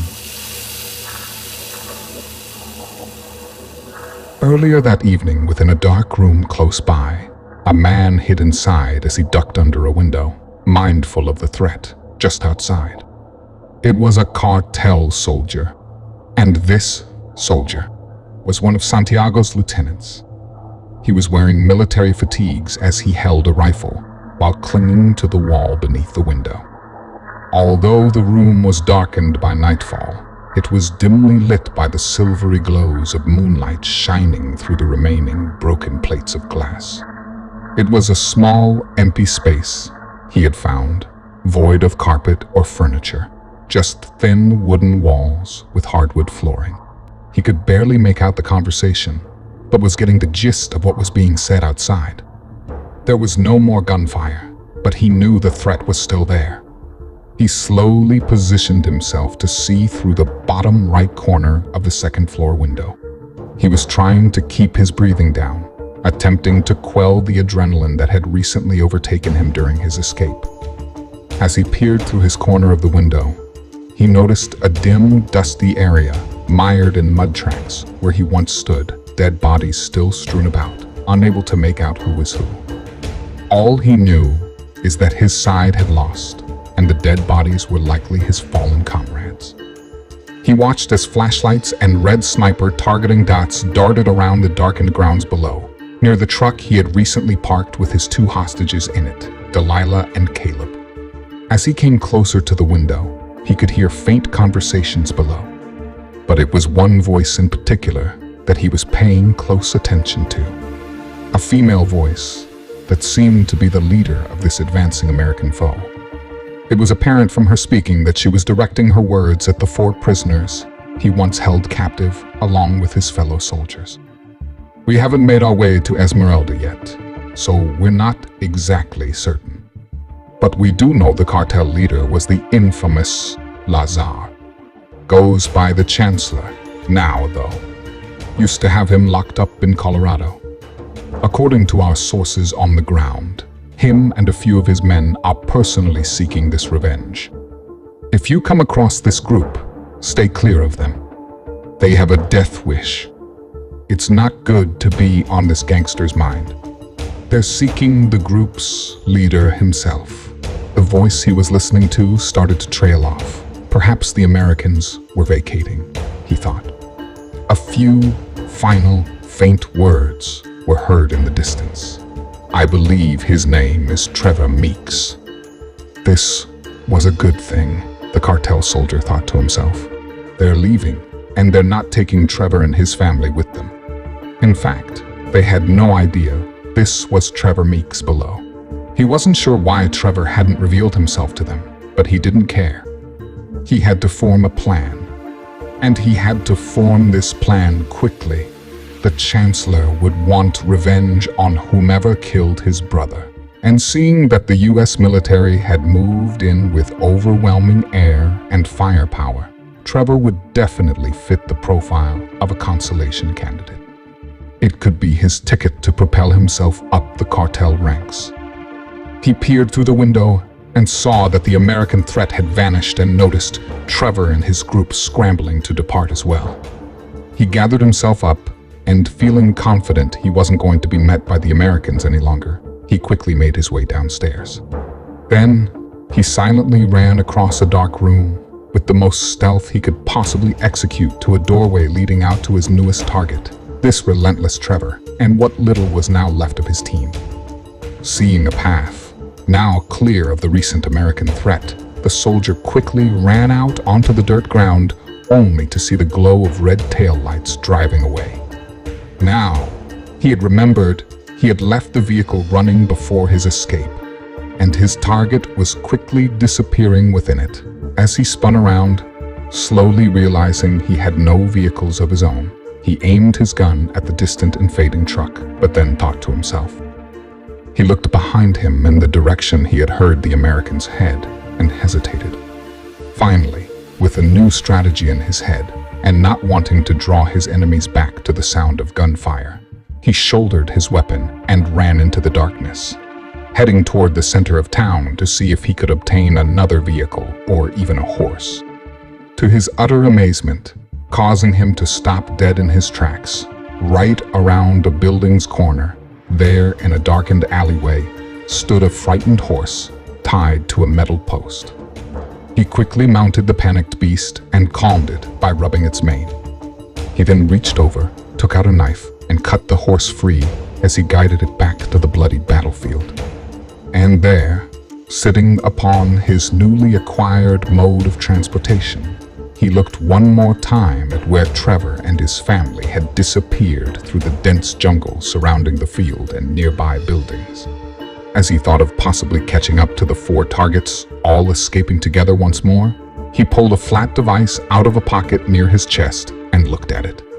It was a small black device that he now held as he quickly studied it. Then, he peered back up to where his target had vanished and smiled. He gathered the horse's reins and gave them a quick tug and whistled for the beast to make haste. But instead of trailing the crippled team of 4 he once sought to contain, he speedily took off into the opposite direction. He was now heading toward Esmeralda, eventually disappearing into the shadowy wilderness himself, just beyond the streets of Vuelta Larga. Later in the morning, a sliver of sunlight began to peek over the Andes mountain range, submerging the small coastal community of Tonsupa in a calm amber light. The once dark, heavenly skies now held hostage ripples of sun rays across its vast, cloudy, and overcast prison. The atmosphere over the seas met with its counterparts over the nearby woodland and whisked about a mild early morning storm. Gusts of winds traveled effortlessly across the jungle canopy, sending leaves into a flurried frenzy as they were swept from their lifelines of canopies below. Fluttering about, they would swirl this way and that. Some of them would dance in the air for longer, while most would simply succumb to their fate, landing on the cold ground below. It seems some would find their way to a man-made resting place, a desolate asphalt highway, the dense forest on one side and Tonsupa on the other. Laying there, peacefully resonating to the light storm above, they suddenly departed each other's company as a disturbance began to take hold. On the vacant, overgrown paved road, a familiar small military truck made its way upon the solid surface as the ever-changing morning sunlight washed over the Ecuadorian jungles. Adding to the light breeze through the nearby trees, another sound now echoed through the coastal woodlands as 6 cylinders within its metallic confines roared down the abandoned road. But as mechanical clanks began to interrupt the deep hum of this swiftly traveling vehicle, it ultimately slowed to a full stop along the abandoned expressway's shoulder, unable to accomplish furthering its journey onward. "Are we stopping?" Caleb asked as he sat in the back, next to his sister. Trevor, sitting in the driver's seat, looked at Beck next to him, then into the rearview mirror where he could see Delilah and Caleb. "I'm afraid so. That's as far as this one is taking us. We're gonna have to walk for a little bit," he replied, glancing back at Beck with slight worry in his eye. Caleb and Delilah smiled. They were just happy to be back with their 2 guardians. Beck looked over at her brother. So, what's the plan? Trevor thought for a moment. This is the E15 South. Should take us all the way to Punta Blanca. We need to make sure we stay close to it. I say we walk alongside of it in the forest until we see another car. We're likely to find something. The car grew quiet as Beck and Trevor thought of ideas to strengthen the proposed strategy. Beck finally broke the silence. Works for me. Let's go, she said as she turned her whole body to look at the kids. Come on, guys. You want to go for a little hike? The two kids smiled back at her as Delilah chimed in. I get to be the leader. No, I'm the leader, Caleb rebutted with disdain in his voice. Beck let out a small laugh. You guys can take turns being the leader. Come on, let's get our things. With that, the four of them began to gather their mismatched duffel bags and backpacks together in preparation for their inevitable family outing. Both Trevor and his sister knew the gas would only get them so far. They were just praying to spot something before then. The alluring forest held a delicate splendor, as lush and leafy ivy meandered up and down the trees and across the scenic landscape. The earth was a dark brown and bragged of rich soil as small puddles gathered here and there. Trevor cautiously stepped through the low-lying foliage, a camouflage duffel bag on his side, while Delilah bravely led the group in front of him, wearing a beige backpack. Caleb was following directly behind, as Beck dutifully guarded the back of the line. Beck decided to lift the children's spirits with a game her and Trevor used to play on their own family outings. You guys want to play a game? Trevor, still walking, looked back at his sister and smiled as he knew what she was suggesting. Yes, both kids exclaimed. The four kept walking through the forest alongside the highway as Beck began to explain the rules. Their voices faded as they made their way through the trees, beginning their long journeys ahead. Okay, it's kind of like I Spy, but with a twist. It has to be something you can see. Can it be a tree? Caleb asked. Of course. But you don't describe it. You just say the first letter. Like T for tree. That's the twist. And you're not allowed to cheat, Trevor added. I don't cheat. Anyway, if someone requests one, you can give them the next letter. Like R after T in tree? Delilah asked. Yes, just like that. Whoever guesses the word gets a point for every letter left. Their voices finally faded away as they made their journey through the jungle's thicket. The forest now held a peaceful daylight glow, while rays of sunlight broke through the stormy clouds and transcended the thick leaves above. About a mile ahead, a slight clearing of trees about the size of a small softball field stood as a small obstacle of vulnerability to the four. And from this clearing, the sounds of the traveling family could be heard coming closer. Delilah guessed. Nope, quipped Caleb. I want a letter. You already got your letter. Plus, Uncle Trevor gave you his too. Everyone quiet, Trevor whispered as they approached a sudden end to their covered paths. Let's pause the game for a little bit, okay? He looked at Beck as she moved to where he was standing. He continued speaking, strategizing their next move. Doesn't seem like a problem, just a short time of being in the open. Beck was about to agree in response when they all heard a familiar sound in the distance. Is that a plane? She asked, looking at her brother. Trevor turned toward the open field and beyond the forest at the other end, where the noise seemed to be coming from. Sounds like aircraft. Jets. A few of them, he answered, looking toward the incoming noise with wonder. The noise grew louder and began to vibrate in their bodies as they surveyed the small patch of sky above them. Just then, as if they were close enough to touch, two military fighter jets flew over the forest they were hiding in, sending echoes of deep shockwaves that resonated within the four. Beck and Trevor threw a glance at each other with confusion and suspicion in their eyes. The four then began running toward the highway they had been skirting to visualize the aircraft's pathways. They made it to the edge of the asphalt, where they could once again see the planes, now far off into the distance. Suddenly, both jets made an immediate change in flight pattern as they both pitched straight up into the air. Beck and Trevor knew what to expect next, as they each grabbed a child and braced themselves to the ground. Within seconds, a loud, thundering explosion resounded across the vast jungles. Still grasping a child each, Trevor and Beck looked over to see a plume of smoke work its way up into the atmosphere. Beck looked over at her brother. Esmeralda, Trevor, still looking at the distant explosion, slightly shook his head, signaling that her answer was close, but not completely accurate. Vuelta larga, he answered as he gathered himself back up. The three others followed his lead as they all looked off into the murky, overcast horizon, where the smoke was now gathering into a spherical-like shape.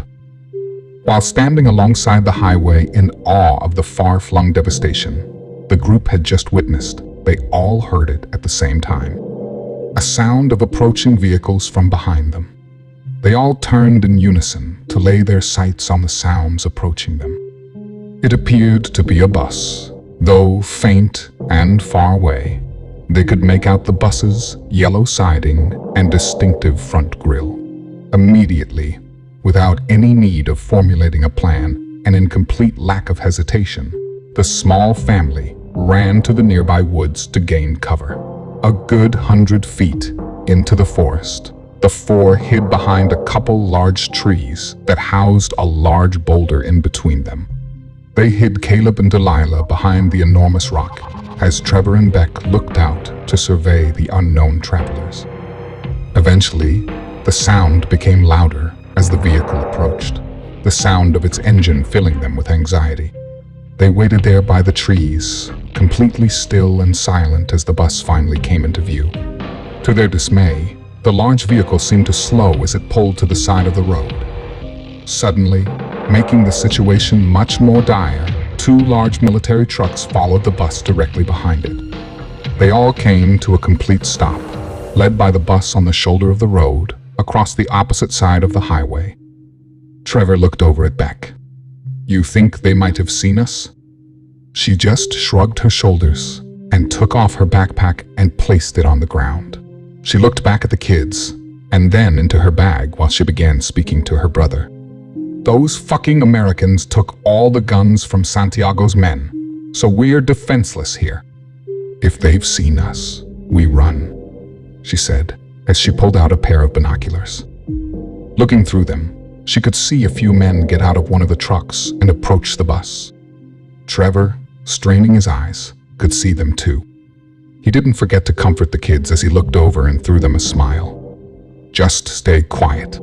We'll be on our way soon." They looked up at him and nodded their heads, then sat down together behind the rock. Trevor continued to squint his eyes and see what Beck was seeing. Then his sister spoke up in a hushed manner. "They're American." Trevor straightened up and responded. "No problem then, right?" Beck, still peering through her binoculars, replied, "I don't know. Something's not right here.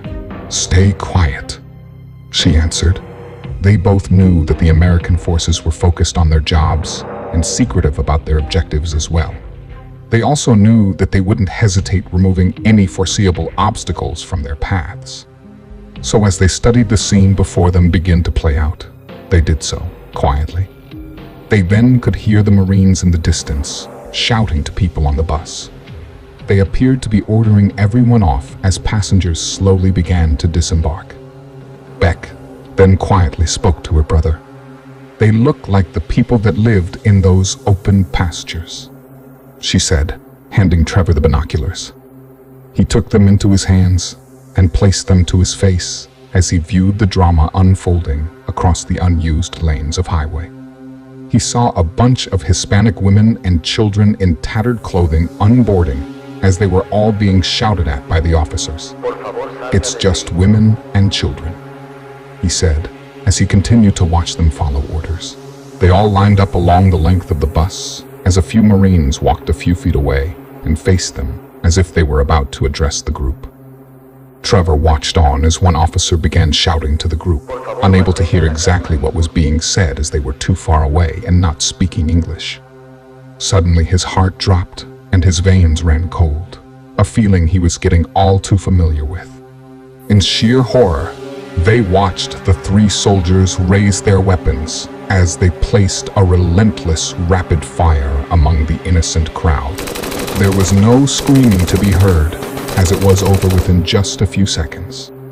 The passengers from the bus now lay in a bloody disarray of lifeless human bodies.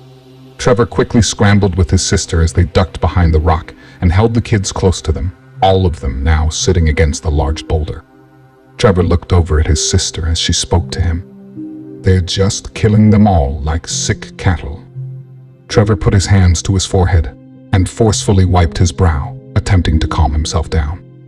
Hearing his sister's words and in agreement with her conclusions, he looked over at her to respond. But before he was able to speak, they suddenly heard more aircraft screech across the sky above. The four of them looked up, but could not see anything, as the leafy canopy was too thick. Realizing what was about to happen, they looked at each other and grabbed the kids closer to a huddle once more, bracing for an imminent blast.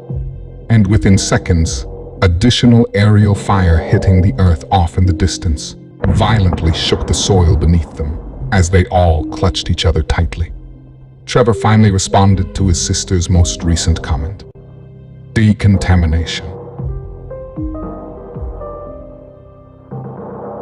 Earlier, that very same morning, a subtle mist poured through the low-lying fauna as faint streams of silvery light meandered through the jungle. A slight buildup of moisture in the air left a sparkling condensation over a grassy bank leading up from the woodland to the streets of Esmeralda. Just past an overgrown patch of asphalt, where the wild met with the nearby cement jungle, a cartel soldier riding horseback quickly navigated himself through the corridors of the eerily quiet coastal town. The cartel soldier had quickly made his way through the connecting jungles, leading him from one town to the next. While moving swiftly, he minded the forest for any adversaries in his path or possible surroundings. While maintaining caution and keeping guard, it had taken him a few hours to complete the journey, as the early morning dawn began to show signs of a small impending storm above. The morning twilight gave the soldier a sense of ease as he made the last leg of his small expedition through the streets of Esmeralda. The Chancellor's citadel was about 300 feet in front of him as it came into view upon rounding a building's corner. He noticed the gates ahead at the Capitol were open, and most of the Chancellor's vehicles were lined up on the streets outside. Many of his fellow cartel men were working alongside Russians, about 50 or so all together, loading the vehicles. He knew immediately they were heading for higher ground, sensing the incoming threat from their adversaries, which had infiltrated their neighbor to the north. The Chancellor's scouts must have informed him of the American insurgents. He had barely escaped. As he closed the distance between himself and the large complex of Spanish buildings, he noticed residents staring at him from the windows of nearby dilapidated houses. He then observed a few looks from some of the men scurrying about as he approached the grounds of the cartel and Russian stronghold, now just a stone's throw away. Gonzalez, a man, spoke firmly from within the men working to hasten their departure. Everyone froze, including the cartel soldier now approaching on horseback. He looked at the militarized crowd, now parting way for the man who yelled his name. Eventually, the Chancellor appeared in front of him, an armed soldier by his side. The Chancellor continued to speak. "Where are your men? What of my brother?" Gonzalez, the man on the horse, looked at the Chancellor and let his face fall, communicating to him wordlessly of his brother's fate. The Chancellor did not react. He just looked at the horseman as an expression of rage began to take hold of his face. Nevertheless, he continued to speak to Gonzalez. "Come, tell me more." He slipped from his horse and landed on his feet on the earth below, while keeping his gaze intently on the Chancellor. As he gathered his words within his mind, he respectfully approached his former boss's brother. "It was an ambush, sir. Our entire defense was caught off guard. We had secured the insurrectionists, all three of them. Eduardo brought them to us through a plot your brother had come up with a few days ago. When we were executing the rebels as you ordered, we were taken by American soldiers on both sides of us, but not before we were able to execute one of them. I believe your brother was killed first. He was probably their main target at that location, sir. I'm sorry, sir, but I wanted to get to you as soon as possible and warn you of the threat." A Russian soldier stepped forward and looked at Gonzalez with disgust.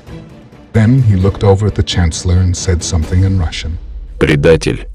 The Chancellor exchanged glances with the Russian as his facial expression grew more stern. He looked back at Gonzalez and urged the nervous soldier to continue. "Go on." Gonzalez continued, but before he could speak, he noticed someone descending the Capitol steps. He did not know this man personally, but he did know of him.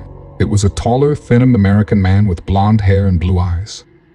He knew his name was Horatio, and he knew that he was well acquainted with the Chancellor and was Kent's son. He finally shook the distraction and began to speak. "After the Americans had retracted, I tried to recapture the prisoners, but the Americans had cut them loose, and they had already fled in my vehicle." "Please tell me, Gonzalez," the Chancellor stated. "The one that you executed was Mr. Meeks." "No, sir. It was the other man with him. His friend, sir," Gonzalez replied. The Chancellor's eyes flashed with anger and gave a telling look to Gonzalez that his story was not going well and that there had better be some good news in store, or things might end badly for the soldier. Gonzalez took his cue without hesitation, proudly announcing his silver lining. He withdrew the small handheld device from his pocket. He looked at it and smiled, then looked up at the Chancellor. "I know their exact location, sir." The Chancellor looked down at the device his soldier held as his eyes slightly widened and a slow, mild smirk grew from his lips. He walked up to his soldier and firmly grabbed his shoulder with one hand in a manner that spoke of reward. With his other hand, he took the handheld device from Gonzalez and looked at it. With one more large smile, he began to speak so that everyone around could hear him. "This is a job well done, Lieutenant. Everyone here should take notice of the Lieutenant's good work." Gonzalez nervously smiled, looking at his boss smiling back at him. Then he watched as the Chancellor leaned in for a more private dialogue, as his face became fierce with rage once again, melting his delighted disposition away with it. The Chancellor spoke once again, this time only slightly above his own breath. "If my brother is dead, Gonzalez, then why are you here?" Just then, a gunshot sounded off and was met with the splattering of blood all over the Chancellor's face. Gonzalez, now clinging to his last few breaths, dropped heavily onto the soil at the Chancellor's feet. The Chancellor then looked down at the dying man with indifference, while putting his pistol back in its place under his belt behind him. With that, he gathered his leader-like composure and turned to Horatio. "Horatio!" he yelled as he tossed the device to him. "I have my hands full with these ridiculous Americans. Consider your mentoring over. I have 2 tasks for you now." The Chancellor spoke while his volume decreased as he approached a boy half his age. "These people, this Trevor Meeks, it's your responsibility now. Remember," he continued as he looked over the crowd of his men and then back at Horatio. This man and his group hung your own father and his 2 men right here on these grounds. The Chancellor then leaned into Horatio and said in a whisper, "Make them bleed." Horatio smiled as he pocketed the device, then posed a question to his mentor. "And the second task, sir?" The Chancellor took a pistol from around his back and handed it to Horatio. He stepped closer to the young man and put an arm around his shoulder and announced to the crowd, "Nobody calls my men traitors." He then looked to the Russian, who spoke a single word to him minutes ago, and continued, "Even if they are." With that, Horatio accomplished his second task first. He lifted his pistol and shot the outspoken Russian from earlier, right between the eyes. The Russians in the group loudly rejected the brazen show of force, but were soon quelled by the outnumbering cartel men around them readying their weapons, preparing to back their leader's display. As the crowd became silent once again, the Chancellor regained their attention. He addressed the now seized Russians in his outfit in their own language. "Comrades, your armies have been depleted from one region to the next. Those of you left can choose to work for me or join your friend here on the dirt. You are far away from home, and new recruits are an issue for you. Know this is my home, and my recruits will keep rising. So, the choice is yours." The crowd of men stayed quiet as the Chancellor moved away from Horatio and headed toward the Capitol doors.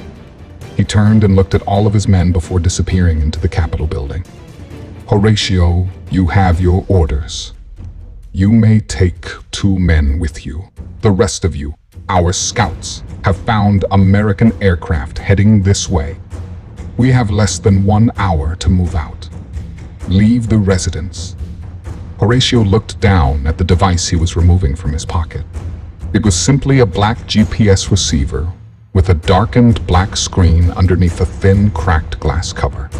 Within the black screen was a green dot in the center, and at the bordering lower edge of the screen, a red light soundlessly blinked away.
Chapter 13. Adrift.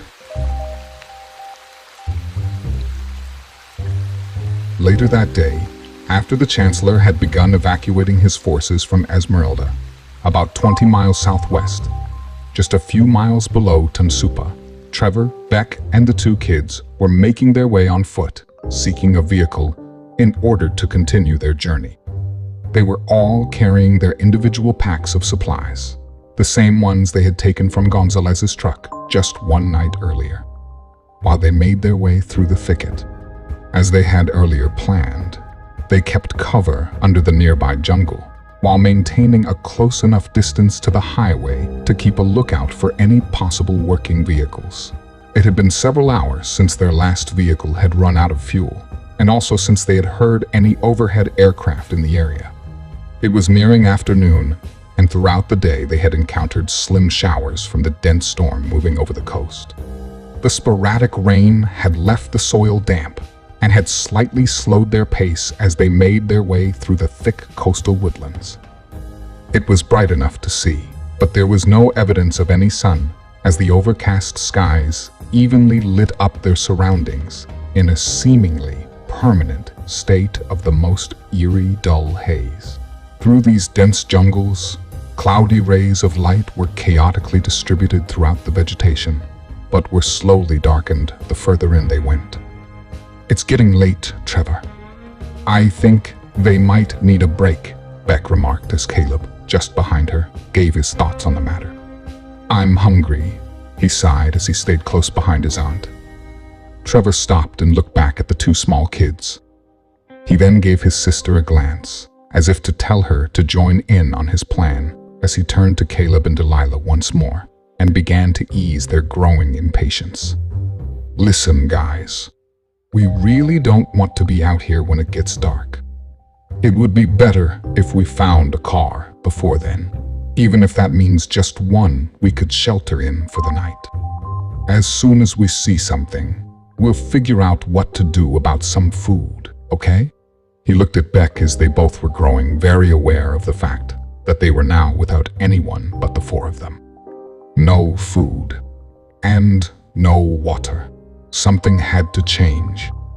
They needed to find something, anything. Delilah chimed in, right after Trevor's plea to the group, and stunned both him and Beck. "There's a small truck near the next highway marker. A blue one. It has enough gas to get us to the Salvation." Immediately, the other three were peering into the direction that Delilah was pointing in. As Trevor trained his eyes into the distance that Delilah had pointed him in, he responded, "You mean the small kilometer markers on the sides of the road?" he questioned while letting out a small laugh. "Delilah, how would you know that?" Delilah smiled at Trevor and proudly answered his question. "Kit told me." Trevor then laughed and looked over at his sister, receiving a small smile from her. Then he looked back at Delilah. "And who is Kit?" Delilah looked down at the ground, as if to suddenly become shy as she posed her answer in a softer voice. "My friend." Trevor and Beck gave each other a look, as they both thought it was pleasantly nice that Delilah had such an imagination in such a dark moment like the one they had all currently found themselves in. Their voices slowly trailed off as they carefully made their ways through the unforgiving South American jungles. Meanwhile, a ways up the road and a long, muddy hike through the wilderness, there, upon the shoulder of the narrow, desolate highway where the jungle wildlife met the pavement, sat a highway marker.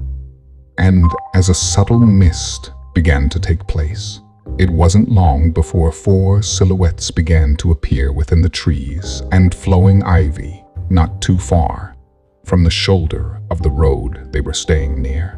Beck and Trevor continued to keep a close eye out for anything they could remotely identify as a source of transportation, or even a place to get out of the rain from the growing monsoons above. "That's the one," Delilah quietly shouted. Trevor and Beck looked at each other. Beck was now walking at the head of the group, and Trevor was picking up the rear. Then Beck, looking at the marker, entertained Delilah's imagination. "So, where's the small truck your friend told you about?" "Over there," Delilah casually answered as she pointed into the jungles, just to the other side of the highway. Beck and Trevor smiled at each other as they looked over to where Delilah had pointed. But then, as they stood there and looked into the dense vegetation across the road, their smiles slowly faded as they each squinted their eyes slightly, attempting to make sense of what they were now seeing.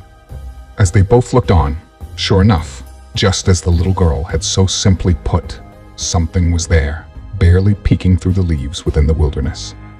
They weren't able to make out much, just a metallic surface of some type showing through the jungle's thicket. A small opening, as the apparent side paneling of a possible vehicle shone with a slight bluish color. Trevor and Beck now gave each other a confused look. Then, both at the same time, looked over at Delilah with even more confusion. "Delilah, "When did you talk to Kit?" Beck asked. Both Trevor and Beck now looked at Delilah with anticipation in their eyes. They knew that they couldn't be too careful, and they weren't exactly sure who this Kit character was. Were they someone she had talked to from Vuelta Larga? Was this some kind of twisted trick?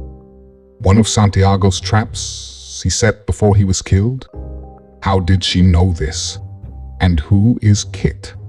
They had to be careful, but they also knew they were running out of options, and they couldn't simply walk away from this current windfall. Several hundred feet away, within the trees, sat a blue truck. A vehicle so hidden that if Delilah hadn't said anything, it would not have been discovered. Suddenly, footsteps could be heard approaching as a large crack in the middle of the windshield reflected what little light the stormy skies above had to offer.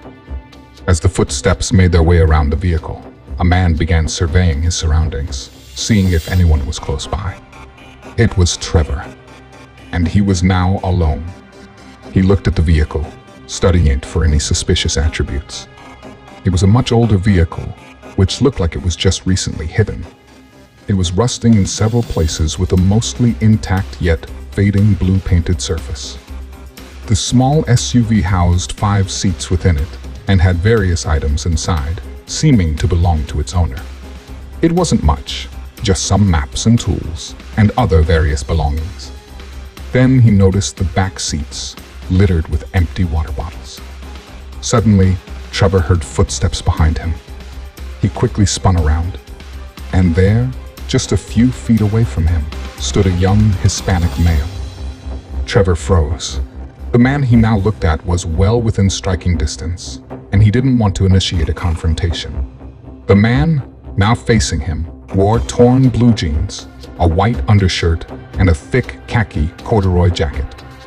The man seemed unfaded by Trevor, which struck him as odd. He wasn't quite sure what the man was capable of. He wasn't sure if he had any weapons he might soon brandish.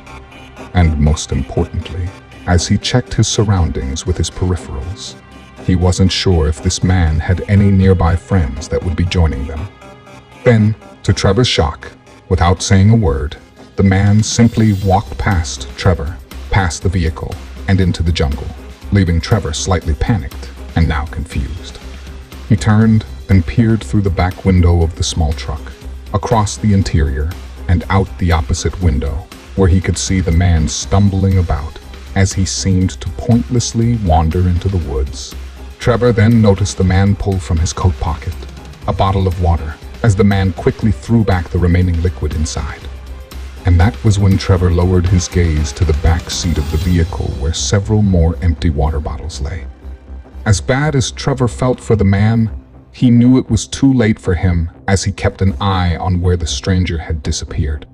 While doing this, he slowly reached for the front passenger door and began to open it as a few more water bottles fell to the forest floor. And there, in the ignition, was the vehicle's key. Meanwhile, Beck was crouched behind a rock near Delilah and Caleb. She was peering around it through her pair of binoculars. And then, after waiting some time, she saw Trevor emerge from the forest across the road, signaling her and the kids that the target had been acquired. As Trevor waited, he turned to the vehicle once more and muttered under his breath, "Okay, let's get to work." And within a few moments, the vehicle sounded off, the 4 now inside as it slowly made its way up the muddy vegetation back to the nearby E15, leaving in its wake a messy patch of consumed, tainted water bottles Trevor and Beck had removed before their departure. Once in full motion, the car made a large U-turn and continued down the highway. As it slowly disappeared, the calm stillness of the forest took hold of the vacant expressway as small drops of rain began descending on the quieting pavement.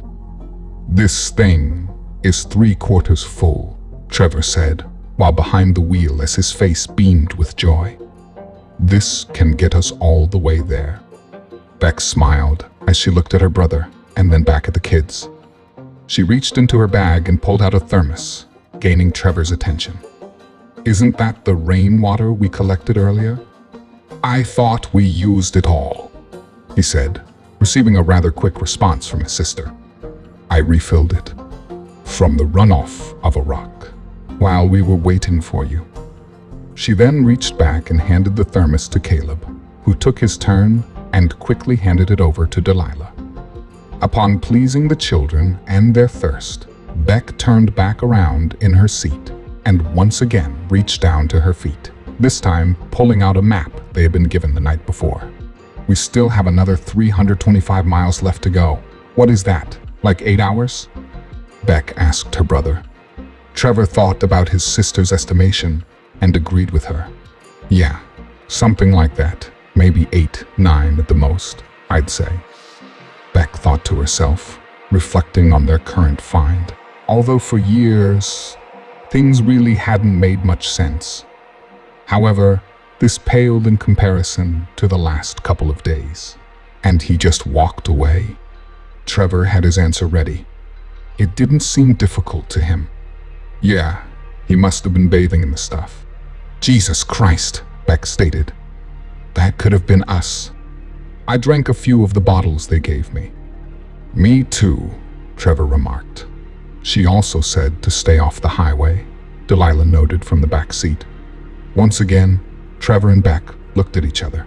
This time, they didn't laugh Delilah's comments off as pure imagination as Beck looked back at the small girl and posed a question. Who? Your friend, Kit? She asked. Delilah looked at Beck and laughed. Yes, she told me that when she told me about the truck. Stay off the highway. Trevor and Beck looked at each other. Then they looked over at the impossibly thick jungle when Trevor finally chimed in. I think it's too thick for us to drive through, sweetie. With this rain, we might even get stuck. Delilah looked out the window at the darkening wilderness. She was recently in herself. As she let her eyes wander, for a quick and fleeting moment, she noticed a darkened figure within the trees as she responded to Trevor. Yeah, plus I don't like it in there. It's scary. Trevor and Beck, however, weren't letting it go as easily as the small child in the back seat, sitting next to her brother, had done. They looked at each other silently, wondering how accurate this little girl's friend just might be. Trying to shake it off, convincing themselves that their vehicle they'd found wasn't a product of some imaginary friend, and instead was just an amazing coincidence. And knowing that the dense jungles on either side seemed to pose much more risk, they both looked off into the distant road ahead, wondering what their journey had in store. As they proceeded down the highway, the afternoon sun was now beginning to make its descent, announcing to the earth below a cold and rainy evening was on the way. Some rays of sunlight began beaming through the overcast skies, creating refractions of light through the rain, which formed a dispersion of different shades of colors across the skies above. The four made their way down the E15 as a state of ease pleasantly swept through their newly acquired vehicle. You should try to get some rest, Beck, while I'm driving. Then we can take shifts. Sounds good to me. Wake me up when we're halfway. The conversation then slowed as the four travelers continued their journey south. That evening, when the sun was beginning to set, tucking itself in for the night within the distant Pacific horizon, the kids were asleep as Beck watched the beautiful colors in the sky change from vibrant oranges and reds to muted purples and pinks. She watched as the overcast skies simply turned dark without a star in the sky, as a dull full moon lit up the curtain of clouds below it. Trevor had been sleeping now for almost 3 hours. Beck felt as if they were making good time. After all, they still had a day and a half left, and they were only about an hour from their target. Trevor had a tendency to toss and turn in his sleep, which is why she could tell he needed the rest, as his motionless body lay curled up next to her, almost completely silent. While she drove, she pondered the recent weeks. She thought of her grandfather. She remembered sitting on his lap when she was just a little girl. She remembered visiting him at his lake house and sitting on the dock with her younger brother.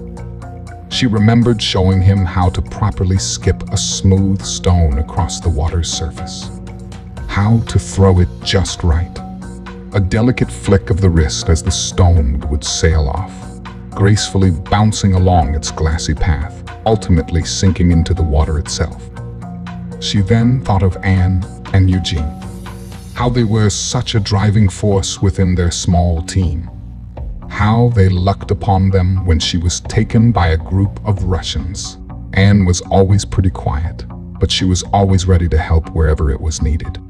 And Eugene, his expertise with computers and electronics, had come in handy through some of their most dire moments. Then, as she was deep in thought, her eyes began to well up as an image of Seth slowly crossed her mind. Watching the sheer and utter painful death he had gone through right before her very eyes, unable to do anything about it. Then, as the road in front of her began to slowly darken, she snapped out of her gloomy daze, while the last sliver of sunlight cued her to turn on her high beams, lighting up the pavement as they made their way through the small coastal town of Montanita. A large bend of freeway laid in front of her as she began to calculate how much gas they would need to complete their trip. She felt they had less than an hour to travel and had about an eighth of a tank. She smiled as she felt confident this amount of fuel should be just enough to get them through. Just then, she noticed a dark void on the freeway about a half-mile ahead. Since they began, it wasn't rare to come across abandoned cars here and there. But now, with the lack of light, this felt much different. She knew she was just being paranoid, so she didn't bother waking her brother, while she let her foot off the gas slightly and decreased her speed. She wanted to get a closer look at the object in the road ahead, and she figured she could do this if she maintained a lower speed. Going now about 55 miles an hour, the object was getting closer, and her paranoia was fading as she did not see anything out of the ordinary. The obstacle seemed to be in the middle of the freeway, not uncommon, however slightly nerve-wracking as darkness settled around her.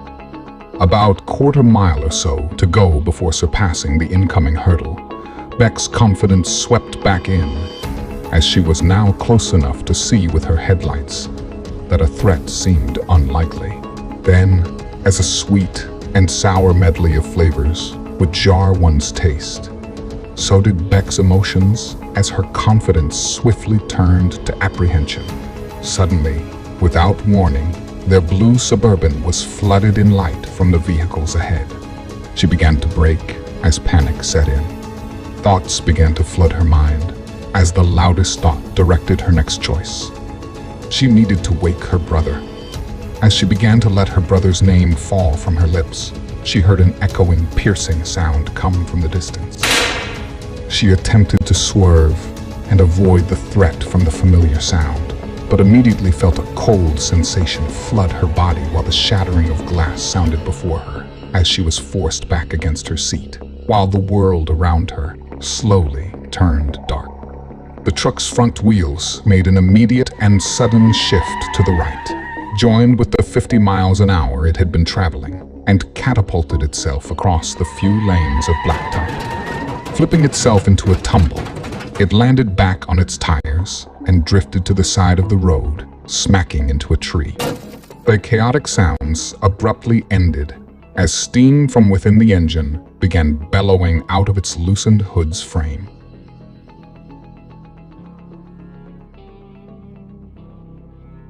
Trevor slowly began coming to while regaining his focus. His balance gave him a sensation of unease as he slowly realized that the vehicle was at an extreme slant.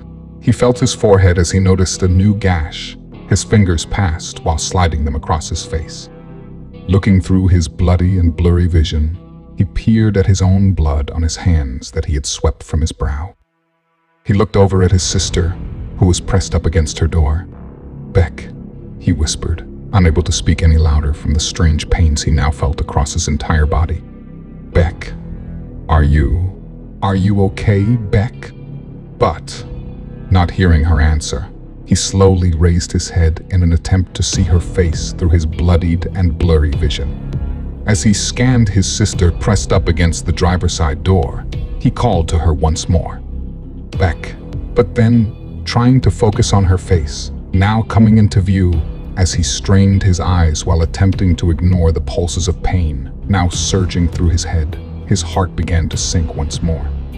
And there, upon her face, a gaping, blackened wound replacing the area where her left eye had once been. An apparent bullet hole now fixed upon his sister's brow. And as he began to muster up his strength to try to call her name one last time, his attention was drawn to his right side, just outside his door. Still in shock and tremendous pain, he managed to look over and noticed, standing outside the vehicle, now with no window separating himself from the open air, a man darkened by the night and the surrounding woods. There was no time for any reaction, as he heard the man quickly say something that seemed to rattle in his mind, not making any sense, as he saw the butt of a rifle approach his head. A gift from my dad, motherfucker. With that, the rifle's end made a heavy impact with his forehead as everything around him seemed to fade away, while an icy hot sensation rang through his skull. The sky will carry you home to the mountain peaks, and soon, my friend, you'll see them again. Once you left behind, the ones you left behind, and I'll sing for you all the way home.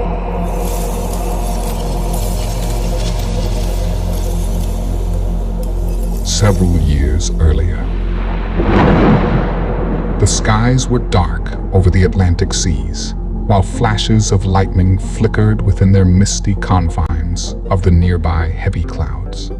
A few United States F-16s made their way through the murky atmosphere while closely monitoring their surroundings as they escorted the large Boeing 747, also known as Air Force One, through the murky and stormy night skies.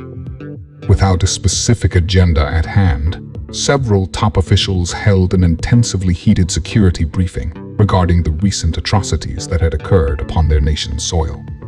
A very well-lit area near the nose of the plane and underneath the cockpit was a room dressed in mahogany walls and brass trimmings, as a vociferous debate continued to unfold within its walls. Around a large oak table within the heavenly Oval Office sat President Letitia Jackson, a well-spoken, older African-American woman within her third year in office. Her wavy, strikingly jet-black hair was held back by a clip behind her head as she held a serious expression while demanding answers for the latest security failures. She had dark skin, which helped highlight her piercing hazel eyes, while she carried a confidence with her that had a record of sparking results, as she demanded strategy from the team around her. Sitting across from her, Vice President Stephen Brady, a much younger Caucasian man with blonde hair and green eyes, sat quietly awaiting his turn to be addressed. Next to him sat a man that the White House had been closely working with for several years.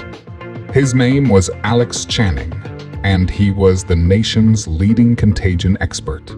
Behind these two gentlemen stood several high-ranking military personnel. Among them was the most decorated of them all, the General of the Air Force, General Casey Beckett, who was currently under attack by the President's stern accusations. General Beckett, you had assured my staff that dark scope, while still in its test phase, would be safe to use as long as we had specific targets and we manually overrode the AI to maintain control of each individual warhead. With all due respect, General, these reports don't convey the same message. Letitia stated as she pored over the documents, freshly printed and now strewn across her desk.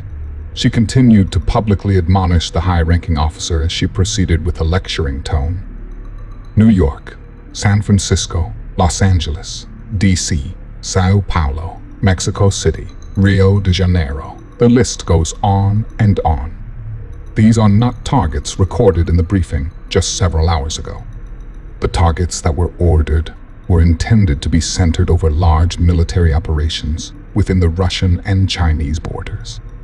Instead, even though severely crippling them, we are literally being plummeted into the dark ages, as we've apparently systematically wiped out our entire continent's power grid, leveling our largest cities and military strongholds. And who knows the fallout this will create? Power grids across the entire planet are likely to be wiped out, General. This is exactly what the Russian and Chinese militaries needed to gain the advantage: chaos. Beckett immediately interrupted to fortify a quick defense as he pointed to one of the documents on the president's desk.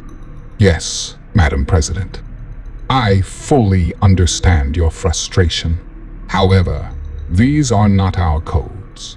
While they are still within the guidelines of the Department of Defense's formatting, they are simply not ours. It's as if another component tampered with the codes before reaching Dark Scope's apparatus. The AI is simply unable to override any authentic manual commands, he answered as he began to inform the president of his department's assessment on the breach. We have successfully tracked the backlogs of the program and found a code inside it that has been laying there for years. It's not Russian or Chinese. We thought it might be Iranian, but then we came across this, he said as he rifled through the clutter of pages on the desk between them. This isn't the first time we've come along this dialect. Several years ago, one of my men sent a transmission like this over to headquarters before he was forced to self-detonate deep underground in one of our South American labs. Zancudo. At that point, Mr. Channing spoke up. My brother, Salvador, was with him, Madam President. He died in that blast. He'd been studying the specimen there for several years. Madam President, we believe this to be the same dialect as my brother's specimen.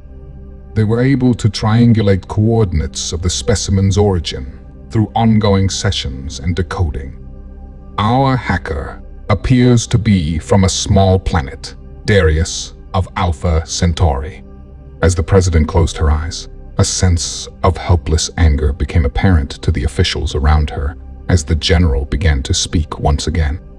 This wasn't the most disturbing information we discovered, Madam President. The hacker had localized technical support. Our intel led us to these two men. It came from an informant we made several years ago. A contact we have yet to contain, so we're not sure exactly what their motive is. We're just certain that her information is always accurate, he said as he took out a couple photographs and placed them on the desk before the president, and continued.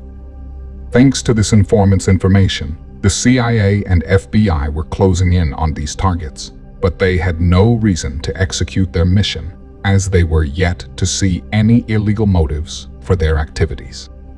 Until now.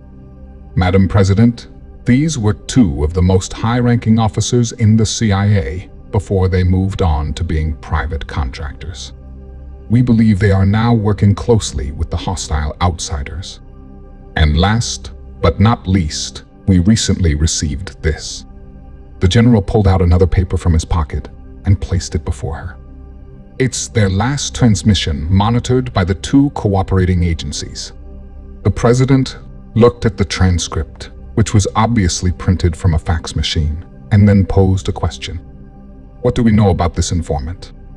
The general then answered, we're not sure of her affiliation or rank, but she goes by some kind of code name. At least, that's what we're assuming. Calls herself Kit. President looked at the general with disappointment in her eyes as she read the words on the document before her, quietly, to herself.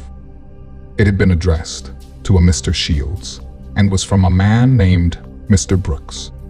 And it read, "Mr. Shields, our client has advised me that there was a flaw inside the code within their virus.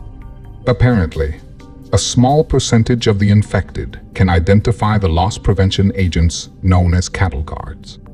I have provided you the defect of this weak spot in a disk you will soon receive.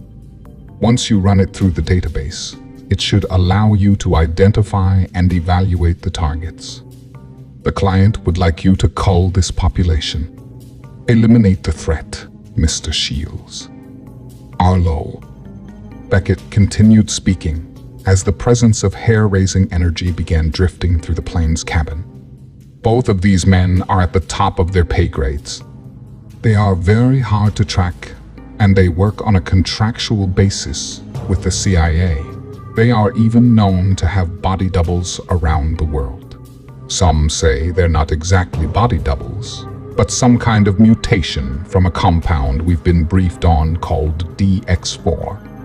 Whatever they are, they're even used on their own families, spending time with their kids and becoming intimate with their spouses. They wrote the playbook on the modern era of the espionage industry and have been crucial assets.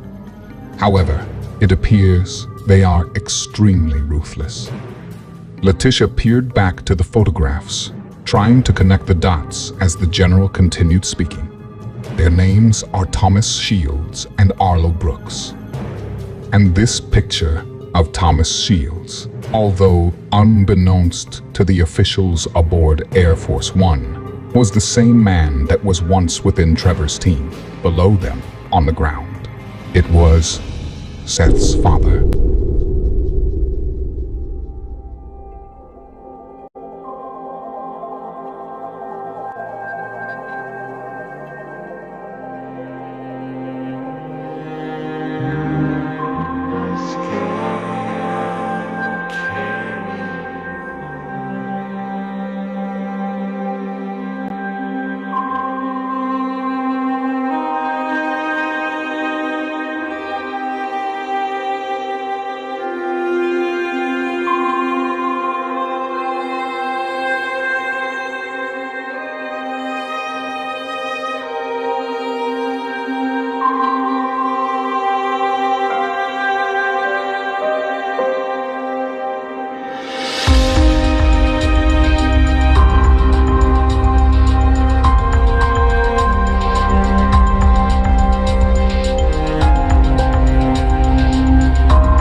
Chapter 14, Malice.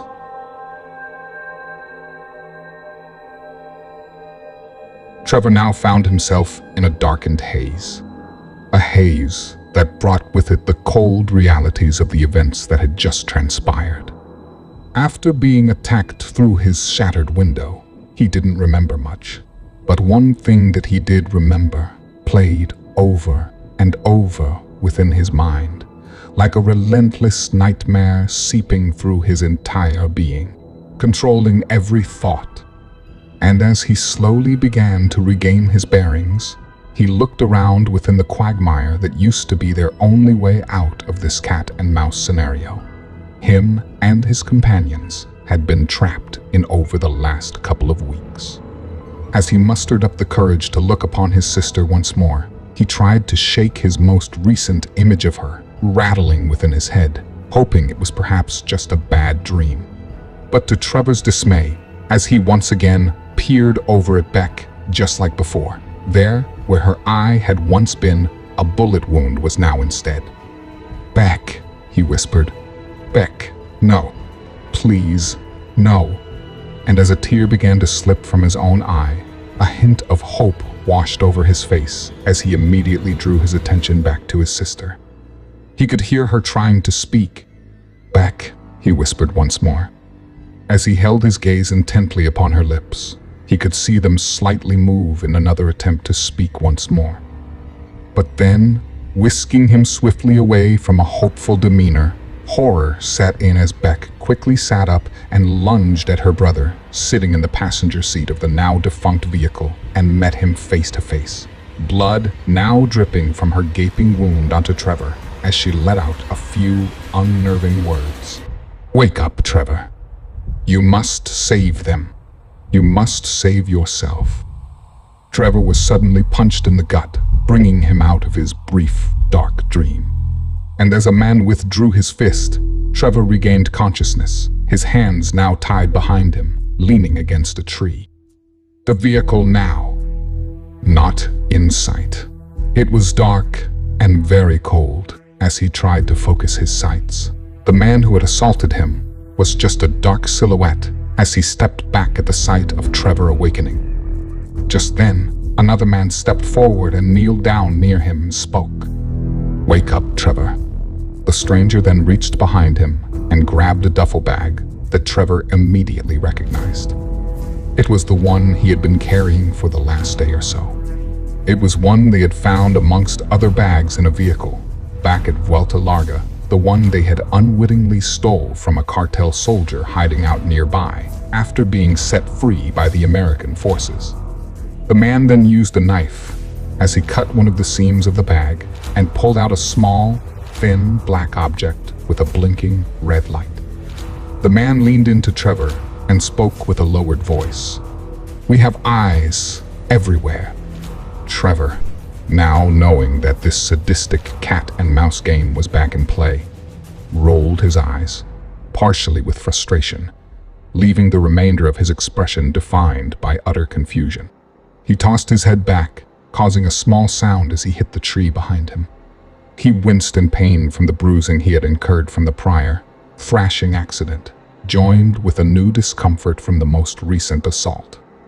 His aggressor began speaking once more, while Trevor noticed two men standing behind the stranger. "I know what you're thinking. Is she dead?" he said as he leaned in closer. He looked at Trevor while pointing at his own left eye as he proceeded to devilishly regale his hostage of the gut-wrenching demise of his fallen sister. The bullet went through this eye. It was shot quite a distance away, so the thermal scope was very useful. Although, once hitting the glass, and then having to also penetrate a human skull, the bullet was slowed down significantly. "I'm afraid it's still in your sister's head." As the man said this, Trevor noticed laughing coming from the men behind the man speaking. He began to look around as his focus was finally beginning to sharpen, and also as his captor continued speaking. "I don't think you need to worry about her anymore. If I were you, I would worry about the little boy in the car. I fear his wounds may cause him to die. After all, that was a terrible accident you and your family just went through. Do you think it might help if I remove the large piece of glass from his neck? No, I know. You can do that after digging through your sister's little skull. I'd like to save the bullet. You know, for sentimental reasons." Trevor could hear the laughing continue as his rage grew within him. He began to feel this rage settle in as he kept trying to piece together anything he could do to get Caleb and Delilah away from this place. Far, far away. It was very dark as he looked at the grassy soil around him, surrounded by trees to one side and the bank leading up to the expressway on the other. He noticed a rock protruding from the dirt right next to him as one of the men crossed over his field of vision, carrying a pistol strapped to his thigh. Then he began to take in a small sense of hope as he moved his hands around in the dirt behind him and stumbled across what felt like a rather sharp rock. "This one, though," the man continued. "I think we might keep her. My men get so lonely. You understand, right?" That's when he saw Delilah for the first time. Barely able to make out her face from the moon's dull glow, he could tell that she was crying. Then, one of the other men pulled her by the hand as they threw her onto the ground. The man who threw her, kneeled down by her and caressed her long hair while grasping a knife, as its sharp edge grazed the small child's face, looking to Trevor with a sinister grin. Trevor gripped the sharp rock, while an intense sensation of murderous anger swept through his body. His face grew angry as he looked at the man in front of him, now addressing Trevor once more. "I don't know about you, but I think she's going to grow into a beautiful woman someday, if she makes it that long. I don't know, though. Your group has surprised us before. She might be like you, a little fighter. We might have to spend some time really brainwashing this one. If she's anything like her role models, she could be a good asset. You know, amongst other things," he said as he looked back at his men who were still laughing quietly, one still holding the little girl down. Then he looked back to Trevor and continued his sick monologue. "What do you think, Trev? You think this one has some fight in her?" Trevor was listening to the men continue to laugh as his anger only grew more inside him. He looked at his shadowy enemy and responded with a snarl in his breath, pain in his posture, and disdain in his words. "Fuck you," he muttered, while wincing from the pain he was feeling. "I'm gonna kill all of you." No one moved in response to Trevor's remarks.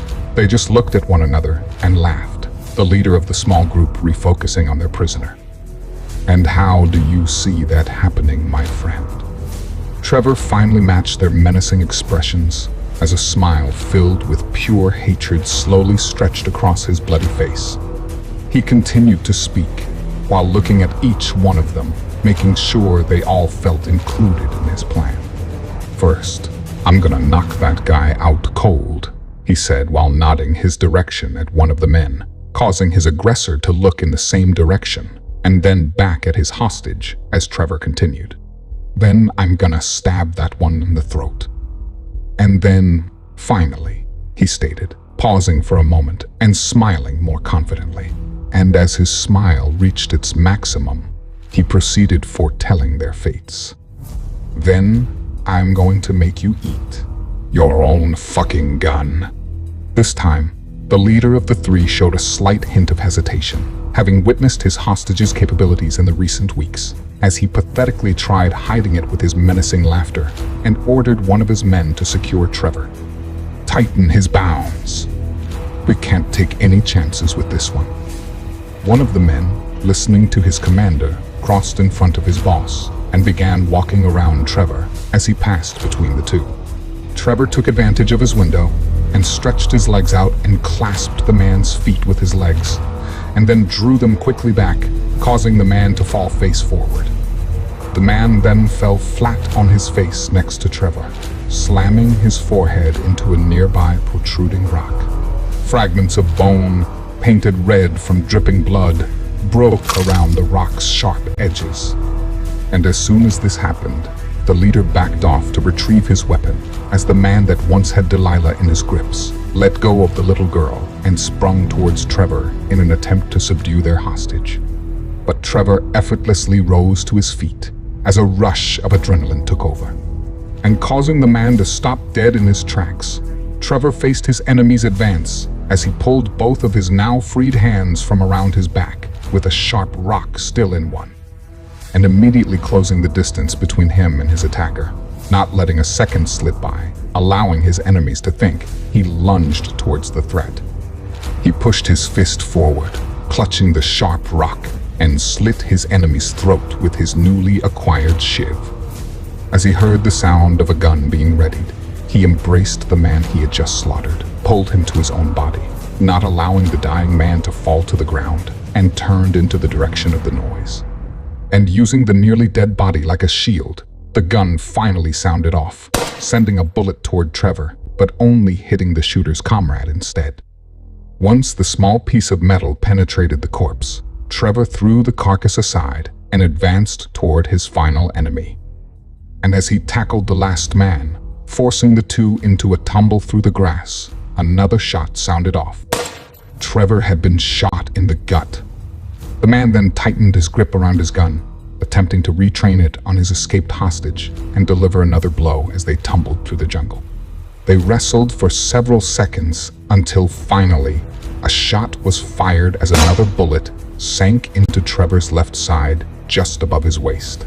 But, as if unfazed from the ordeal of being shot now twice, Trevor kept fighting, slowly overpowering the man, eventually gaining control of his captor's hands still gripping the gun. And though the other man was still holding the weapon, Trevor forced his hands to turn it on himself as his enemy let out a yell. Trevor then kneeled on his adversary's chest as the man was quickly met with his own gun being shoved forcefully into his mouth. He pushed the gun in as far as he could, while letting out sounds only one could describe as animalistic or psychotic. Finally, as he now held the gun down the throat of his enemy, he leaned in and spoke. "I hope you burn." And with that, he squeezed the trigger, ushering a bullet through the skull of the man he now held down under his knees.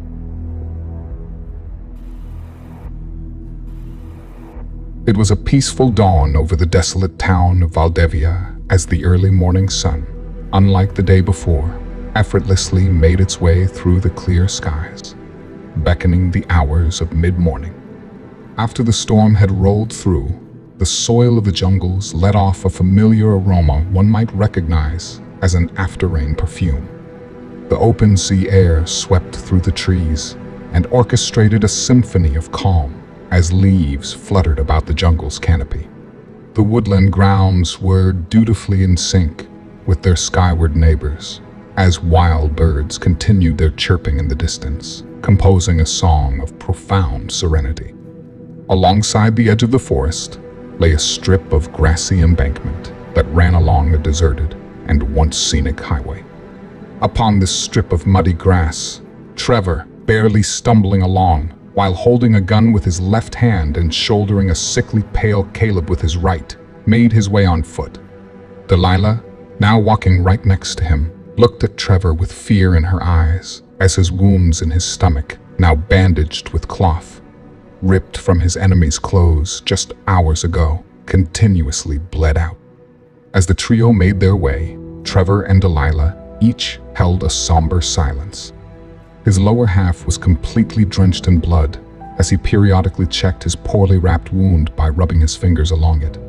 The three continued along, leaving droplets of blood dripping down the blades of grass they passed over. Delilah kept her eye on Trevor, every now and then looking up at him. But his face was always the same.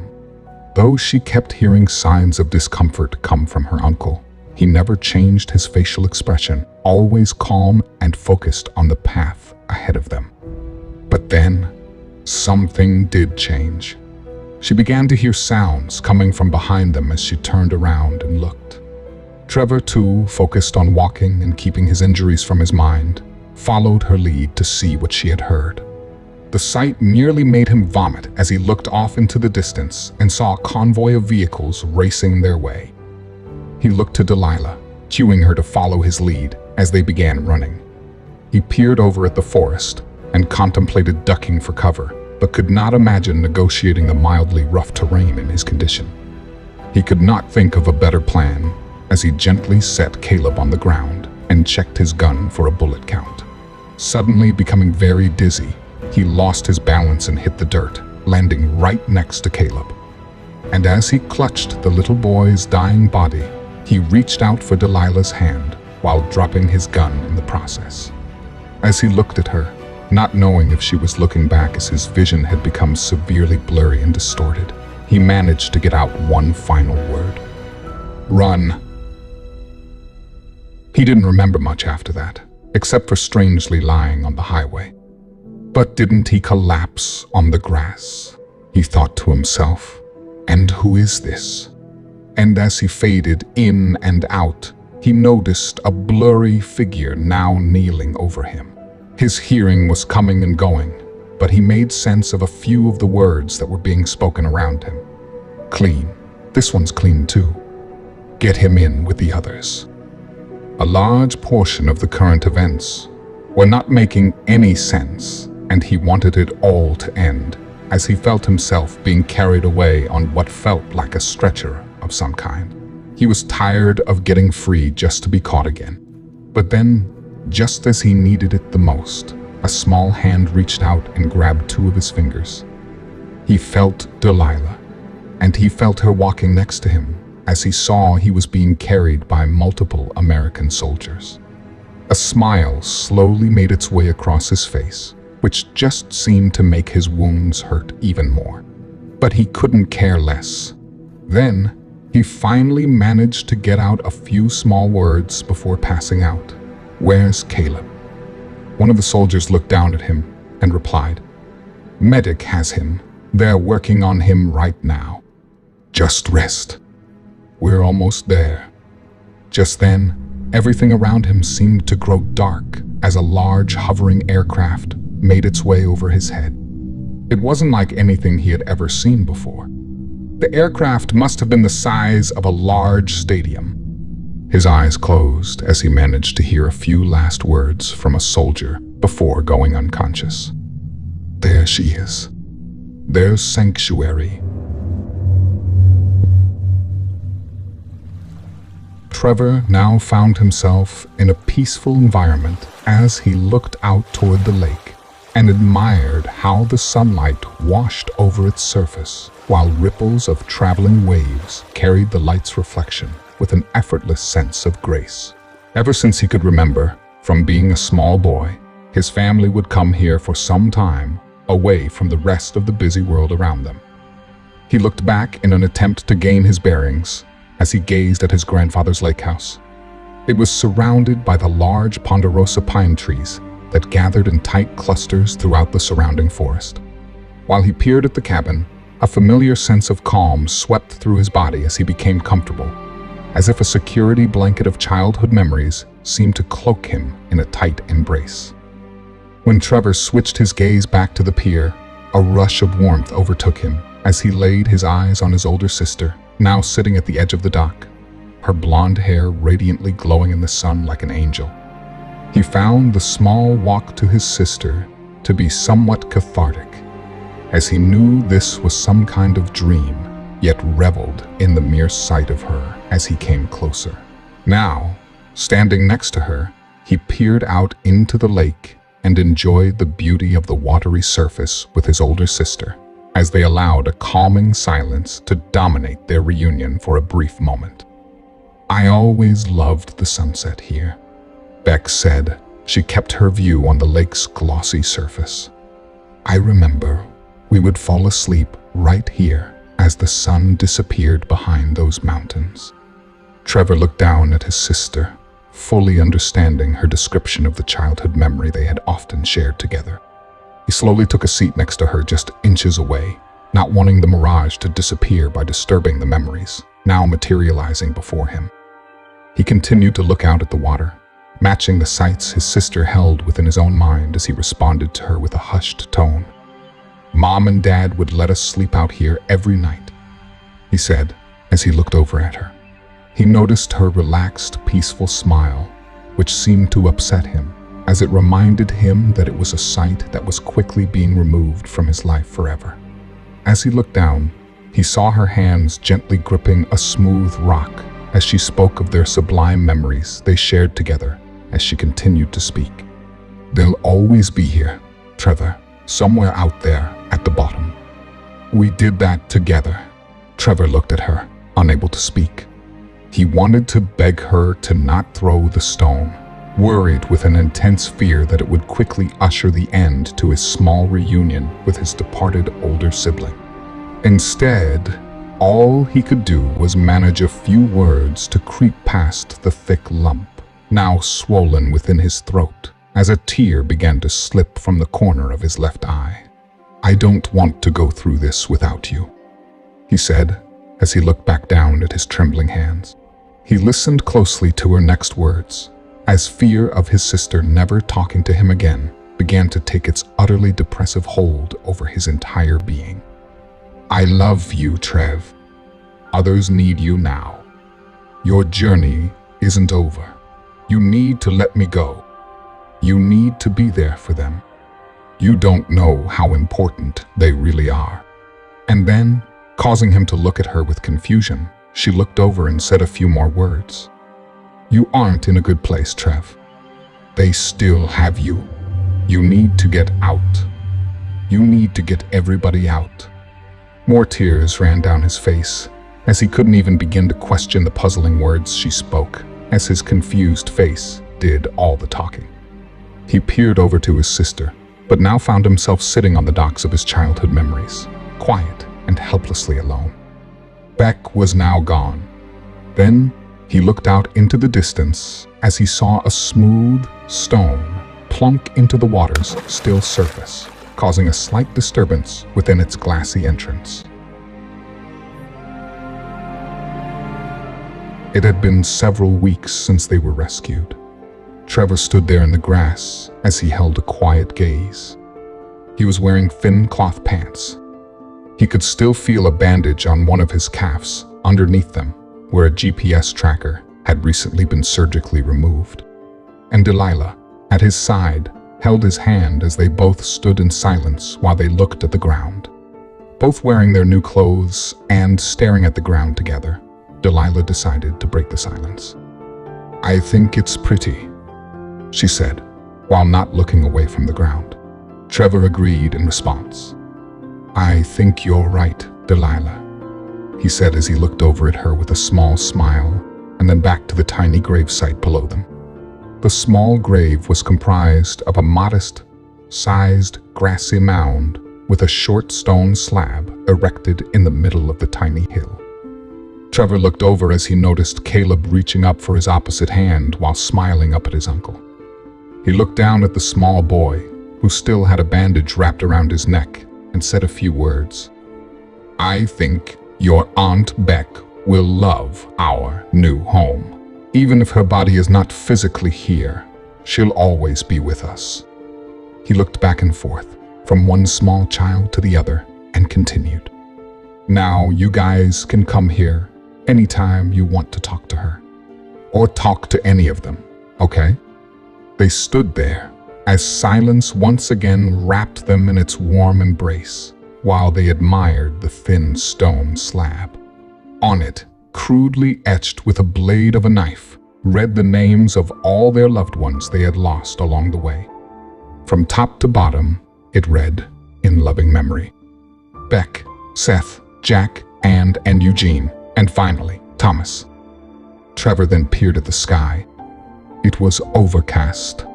It was always overcast. This new place they were in, although safe as it seemed, always held a dark, cloudy sky above. He was in a small, newly constructed neighborhood. The houses, all very small, each were identical.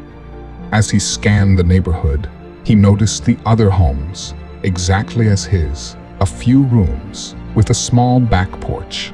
And as they stood there together upon that small porch, Trevor noticed something beyond his small fence amidst a few bushes, a figure peering at him. He then noticed the figure gesture to him, pressing its finger to its lips. He looked around him to see if the kids were seeing the same thing he was, as he looked back toward the shadowy silhouette. Not wanting to alarm the little ones, Trevor slowly walked them inside the house. I'll be right back, okay? He said, closing them in and slowly looking back. But when he did, the figure was gone. Then, suddenly, without warning, it had re-emerged right on Trevor's patio, just feet away from where he stood. The figure was wearing thin brown cloth pants and a thin brown cloak with a hood. And then, as the stranger pulled his hood back, a face came into focus. It was a black man who held a strong jawline and was clean-shaven. I know you see them. We can see them too, the man said, as Trevor's intrigue now spiked beyond definable words. You want to know who they are? Trevor looked at the man while completely at a loss for words.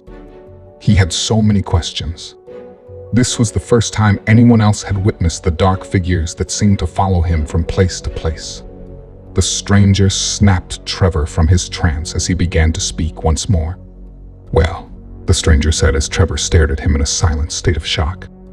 Finally, he He was able to manage a quick nod in response to the man's proposal as the stranger continued. The dark objects you are seeing aren't really there. Chasing them would be like chasing a rainbow. You can see the colors fine, but as you move, the colors shift and become more distorted, eventually disappearing altogether. It's a computer program projecting itself across its investments. It's security software, kind of like loss prevention. The stranger kept speaking, every word scratching the back of Trevor's mind, reminding him of a dream he had once had. We call them cattle guards. They're not able to actually do anything other than surveillance, but that doesn't mean they're not dangerous. They can raise alarms, so I'm sure you can understand the benefits of having this ability to see them. Having this ability, though, is something that only a few possess. You see, these so-called open pastures back on Earth were too frightful for humans to handle. Assets were lost. If they weren't lost, they were often damaged. The Russians and cartels were not the ideal farmers. They leaned too heavily on their typical authoritarian style management. Eventually, their client terminated the contract, turned to the Americans. Hopefully, for a more sustainable farm and more competent farmer. Trevor's mind began racing more than before. Back on Earth? Cattle guard? What was this stranger going on about? And why the hell was it eerily reminding Trevor of some kind of lost truth he once knew? The stranger continued speaking as Trevor listened more closely than he had ever listened to anyone before. That's right. We're not on Earth any longer. We are on a planet within the Alpha Centauri star system. Right now, you and I, and those little ones in your home, we're all on another planet. A planet called Darius. This put Trevor a little too far over his comfort zone, within theories he wasn't quite ready to be convinced of. This is the new open pasture, completely isolated, where they have full control. And when I say they, I don't mean these American soldiers.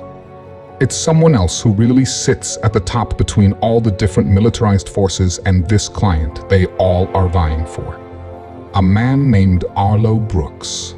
Trevor's eyes opened as an expression of fear ran its course along his face, escorting with it a state of panic that began to take hold of his entire being as he asked himself several perplexing questions.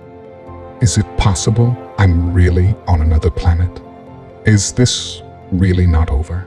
Questions stacked up with increasing speed as Trevor looked over at the man once more. But when he did, the man had disappeared.